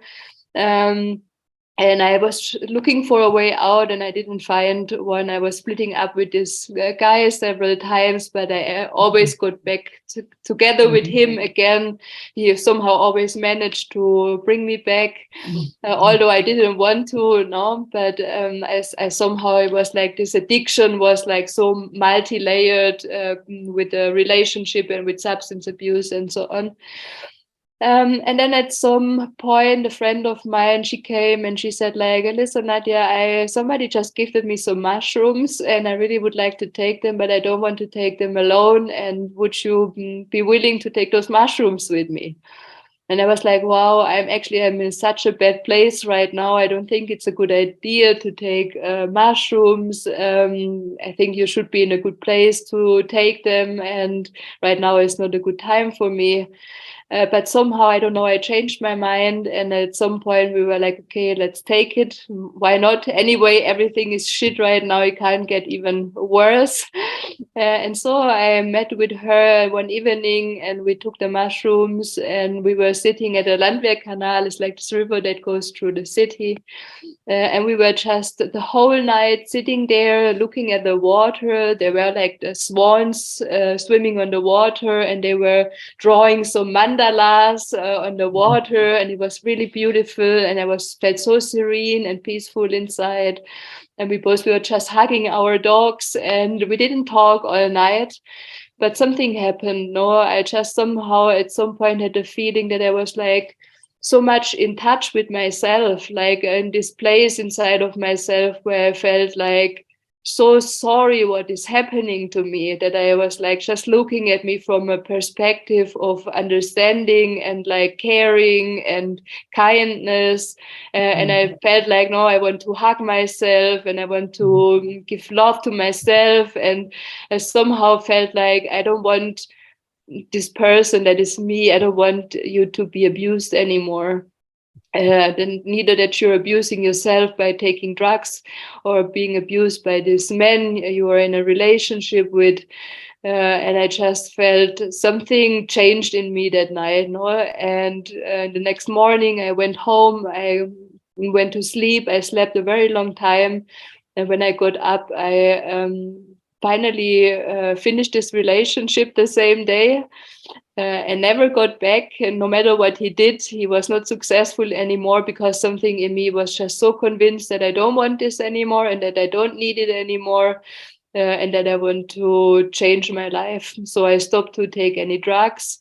I stopped this relationship, and my mind was just completely blown by this experience. That I, for such a long time, I was looking for a way out, and I wanted to change, but I had no idea how I can change my situation. And I just took a few mushrooms and everything changed in that night. And from there on, I was just so fascinated by these things again. And I remembered these experiences I had earlier when I was younger, that I also had like this experiences that really changed my life, somehow for the better, others like for the worse, but still I felt like I am aware again of the potential these substances have. And I started to get more interested again, and I was trying several things. I also wanted to do ayahuasca then, because back then it was like starting with ayahuasca. Before that, I never had heard of ayahuasca, but suddenly, like, more and more people were talking about ayahuasca, and you were hearing it here and you were hearing it there, and you were like, okay, intrigued, what is it? And you were researching a little bit. And then I wanted to do ayahuasca, and it was just all these coincidences happening. For example, that I was like, okay, I want to do ayahuasca, but I have no idea where can I do it. And I don't know anyone who is doing ayahuasca. And then one evening I was going to a friend, and there was this guy, and he was coming from Italy. He was moving to Berlin, and he said, like, we were talking a little bit, and then he also started to mention ayahuasca, and that he was working it for several years. And that he was asking me if I know anyone who's working with ayahuasca in Berlin. And I said, like, sorry, I have no idea who's working with ayahuasca. I'm looking myself. I would like to try it.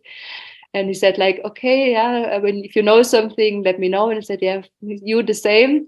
And we exchanged the phone numbers. And like 3 days later, he was calling me and said, like, listen, I went to see a flat because obviously I need a flat. I want to move here. And like the first flat I was visiting, this is this guy that in his flat, there are ayahuasca ceremonies are happening. And the next one is this week. And if you want, you can participate. And so it happened. I did my first ayahuasca ceremony. And also this fascinated me so much that, like this journey began. I think now it was around 2010, so 12 years ago or so, I think. And ever since, I am just like you. I tried different things. I also smoked bufo. I was experimenting with DMT for a while. I was trying iboga, which was horrible. Never want to do it again. But it just fascinates me. I see a lot of potential. It helped me a lot in my life with so many things. I also see, though, that it is a long process. It's not a panacea or something that can cure you overnight from all your ailments. You really have to work on yourself, not even with the medicine, but also in your daily life, really implementing those teachings you're getting and these lessons. And so it's a long way, but somehow I never lost my interest. And like I said in the beginning, I then founded this organization because I think I'm also worried a lot about what is happening due to this mainstreaming of psychedelics that is happening, and this huge interest that people now have. And I think for a lot of time, the substances also have been romanticized a lot, and the emphasis always is on the positive aspects. And so people are sometimes really naive like I was when I was very young, just taking LSD and then completely losing it, and that can have consequences, and let alone all these people who are abusing substances, because also, of course, if you are the shaman, you can wield a lot of power over people, and this is perfect for people who have some sort of personality disorder traits, like I think like a lot of narcissistic people, because like I said, you have power over people and you receive a lot of admiration, but also you can earn a lot of money with it. So I think it's also getting dangerous, and I think we have to take care that people in the community are safe and that they have access to good providers, and that there are ways how we can deal also with abusive people, or that we are supporting people who had abusive experiences and so on. So this is a little bit also my task in my organization, because I'm very worried, and I think there's a lot of things that must be done, that people are have access to safe settings where they can have these experiences under circumstances that are beneficial and not harmful. This is my story a little bit, no? You can never, it's a bit like with the legalization of cannabis too, where, you know, too much cannabis or cannabis in the wrong hands, I mean, people can get paranoid, they can have car crashes, they can get taken advantage of sexually if they're out of it. I mean, the thing is, how do you create that middle of the road thing where it's available for all people, and out of those people, but it's the same with alcohol. You know, some people don't bother to use it at all. Some people use it responsibly, and some people abuse it. And I can't, if a substance is made available to the population, then you can't regulate for human beings, can you? And those, and you know, I've heard quite a bit about you know, shamanic narcissists and sexual blah goings on, but we've had that with many teachers like Osho, or many of those guru-y type men, that there will always be predators in every situation where there's sex and money and those sort of things involved. So I don't know how can you protect. I mean, I suppose you can make available safe tripping spaces, I guess, or license, but then are you back to the medical thing again? Well, for me, it's a lot about this community, you know. For example, first of all, it's a lot about education, and providing information and so on. If there are people who are totally new to this whole thing, mostly they don't have so many contacts, they don't know really who to ask and where to go and so on. So I think, first of all, it's important to provide a lot of information so that they first of all get an idea of, okay, this can be beneficial, but it can be also harmful, and it depends on how I'm using it. So what is safe for use, what I have to take care of, and so on. You can provide lots of information. For example, when you are going to and you decide, I want to have a facilitated experience, what do I have to be cautious of? It's like there, for example, I think it's especially people who have not a lot of a network or don't know a lot of people. They maybe see an advertisement on Facebook or something, and there are a lot of promises are made, and so they are like, this is this ayahuasca, I heard about it, and then there's this list of it helps against depression, and it is beneficial with this and beneficial with that, and addictions and so on, and then people are like, oh, okay, cool, I book it, and you have no idea who are these people who are doing it. I think it's especially these dubious organizations like inner mastery also, that are like everywhere, and they are like really advertising a lot. And I think this is like, first of all, you have to bring information to people. Is like, be really careful with who you are doing this. Be really cautious, and maybe this and that are red flags. Be aware that if a person behaves like that, or if they don't provide this, then maybe you shouldn't go there. And also, if you have a community, how the one we are trying.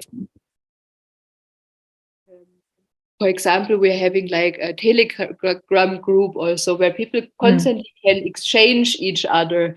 So they share their knowledge, and they share information, and they support each other. If somebody, for example, is looking for a good ayahuasca facilitator, there are other people who maybe have a lot more experience, and they can like propose people.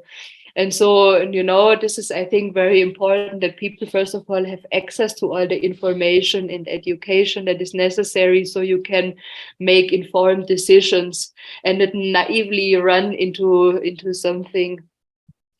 And then right now, I'm very interested in like finding out how we can, besides the information, how we can really help also people who maybe had already bad experiences or have had abusive experiences, because a lot of these people are really alone, and they don't know where to go and with who to talk to, and maybe you are ashamed, you know, because you blame yourself that you ended up in a situation like this, and so on. You also can't talk with your friends because they have no idea about what is even ayahuasca or so, or they will blame you. So why are you so stupid and do such crazy stuff, you know? So there need to be a place where they can go, and the people who they can talk to that are not judgmental and that are understanding what kind of situation they are in, and trying to find a solution for how these people can be supported through their processes. And this is like something I just did a talk like 2 or 3 weeks ago, and I want to build a working group who is just working on all these issues and trying to find solutions how we can be more supportive within our community to help people and to support each other, you know. How do you make that community, how do you make that known? I mean, how do people find out about you and your work? Well, we are having like, obviously we are present on social media. We have like a Facebook group. We have like this Telegram group. We have an Instagram account. So on social media, we are advertising our events, and then people are coming to our events, and mostly if they like it, they also invite their friends. And so slowly it's growing. I think we have like now 600 members or so alone in Telegram, although our group is not even visible. So it's only through people who recommend us, no, and you can get the invitation link then, because you don't find us if you just look for us. So this is like something is growing organically over time. And I really love it. No, it's like if we are having community gatherings, so many lovely people who show up, and we also do sometimes this storytelling or experience sharing, and it's always so interesting. You know, people from all kind of for all kind of reasons were starting to discover these substances, and they are all have their own story to tell. And I really, just like with you, know, I love to listen to people who are telling their stories, because it over and over again convinces me that there's so much potential, and it's so important that we are working with these kind of things in a really respectful manner, because it's always people involved, people often with a very big wounding or with trauma or with addictions and so on. And so, it's good to create a safe space so people can not only work with these things, but also have a safe space where they can share with each other and exchange with each other and grow together. No, I think this is the intention. And do you just do that online or in person? No, we do it mostly in person, the gatherings. I mean, during Corona, that was not so easy, but now I I think like every meeting this year we had was like in person. Yeah. Yeah. Yeah, I also intend though to make online events next year because I think it would be good to connect on a wider plane with people who are not living in Berlin. Right. It depends on how many manpower we're having next year. Since everyone is working voluntarily, this is sometimes also not so easy to manage. But I think we're getting there, that we can slowly expand. And I'm really eager of this idea of connecting with other communities around the world, just like the mycelium, like the mushroom. Yeah. We are all growing together, and in the end, we are one huge community, no matter where people are living. I love that idea. Just remind me again of your have you got a website or? Our website is not out yet, but it will be soon. We had one, but right now it's under construction. We're making a completely new website. I hope maybe still this year, end of the year, we will publish it. But yeah, I would love to stay in touch with you. Maybe What's the name of the organization again? Psychedelic Society Berlin. Yeah, are you in Facebook? Yeah, I am. Yeah. So in Facebook, there are two groups. Actually, there's someone who stole our name, but the original one is like a Psychedelic Society Berlin official. Official. Yeah. Just look us up there, and yeah, would love to connect with you so we can stay in touch. Are you somehow connected to the people of the Psychedelic Society UK? No, I'm not, but I have been working. Oh, no, I just have to let my puppy out in case she wants a wee. I have been working with decriminalize nature, who are trying to establish themselves in the UK. So I've been having meetings with, I haven't been meeting with them. The group of us have been meeting with them. Let me just let her out a second. I'm going to go for a wee. So I also saw that, there's also someone new, Dariet. Are you there? Come on, in you go. Dariet? Or anyone else that is still online right now and that also wants to join the conversation? I think we're really the only two people here. I think everybody else is probably asleep because it's the middle of the night for them. There's Dariet. I have not seen her earlier. She's new to the chat. But yeah, a couple of people just kind of came on, and I think they just logged in, but then they obviously gone back to sleep or something. Yeah. So, are you involved with the Psychedelic Society as well? Is that something you're in touch? With? Are you in touch with them as well? With the UK? Yeah. So my colleague from the Psychedelic Society Berlin, Gabriel, he is like very much involved with them, or like knows them all personally, because he also always went to the Breaking Convention. I never have been there, but I actually intend to come this year in April. Are you going there? This conference they're doing? I haven't really given it any thought at the moment, but possibly. I think they're doing like really beautiful conferences. It's like, I think they're really lovely people, but I don't know them so very well personally. I think it's really important what you're doing and what they're doing as well. And I think that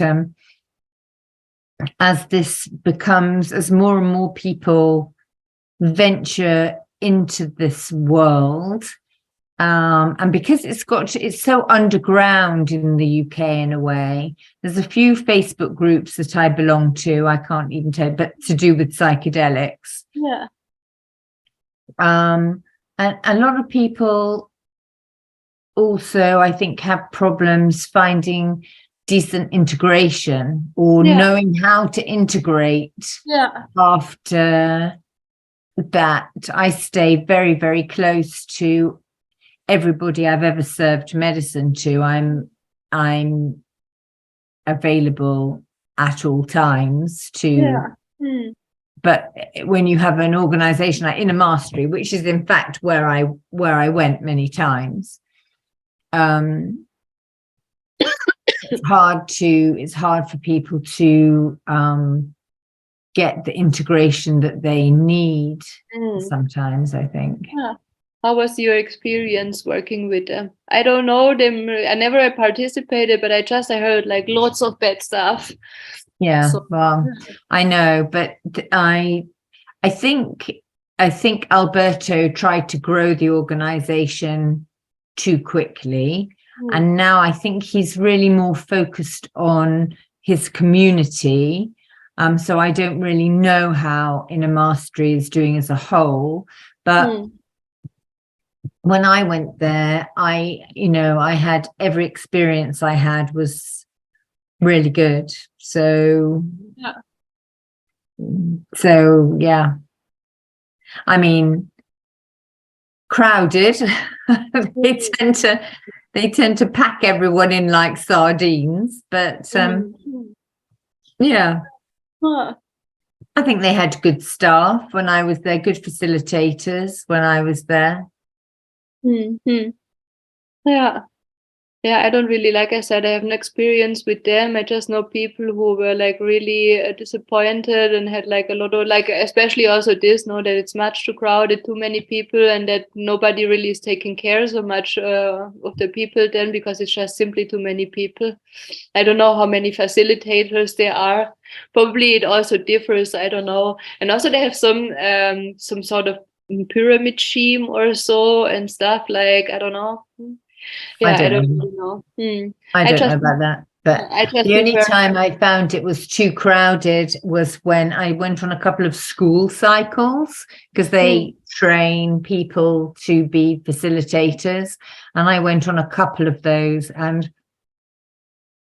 they were ridiculously crowded. But most of the retreats that I went on were fine. I didn't feel at any point that I wasn't taken care of, especially the first couple that I went to in Madrid.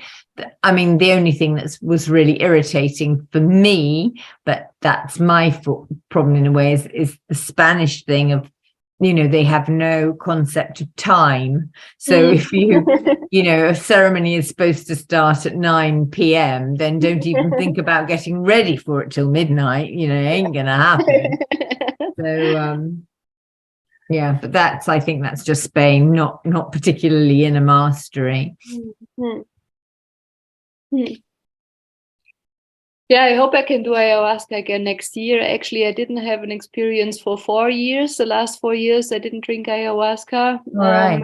When I came back from Berlin, I actually had quite a bad experience here in Berlin with very unprofessional people. With ayahuasca? Yeah, and that was the last experience I had. And it was interestingly, we just had a talk by Eva Cesarova.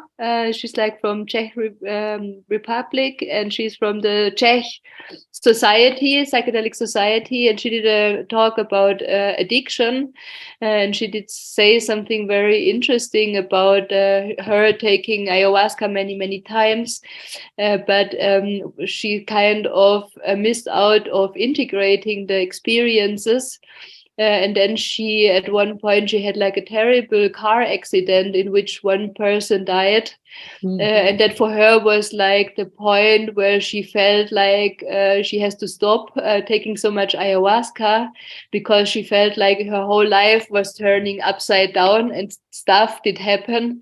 And she felt like it is because she is not really worked with the things she learned in the lessons, and that it got too much, and that at some point it was just like only about drinking more and more ayahuasca with missing out to integrate the experiences. And so she said like she kind of got kicked out by ayahuasca in the sense of, please now integrate your shit, and when you're ready you can come back and I give you more lessons. And that's how I felt, because I was like in Peru and I did drink a lot of ayahuasca, like I already said, and I had like really horrific experiences when I was in Peru. It was like really yeah, I don't even know how to name it. No, it was just really horrible. And when I came back, actually, I should have taken the time to process this. But then somehow ended up on another ayahuasca ceremony, which was also horrible because the people who were doing it were just like incredibly incompetent. And so somehow I feel like the same as she said, I kind of got kicked out by ayahuasca, telling me now that I have to implement and to process all my experiences. But like this year, I really, really feel the call again. I feel like I'm so ready now because a lot of things have changed. I worked on a lot of stuff. And now I really feel next year is the year I want to go back. I want to drink ayahuasca again. And hopefully, yeah, I think yeah. So that's how I'm feeling about wanting to experience ayahuasca sober. Because I've always. And at one point she said to me, really, who do you belong to? Are you mine or are you alcohol's? And now I'm working on my sobriety. I'll be interested to see how my relationship with the medicine has changed. Yeah. Yeah, it's so nice. Thank you so much for sharing your story. It's super Well, it's been great to have this hour with you. I have to take my dogs out for a walk now. They're scratching on the door, but it's I'm gonna join your Facebook group. Yeah, if you like, also add me. You find me under Nadia Schollenberger. Yeah, I'm just writing your name down now. Yeah, there's only one on Facebook, I believe. That's me. Okay, all righty. Yeah, super All nice right. to connect with you, and thanks for sharing your story. Yeah, no, you too, and good luck with your society. I look forward to watching your progress. Thank you. All right, you take care, my lovely. You too. Bye. Bye. So, Rick, are you still there? Anyone? Is there anyone still there?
Rick, are you there?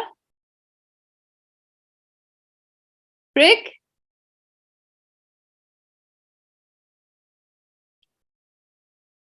Yeah, I'm here. Well, there are obviously people waiting since eternity to enter because Oh, I'm so sorry. Oh shit. Yeah, you're right. My bad. My bad. Yeah. Sorry. Sorry. I think I might have dozed off for a little bit. Sorry. Okay. Yeah, I'm here. Sorry. Sorry.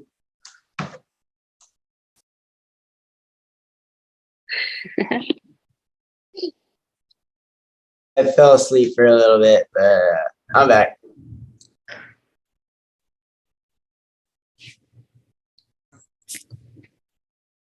All right. Hey, Janelle. Hey, Hey. is it my turn? Turn, yes. I'm not sure though if there's still anyone there because I also had a conversation with Virginia now for the last hour. We were only 2 people. So the rest, I don't know, has disappeared. I don't know if there is anyone. It's very early on the West Coast. Yeah. Okay. Yeah, I'm actually also finished now. I guess I'm leaving you now because I'm super hungry. I didn't eat yet. It's 3 p.m. here in Berlin. I'm super hungry. I'm starving. I need some breakfast now. Right on. Thank you. You're welcome. Okay. I hope someone is joining. Yep. I'm Janelle. I'm supposed to talk this hour. I just got let into the Zoom room. So Hey, Janelle, how are you doing? good, good. How's everyone? Good. This morning or afternoon, wherever. Yeah, I haven't seen you in a long time. Did you move from Seattle? I did move from Seattle. I'm coming to you on the East Coast of things, kind of. I don't know. I'm in the Eastern time zone now. Okay. In Michigan. Yep. Nice. Right on. Good to see you again. Good to see you guys too. Yeah. Thanks. Yep. So I guess I'll start off on what I had prepared. I have some notes here, so excuse me if I'm like looking over every few seconds. But yeah, my name's Janelle. I've been involved with using plant medicines for over 20 years. I've been involved in working with plant medicines of different types since 2009, on and off. And I've experienced a lot of things within the communities and a lot of healing myself. So I'm very honored to be here today to kind of shed some light on those things. I want to talk a little bit about my experiences with microdosing and macrodosing, as well as kind of shed some light on how someone can get involved with advocating for drug policy change, something that I think is needed kind of worldwide, but is kind of starting to come to a head here in the US with some hopeful things on the way. So I am coming to you guys now from Washtenaw County in Michigan, which is the first county in the US to decriminalize psychedelics.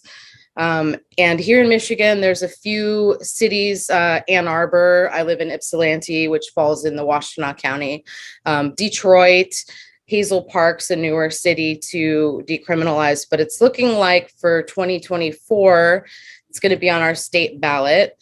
Some exciting things have been happening in Seattle and the Spokane chapters in Washington with decriminalization. And as the laws are beginning to change, I think that it's really important that we all speak up and we share our experiences with using psychedelics and how they can be used in a responsible manner. And they have benefit despite their scheduling in the Schedule I, substances in the US. So a little bit about my usage of plant medicines. I started recreationally using psilocybin mushrooms when in my teens, and I had a couple nice, memorable experiences from it. But I got more seriously involved in this space when I became a bud tender in 2017. And I worked my way into a bud tending management position and customer educator position in the cannabis industry, where I remained for about 4 years. And in that time, I met so many people whose lives had been changed by cannabis, whether it was they had gained kind of an edge up on their health. Like there's a lot of health related conditions that people would come in for, or whether cannabis had destroyed parts of their lives, because I met people who had gone to jail and served serious time for both large and small amounts of cannabis. And so seeing on both ends how one thing could be so beneficial for someone, but it could also tear someone's life apart very easily, due to the status of it being a Schedule I drug, as psilocybin is. So seeing all this firsthand, I started becoming a little more compassionate about ending the war on drugs. And I do think that even though laws are changing across the US, I kind of implore anyone to get involved, and whether that's reaching out to your local Decrim Nature chapter, which those are popping up all over the US. And if you don't have a local chapter, all it takes is like-minded individuals that are all working towards decriminalizing nature to get started. I know I've worked with a little bit of the Seattle chapter and a little of the Michigan chapter, but I also don't hesitate to reach out to any of your local chapters to get involved with passing the laws, basically. So let's see. My interest in psilocybin mushrooms specifically, beyond because I had spent time as a bud tender, and I also sold tea for many years as a teologist. So that involved educating people on various types of teas, their benefits, those kinds of things. But my interest with magic mushrooms, besides recreational interest, began when the Johns Hopkins studies started coming out, calling psilocybin a breakthrough therapy, which, if anyone's unfamiliar with what that means, breakthrough is the status. It says that preliminary research indicates substantial improvement over available therapy. So they were comparing in this Johns Hopkins studies using psilocybin mushrooms against common treatments for antidepressants and anxiety, which include SSRIs, SNRIs. There's a lot of other, various ways to manage anxiety and depression. But for me, as someone who has struggled with mental health issues my whole life, basically, hearing that there was a natural way that I could perhaps even, learn to grow myself, that held a lot of potential for helping in those incidences. So that's where my interest in mushrooms really gained traction, was seeing how it was being used to treat anxiety and depression. When I started growing mushrooms with my partner, it was because I wanted to have a more steady supply of them to use for myself. At that point in my life, I was dealing with treatment-resistant depression, which started as moderate depression disorder, but had gone on for, 10 plus years. And I hadn't successfully responded. I had tried all kinds of things with that, along with generalized anxiety disorder, premenstrual dysmorphia disorder, and a slew of other kind of serious medical, autoimmune and other things that I've dealt with. But the depression was starting to really kind of get to me. And I found that if there was hope with psilocybin mushrooms, I was on board. Because previous to that, I had tried years of therapy, I've tried Celexa, Lexapro, Prozac, Zoloft, Effexor, Xanax, acupuncture, yoga, breathing exercises, journaling, screaming into a void when I could find one, sleeping excessively, and rotating between feeling overwhelmed and numb. So I was ready for a change. So when I started to have access to mushrooms, and started using them to microdose, I immediately began to see some changes. A lot of them didn't really take place immediately. It was more like a culmination of some other things I was incorporating at the time, which now I like to talk to people about microdosing and give them my experience, or give them anecdotal experiences that I've heard from other people, or refer them to studies, as I'm not qualified to guide anyone in this. I can just share my experiences. And so that's what I enjoy doing, is, talking about what I've gone through with microdosing and relating that to how other people can incorporate it into their lives.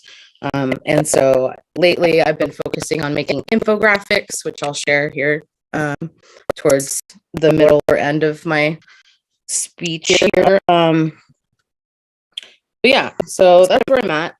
When I started microdosing, I was taking an SNRI, and I was working with my doctor to try to get off this SNRI because it was having some negative side effects with me. So outside of wanting to microdose, I also just wanted to get off of other pharmaceuticals. And I do think microdosing really helped me. I remember in like the 2-week period of getting off of my SNRI, I had really horrible withdrawals. I had what they call like brain zaps, where I just kind of felt dizzy and out of it, and felt like sleeping all day, and like very just strange. And in that 2-week-ish period of coming off of my SNRI, I turned to psilocybin mushrooms, and I do think that they helped me kind of just slowly acclimate to my serotonin kind of doing weird things as I was coming off of my other meds. But then after that initial coming off of my meds period, I stuck to microdosing. I found that I had to lower my initial dose, as pharmaceuticals like SNRIs or SSRIs, they commonly block or diminish the effects of psilocybin. So I did find that my dose was too high, and I kind of had to alter it down a little to avoid feeling a little too euphoric from my microdose. But after a while, I was kind of going at it very heavy. I was doing a 5-day on, 2-day off schedule, which you won't really find recommended, but that's what I did.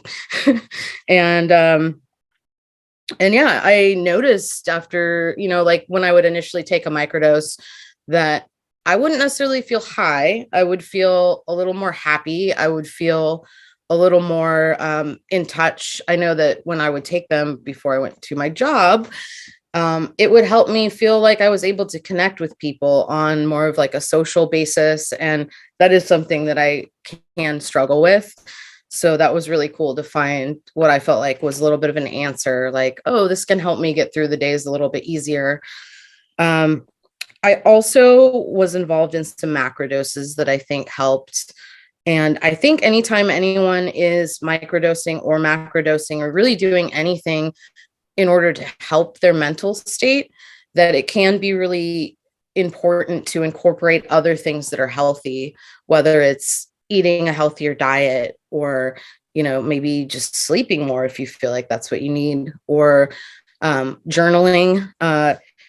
I personally read a book that I was finding to be really helpful in general, but I find that reading this book while microdosing and macrodosing had more of a profound effect on me, because as your brain kind of adapts to the mushrooms and how they make you think a little differently, or maybe it's technically you're shifting from your default network of the pathways that your thoughts tend to go through. they change a little, like you're open to thinking about things a little differently. So reading this book, it was based on cognitive behavioral therapy. It is called, it's very cliche title, Feeling Good. It's called Feeling Good, The New Mood Therapy by David D. Burns. It helped me to identify the thought patterns that I was falling into when I was becoming anxious or depressed, and identifying those thought patterns for me while using the mushrooms, I think ultimately was the most helpful thing, because I was able to think of things a little differently. I was able to identify when I was falling into a thought pattern that wasn't really accurate. And then I was able to make up my mind and change it. Do I not want to feel this way about this situation? It's in my power to not feel this way about this situation. And so that was very powerful, knowing, of course, no one wants anxiety. Of course, no one wants depression. You don't ever want to feel that way. But knowing that within yourself, you have the power to not feel that way, was, and I can't say in all moments I feel amazing, but I do think that this has helped me to kind of reason with my anxiety and depression a lot. And so I wrote down some of the positive changes that I noticed from macrodosing and some of the positive changes I noticed from microdosing. I'm going to start with the macrodoses because I haven't talked much about that yet. But macrodosing, although can be a little nerve-wracking for me, especially like when I'm eating all these mushrooms and then I'm like, oh God, what's going to happen? What are the mushrooms going to tell me this time? Usually the mushrooms they tell me awesome things, like I have a purpose, like I'm accepted and I can be accepting, that really just a sense of love and feeling loved and feeling like even if things aren't okay, that they are okay. It's okay to not be okay and to focus on that if you need to, and then move on if you can. So that was not on my list. I went on a little tangent there, but positive changes from macrodosing. I felt more connected to the planet. I felt like I had a sense of purpose. I acknowledged that I've always been questioning things and I've always been trying to figure things out. And so me feeling like that in the moment wasn't anything new, and that it's okay. I also learned in macrodosing that I can't telepathically communicate with my partner, although that was kind of something that I was, man, can I? I can accept things. I can not accept things and move on. And this led to establishing certain boundaries with people in my life that they were becoming unhealthy relationships. But as I was able to advocate for what I would like to see out of the relationship, or what would be, feel receptive and beneficial, if I was able to acknowledge these things, that felt really powerful. I could choose to either establish boundaries with someone or accept a loss if that was the case. I can feel love, open to accepting the love that's being given to me. As I said, it's all okay, even if it's sometimes not okay. And, every time I macrodose, I feel like it reestablishes my love for the planet and my connection with the planet, and how we all share so much of the same DNA and we're very much alike. Even with, as hippie and silly as it might sound, like we talk to the trees, we breathe in the trees, and we're all connected, and we forget about that often, but I think it's really important to feel connected to the planet in that sense. And then some positive changes that I've noticed with microdosing. I have a better day-to-day outlook. The anxiety that pops up in my life, because it still sometimes does, I can decide that it's not worth my time, not worth my mental capacity to deal with. So I don't have to deal with it. And it's helped my focus and concentration a lot. I've never really had any diagnosed focusing problems, but I do know that I lack focus and concentration often. And I do know that microdosing helps me with that a lot. Willingness to address more physical issues is also something that came about. I've been dealing with back pain since I was like 15, and although I have addressed it, I made more of a point to address it. And this last year at 37 years old, I was diagnosed with scoliosis. And so it's like, shit, if I had like made a point to deal with this much earlier on, or like valued, myself, I guess, enough to like look into these things, like, I don't know, like, so it is pretty amazing that like, even on a physical health level, I feel much better having microdose and feeling able to deal with those things better. And just overall acceptance. And I noticed that I was gaining all these positive benefits and stuff from microdosing, but there is a line, there's a tolerance you build to microdosing, number one. But every person that I've read who has studied microdosing or who tries to give advice about microdosing will always recommend that you take a break. And so for me, that break, beyond like just a couple of days off in my schedule, that break looked like I was going for 10 days.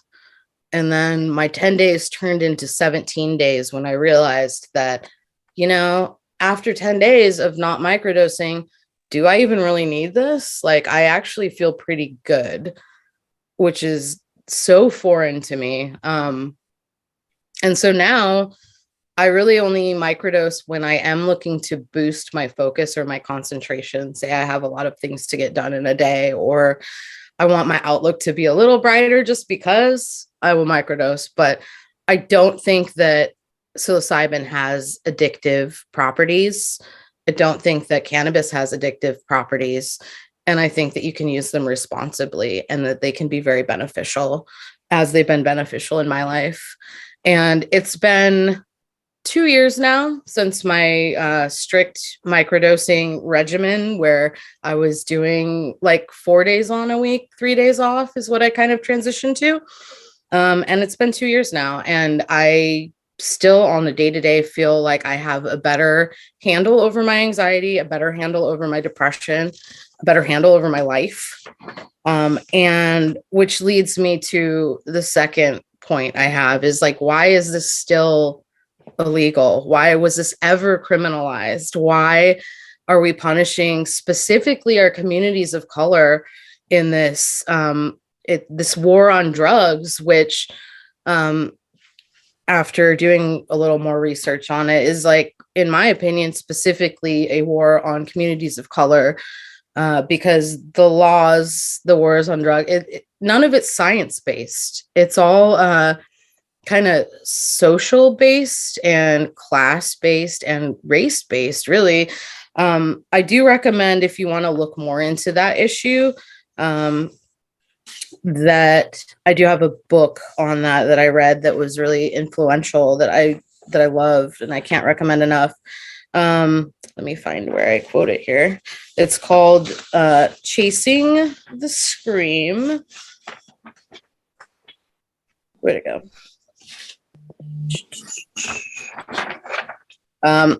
Anyway, I don't, oh, here we go. Chasing the Scream, The First and Last Days of the War on Drugs by John Hari. This book, it examines the racially motivated origins of the war on drugs, which to me is, like I said, a war on communities of color. It also demonstrates how decriminalization of drugs only ultimately led to positive change in the communities where it's been allowed. He takes a look at societies that have decriminalized to some degree and all the positive changes that come about. I know that when cannabis was legally passed in Washington in 2014, voters had three main issues that they were concerned about with retail cannabis locations popping up. Their first problem was property value. They were concerned about, all the businesses next door to the cannabis shop, their property value just going down as the neighborhood goes to shit because all of a sudden there's a legal place to go buy weed. So that was the first concern. The second concern was access for minors. They were concerned about people under the age of 21 getting their hands on weed more so than they did in the past, which when I was under 21, I always knew a guy. So I don't think that that's necessarily super valid concern personally, but and then the other issue that they were concerned about was the crime rate going up around these cannabis dispensaries. And in the 4 years that I was bud tending and doing that, I tried to keep up on every study that I could. And I found that all three of those factors that voters were most concerned with, a lot of them turned out to actually be opposite. The cannabis stores that opened, actually, I don't know if they single-handedly increased the property value, but that was a non-issue. In fact, in most cases, property values increased. Access to minors, I mean, that I think is always a valid concern, 100%. But they were finding in Washington state that access to minors had not gone up since the legalization of selling cannabis. They were finding, as much as you can put trust in a poll that's given to kids, but they were finding that pre-legalization, that minors actually tended to have a little more access. And so that's interesting. And then the crime rate issue, I think we can all agree the crime rate's kind of gone up everywhere in the last few years, but at the time when it was being studied, that was also a non-issue. So I do think it's really important for us to use our voices when we can to kind of speak up about these issues.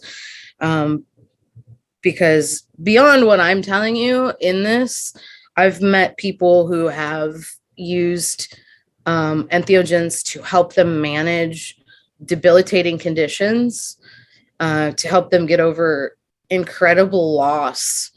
I had one person say that they went to the fair and they went on a ride for the first time for 10 years because they had such bad social anxiety that that wasn't ever anything they could do until they started microdosing. Or one person that said they hadn't heard their father laugh in about 10 years and that they started microdosing with their father, and now they had laughter in their house and how amazing that could be. I've had other people say that they've given up, one woman gave up her cane. She had some physical issues. I'm not saying that mushrooms will cure all pain things, but I was amazed to hear that she literally she was like, I threw my cane away because I'm done with it and I'm going to focus on healing myself and doing what I can to feel better. And I am feeling better. It changes people's lives. I know that it's changed my life. And so I just think that access is super important. And if anyone out there wants to learn to grow mushrooms, there's a wonderful book by an author called Peter McCoy called Radical Mycology. It has literally anything and everything regarding mushrooms in it. It's all you need to know, but there's tons of online sources. It is legal to buy spores within most of the states. And so I just think it's kind of amazing that, this is something that grows on our planet that's available to us, yet it's still criminalized. I don't know if anyone has any questions, comments. I can show you my infographics I've been working on, but first, I just want to show you a map of the US states where psilocybin is becoming legal or becoming decriminalized in some way, shape, or form.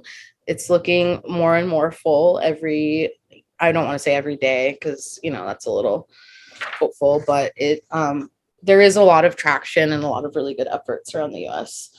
This is my psilocybe cabensis dosage navigator thing, because people are like, what kind of effects do mushrooms have? I can read through it, but basically it starts at the small, more of a microdose, and works its way up through the 7 gram with like common experiences people have. And I'm also made this like how to microdose guide. Again, I am not a medical professional, but I'm going off of my own experience, studies that I've read, and anecdotal experience. And most people will commonly agree that microdosing is between 0.05 gram and 0.3 gram. And I just included some things like you might think your dose is too low, might be ideal, might be too high if, things of that nature. So I intend to continue making infographics and see what I can do to further educate myself in this. But if anyone wants to speak on anything or has any questions, that's about all I have really prepared. Greetings, Janelle. Hi. Hi, my name is Sepsanaki, or Aki. You can call me Aki. I just want to comment and say that was phenomenal. And Thank you. Beautiful share. Thank And you. just grateful to hear that, and really grateful for the research that you've done, and for I just commend you for doing the work first for and with yourself. I see a lot of people have the experience a few times and they rush off to start hosting mushroom ceremonies, and they just go into that space because they're so eager to share, which I totally understand. And I just really commend you for taking the time to use yourself as self-study and to do that internal work on healing yourself, and also for collecting, this phenomenal data. I personally would love to know how to get a hold of some of that documentation to share also, and for my own use and for myself. So thank you, by the way. Thank you so much. I'm so glad that you tuned in. So right now I don't really have like an educational website of any kind set up, although I would love to. I have a million links I've been collecting, but I have right now, you can find my Instagram. It's Blue Mood Food 2, because my first one got shut down. But yeah, Blue Mood Food 2, and I have those infographics on there, and as well as things I make.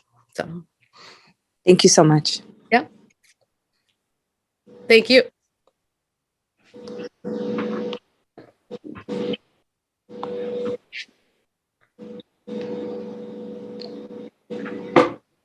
I have a question for you, Janelle. So moving from Seattle to Michigan, obviously, Seattle's a very liberal place. How is Michigan as far as like being receptive to psychedelics and so mushrooms? Is there quite a culture there as well? There is, and I'm glad that you say that, because I'm lucky to be in a kind of a liberal metro bubble of Michigan here. Michigan's very much a swing state, and if you go, about 5 or 6 hours away from where I live, or probably much closer, you're going to see like a lot of hateful things and hateful people, and not all of Michigan is so accepting.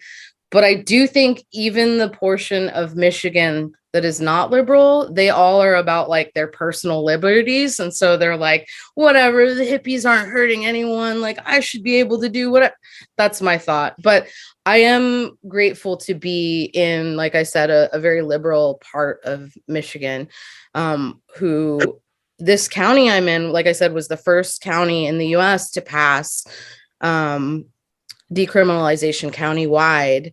And it's largely why I moved here. The prosecutor locally, Eli Savitt, he's amazing. He's very up to date on why the war on drugs is a failed effort, and why would we even spend any time pursuing any of these things.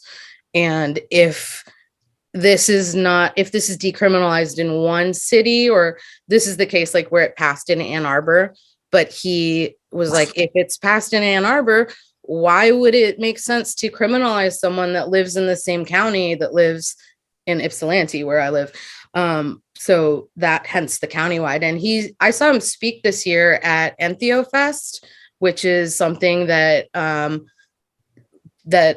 is put on at it's at a university here. And the second year, I didn't attend the first year. I actually moved here the first year that they had it, like the day before. But they had EntheoFest, where they've deemed Ann Arbor. They want to spread education and awareness about using psychedelics, and they're fully embracing of that in Ann Arbor. And locally, it's starting to pass other places. It's been decriminalized in Detroit, and then more recently, Hazel Park. Grand Rapids has a really strong movement, and it's looking like it's going to be on the ballot for 2024. They're trying to like gather signatures and stuff this last year, but it kind of just didn't make all the cutoffs in time. And yeah, these kinds of things, although they can have a lot of momentum, they still need a lot of there's a lot of work to make things happen, but it is happening here. Yeah, I feel like Michigan's very strong in terms of their psychedelic decriminalization efforts. It feels like a supportive place. Coming from Seattle too, I moved out here and then it decriminalization passed in Seattle, I think like a month or two later. So right. Big congratulations for you guys too. Yeah. That's one thing I've used psilocybin obviously several times, but as far as psychedelics go in general, the drug war is such a sham. It's ridiculous,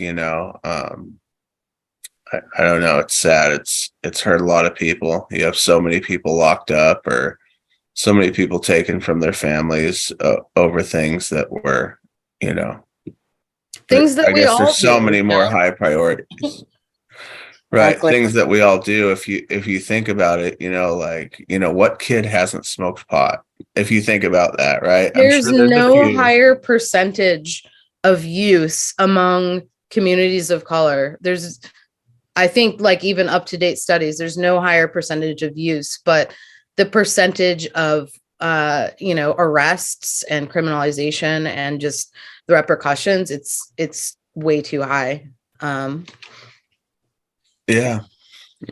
I was able to, I had used heroin for like 15 years, and not just heroin. It was kind of like the same story. It started with pills, and it was when Oxycontin was being rampantly prescribed to everybody, right? And I had been to rehab after rehab, medication assisted treatment, so like methadone, Suboxone, all those things. And throughout those 15 years of being addicted, I used all of those, right? But the only thing that ever helped me was psychedelics, right? I was able to go to Mexico, go to the jungle, work with a shaman for, I was down there a week. I didn't work with him for the whole week, but was able to use like 5-MeO, which is, Bufo various, the Colorado River toad. And, when I left there, my life was changed. I didn't have any of the temptation or the want to continue to do opiates like I had. Not to say I didn't go back every once in a while and try them, but what drove me to try them, I can't really explain. It wasn't necessarily like an addiction that was unsatisfied. It was just like, I'm going to try this again, you know. And every time I went back and tried it, it never really worked out. And that happened probably 2 or 3 times. So I think there's so much healing that can come from these substances, and they just need to be legalized. I can't say it enough. I want to just scream that to everybody. And everyone at this point has been touched by addiction. And if they haven't, they're going to be, especially the fentanyl, I guess, outbreak. It seems like it's an outbreak right now. Living in Seattle and downtown, everywhere you go, you can't walk 5 or 10 feet without passing someone on the sidewalk who is kind of huddled over with foil and a lighter and a pen in their mouth, right? And they lived in my alley when I was in Seattle for a long time. Yep. okay, yeah. So we live kind of down on the water on Alaska, on Elliott Bay, and from our tower, you can look down and see them, and just there's all sorts of people down there, and I've been there before, and I know that you begin to prioritize your drug of choice as your main priority, right? But with fentanyl, I see that just to like the 10th degree. It's just insane how they seem to prioritize it. It's just so addicting. And the problem with fentanyl is they're going to need something like psychedelics, because when it comes to methadone, Suboxone, fentanyl is a much stronger substance than those. So when you go to get off it, there's nothing that's going to help you to deal with the physical withdrawal, the mental withdrawal. And I think psychedelics work in a much different way, and they actually change your brain structure, and they change the patterns how your brain works to actually heal you, and it's not like standard like medication assisted therapy like methadone, where they're just trying to cover the dopamine receptors with something else, right? Psychedelics don't necessarily work in that way. So no, and they hold they hold so much potential in terms of addiction. That's something I didn't really super touch on, but I've heard incredible stories about people that have overcome extreme addictions. My mother-in-law is actually one of them, and she used cannabis, not psilocybin, to do that, but she moved to a state where it was legal, where her doctor wanted to stop feeding her oxycodone constantly. Like she lost all her teeth over it and everything. And it just, now that she's able to have access to something that helps her pain, which she says that cannabis helps her back in ways that oxycodone did not. Like she's made I don't want to say a full recovery, but she's off of all opiates, and that's incredible. Yeah, that is good. And I got a medical cannabis card because I was being prescribed Vicodin constantly. I was going through a series of surgeries, and the Vicodin was just making me nauseous. I was building a super high tolerance to it really quickly. And it was not working with my body. I could have very easily kept popping pills and trying to get the outcome that the doctors wanted of it helping with my pain. But really all it did was made me numb and nauseous and feel like I was addicted to some pills that weren't doing anything for me. And I felt like cannabis was a different answer. And so I got a medical cannabis card in 2008, and I never looked back. And since then, I avoid opioids, and I've had many doctors try to prescribe them for me. And I don't know. I think it's unfortunate that there's not medical studies due to the legalities of cannabis and psilocybin and MDMA and, ayahuasca and all these other potentially medicinally beneficial compounds. There's barely any medical studies on them that doctors have to reference. They can reference studies about Vicodin all day because that's something that's been funded and is accepted and pushed upon people.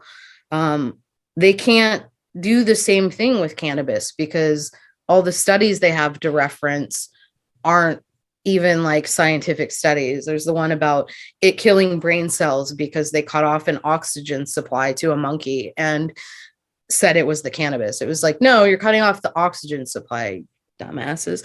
Anyway, I'm excited that there's going to be more studies now, with the changing legal status. It's going to open potential research and studies. And one day there's going to be doctors that, there's already like psychologists that are like, hey, you need to try microdosing. Right. There's already some people that are on board. I don't want to say that anyone in the medical community is opposed to entheogens, but I also think that a lot of the medical community hasn't been educated on them properly. So, I see a hand.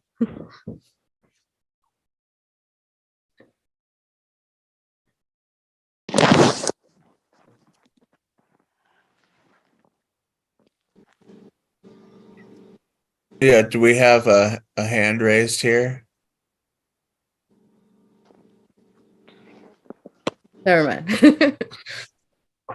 Yeah, I thought I saw that too. Okay.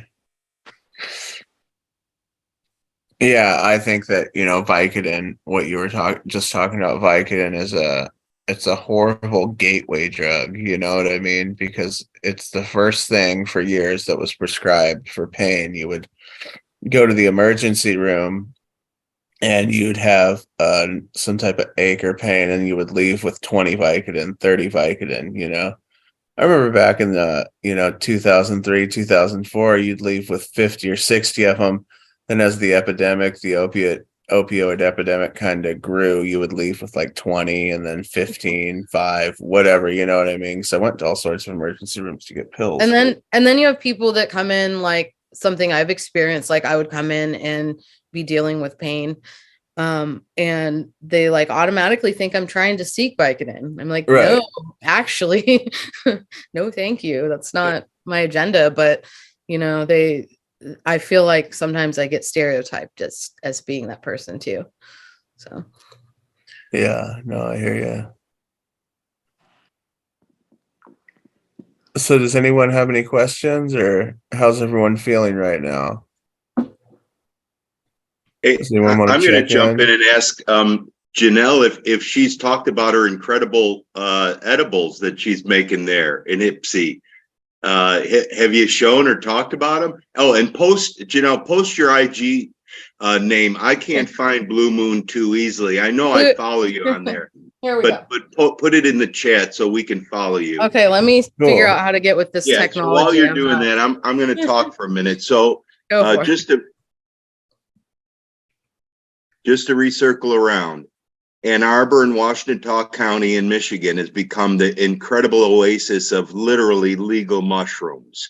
Yes. As long as we're responsible and doing everything sort of, responsibly, we won't be prosecuted nor arrested on a local or state level. And the county prosecutors blessed us with that. So Janelle and others, Darith, I'd love to hear what you're doing over in Detroit, but we literally are the epicenter of legal, workable mushroom stuff. So I go there every month and hold a workshop to teach people how to grow mushrooms. I have real mushrooms and mycelium, and I've taught hundreds of people how to grow mushrooms in the last year up there. And so, Janelle, put your link in there. Did you do that? Okay, I'm doing it right now. Yeah, pop that link including in my there. email, because I do communicate through email too. You don't have to have a Instagram. Come on there. She makes some incredible products that you just will not be blown away. And literally, we can get them. If you drive to Michigan and go to Ypsilanti or Ann Arbor, you can go to a shop and buy mushrooms and trade for them. And it's quite stigma free. It's really a great environment. I run That's across really the cool. border. Like, what kind of shop is it? Like, dude, I only know of one shop that sells them as of right now. Well, no, actually I'm lying. I've heard of two. There's one, and it's somebody who runs a legitimate business. It's like a jewelry shop. It's not cool. like a mushroom shop, but they have psilocybin mushrooms there, I've heard. And they also have Amanita muscaria mushrooms there, which is really cool. I've used those a little bit.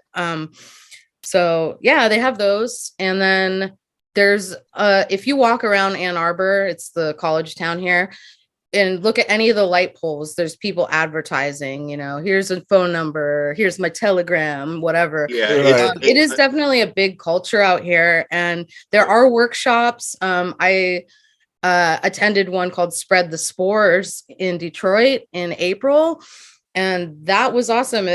These events are being held at private cannabis clubs primarily, where you have to like show your ID and fill out paperwork in order to get in. Not mine, Danielle.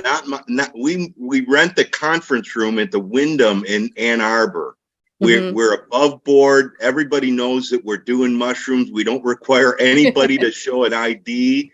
We're really quite open about it. And well, yeah, the spores had, so you show ID and everything, but then you can actually, I don't know if your place has on-site sales. Like you could walk up and we do. there was Yes, jars of mushrooms and yes, people we with sell and chocolates trade. spores Yes, we and sell it. beautiful, beautiful thing. Yes. And we've got one on February 18th. We do them every month. We got to have you come out and talk. We get a good group of people. So I'm pummeling the get together and get over this stigma thing and stop, dancing around the edges, and let's get this medicine to real people like you do. Your products are incredible. Thank you. Yeah. So what kind of products do you have, Janelle? Like, what do you make? I'm interested now. Well, I started using these myself, and then there's obviously a lot of interest in this kind of thing. I currently right now I make a few different kinds of teas. I primarily make chocolates, or I make 2 different kinds of microdose capsules. One of them has cacao, and the other has a lion's mane and niacin combo, which both of those are kind of like synergistic with the mushrooms. Yeah, that's awesome. And my partner and I grow them ourselves. So sweet.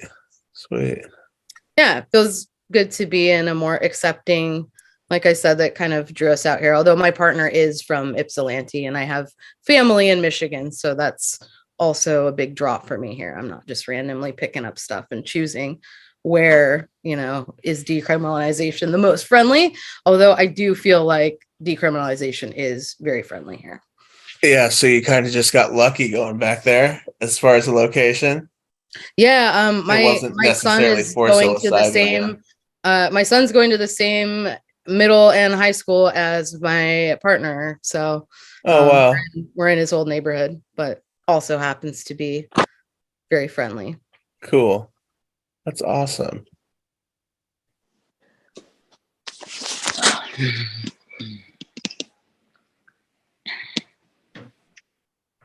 So we got like 4 minutes left. Our hour's winding down. We made it. I was a little afraid that No, you did great. Thank you so much. But really, I could talk about mushrooms all day. I was thinking about it like, how am I going to fill an hour talking with mushrooms? Then I was like, man, I could really go deep. I could talk about how, we're related to mushrooms. I could talk about mushrooms all day. Right. Yeah. One of my favorite, stories, I guess, or I don't know if it's a story necessarily, but topics is native people using psilocybin to feed their dogs to hunt. So interesting.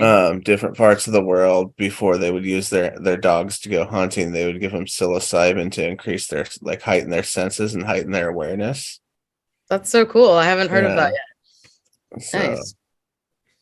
Yeah, I mean, if there's tons of cultural usage of mushrooms around the world. I went down a huge rabbit hole kind of recently. I mentioned using the Amanita muscaria, but those are like the classic fly agaric or Mario mushrooms. Right, the toadstool kind of mushroom, right? I was going to ask about that. You said they had Amanitas, and have you tried those or used them? I haven't tried the ones they sell there, but I have foraged and dried Amanita myself and taken like a macro dose of it. And then I know someone that makes a tincture for microdosing that I really enjoy for sleep, actually. I like taking it. I don't take it often. I want to say maybe like once a month or something. And I don't think it makes me sleepy or like necessarily lends to a better night's sleep. But I know that when I wake up the next day, I feel rested. I feel like my sleep, even if it was a shitty night's sleep, like was like, wow, I feel refreshed. I feel like that was a full night's sleep, which sometimes it is, sometimes it's not. But either way, if I feel that way in the morning, I'm pretty good. So, and I've been listening to podcasts. There's a woman, Amanita Dreamer. I follow her on IG, and she really is like the most knowledgeable about Amanitas, but she mentioned using Amanita muscaria as a topical for pain relief. And I tried that recently, and I was actually really shocked at like this doesn't seem like it should work, but like it helped. Yeah. So I use other topicals too, like the THC, CBD ones and stuff. But the Amanita, I think, is a little underexplored for those kinds. Right. So and also something dating back, like the Sami people have traditions, and there's all these things about Christmas that have to do with that too. Yeah. So my only experience with Amanita is I was in college and I was under these trees where there were pine needles, and they were just growing like crazy. Yep, so they have mycorrhizal relationships with pines. Yeah. That's one of the ways to ID them. Yeah, and so I picked a bunch of them. Some guys like, wow, these are Amanitas. And, I picked a bunch of them and I peeled the top off because when I was reading about it, it said to peel the white spots off, like peel the top layer because it's strychnine. And so I did that, and then I dried them out and cut them up and put them in a tea. Thinking back, it was not a great idea. I didn't know what I was doing necessarily. I'm just listening to some guy I barely know, but it turned out to be really wonderful, Yeah. So the trick, you hear things about them being toxic. You just have to properly prepare them. Yeah. Cool. Right on. Well, thank you. Yeah. And, thank you everyone for tuning in. Yeah. So next up we have Darius. Is Darius on right now? Good morning. I am. Can you hear me? Hi, how are you? I'm great, thanks. How are you? Good. I'm Good. My name's Sean. I'm Leo's husband. She's sleeping right now. We're up in Canada. And so I got up early to tend to this. Wonderful. Can you see me? I'm just trying to confirm that. Yeah, okay, great. Thank you. I see you. Wonderful. Good. So Leo's, she's not on. I saw her all night. I've been on and off this all night. Yeah, we stayed up till about 3 a.m. And then, she's gotten up and down all night, but right now she's sleeping. So good. Well, you all are so both amazing for putting this on. Really appreciate it.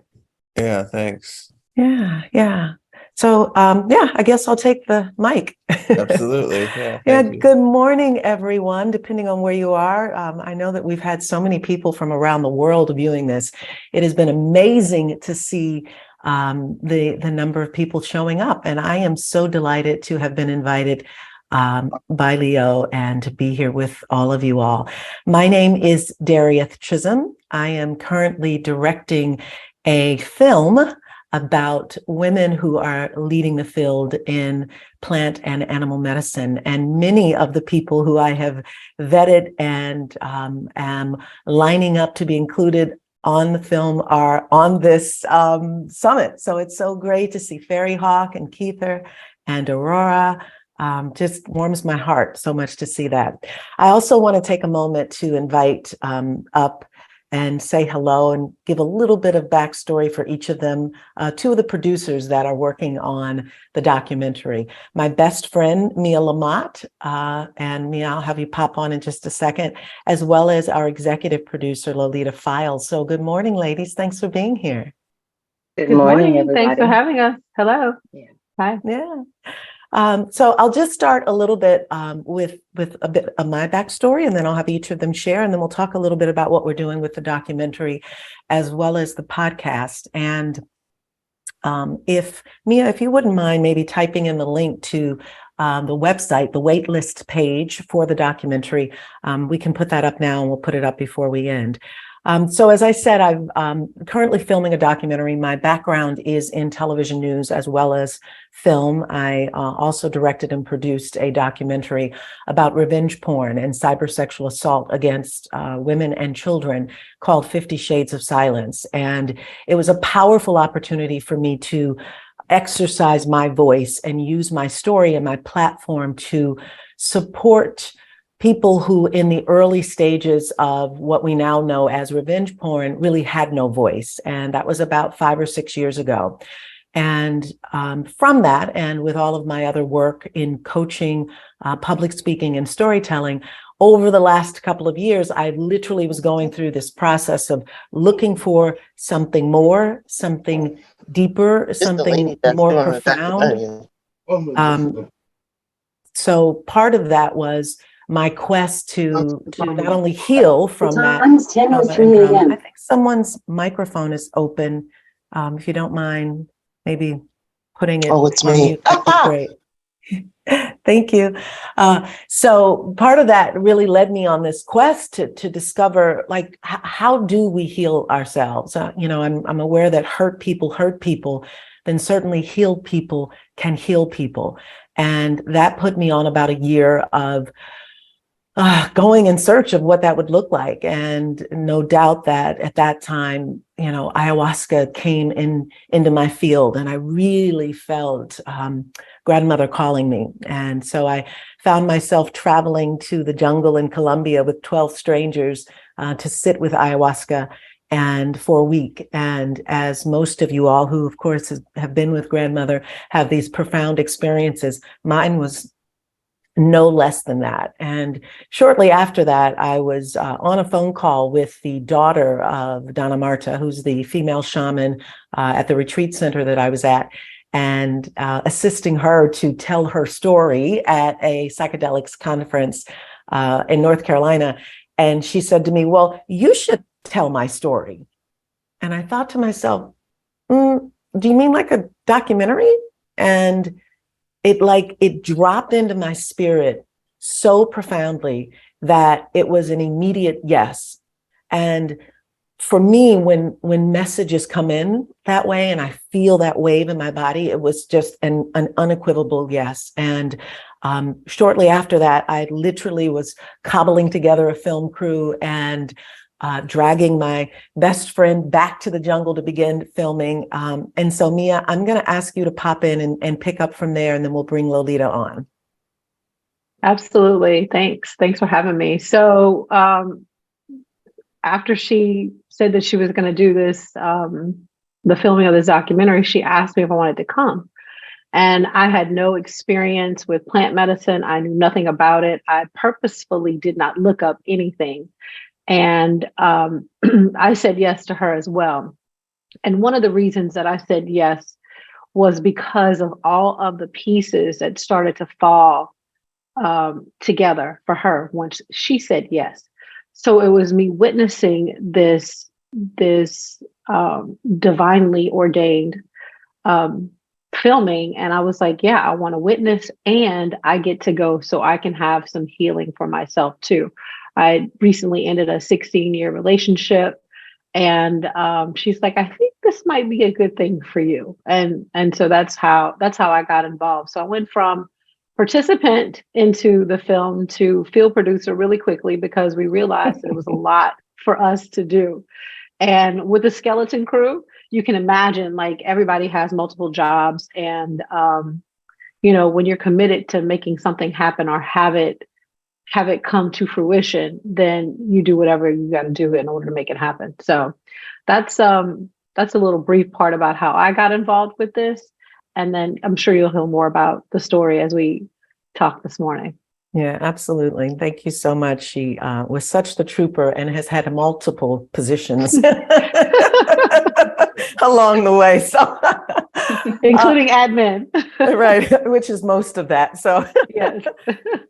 And so we filmed 6 incredible days there in Colombia, and had the most profound experiences doing that, not only working with the other participants that were there, but with Donna Marta, who was so gracious to allow us to be in her maloca and watching her work with the medicine and serving, and just so inspiring. Her backstory is just absolutely incredible. She's a 3rd-generation medicine woman in a time when, of course, it was very difficult for women to serve medicine.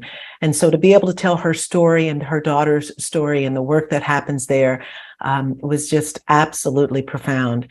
We come back, and I'm, of course, here in Michigan. And as I am beginning this process of dreaming, how does this get to be even larger than this, knowing that this production needs to go to multiple cities and meet multiple incredible people, women of color, LGBTQIA, BIPOC, Indigenous leaders. How does this get to happen? And then the next question that came up was, and then how are we going to get it from inside my head and on paper into the world. And I thought it'd be really great to bring on board someone who has the capacity to support us, who has been in film, in television, written 7 best-selling books. And lo and behold, as I'm at a party, I have a conversation with my cousin about looking for some support. And he says, well, you have to meet Lolita Files. And that introduction was just absolutely grand. So Lolita, I'll let you tell a little bit more about you and your involvement. Okay, thanks, Darius. And it really was like that. I'm a person who, I don't believe there are any coincidences. And I think when we ask for things, we really are asking and invoking them to be brought our way. And so it was this amazing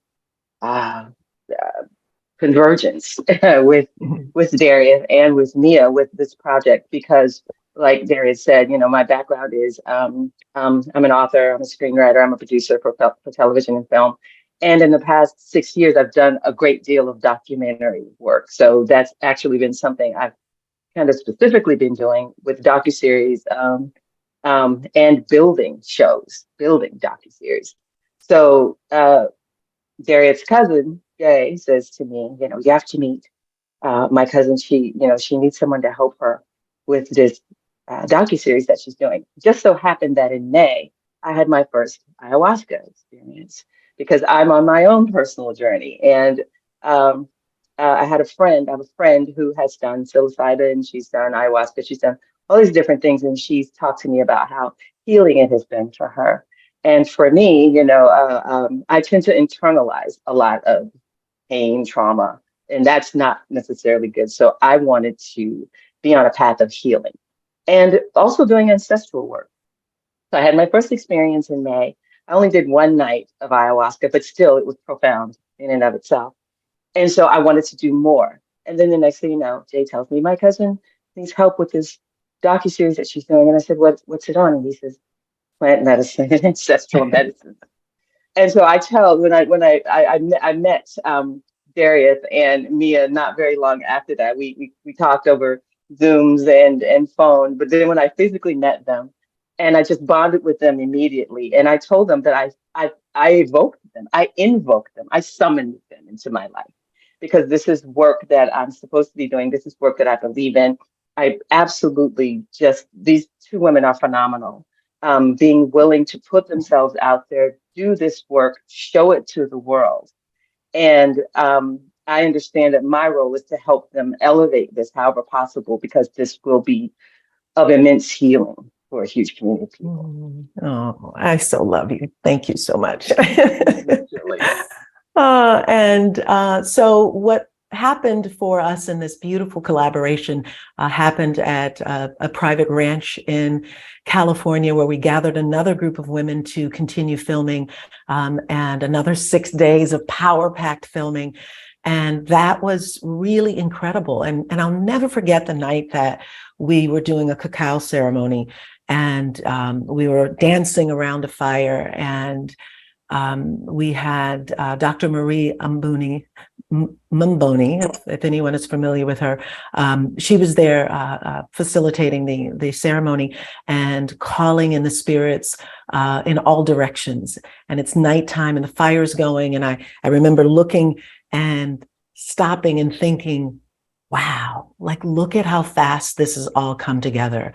And look at how, I mean, these women traveled from all across the country to be here to film, and it was another profound experience. And so the reason I give you some of that backstory is because I believe that we are just so uniquely woven together. You know, we in fact are like the plants that communicate with themselves, let alone with us. And so in that vast communication comes the opportunity for us to tell powerful stories.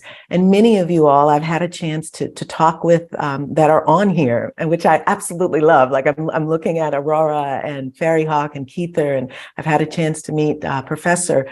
And just knowing that with our unique stories and our opportunity to share this with the world, just imagine how powerful these movements, our psychedelic movement, our plant ancestral movements will be. And I am just so committed to this, in not just because my background lends me to this space, but that my foreground is about this, is about literally sharing this with the world in some of the most incredible ways. Part of what we're also doing is doing a video series on YouTube as well as a podcast, all called The Way of the Healer as well, so that in the interim, while we're working on finishing the documentary and docuseries and getting it out into the world for people to see, the podcast will be available for people to begin to listen to some of the stories. And I'll be inviting many of you all to be a part of that as well. We do have a link that we put in the chat if you'd like to get on the wait list and follow what we're doing and see next steps and be invited to the podcast. It's called thewayofthehealer.com. So the link is there. We'd love to have you go over and leave your name and email address so that we can communicate with you. So I thought it'd be really fun that we would do something between the three of us, Mia and Lolita and I, is to just kind of give some perspective about, just like what, we all have our own space in terms of looking at media. And I would say we all do, right? But just the three of us, like this idea that people are skeptical, afraid, judgmental. And I'm sure for many people, that's part of the reason why they don't openly share their stories or their experiences with plant medicine or healing. And so, between the three of us and anybody else who might want to pop in and ask a question or get into this part of the conversation, the floor is open, because I think part of what this takes is the open communication and the courage to share our stories and use our voices. And, I'd like for at least for Lolita and Mia to kind of maybe start with that. And then afterwards, if anybody else would like to chime in and talk a little bit about, like, how do we change the narrative that people are reading or seeing as it relates to plant and ancestral medicines? I'm so glad you said that, Darius, because what I was going to ask you is, like, how did you have to show up in order for this to even become a possibility? I believe that we do have to trust ourselves, right? Trust ourselves first, but then trust that the message that we have for the world is one that is needed. And for you to just say, you know what, I'm going to take all that I have and everything that I've done, and I'm going to put it all into this. What was the reason, or what was the impetus for you to be like, you know what, this is where I have to go? Like, how did you have to show up?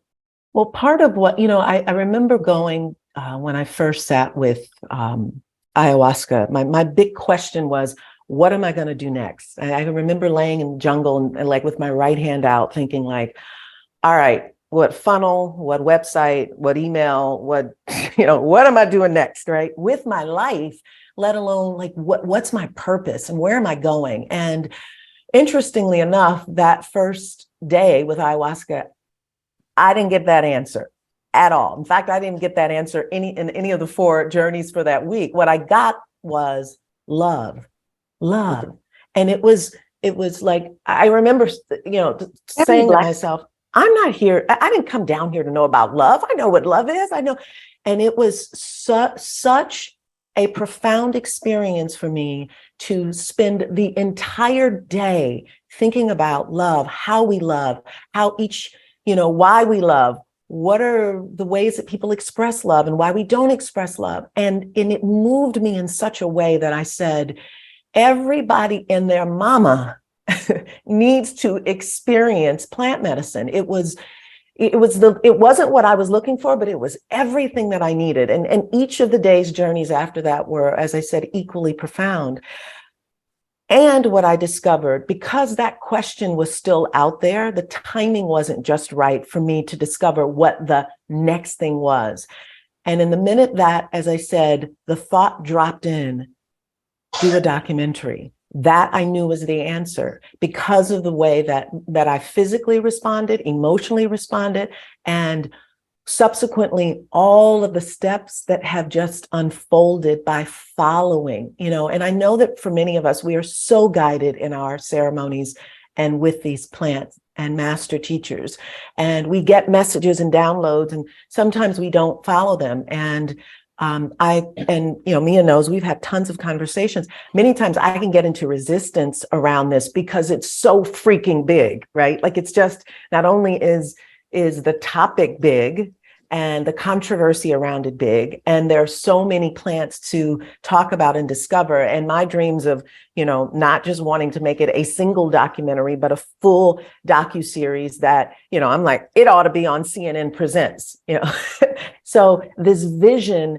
as it grows larger, can get scary and the resistance steps in, but it is inevitable that each time I'm with plant medicine, whether it's in a bufo ceremony or with mushrooms, with wachuma, the messages still come back. This is what you're here for. Stay present, stay focused, do this work, be this person. And, it's when I step out of that is when the resistance steps in and it gets hard. And when I'm back in it is when I know that. So it is a knowing, it is a sincere knowing and trusting. And, the part that I remember when we went back to the jungle, and after filming, I was able to sit again with grandmother. And I was just in the process of launching a new program called Shift, which is all on expanded consciousness and creative expression. And I got the really clear download, don't do that right now. And this is not just a documentary, it's a docu-series. It's more than that. And I'll never forget, I said, no, gotta follow that. Like, that's the message, gotta follow that. And then the subsequent download, make it a podcast, find these people, tell their stories, like, let that be what's in place while the work for the documentary is going on. And then I thought, well, thus the docu-series, right? So now we're still telling those stories. So to answer the question, it's just about like following, listening, being led, being open. And yeah. Lolita, yes. Yeah. Why do you think, Derry, that it's so important for women to have their stories told? This docuseries talks to women around the world who have been working with this medicine, working with all these various medicines. Why do you think it's so important to showcase them and to, in the greater vision, showcase women getting their stories out? Because our voices traditionally have not been heard. And especially in this space, it's becoming, we're starting to see, this is perfect, this beautiful 24-hour experience with all of these amazing people and women of color, LGBTQIA, like this coming together is the proof that more of our voices need to be heard. And, when you Google or you go on YouTube and you look for anything about plant medicine, there are very few of our stories that are represented. And while I love my white male cis brothers, but they've always had their voices heralded, even in the earlier stages of this psychedelics movement. And now as we're, ushering in this renaissance, it is our voices that deserve to be heard. And even with the podcast, while I'll be including all types of people, male and female, and those that identify various different ways, I'm committed in the documentary to showing women healers and women who have their profound stories about how they've been healed and are doing some amazing things in the world as a result of working with these medicines. I think, and I want to ask you how you feel about this too. Like, do you believe that the feminine is what's coming forth to heal the world? And this is maybe another reason to begin to showcase those women. Absolutely. This is certainly the time for divine feminine. We all know that. Every one of us on this call absolutely know that. It's in the crevices and the spaces and the corners that are not aware of the powerful divine feminine and our majesty that we get to do that. And I believe that stories are the carriers of that energy. And, you know, it's happening whether people realize it or not. But when you tell stories and put it in people's faces that they get to see and hear, it becomes for them perhaps the invitation to begin their own journeys. And it may never, some of them may never go to plant medicine to discover that. You know, we know that, you know, we are the medicine ourselves, and that we can find these expanded realms and this connection with the cosmos and the universe through breath work, you know, through sound healing. We get that it happens in other ways. The plants quicken the process for us. And so I feel like these stories will quicken the process for people who need to hear them.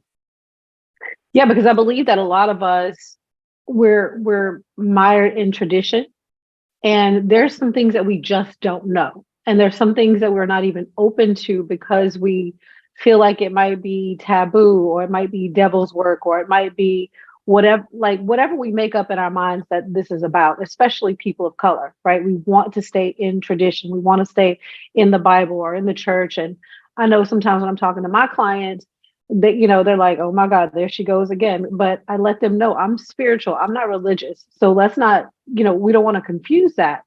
And I liken all of this to, like, the word I used yesterday was free falling.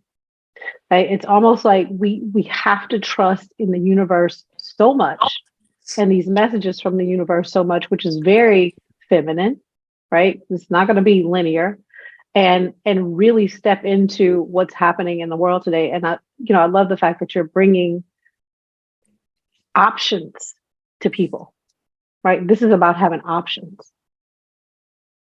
And I'm so glad you mentioned that, Mia, about especially like often in the Black community, it's the church.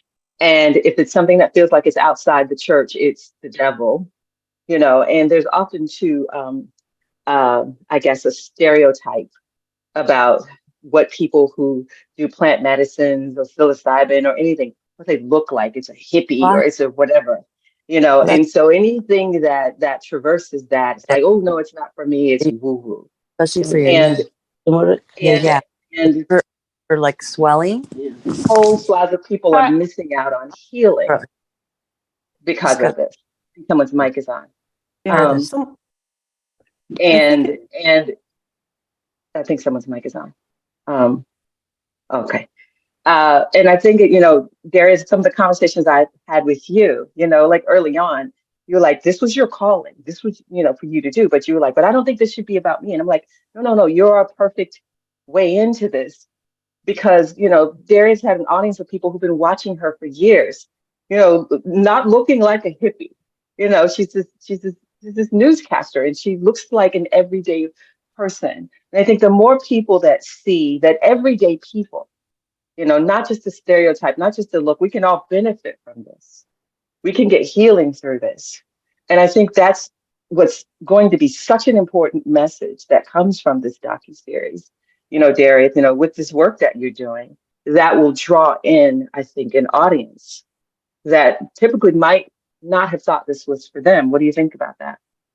Yeah, you know, it's funny you say that, because it takes me back to the conversation I was having with Peachy, and I'm not sure, again, if folks know who she is, but she's the mother of Wiz Khalifa, and has been a huge outspoken proponent for cannabis for many years. And as I was sitting and thinking, like, who else do we want to bring in to this space to interview, I immediately thought of Peachy, and I remember calling her, and she's like, well, Darius, how are you? And, you know, Peachy is in Pittsburgh. She watched me on television there for over 20 years. And I'm telling her, hey, I'm doing this documentary on plant and ancestral medicines, and I'd love to interview you about cannabis. And she's like, you smoke? You drink?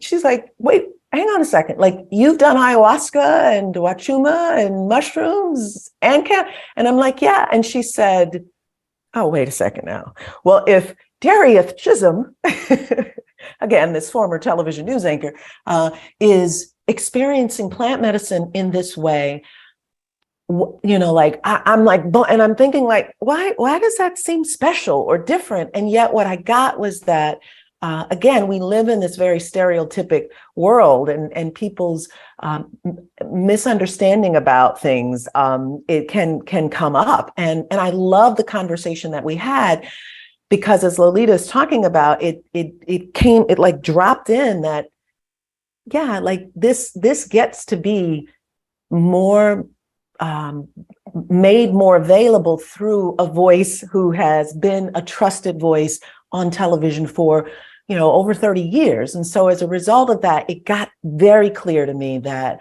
yes, I do get to tell this story and be the narrator, if you will, and the through line, so other people can see it and know it.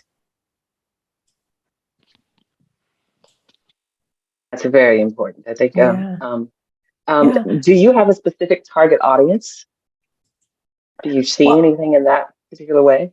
I'd like for the world to see it, obviously. We are very much concentrated on bringing the voices, as I said, of people of color, women, LGBTQIA+, Indigenous healers, and so making sure that the representation in the documentary is such. But in terms of who gets to see it, we did a beautiful roundtable discussion with the team in California not long ago, and we spent a lot of time thinking about who do we get to focus this with and where, and I'm like, well, I think everyone, but we're also aware that it's important, particularly for women, to see it. And so, we tossed around networks like OWN, right? At Oprah, and places that would give us direct exposure to not just to women, but just like direct exposure through the viewing habits of people perhaps on OWN. But again, like opening this up and making this available then on more than Gaia. While Gaia is incredible and has lots of great information, Gaia is still relatively narrow, feeding the same information to the same group of people. I'd love for CNN to do this. I told you guys before, which was so funny. I'm like, well, listen, if they can make a huge docuseries and success out of Honey Boo Boo, then I'm pretty sure that we can make this a success, on a major network. I know we have a lot of people that are on, so if anyone has questions or wants to perhaps round back to the question that I had about like just stereotypes in the media, what you're seeing, and how can we, through our collective voices, through our stories, change that narrative?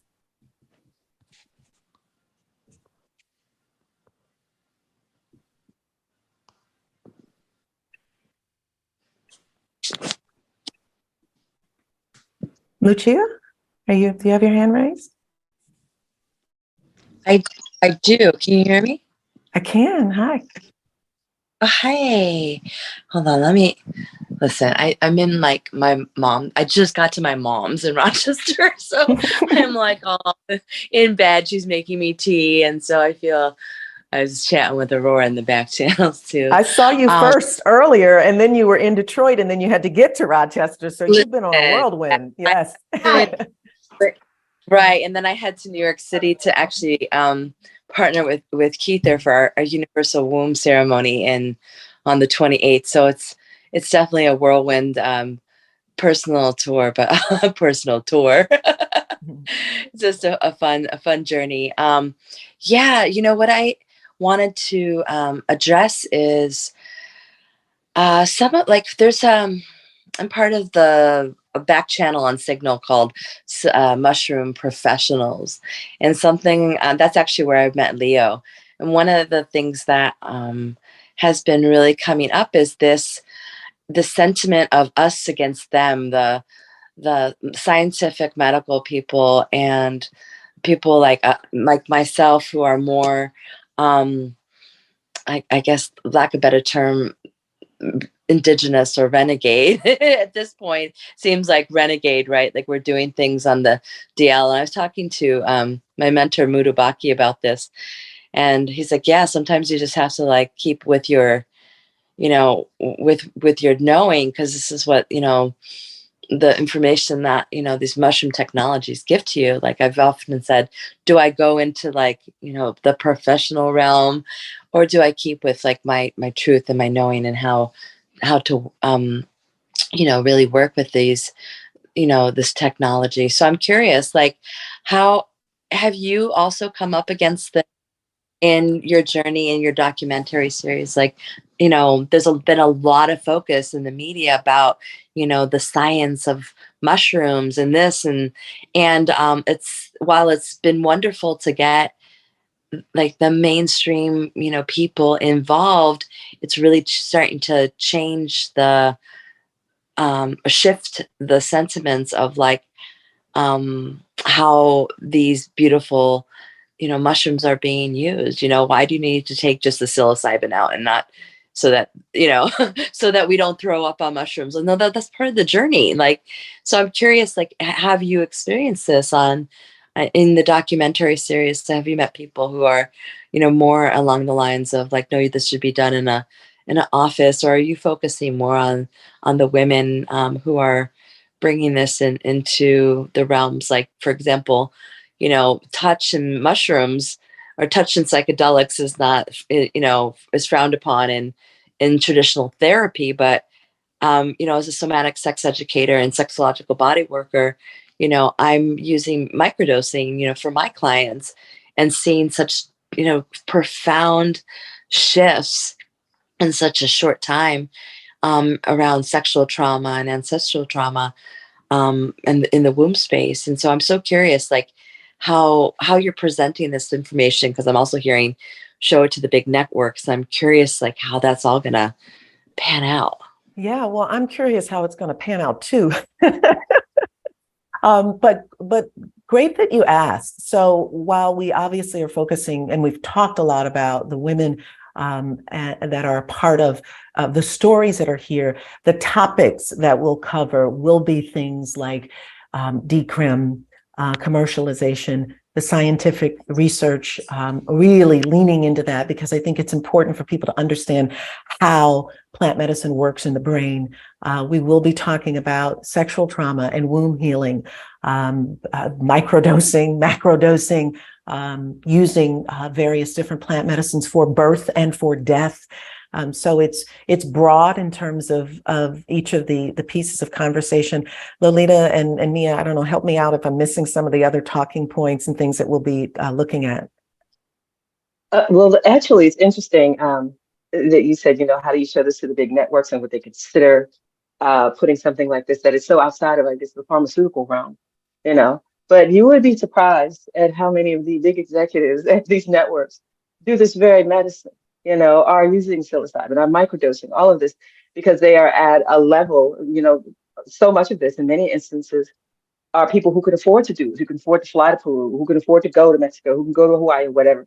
And often it's people at those higher levels who are incurring higher levels of stress and trauma and need something to help them de-stress, process, get through the workday. So a lot of the people that we will be talking to and pitching this to, more than likely than unlikely, probably have some experience with these, and they may see, oh, this is an opportunity to show the world. We talk to the one, because I always know that, within this business, and I mean, in the entertainment business, it's the person who gets it that will be your champion to get it on the air. And this will reach someone, at those levels, who gets this, who has been healed and helped by these plant medicines and ancestral medicines, who will understand the need for a bigger platform to get it out to the world. Mm. Yeah. And obviously with Michael Pollan's work, both with the book and his docuseries on Netflix, really laying the groundwork, right? Really laying the groundwork. And there are lots of documentaries that are out there, no doubt, YouTube and Gaia included. And if we land there, which is not my intention, that's great too. And I can be happy with that, because we have it complete and it's out there, and then it will travel and people will know about it. However, with this vision of really wanting, as I said before, like a CNN or an OWN or some of the networks that have yet to open this dialogue in their space, I feel like this is the time for that to happen. And, that's what we are fully intending, absolutely fully intending. Eric, I think you have your hand raised. Good morning, ladies. I've been popping in and out as much as I could between the weekend. And so I appreciate everybody's time. And I think this is wonderful. So thank you to everybody for this. I wish there was more things like this. I hope there is in the future. I'm not new to the medicines, but I'm new to trying to find my purpose and my niche in all of this. And I find it really interesting that you are trying to find a way to put this into the mainstream, because for me personally, I'm having a hard time having the conversation with my own parents. Like my grandmother was a healer, Mexican Huavera, and my mother very well knows about it, but she's very cut off from it. Like she doesn't deal with her emotions very well. Like she just kind of bear a lot of the weight financially and supportively for our family for a long time. And I've kind of been like the black sheep that kind of went off and did my own thing, learning my lessons. And I've been so blessed with the medicine work because I started using psychedelics as a teenager recreationally. And then once I found the medicine with intention, it's changed my life. And she's seen that. But I still haven't been able to sit down with my mother and father. They're very conservative. They watch military work and the news all the time. And they're just your typical American. They're loving, they're wonderful people, but I just haven't had that time to relate to them on that level. Whereas for me, it's very easy to talk to my friends about the medicine, and I'm trying to become an integration coach, and I'm trying to just, make my purpose seen and shift my life and my career in that direction. But how would you suggest being able to have that starting point conversation with my family? Because I really, really would love to lure my mom to microdose and my dad to microdose and do all these wonderful things that have helped me, or I've gone to Peru and do all these things, but I just don't know how to approach it. And it is definitely that time because I want to change my career to facilitate and do more things like this. Yeah, that's a beautiful question. And I believe that each of us maybe, we probably all have our various stories about how do I tell other people this is what I'm doing, and the fear of judgment and the fear of isolation. And or I should say that there's also this even if you're not concerned about their judgment, you just want them to understand what's available for them. Yeah. And I truly believe and hope that that's what the overall message will be with this film, is that it will have the potential to have people sit with it and see it and hear the stories. And because stories are healing as well, right? And so as part of that, if they're watching it and we are silencing some of the critical thinking that people have because they're locked in, oh, these are drugs, this is wrong, this is devilware, all the other things, that this could be for them the way for them to just kind of settle down and say, while I don't think I'm going to try this, I'm happy to know that these are the results that people have been having with this. Yeah. And it's my way, if you will, of spreading the message to the world for those people, as I said, in the crevices and the corners and the places where they're not quite ready to hear it, that perhaps this becomes the opportunity for them to know just how powerful the plant medicines are. Yeah. And they know that to an extent, like they know I've been going to ceremonies, but they don't know what I've been taking because I fear that they're going to look at it as drugs, because I have addiction problems throughout my whole life. So they've already seen that part of me. And so they have that one-sidedness and that fear. But my mother still hasn't properly cried for her own mother's her death, And so like, I'm trying to find cultivate that in-between space where I can really open their eyes and their hearts to it without their fear. Cause I know they're very fearful. And that's something that I don't know how to explain to them, because I'm pretty fearless, except for my own imposter syndrome, of course. But like as far as like trying to relate to them on that level. Yeah. Would anyone else have perhaps a suggestion for Erica about how she may be able to open up the conversation with her family? I'm going to say one word that seems to be salient is veterans. Erica, you mentioned that your folks watch military-ish and that type of thing, but the topic of psychedelics like MDMA and psilocybin helping veterans heal their traumas, war veterans or first line people, nurses or doctors or EMS folks, police too, that they're finding relief. So you might point them to a couple of YouTube or papers that show that helping, these psychedelics are helping military people and veterans. It really crosses over the drug issue and says, shit, if it's helping, people that I respect and look up to, maybe I ought to tune in a little bit. So it's just my 2 words. Veterans help us get to those people. Yeah, and I'm aware. That's a great point. Thanks so much, Professor, for bringing that up. Yeah, so that there's some way to communicate in the language that they're already communicating in, right? They're interested in veterans, and so I know there's a documentary that I recently saw. I believe it was the work with cannabis and veterans, but I'm sure there are plenty of them out there, and it's kind of a subtle situation, right? Maybe there's an afternoon when like, well, let's turn on the TV and let's watch this documentary, and like, yeah, I don't know, maybe just like do that, and then kind of what I was thinking of doing. Yeah. Honestly, like just going over and be like, hey, we're gonna watch Michael Pollan's thing because my dad's a reader, and it's funny that you mentioned military. Thank you, Professor, because that honestly is should have been my first thought. I work as a parachute rigger with military personnel right now, and I'm also a massage therapist, so I'm trying to get out of that and into the more of the energy work and the massage therapy and the spiritual work, of course. So like that makes so much sense. Thank you, Professor. Yeah. It's so weird. I can talk to anybody else about this stuff, but for some reason with my parents, it's just like the one thing that I think I need to overcome before I can take the next step.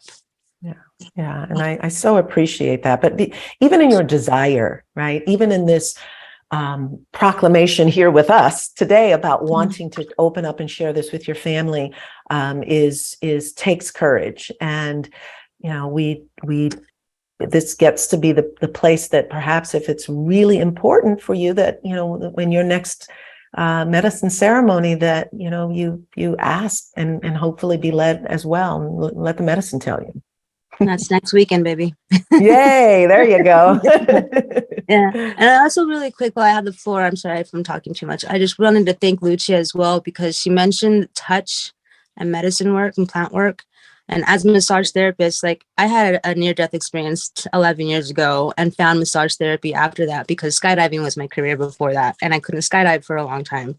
And then I found energy work and massage. And so I'm trying to focus and put my massage work into the healing work of medicine. And I've been told, and I've read a lot that it's a no, you're not supposed to include touch a lot. So I kind of was interested on what people's thoughts were on including touch and somatic therapy into plant medicine work as well.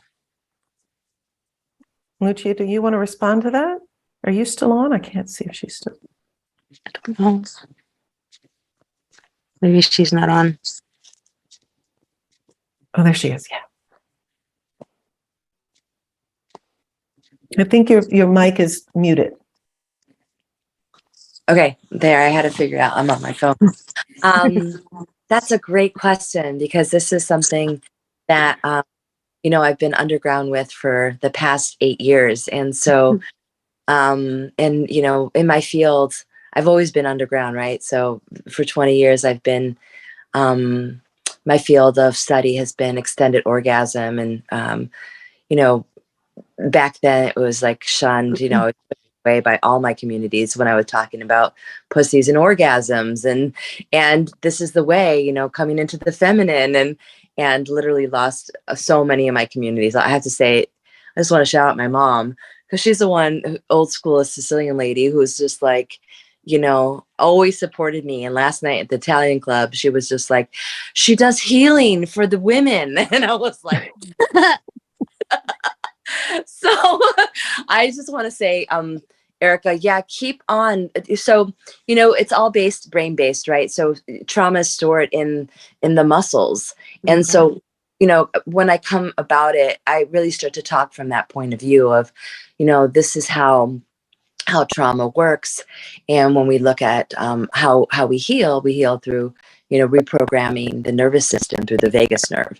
And so most of our trauma is really stored in our womb space, in our pelvic floor, in our anus, and inside the walls of our vagina, inside even the muscles around our pelvic floor. And so that in itself is a whole nother taboo. So right, there's touch, and then there's touch of the genitals, which is what I do with mushrooms. And so understanding the communication and the consent is the biggest part. So I work with the Wheel of Consent, with Betty Martin's work.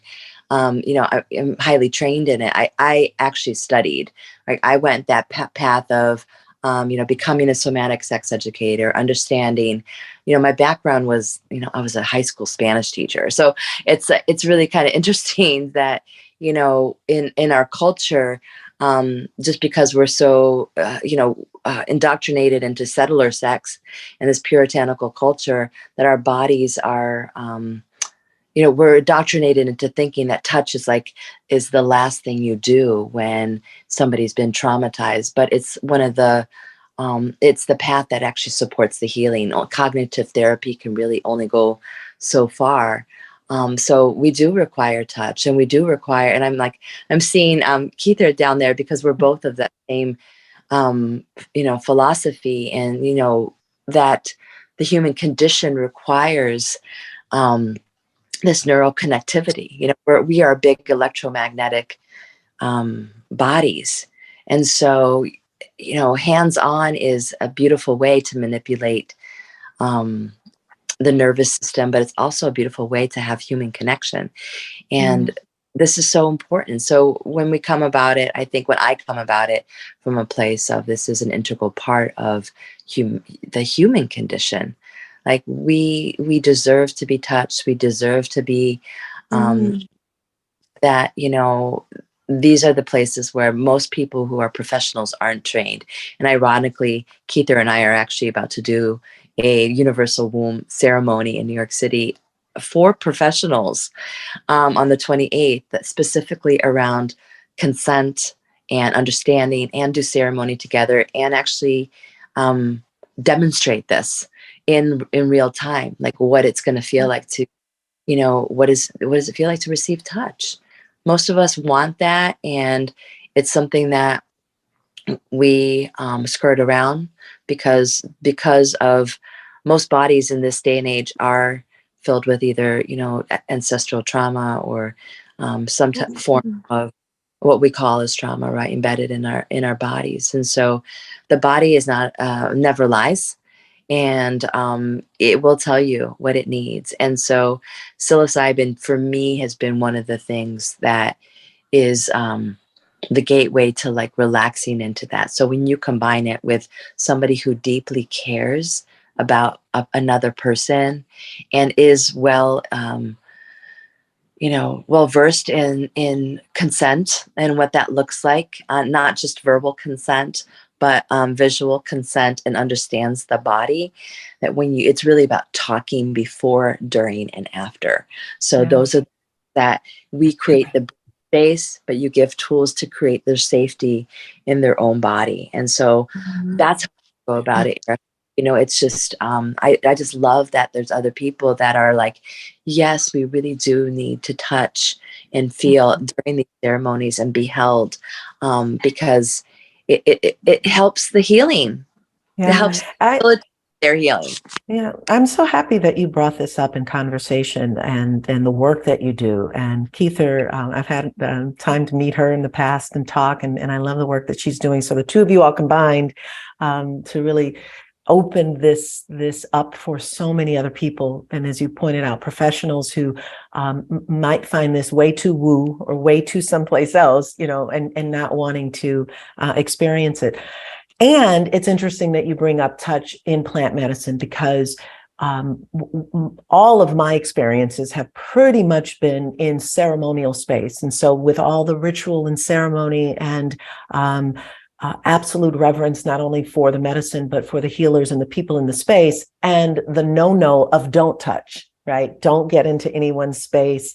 Don't speak in some cases to other people, and it really out of respect for the person who's going through the journey. And so this is a great conversation that Mia and Lolita, we get to include in the film. So I'll be reaching out to you too, Lucia. Lucia, Yeah. is there an email that I can contact you and maybe talk to you personally more about this or any of this, as far as what just to look for and learn from, as far as just continuing this thought? Because this is something that I was literally thinking about this week. Because like I'm trying to understand somatic stuff and how, because I've had a couple of my clients that I've given massages to, they get up on the table and they're like, that's more than just a massage, and thank you. And I'm trying to understand it and be intentional with it and help people in that sense, and then be safe and create that safety more. I will put my phone number in the chat. Like I would love to speak to you. Yeah, I'm a big proponent of touch, and especially, the taboo of touching genitals. That's the big one, right? And so I support that. I'm Tao pelvic practitioner, sexological body worker, certified somatic sex educator. And it's a path that we're not taught in those classes. I've actually had to create them. I've been create them and talk with my professors or my teachers about that.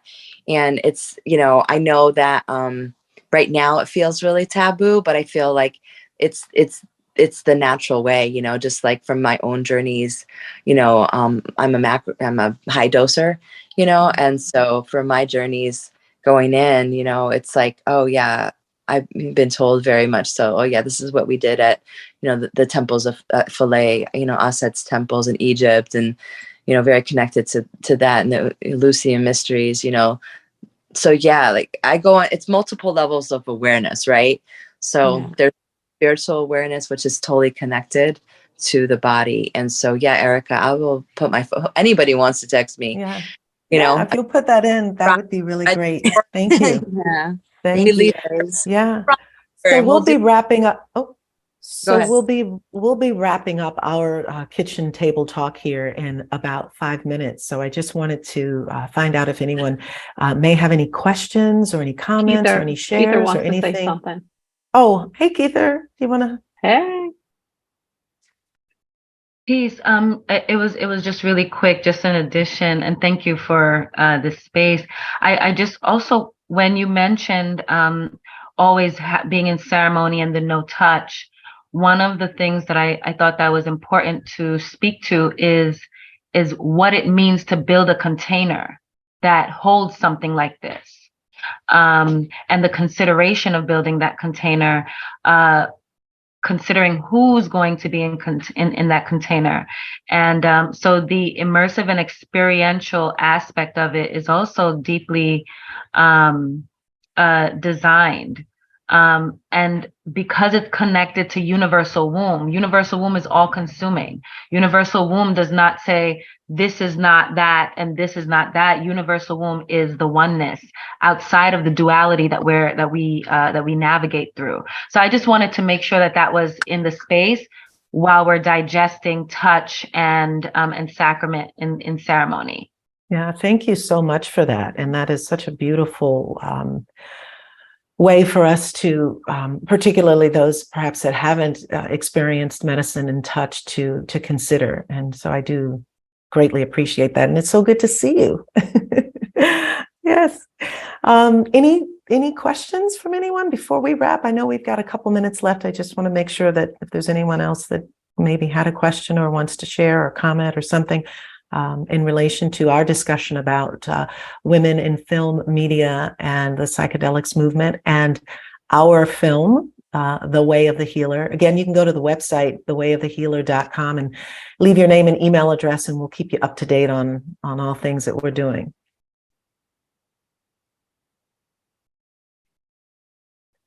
Leo, I think I saw you come up. I'm present, but I'm like on 3 hours of sleep, so I feel discombobulated, but I'm just grateful to see you and to just like see the last bit of of your hour, and I'm just grateful that you're here. So I'm it's been a wonderful time. It's been a real journey to I've cried so many tears over the last 24 hours. So just tears of joy and gratitude, just so many wonderful voices and so much wisdom has been shared. I just feel very humbled. This has been so incredible, and I am so grateful to you for doing this and inviting us and really creating this larger circle and container that we each could have the time to share and connect. Yesterday I started watching, and then I would, I'd be in the bathroom. I went to 3 Christmas parties, and on the drive over, I'm looking at the YouTube channel, and I got home, and so it's been on, and we have this beautiful connection that each of us have made. And now I completely understand why you would be crying, because many of the stories that I heard, I was just so deeply moved. And I know I'll be reaching out to several people to include them in the podcast for interviews for those that would be open to doing it. So we will wrap up our hour. Lolita and Mia, thank you so very much. If there's any last shares that either of you all have, I'll let you all take it away. I just want to say that I think this whole thing is amazing. Everyone here, the messaging that is being put out by this, and women we need to have our stories elevated. So often we are, I don't always want to use the word pack mules, but we're the ones who expected to carry the weight. And often we don't know how to release the weight. It's buried in trauma, it's buried inside, because we are just expected to show up and do the work. And yet here we are doing the work, and we're doing the work of healing. Even as we carry trauma, we're trying to figure out how to fix the world through ourselves first, and then elevate that to the world. So I'm so very grateful for the opportunity for us to come here and talk about this. But this entire experience, this entire thing is going to be a blessing, and is a blessing to so many. Thank you. Mia? Yeah, and I too am grateful. Like this just really lends into the whole dynamic of following the yeses, following the nudges, but also like we have got to start talking about the things that are taboo. And I think that part of the docu-series that we didn't talk about, Darius, was like, that's exactly what we said we were going to do, right? The docu-series is not just about plant medicine. It's about opening people's eyes and ears and hearts and souls to different experiences and shedding light on things that have been dark or taboo or wrong before. And so this conversation today, just the last 5-10 minutes about the touch part of it, that right there shows that this is so needed. And I'm just really grateful that we're all here to bring it to the rest of the world. Absolutely. Yeah. Thank you. Thank you so very much, Leo. And thanks everyone for being here and holding the space. We have much work to do, and may we do it with pleasure and joy, play and love. Thank you.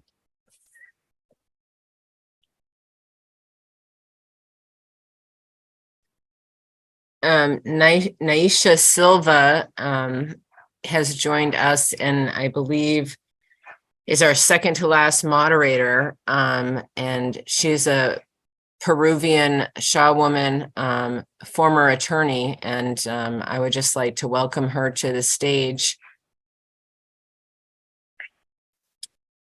Naisha, can you hear me? Oh, you're connecting.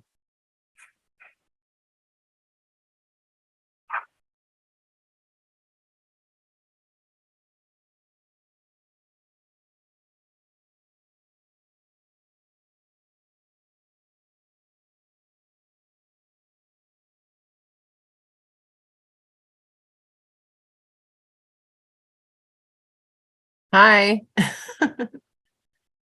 It's great to see you. You have to unmute yourself. Wonderful. welcome. This is your hour to Hello. moderate. So thank you for joining us. So if you can just kind of tell us your story and who you are and all the wonderful things you do and, you know, talk about women and all that good stuff, the hour is yours. Can you hear me? Yes, I can hear you. It's the connection here in Iquitos best, so I hope it will work.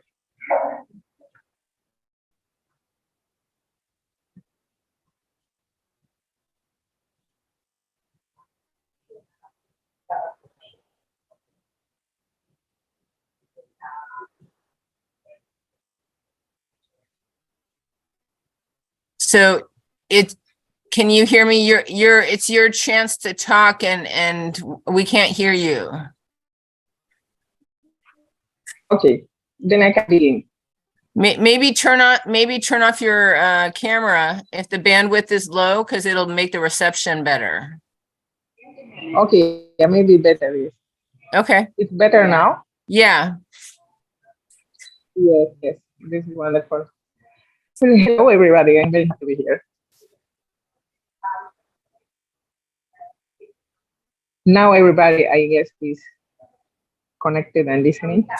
And yes, they can hear I'm you. Communicating from the Peruvian Amazon. Very good. So sometimes maybe it's going to be some delays because of the Wi-Fi.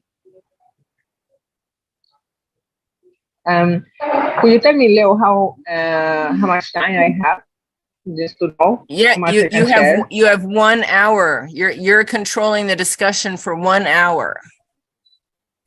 Okay, thank you so much. Let's hope the Wi-Fi is going to support us for 1 hour.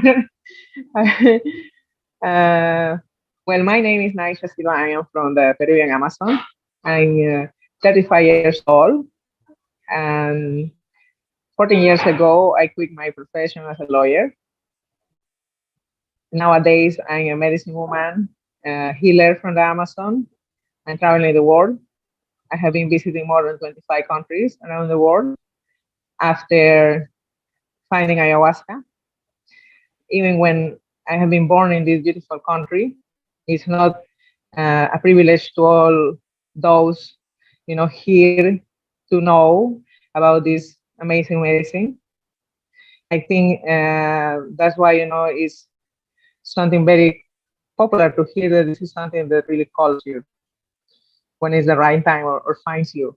To me, ayahuasca found me when I was very young, when I was 14, through a documentary in Peru. This documentary was so well made that it was touching specifically what I was feeling called for, which is find a spiritual connection to myself. At that point, I felt very lost in my life as a person, as an individual, as a human. And the schools were not giving me the answers. My family were not giving me the answers. Society was not giving me the answers. And this documentary resonated so well with me that I wanted to do it as fast as I could. But my father told me that when is the right time, this is going to come. And it took 8 more years before I could have the chance to try it. And so I went to the law school. Before that, I have to go through a process there that will bring me to quit everything and to choose to find who I am. I met in that time a man from the Sami culture. He's from the North Scandinavia. In Sweden, there is this tribe, the Nordic tribe, the Samis. They work with reindeers, and he came here to recover the knowledge, because in Europe, most of the shamans and the knowledge has been burned, the books, the people were killed. So he came here to bring back this knowledge, and we met in the right times, I believe. And he brought me to his teachers in the Amazon. And this is exactly the city where I am now, again, 14 years after. I just been back from Europe. I'm now having my residence there. And it's been a very long journey. It's been a very beautiful, also hard, rewarding, scary, everything that you can imagine in one life in all these years. And ayahuasca was a very big part of all this journey. I had depression almost all my life. I didn't realize this was the main reason why I felt called to the plants. And my depression was going to a point when I was feeling I need to die. I want to die.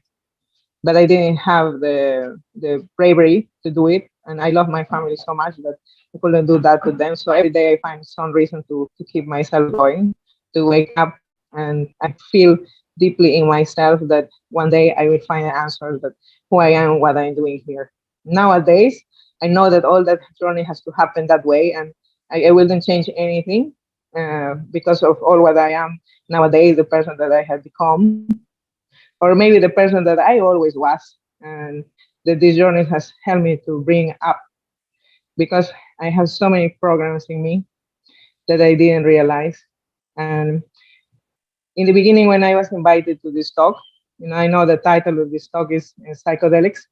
So I was doing my research about what the term means, because I think it's very important to know, the topic, what we are bringing here. And this term was created by the psychiatrist and Humphrey Osmond, is a British psychiatrist, in the 1965, and he presented this term to the Academy of Science in New York, and this term means the mind manifesting, or the mind making itself evident, which is 100% true, with ayahuasca, because when I was finally here in the jungle, and I came without a schedule, and this is something important to know for people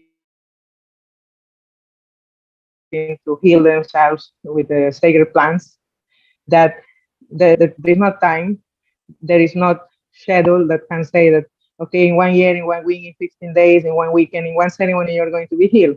It can be all together. I have seen people recording in one ceremony, as I have seen people going through many years of transformation, like myself. And in the end, all comes to our own personal path, and keep ourselves going in this path. In the beginning of my journey, I have to confront things that I was aware of, but not really fully in the, how to say, in the playground to face this. So I have to face my fears and live them day by day. I was in the jungle with the indigenous people, very far from the comfortable life that I was growing. I'm not rich, I'm not poor, it's like middle class, you can say. I've been privileged to go to private schools, and my family has been very loving. Like all families, they have problems, of course, but I never have really big reason to say that this is why I have depression, than just the big question of, I think most people has in life, that what I am doing here as a human being, what is my purpose, because I never saw myself fitting in any of the roles, or the professions that are given in society, in the university. I have a feeling of what I need to do, and I always follow that feeling, like going to the lowest school where I will meet this man that will bring me to the jungle. And now I'm here 14 years after, doing retreats, traveling the world, helping thousands of people nowadays. And I'm very happy that I was able to break through all my fears and limitations. And the first thing that I had to confront was my fear for darkness. When I was a child, I never knew how sensitive I was to the spirits. I never knew that I was born to be a shaman. It was not until my parents told me that when they were trying to conceive me, they couldn't, and it was with the help of the plants that they were able to get pregnant. And they told me the day that I was leaving Peru for Europe, when we were moving with my ex-husband, that it was time for me to know a little bit more of my history. And this just makes perfect sense because I never felt very connected with my parents. I felt connected with them, but not deeply. I felt more at home with the plants, to be honest. The first plant that I drink was San Pedro. This is a cactus. And this was for me the one that opened my eyes to the spiritual world and where I could finally feel at home. And I know that everything that I knew inside, even if I didn't read it in a book, that I didn't receive it for the religions, that I just knew it inside. I just confirmed this feeling that I am searching for the right thing. And after this, ayahuasca came, and ayahuasca brought me to understand myself. So my fears of darkness were coming from my sensitivity of the spirits that I didn't realize that I was able to feel them. And it was in the night when they were coming the most. So that's why I was afraid of the darkness. So she showed me and she explained to me in the ceremonies, because it was very difficult to be in the jungle. They don't have electricity there. They don't have toilets there. So I had to be there. And in the ceremonies here in the jungle are very different if you do ceremonies abroad, where it's a little bit more comfortable. And you need to go out, to the toilets. Normally there are a tree in the middle of the forest. So I have to find the forest, have to find the tree, go out of the ceremony room, and I'm afraid of the darkness. Nobody knew. So I was waiting every time for somebody to go to the toilet that I can follow. And I always say this to people, like, if you really want to heal, you will only find ways and not excuses. I could be stopped.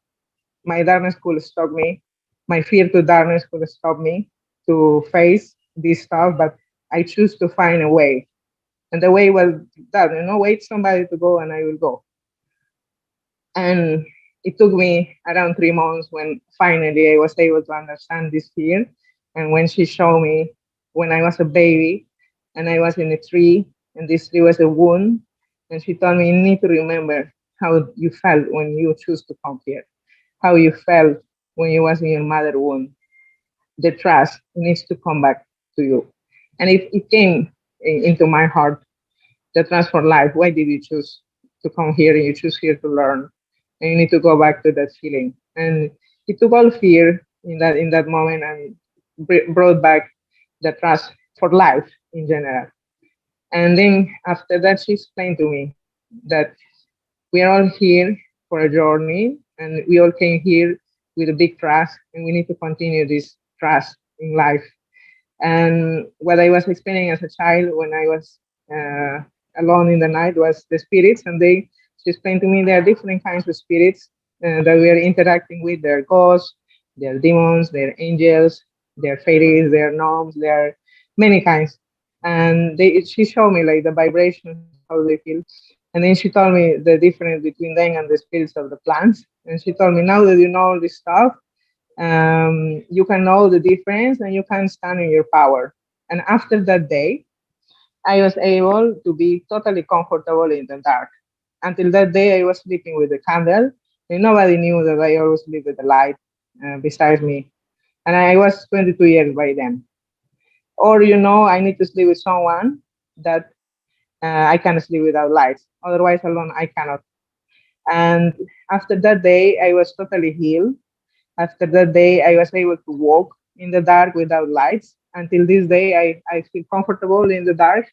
Now I feel like annoyed in the jungle if somebody put a light because I can see now there much better. This was one of the biggest miracles for me to be able to understand what happened to me as a child. Then the rest, the next part of my journey was about learning of the different dimensions that are out there in us too, and how the plants are working. So I was given my first Icaros, and the Icaros are the songs that the shamans are singing in the ceremonies. And when they came, it was the most beautiful thing I heard. It was like a group of people singing for me from a boat. And when I was realizing, like, who is singing, and I was just listening to this music inside of me, I have a very wonderful teacher, and he allowed me to express myself. So I always asked him if I could sing, and I was started to sing very early in my journey, and it was when I felt the best when I was singing in the ceremonies. Here in the Amazon, and the way to heal with plants is through the diets. So the diets are a special practice. I will say is an ancient practice that not many people knows about it, because what is more popular are the ceremonies with ayahuasca or with San Pedro. And this is a very big part of the puzzle, I would say, and of the healing, that is very important for people to know, because many cultures that are working with ayahuasca are not really practicing the diet that I personally know, like here in Peru. And this diet involves the isolation, for example. Diet means the restriction of something. So we are restricted of many, many things. And among this stuff is a lot of fasting. So there is a lot of purification and healing, natural healing that you receive from your own body. And then there are the master plants that are not the same like the sacred plants. We call sacred plants those plants that has the ability to communicate with us, like ayahuasca. And the master plants are the ones that can teach us something. So the master plants need ayahuasca to communicate with us. I say always, ayahuasca, San Pedro are the shamans of the plants. They are the bridges between humans and plants. So we can receive the knowledge from the teachers, which are the other plants. And sorry, I got a call. And these plants are the ones that are actually teaching the shamans how to heal themselves and how to heal people. These are the ones that are giving the music to the shamans to heal the people in the ceremonies, to call the spirits, to open a ceremony, to close a ceremony, to get rid of demons, to call the angels, and so and so. And in order to connect with these plants, we need to spend time with ourselves and the plant. It's like building a relationship. And when we build a relationship, we need to spend time with the person or the entity that we want to connect. So for 3 years, I spent time here in the jungle. 1 year and a half of this in isolation, fasting, and connecting with the plants. And my journey with ayahuasca only became better. And many people believe that plants are like drugs, that they, works with dosages. And this is the big difference between plants and drugs, that you need them less and less. The goal of the plants is that we don't need them. The help of the plants is to set us free, to help us to find a way back to our hearts, to help us to get in touch with our power again, so we don't have to use them, but we can help them, we can support them to create the beautiful planet that they are creating. You can see this in nature. Nature is a beautiful place. And they just want the same from us, that we can join that forces and create that beautiness together. And with ayahuasca, when you are doing this practice of purification and learning, you need less and less ayahuasca. So you come to a point when you just smell the ayahuasca and you're gone. I came to that point. My teacher opens the bottle, I don't drink, I'm the first one in leaving my body and going into the journey and coming back in the morning. I stopped puking by then. I stopped having dizziness, and normally you can walk properly. In the beginning, when you're learning with ayahuasca, you can't really walk. You're a little bit disoriented sometimes. But as the time is passing, you feel the more and more clear. So I was able to walk straight, be clear, go down to the bathroom, help the people, sing, and be in a good space with myself. And this was for me the best times of my life. So when people has a hurry to learn this, I always tell them, no, learning is the most beautiful time that you can have. because after that there is no time for you anymore, because all the time is for the people and their safety and their healing. This is why it's so important in a healer's journey to take time for us, because later it's not us ourselves anymore. We are there for the people, and that's why this is a big responsibility to take, because it demands a lot of detachment from our families. I have to leave my family very young age, 16. It was the first time when I left them to choose to go to be a lawyer. And when I finished, I was 22 and I left to the jungle. And after the jungle, I have to leave again to Europe. So I have left everything many times in my life. When I was in Europe, I had to divorce my husband and I have to leave everything again and travel. I was told one day in a meditation when an angel came to speak to me that it's time for me to bring what I learned. I humbly can share with all of you that I never wanted to do this job, because this is a very big job. It's a very big responsibility. It's a very sacred journey for each soul that choose to enter in these spaces, because you're traveling into spaces that are not always the safest. People carry many things inside of them, and all these things comes in the ceremonies, and one needs to be prepared, strong, mentally, physically, emotionally, to battle all these energies, to handle all these energies, to help people. So I didn't want this responsibility for myself. So my journey also with the plants was really to accept my path, because I didn't have other choice. My marriage was failing. Fortunately, my ex-husband fall into alcohol, and I was desperate. That's why I started praying and meditating to receive guidance. I didn't have plans by then. And when the angel came and told me, now it's time to move, you will receive the help. I was mind blown again. I thought that now I really lose it.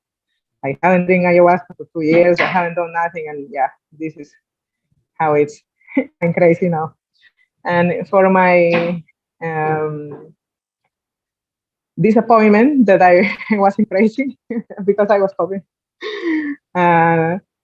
I received a clear message that the archangel that was speaking to me was Raphael.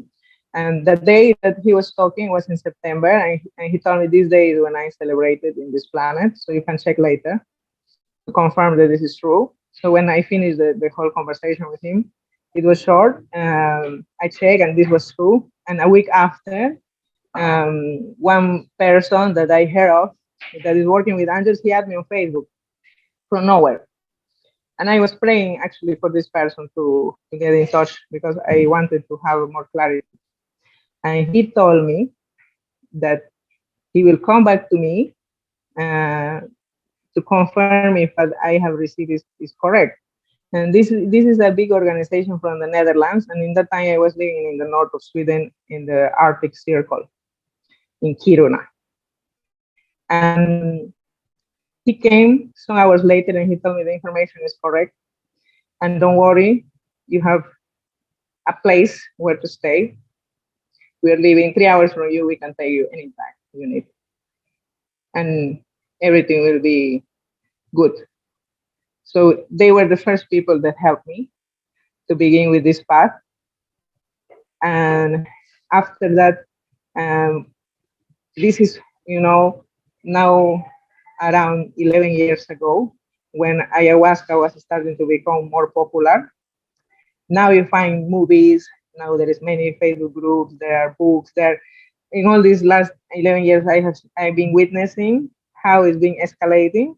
And the reason why is because now is the times when the medicine has chosen consciously to be spread by the world, because we are in important times in the planet, in the awakening of the planet, where also our planet is being awakened and is also affecting us, and we are also affecting the planet. So it is like a very big symbiotic. And as a consequence of all the shamanic knowledge and people that, that was carrying this knowledge that was killed in Europe, ayahuasca came. The sacred plants came there.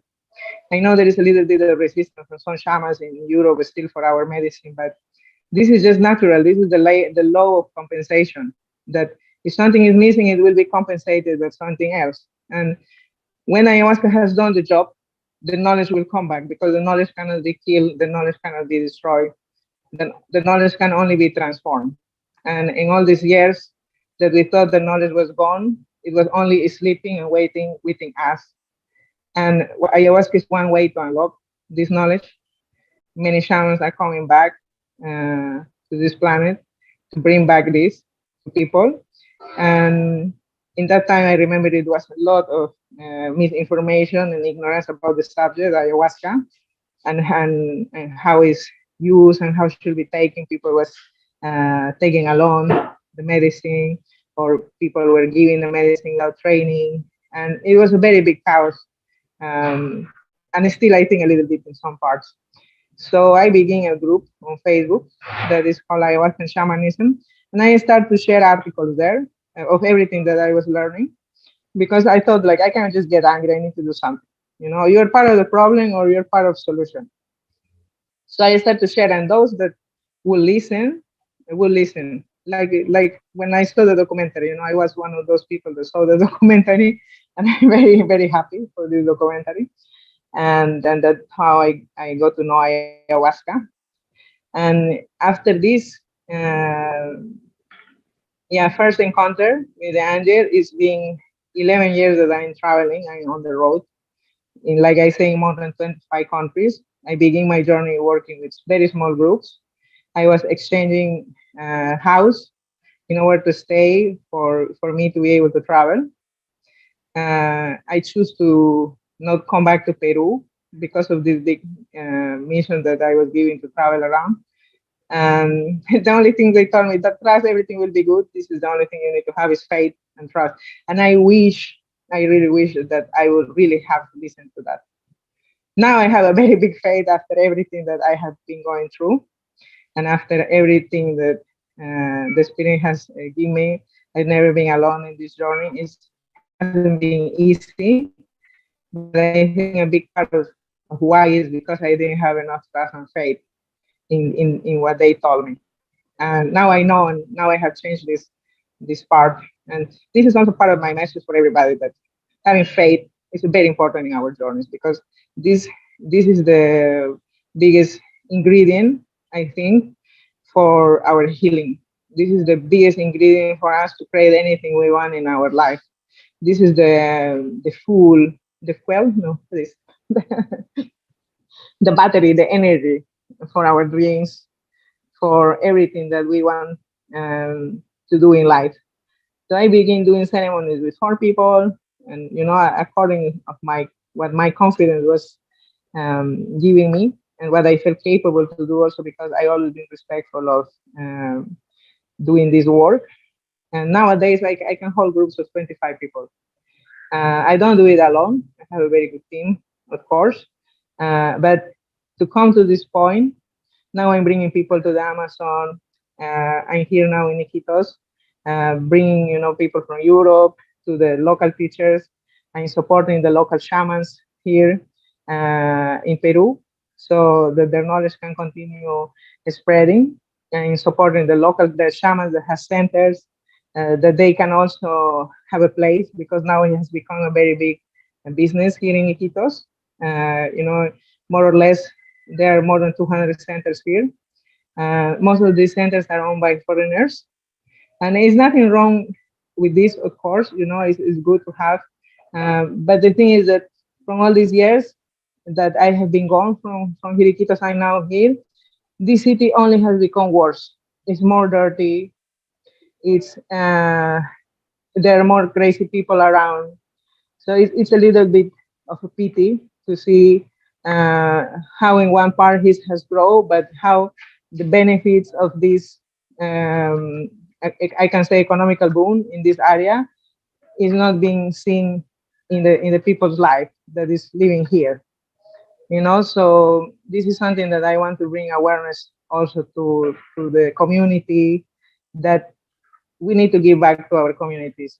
We need to protect also the local people, the shamans, that this medicine doesn't get exploited, that we can continue having ayahuasca, because 2 years ago it came in the news in Peru that more than 100,000 tons of ayahuasca, wild ayahuasca, is being exported from Peru.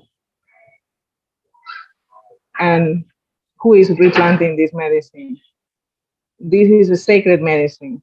And it's not just, going to retreats, going to the ceremonies. We also need to become conscious of who we are supporting when in our journeys, what they are doing with the earnings. Are they paying tax? Are they giving jobs? Are they respecting the labor rights? Here in Peru, many people don't have contracts. The shamans don't have laboral rights. They can be fired any moment. And now the big motivation here for young generations is not the healing, it's the money, unfortunately. And this is a very big pity that now you find your shamans that are motivated for the money and not for helping the people.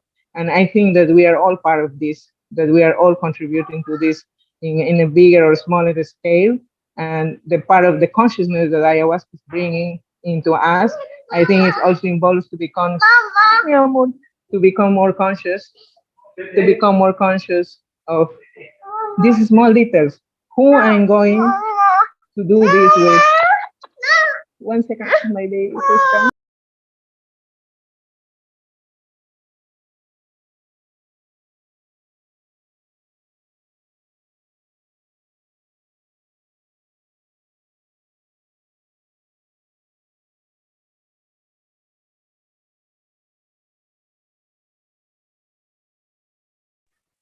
Okay. She's 3 years. She needs mama. So, like I was saying, yes, it's very important that we check who we are drinking, what they are doing, with our money. Who we are supporting in the ceremonies. As this is also has a repercussion, I think, in our own energy. This is more or less what I can remember that I can share. I think it's been half an hour of this being a small resume of my journey. And I'm very grateful with the opportunity once again to be here, and all the people that it's in this journey that are just beginning. I can tell you that if it keeps calling you, you need to keep doing it. And there are going to be moments when you're going to have doubts. There is going to be moments when it's going to shift. In the beginning of my journey, everything was so beautiful. Everything was like love and light, and higher places and dimensions and information. And then I came to the opposite. I started to know the demons. I started to know the bad of this path to the witchcraft. It's a very big thing here in Peru. And everybody is doing witchcraft, more or less, because every time we have a bad desire, a bad feeling for our brothers or sisters, that's witchcraft. Every time we have bad thoughts, every time we're jealous, every time we're envious, we are doing witchcraft. Now, when we are a shaman, it has the biggest impact because we're managing the energy in a different way. So I got to know this stuff, and in some points, it came to play a very big role on my journey, that I was questioning, like, if I'm in the right path. But I mean, if you see the world, as it is, there is the day and the night, the moon and the sun, the man and the woman, and everything has the opposite. So of course, in the spiritual path, it's going to come a point when it's going to become dark, and there's nothing wrong with that. I have been researching in many spiritual practices, like the Buddhism and many others, and I saw all this path of enlightenment, that this is part of the journey to embrace also our shadows, and our shadow is not necessarily finding what is evil in us. No, but becoming aware of the things that are stopping us, the things that are limiting us, the things that are bringing us apart from each other. You know, like when we judge, and like now we are in this beautiful circle of like sisters where we are sharing. And for a long time, women have been separated. For a long time, we have been against each other. And, you know, you can see in the Middle Eastern cultures, like how women are also kind of a part of why the problem is continuing there, you know, because the generation after generation, they do the same to their daughters and their granddaughters, and a very few women that they don't want their kids to go through the same. And we need to become again one as a women. The women were the first shamans. The women were the ones that brought the knowledge, because the women has the capacity to create life, because the women gets to that sensitivity, you know, communication with the spirits. And it is our role. The masculine has a role, the feminine has a role. And yeah, we are sharing this knowledge to men, and when something happened at some point in the history. And now we are here again, recovering back this knowledge, this power awakening as one. And we need to be all in this together, as women, as men. And we need to help also our brothers to wake up. I will share with you just something small that the medicine showed me, that how the darkness is been working within us, among us, from the old times, you know, in the medieval times, when actually the darkness took over humanity. We used to live in tribes, we used to live in community, we used to be connected to the spirit. You know, men were hunting, were providing, women were taking care of the family, keeping things united. We were healers, you know, we were healing people, we were receiving the messages from the spirits, the guidance. And then they brought alcohol. They brought alcohol to all the tribes, and with the alcohol, the bad spirits, and the bad spirits possesses the men. And then they give us the solution to quit our faith and bring us to the church, so they can take all these evil spirits from the man. And we were converted, and we were separated. And then we were called witches for what we knew. And now we are here back in these times. And we need to remember. We need to remember who we are. We need to remember the power that is living within us one more time. We need to stand up, not only for us, but also for the men, because also they were poisoned. It's not nobody's fault. This being a big plan that we all have accepted to go through, because we are beings of life and love, and we will always find a way. This is something that I find in my own journey, that there is always light in the end of the tunnel, in all the dark spaces that we can enter. There is always a small light that we can see, and if we find that light and we hold long enough there, we will find a way out, always. And I always find in my ceremonies that after the night, always the sun comes back, and that you can only just remember that, yeah, that was a tough night, no? And I survived, and I became stronger. And we are living now this night time, the shadow times, to a better time. The technology only has brought us connection. It has brought us this opportunity where we can speak. I'm speaking from the Amazon right now. And that I was able to learn English while I was doing my training. And I see how all is connected, and the bigger picture, and how we are becoming really one tribe. And all these, you know, nationalities and things that wants to keep us apart, that is just a distraction. And we need just to keep focused in what is important, and that is in our hearts, what our hearts is telling us. The medicine has just opened my mind, so I can see what are the things that are stopping me from being and listening my heart. My heart is the biggest portal to the biggest miracles, to the biggest medicine, that is called love. And love is the real healer. Love can heal, can transform everything in people's life, everything. And I'm very thankful with the plants. I'm very thankful for the shamans that has been generation through generation passing this knowledge. And we, as people that have benefit from this, we need to protect them. We need to protect them. So this is also my message to all of you that are listening to this program. And now I am supporting here a local shaman that unfortunately a few years ago she was hired for one ceremony and a crime was committed when her ceremony was happening, and she was almost sent to jail for 35 years. And if she will not have the connections that we have, she will be nowadays in jail. And this is not fair to anybody. We are making a fundraising. Maybe later, if I allow Leo to share this, we are making a series to bring this to the light, so we can also expose not only all the good about ayahuasca and what is happening with the shamans, but everything that is happening here, so that people knows everything. Because in Netflix, in the media, you see only the good part. Yes, ayahuasca is doing a lot of good, but a lot of people are not doing good with ayahuasca.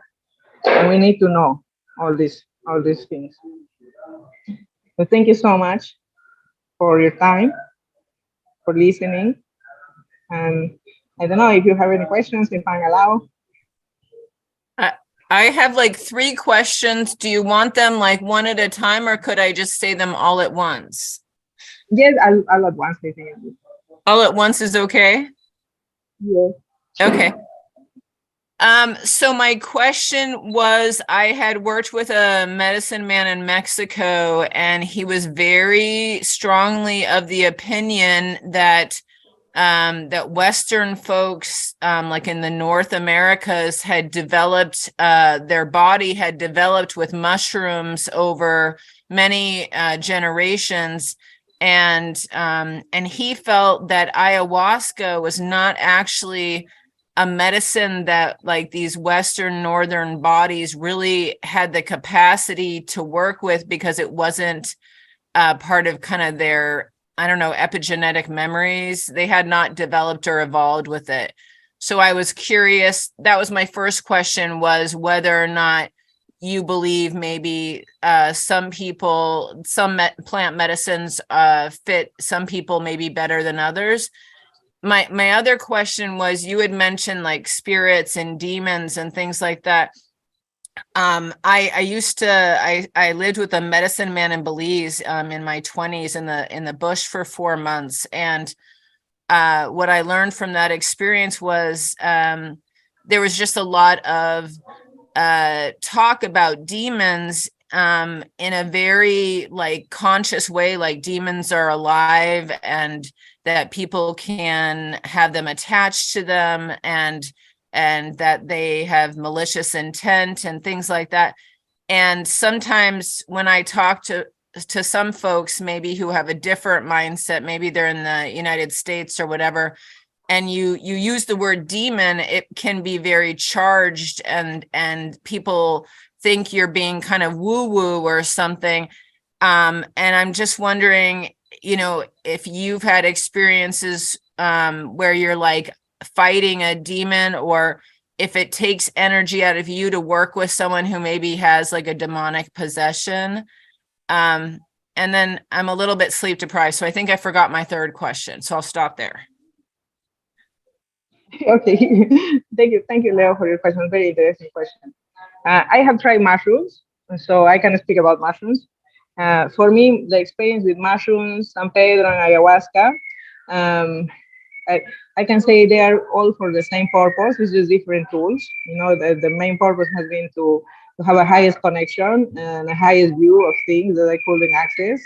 You know, information, confirmations, and things like that. I think each medicine has different things to offer to people, but also in a general aspect, they all have the same. You know, like in the bigger view, they all bring us to this connection with our superhuman part, if we can speak like that.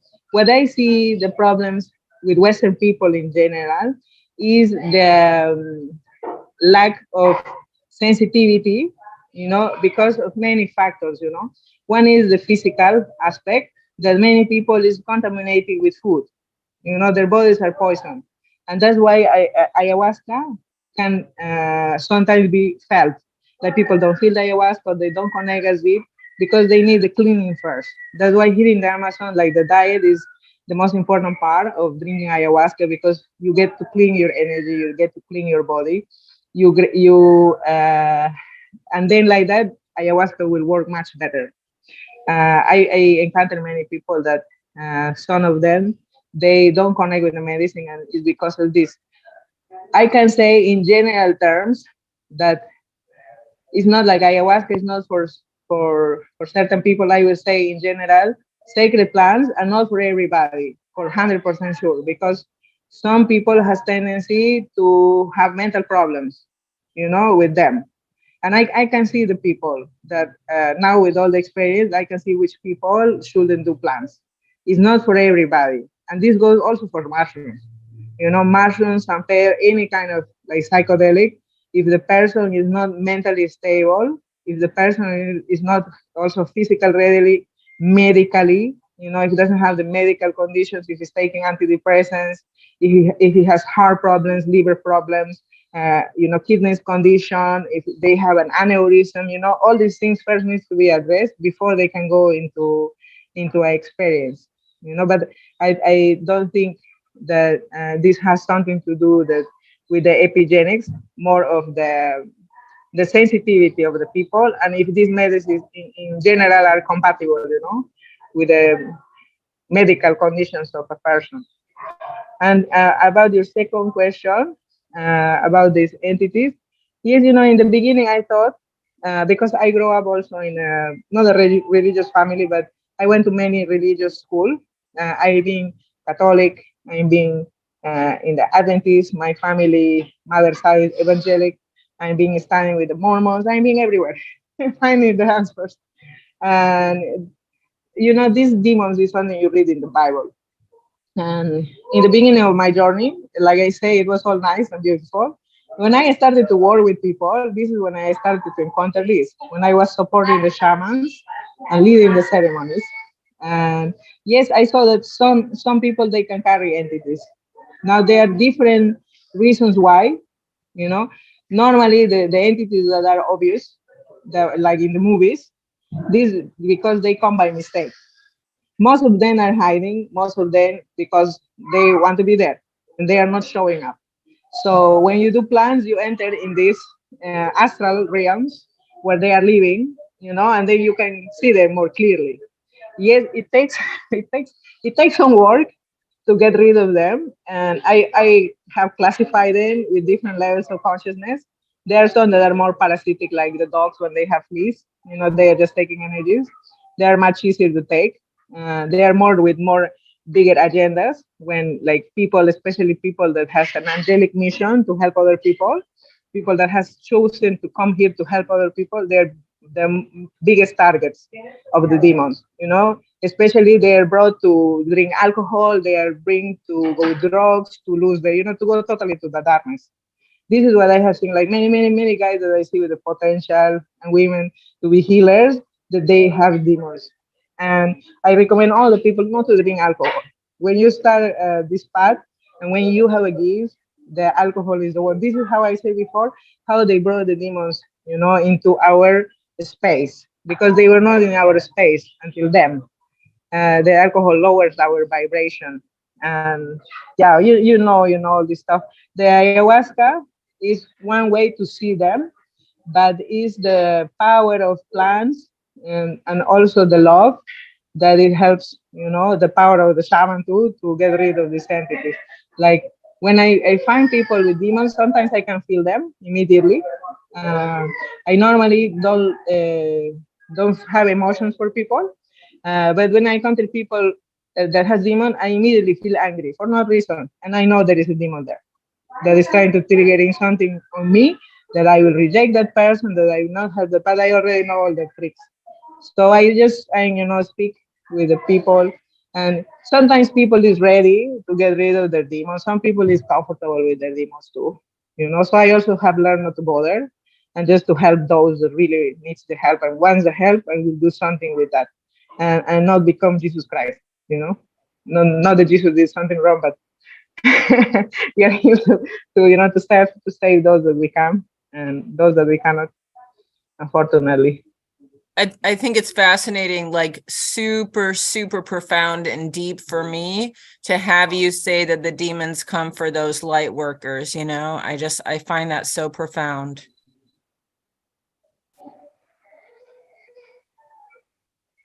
Yeah, this I can tell you 100%. I have been trying to be stopped by them when I start my work, because in the beginning my teacher was protecting me, you know. The plants were protecting me, his space was protecting me, but as soon as I was out of there, I, I have to face the reality. And my teacher told me always, you never fight the demons. You never fight the demons. You only become love. You become love. Later on, I have learned to work with the energies of, for me, Maria, or the energy of the mother, is the strongest. So every time I call her, it's just pure unconditional love and acceptance for these beings, that they don't have any other choice than either give themselves to that love and be transformed, or leave the space and the person, you know. So this is why I say the love really is the biggest. And all the light workers have difficulties in accepting this love. Yeah, and I think most people has problems and difficulties, and that's why we keep suffering. You know, we keep depressed, we keep into the dark, because we have difficulties loving ourselves. And this is the first step for healing. Also, you know, to open our hearts first to love and accept everything that we have and we are, and then to expand that love. You know, the rest is just to love more, more and more. We have 6 more minutes. I'm going to take a quick break, but I just would encourage everyone to ask some questions in the 6 minutes that we have left. And I just want to say thank you again so much for being here. Oh, thank you so much also for the invitation, and to all of you for listening.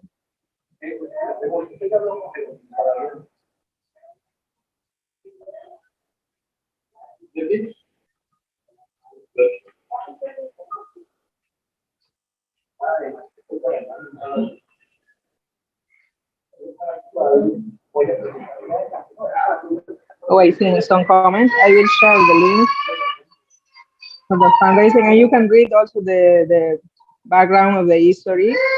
It's a Italian woman filmmaker that she's supporting us with this project. And Celia is the Shipibo shaman that was almost brought to jail. I shared this in the chat, in the meeting chat.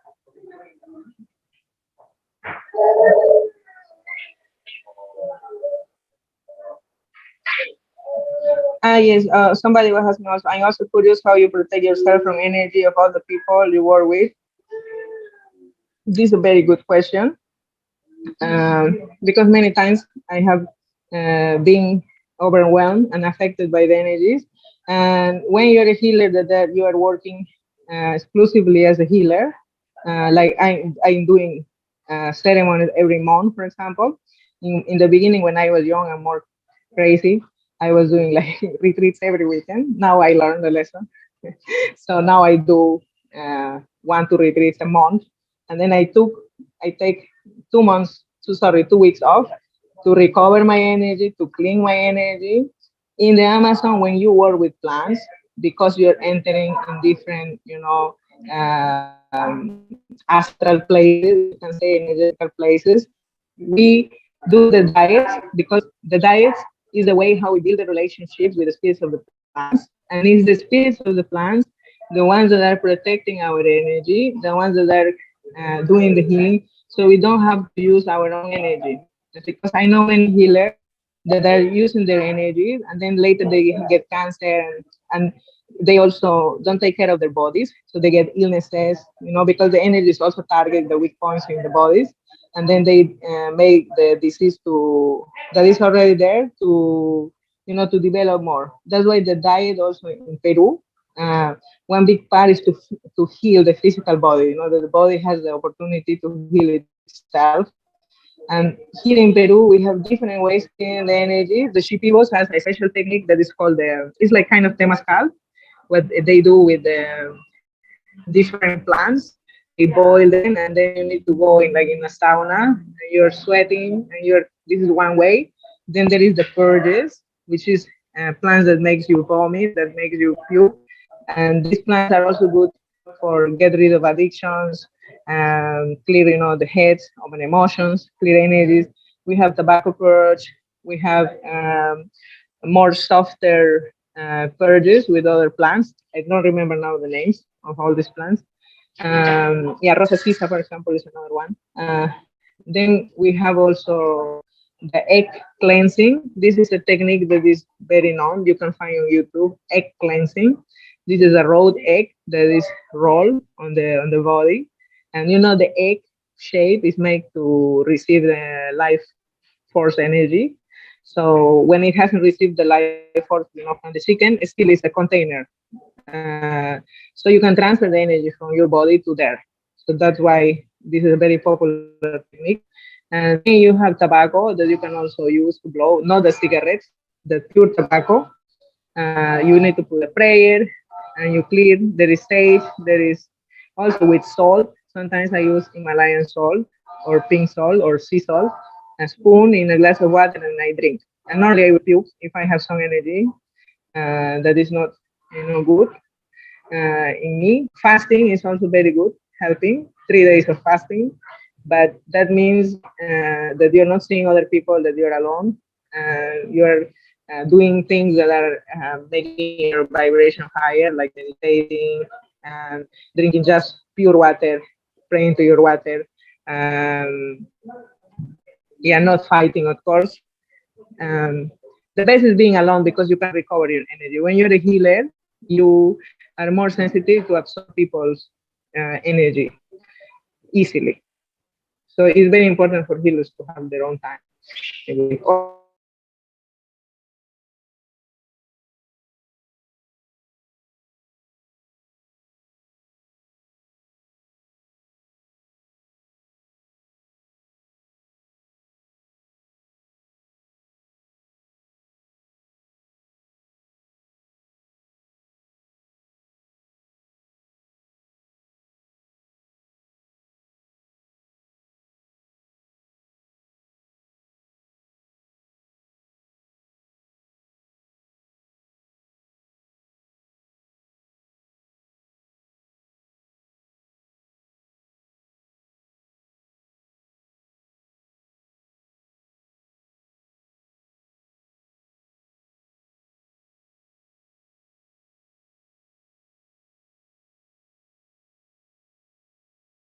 Can folks hear me?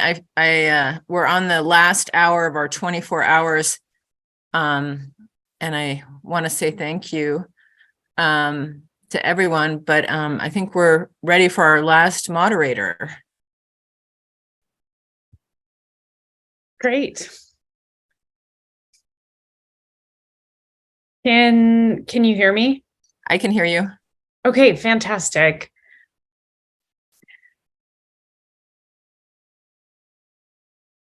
Okay. Should I begin, Leo, or should I? No, take it away. The hour is yours. You're leading us Okay. to the very end of the finish line. Okay, so yeah, I see that there's, people still on, cameras off. We're at the final hour, everyone. Congratulations to everyone that made it for part or the whole thing. So that's a huge, huge accomplishment, and it's an incredible honor to be closing out this wonderful event. So let me go ahead and get started.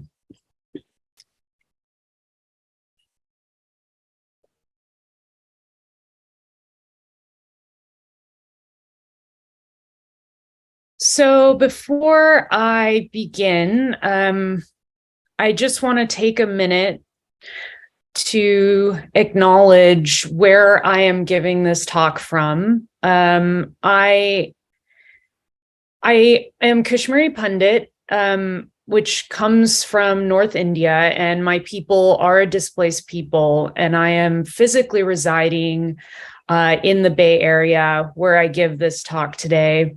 And I would like to acknowledge the people of this land, specifically the Ohlone, the Miwok, the Muwekwa, and the Confederated Villages of Lizjan tribes.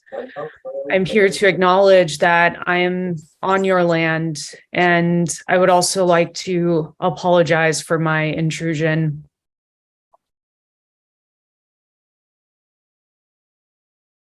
Thank you.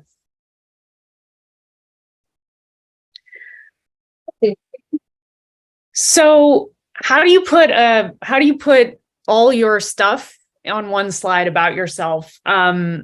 Well, you try and do it this way. So like I stated earlier, I'm Kashmiri Pandit American. I was born in the United States, but I did spend some early formative years in northern India, including Kashmir, which for those of you that aren't aware is a site that recently did experience genocide as early as 1991. So my community has experienced diaspora, and we're all over. I am in private practice. I'm an internal medicine physician by training. So I have been trained by the Western colonial system. I'm double board certified in internal medicine and by the American Board of Obesity Medicine. In my clinical practice, I do work with ketamine, which is FDA approved for refractory depression. And I have a special clinical interest in the care of highly sensitive people. I'm also the medical director of a mindfulness-based startup called Miro Health. And I have a podcast called Hypochondriactor, where my co-host Sean Hayes and I, we interview celebrities about their medical issues. And it's a wonderful way to learn about medicine in a engaging and entertaining and hopefully funny way. In terms of my involvement with psychedelics, I've done a lot of different things. I think the most recent thing that I'd just like to flag is that I was involved at UCSF with the psilocybin trials for depression, as well as psilocybin for Parkinson's disease. The psilocybin for depression trial is now finished. That finished this summer.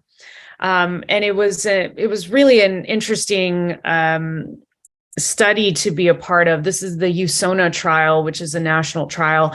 I'm also MAPS trained to do MDMA assisted psychotherapy, and I have been a performing artist. I've been performing stand-up comedy for over a decade, and eventually pivoted to storytelling, and have even dabbled in clowning as well.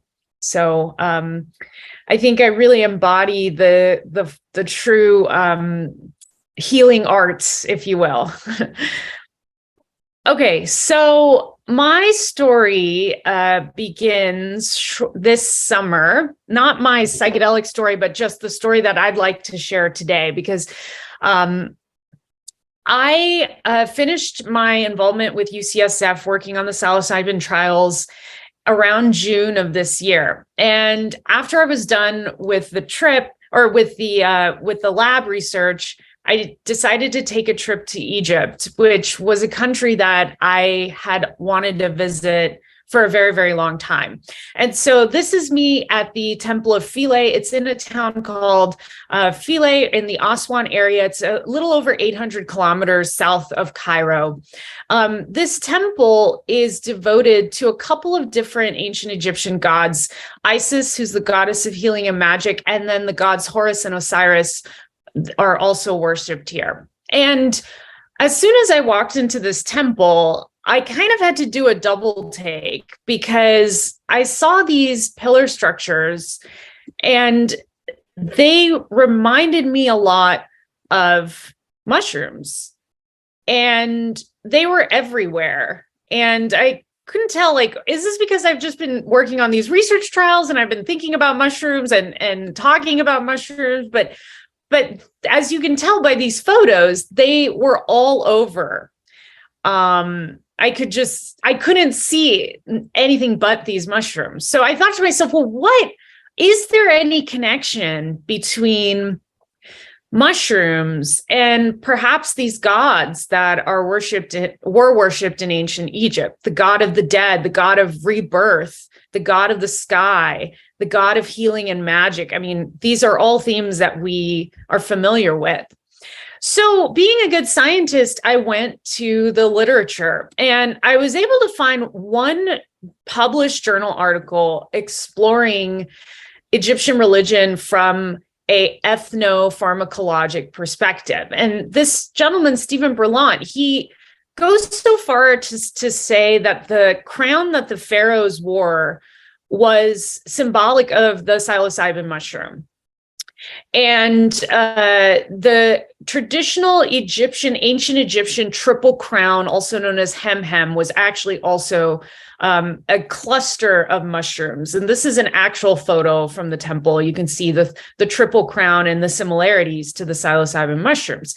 And he bases his conclusion off of one of the oldest Egyptian papyrus documents called the Westcar Papyrus, which was named after the person Westcar who perhaps illegally discovered or took the papyrus, but roughly translated in ancient Egypt, the story is the story of King Cheops or King Khufu and the magician. So this is a papyrus that is about magic in Egypt. And unfortunately, a lot of the papyrus was destroyed, but they were able to find one specific story that I think is really interesting. So Isis, again, goddess of magic and healing, she helps this priest's wife who has to deliver triplets. And these triplets are going to become pharaoh. And she was having a difficult delivery, and Isis helps her deliver. And so the husband is so grateful that he gives the gods a bag of barley, which we know today can be used as a substrate for growing mushrooms. Isis then takes 3 crowns and places them in a bag of barley and creates a rainstorm in the story. And so the barley gets wet. And then he goes back to the priests and says, hey, can you just take this bag of barley and keep it covered and dry until it stops raining, and then we'll come back and get it. Well, the gods never come back, but exactly 2 weeks later, the priest maid then opens this bag of grain and she finds things that are dancing and singing and all joyful noises to a king. So that's really interesting. And in case anyone was curious, I mean, we don't know how the story ends. We don't know what happens because the papyrus is destroyed. But this story, according to Stephen Berlant, is enough evidence to say this is why pharaohs wear crowns that look like mushrooms, because according to the story, the triplets were due to be pharaohs and they had the 3 crowns, which grew into mushrooms. So just a reminder, I just want to play this quick video, which doesn't have sound with it. Again, this is what happens when you're trying to grow mushrooms. So you take a grain substrate, you add water, so you soak it, and then you add the spores, which in the Egyptian story were the crowns. And then, sorry, there's a little bit of a delay. You pack it in quite nicely.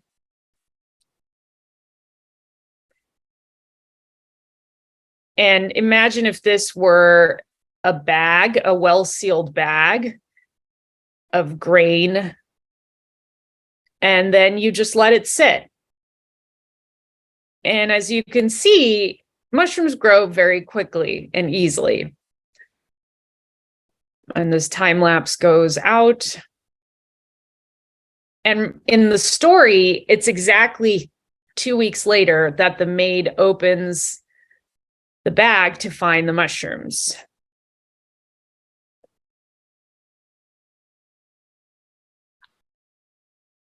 And lo and behold, day 14, voila.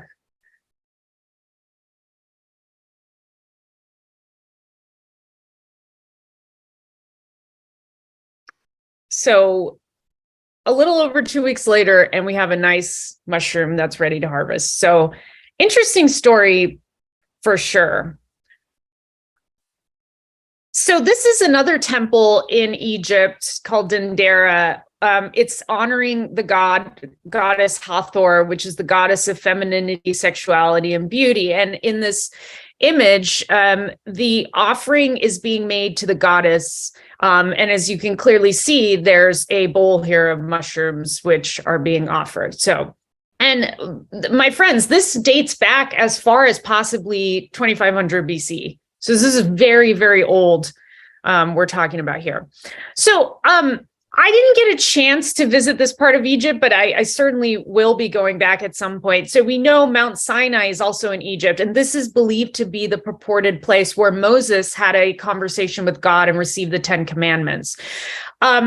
I was able to find another article by a psychology professor, Benny Shannon, who goes on to claim that actually Moses' experience where he sees God, it's actually synonymous or very analogous to an ayahuasca experience. And he has points to sort of prove this. So just in case someone doesn't understand how ayahuasca works, just a quick recap. We know it's a combination of two plants. One is the Banisteropius caapi vine, also known as the soul vine, which has MAO inhibitor properties. And then there's chacruna, which contains the DMT. And you need both ayahuasca and chacruna in order to have the hallucinogenic experience or psychedelic experience. So Benny says in his article that actually there are two types of plants that exist on the Sinai Peninsula. The first is Syrian rue, which is an MAO inhibitor, and the acacia tree, which is written about a lot in biblical references, also endemic to the region. And there are species of acacia tree with DMT. So he's saying it technically was possible to have some sort of ayahuasca type analog for him to have this experience. And then he goes on to give different examples of why certain descriptions are analogous to ayahuasca. So the first example he gives is when Moses first meets God. And this is in Exodus. Roughly, the Bible says Moses led the flock to the backside of the desert and came to the mountain of God. The angel of the Lord appeared unto him in a flame of fire out of the midst of a bush. He looked, and behold, the bush burned with fire, and the bush was not consumed. And Moses said, I will now turn aside and see this great sight, why the bush is not burnt. And when the Lord saw that he turned aside to see, God called unto him out of the midst of the bush and said, Moses, Moses. He said, here I am. So he's seeing a bush that's burning, but it's not actually burning. He's hearing a voice. So in research, we have a mystical experiences questionnaire to try and validate, if someone is actually having a mystical experience. So I went through the mystical experience questionnaire, and Moses hits many of the points. I mean, it's very possible that he meets all the criteria of a mystical experience. He's losing his usual sense of space. There's a paradox occurring. There's a sense of sacredness, et cetera, et cetera. So the second piece of evidence that Benny presents in his research is about the scene when Moses and his brother Aaron meet the Pharaoh's sorcerers or the magicians, and they turn a rod into a serpent. So Benny says that, serpents are very prevalent in ayahuasca visions. In fact, Jeremy Narby wrote this book called The Cosmic Serpent. The entire book is about the serpent references that come up in ayahuasca ceremonies. That's how common it was. So, was this encounter with the Pharaoh sorcerers, was this maybe a group ceremony that everybody was seeing the serpent or something like that? I mean, it's an interesting idea. Another thing is he talks in the Bible, it talks about how Moses' face was super radiant after talking to God. Everyone kept saying his skin shone, his face was radiant. And, we know after people work with ayahuasca, they do have this kind of glow to them. And then after Moses gets the 10 Commandments and the people of Israel become a people, when the people of Israel are due to go to the mountain to meet God, they have to purify themselves for 3 days. And part of the purification process includes not having sex. We know when people do ayahuasca, they have to engage in a purification process. And so when God finally appears, he says there's a couple of things in the Bible that Benny says are descriptive of an ayahuasca experience. It passed on the third day in the morning that there were thunders and lightning and a thick cloud upon the mount, and the voice of the trumpet exceeding loud, so that all the people that was in the camp trembled, and all the people saw the thunderings and lightnings and the noise of the trumpet and the mountain smoking. So all the people in the camp trembled. You know, Benny is saying that this alludes to a fear of death, or that they got close to something that might be close to ego death. And he also says that when the people saw the thunderings and lightnings, this is a description of synesthesia, where you see sounds or you hear colors. And then, of course, later on, God is described as a devouring fire on top of the mount in the eyes of the children of Israel. So this description of God as this sort of fire or light, again, that is also a theme that people see when they work with ayahuasca. They're getting closer to the light. The last example is really interesting. So God speaking to Moses, and basically the summary is that Moses and God are going back and forth about what he's supposed to do. And then God says to him, "You cannot see my face, for no one may see me and live." And he describes how you will see my back, but my face must not be seen. So this idea that you're seeing an entity, but you can't see the entity's face, is something that happens really commonly in the ayahuasca experience. This is from Benny's article about a person who had done medicine and said, "I saw a creature, it was a woman, but not a normal person, not a regular human being. I saw this woman clearly, but I could not see her face." I need to share my my sound really quick, but there's also another video that I'm gonna share. Give me 1 second here. So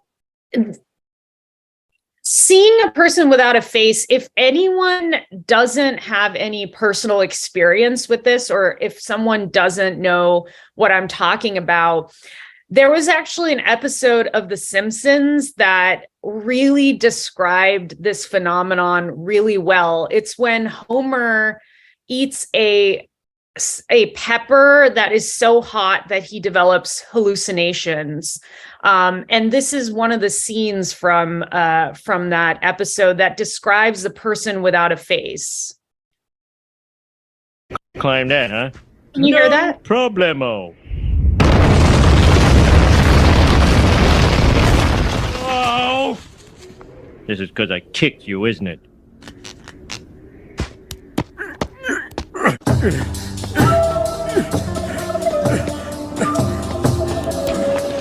Marge, thank God you're here. Where's the car? Marge? Marge? Oh, now what? If you're still mad at me, I'm gonna be really mad.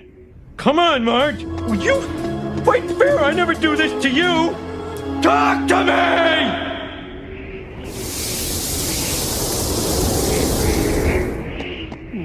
So, yeah, I thought that was a really interesting example of that. So, putting aside cultures that are not mine, I wanted to end on a culture that is mine. I was raised Hindu, and I grew up listening to Sanskrit chants. And one of the greatest mysteries in psychedelic history is the reference to certain substances in these ancient Sanskrit texts. The oldest text that is available is the Rig Veda. It literally means knowledge that comes in verses. So if you want to think of books like the Iliad and the Odyssey as sort of the mothers of Western civilization, the Rig Veda is the grandmother. It is one of the oldest texts that exist, and there's the Vedas consist of 4 texts, and the Rig Veda is the oldest of the 4, and it's foundational for the other subsequent 3 texts. And texts like the Bhagavad Gita came way after the Rig Veda, so we're talking very, very old and ancient. the Rig Veda was what Vedic priests used to recite. That was their go-to source. And it's not even spoken in modern day Sanskrit. It was Vedic Sanskrit, which actually has a closer relation to languages like Old Iranian or Avestan. In fact, there's a lot of similarities between the Rig Veda and Old Iranian texts like the Gathas, which, by the way, the Rig Veda was the early foundation or evidence of Hinduism. The Gathas were early foundation and creation of the religion Zoroastrianism. So there's over 10,000 verses. We think it's very old, 17th or 12th century. We don't really know. And in the Vedas, they talk, or the Rig Veda, they talk about this substance called soma. They talk about soma a lot. And there's also reference in the Old Iranian text, the younger Avestas, hauma, which they believe is the same as soma. It's believed to be interchangeable.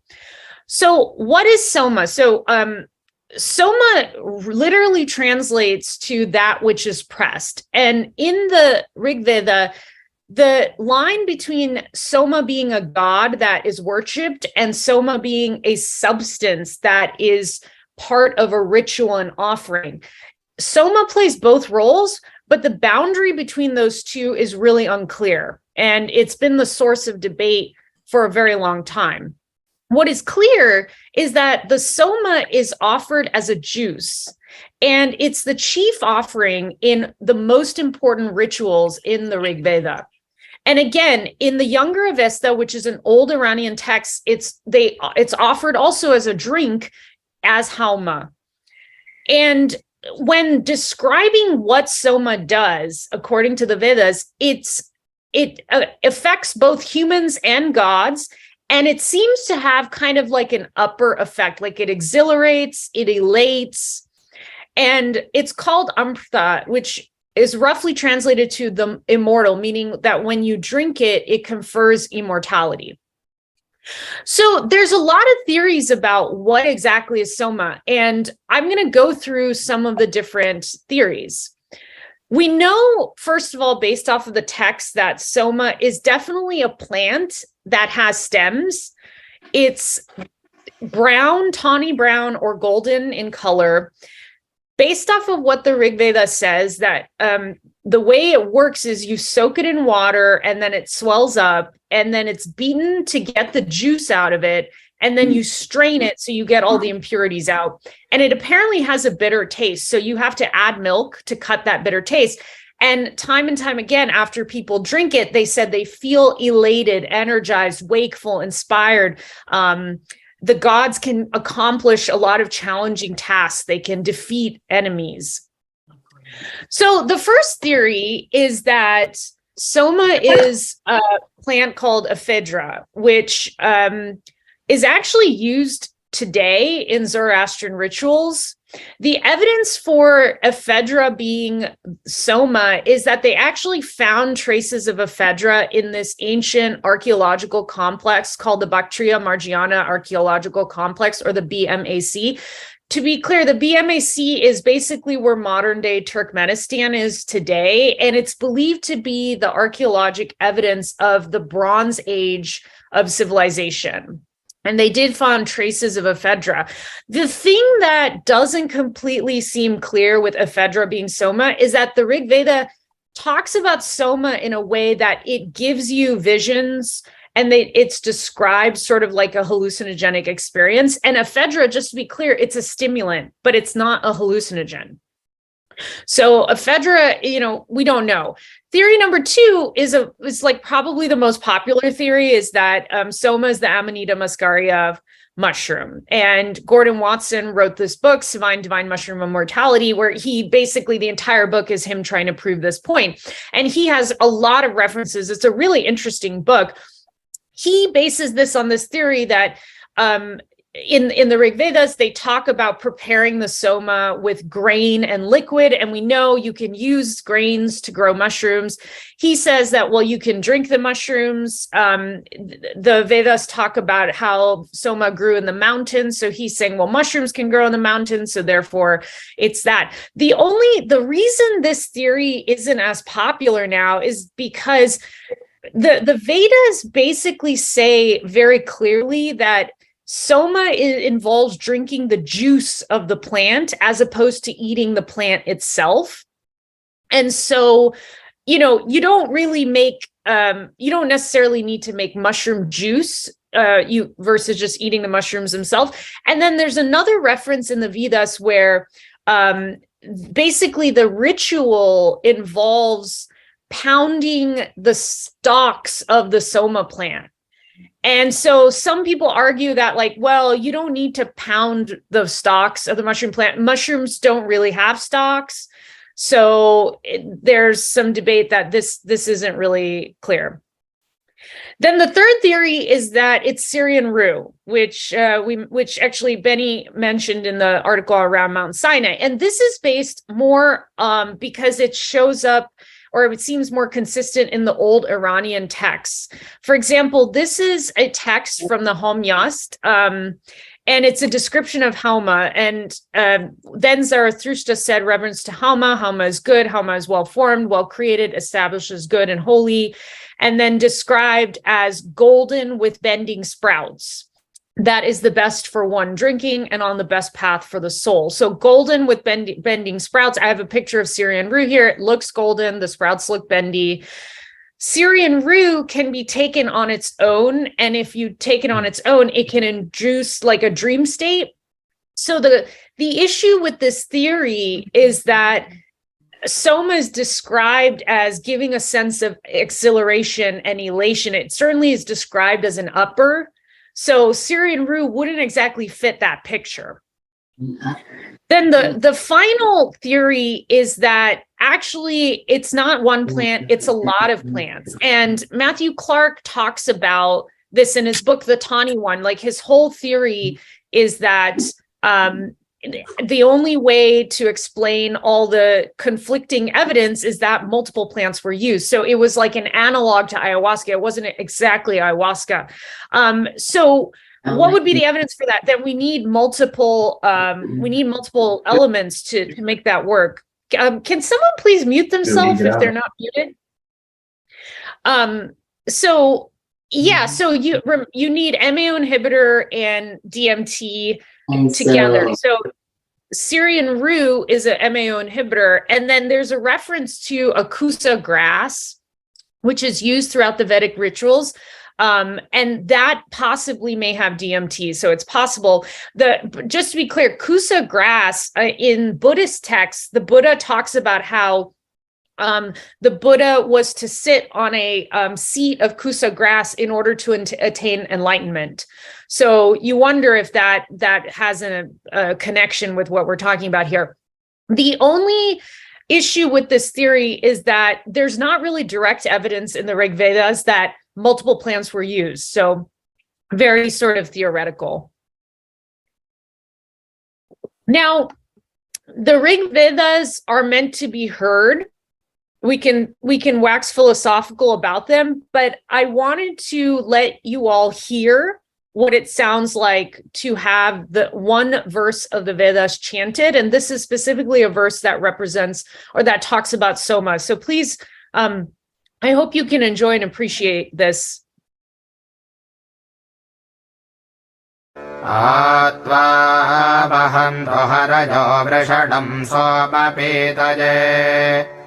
Indratva sura chakshasah imadhanaghritasnubho hari ihopavakshatah indram sukhatame rathe indram pratarhavamaha indram prayatyadvare indram somasya pitaye Upanasutamaga harivirendra keshibihi सुतेः त्वा हवामहे सेमन्नस्तो ममागह्युपेदं सवनं सुतम् गौरो न दृशितः पिब इमे सोमास इन्दवः सुतासो अधिबर्हिषि ताम्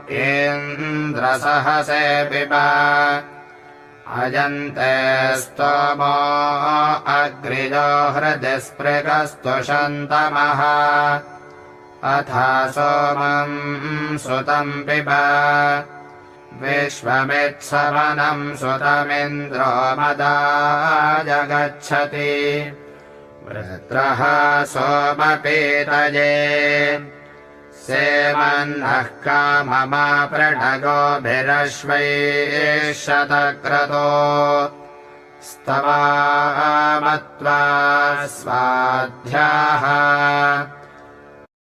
Yeah, so I'd love to hear how people experience that, but the chants themselves are the medicine. And if you were reading along to some of the captions, I mean, this was really an ode to the substance, whatever it may be. Oops, sorry. Many, many years later, then hundreds and hundreds of years later, the Bhagavad Gita was written. There is a verse in the Bhagavad Gita that refers to Soma. And I have the translation here, but I thought it might be nicer to just hear the verse being spoken. So here's the verse that refers to Soma.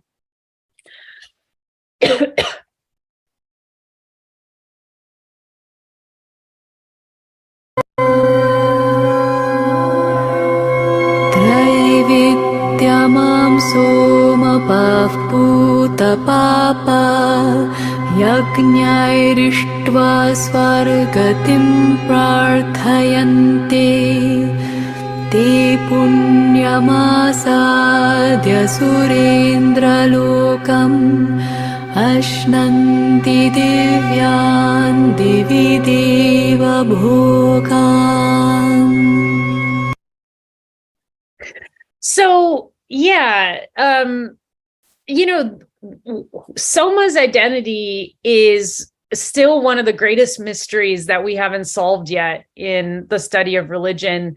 And it really inspires me that if we can keep searching, keep asking questions, the implications of understanding this could be really great. That if our predecessors lived in a way that was so different than the way we live now, a way where they worshiped the plants and the plants were revered as gods, and they were also viewed as very sacred substances. It moves me just to think about living in a world that was centered like that. And so I do hope that in our lifetimes, we are able to understand Soma's identity, because I think it can unlock so many different answers for us. We've heard stories for the last 24 hours, some with different flavors. And, the stories, this quote, I felt was appropriate. We're all meaning-making machines. And the stories you believe either move you forward or hold you back. And in the spirit of storytelling, I just want to say that I think it's so important that we come together and we share our stories and we share our experiences. And even though I'm a Western trained physician, I know that there's more. And so I just want to thank you for this opportunity, or at least that's my story and I'm sticking to it. I just want to thank a bunch of folks that basically gave me the opportunity. Leo, thank you so much. And the entire team behind this event. I would love to thank my family and my lineage and my ancestors and so many of my teachers that have introduced me to the plants and taught me so much. My underground therapist, the Shipibo tribe that I worked with in Peru, my somatic therapist, my creative director, the stand-up comedy scene that taught me how to play, and my various clowning teachers. If you would like to stay in touch, you can follow me on the social media channels. And I'll also be working with the Temple of the Way of Light in Peru in March, being part of the facilitator team to work with groups that are interested in experiencing ayahuasca. So thank you so much. So we still have, I think, about 25 minutes or so. So maybe we could just open it up to general questions and things like that. But what I think is interesting is I have a gentleman that runs groups at the center that I run in downtown Seattle. He wants to open up a fund for students to go to the Temple of Light in Peru. So I think it's fascinating. I can't wait to tell him about, that you're also connected because he has such amazing things to say. Yeah, the Temple of the Way of Light in Iquitos, Peru was my first introduction to ayahuasca.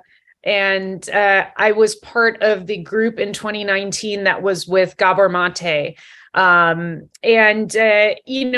can say that I was really impressed with the center's protocols, the medical screening, and ensuring safety. And so, yeah, I'm really excited to be sort of working with them.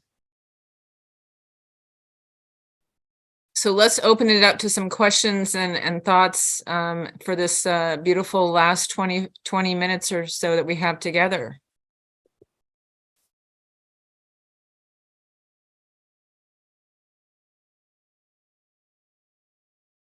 Thank you to the folks that have put in stuff in the chat. Some really interesting comments. Yeah, Avi, the Amanita muscaria, you have to extract it and not eat it. Yeah, I mean, it's certainly a very compelling theory. It'll be really interesting to eventually discover what the real answer is. Well, I mean, I have to be honest with you. This is a deep conversation I'm having with a number of PhDs, and I speak on this. I'm definitely really curious about what soma is too. And I use a lot of self-experimentation. I work with Amanita muscaria. So it's there's a whole world of people in different traditions, including the Buddhist tantras and as well as the Vedic tantras, and they all really want to know what soma is, of course. So, if you want to join the but if you want to know what we're experimenting with and what we're looking at, not just in pure forms, but also in admixtures, I'd happily share. Yeah. I'm very much on the quest as well. Very cool. There's actually this really lovely man. He's based in Koh Samui, and he's been working with acacia mimosa and Syrian rue. And this, according to the sort of Vajra path, the Buddhist Tantra path. And he's of the camp that actually acacia mimosa, Syrian rue, which there aren't a lot of serpent motifs in that journey, but it does take you into very similar, deep, like high spaces. It's a purgative, so it's detoxing the body. So there are a lot of similarities, and I really like if you're curious, I really recommend trying that along with the other ones too. I mean, that's amazing. Yeah, thank you. I put my Instagram in the chat if would love to stay in touch. Yeah. Cool. I'll find you.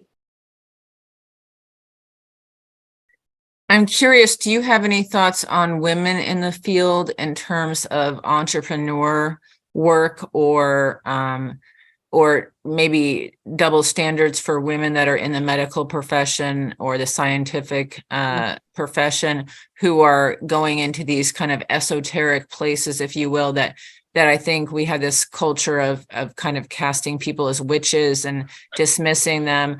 I'm just wondering how you carry both roles and if you ever feel discrimination or that discrimination is out there.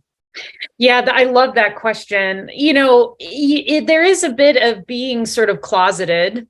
That, for example, this is a space where I could show up more fully.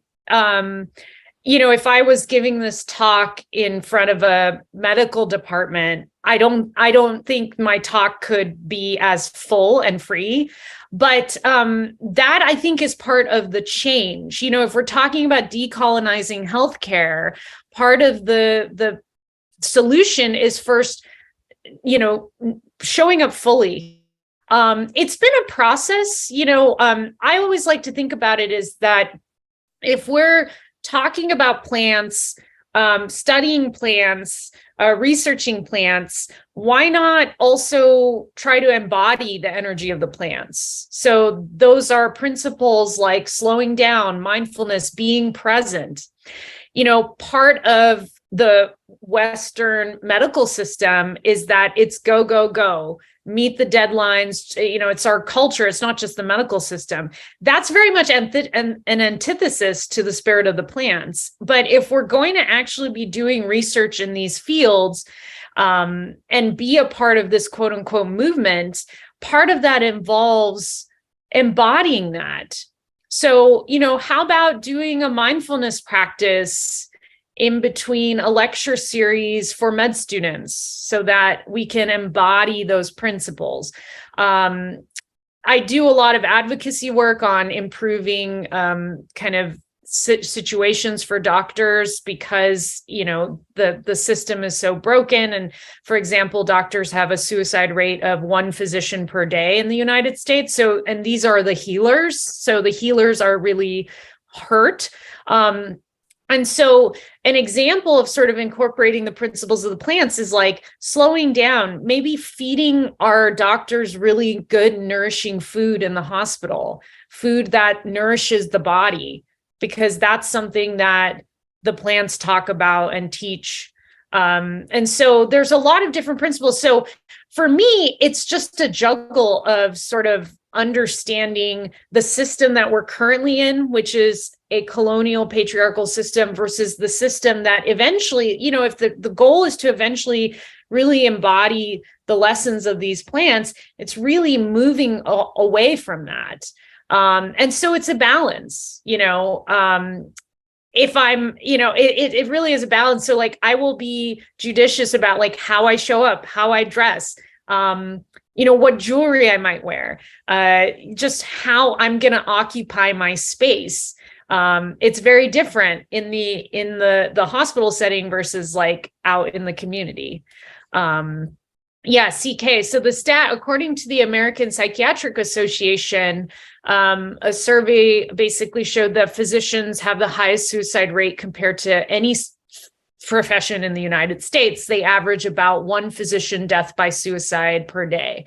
So this is I'm like very passionate about trying to sort of address that, which is my way of sort of embodying, I think, the lessons of the plants. Yeah. Do you mind sharing a little bit about your future work with the veterans and why that inspires you and why that feels like so necessary or important? Yeah, totally. My plan in 2023 is to head down to the West Los Angeles VA to help run the MDMA trial for PTSD in veterans. And, I think veterans are a very specific type of population where they have significant trauma. And then there's also the trauma of the moral injury of whatever that occurred, right? So it's like, it's actually a very nuanced type of care because there's two angles here. And so I just think there's a huge need. I think that it plays into greater systemic issues about why we're sending people to war and kind of bigger hierarchical structures. So for me, those are the kind of higher level systems that I'm interested in being involved with in terms of understanding the victims and the perpetrators involved. Which in the veteran population can sometimes be one and the same. And so I just find that to be very kind of clinically interesting. And from an energetic standpoint, we're talking about a lot of susto, like a lot of heaviness that needs clearing. And, in these research settings, like they're not being done in a Maloka, like they're not being done with these sort of very natural settings. You're in a clinical office. You might not get to like burn Palo Santo because it's not in the IRB.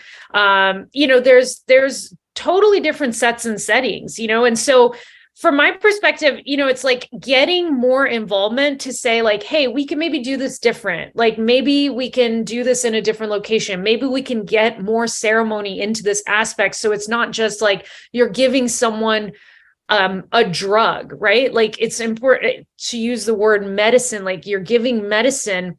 And, if there's anything exploring the Rig Vedas taught me is that the chants are the medicine. The chants are powerful.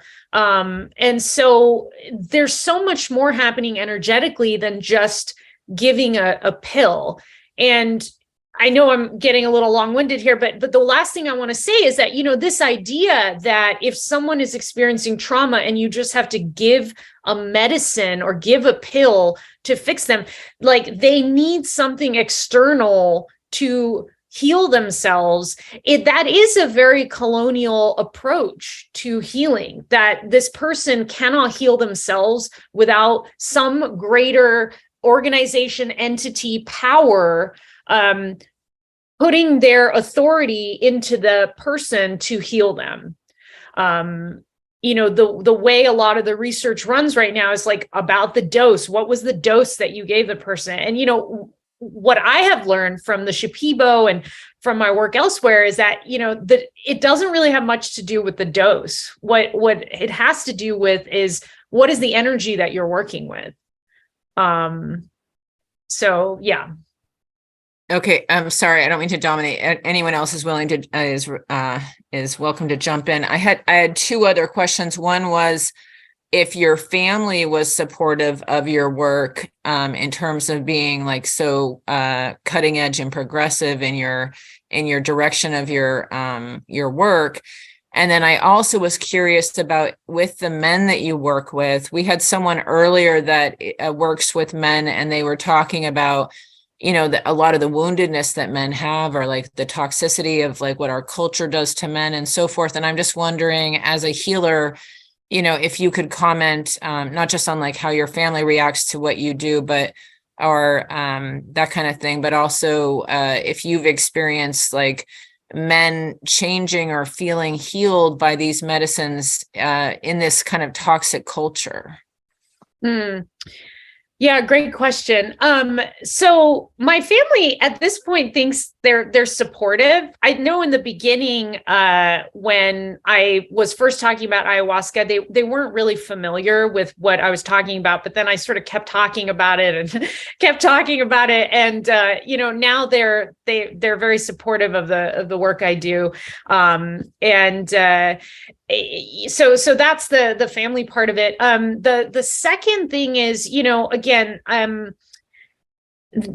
so I don't identify as a man, so I can't speak about the male experience, but I can tell you that, we do live in a time where it's my observation that it's not necessarily safe for men to feel their emotions because of the society and the world that we've created.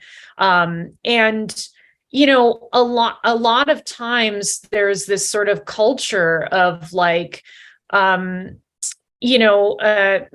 are insert some kind of negative phrase. And, in sort of this new wave of thinking about, I guess, feminism or what you want to call it, this idea of canceling men, it's not a very sort of compassionate perspective. And, the analogy is, I once heard this talk about the fifth wave of feminism. And the analogy is, back in the 60s when, back in the early 1900s, people would sit around the dinner table and have conversations like, do women really have brains? Like, do they really have the ability to vote?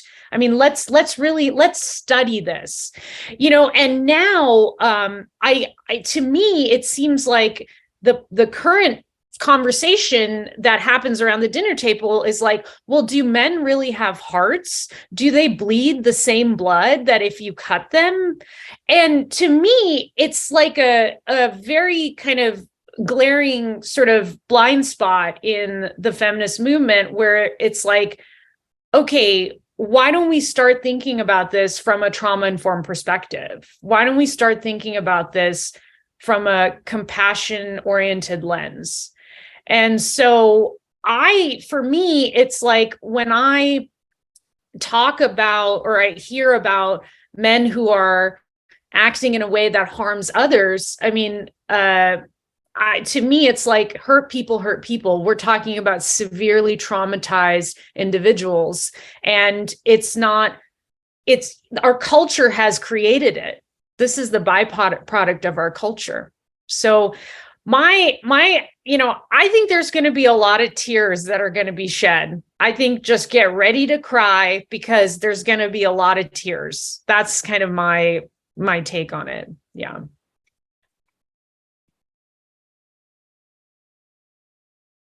We're in the last 7 minutes of 24 hours, and I would just love anyone to hop in, and you can share a prayer, you can share a thought, you can ask a question.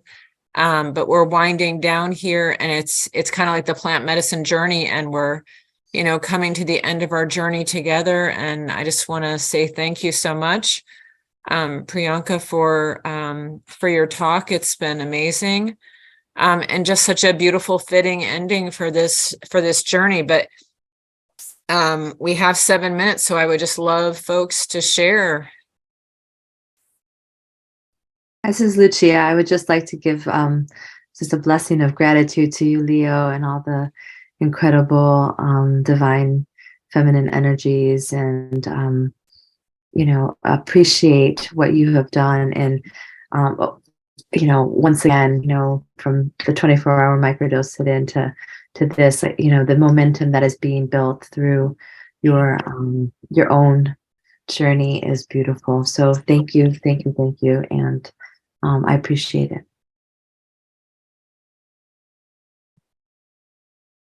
I second that, Leo. You're amazing.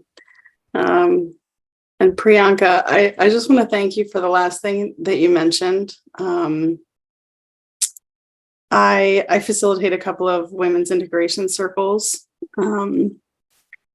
One through the Portland Psychedelic Society is for survivors of sexual assault and domestic violence. And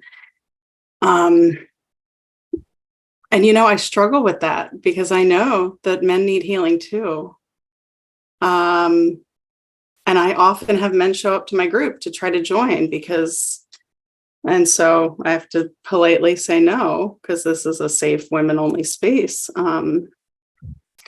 But I don't think there are, and I don't know, it is a societal issue, but I wish more men were interested in doing the healing work. And it is work, it's hard work.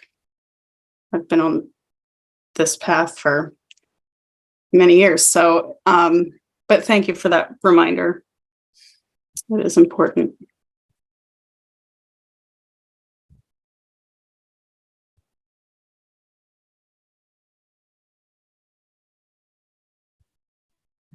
I also just wanted to express gratitude.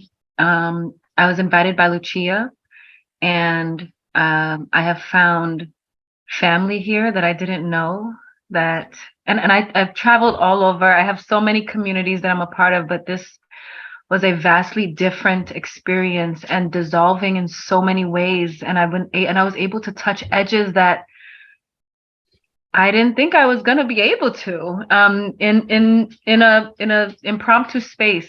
So, Leo, you are appropriately named, and just gratitude, truly.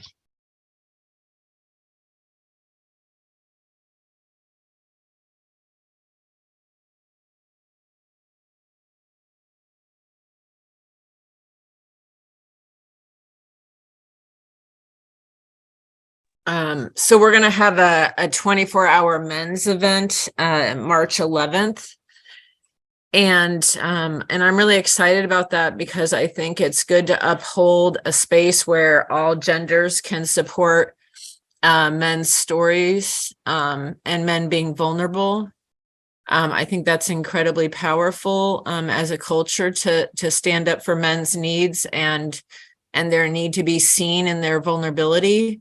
And I think that's kind of the revolutionary work of feminism, is that everything Priyanka just said about that the tears are going to be coming for these men that are going to be going into these places that are hard for them, and that this culture doesn't support them. And I do agree with her about feminism can sometimes like teach us to be callous towards our brothers when they're coming from a place of trauma. And so I think that that's deeply meaningful. I also want to mention that January 14th, we are having another 24-hour event. This one is about conflict in the plant medicine community. And I've had so many diverse reactions to that because some people feel like that's a negative place to go. But I feel like it's kind of like a Dr. Phil moment for the plant medicine community, because it is a society, you know, it's a growing community that's a kind of a new society, or an old society, if you will. I was very deeply impacted by Priyanka sharing about the Egyptian imagery of these mushrooms. That was very powerful, all the slides that she was showing. You know, and I think all of us can resonate with like this deep sense of connection to the mushrooms being part of lineages around the world, and that they're our friends. So I really just appreciate everyone and have such deep gratitude for all of you. And I feel bad for some of you folks who came on like in the last 10 minutes or so, because Priyanka had like the most just lovely presentation for us here at the end. And I just really appreciate her bravery, because I think for doctors who've been trained to be dismissive of the esoteric arts or what have you, to step into the spiritual realm and still maintain, you know, credibility, you know, that we kind of, you know, want doctors to kind of protect and what have you in a certain way. I just think it's very brave work. So just want to thank you, Priyanka, again. Does anyone feel inspired to do some kind of prayer to kind of like end us out? Because we've got 1 minute left, and I would love someone to kind of take us out.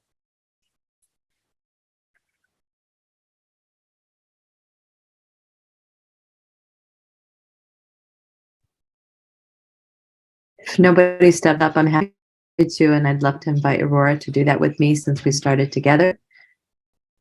Aurora, are you there?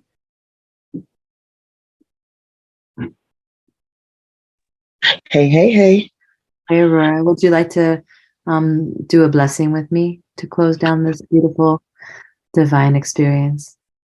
Sure. Beautiful. I'll start off with gratitude for our ancestors and for the people of this land who have, the native people of the land that we are speaking on, wherever we're at. We give gratitude for the sacredness of the sacrament of life, of living, and the entheogenic plants and animals and technologies that have come into our lives. And Aurora. Again, I say Modupe. I am gratuitous Modupe to the earth that gives birth to the mothers in this space. Modupe to the waters that carry the creativity through our wombs. Modupe to the fire in the hearts of all the people in this space and that are passing through this space. And Modupe to the breath that has carried us through this life, to the spirit that is the breath, and to the work that we are all going to continue to do out of this space. Modupe, Modupe, Modupe, Ashe, Asi, Asha, Amen. Ashe. Ashe. All right. Well, thank you to everyone. And I wish you well in your journeys. I'll see you around the next bend in the road. Thank you. Take care of yourselves. Infinite gratitude, peace and blessings. Gratitude.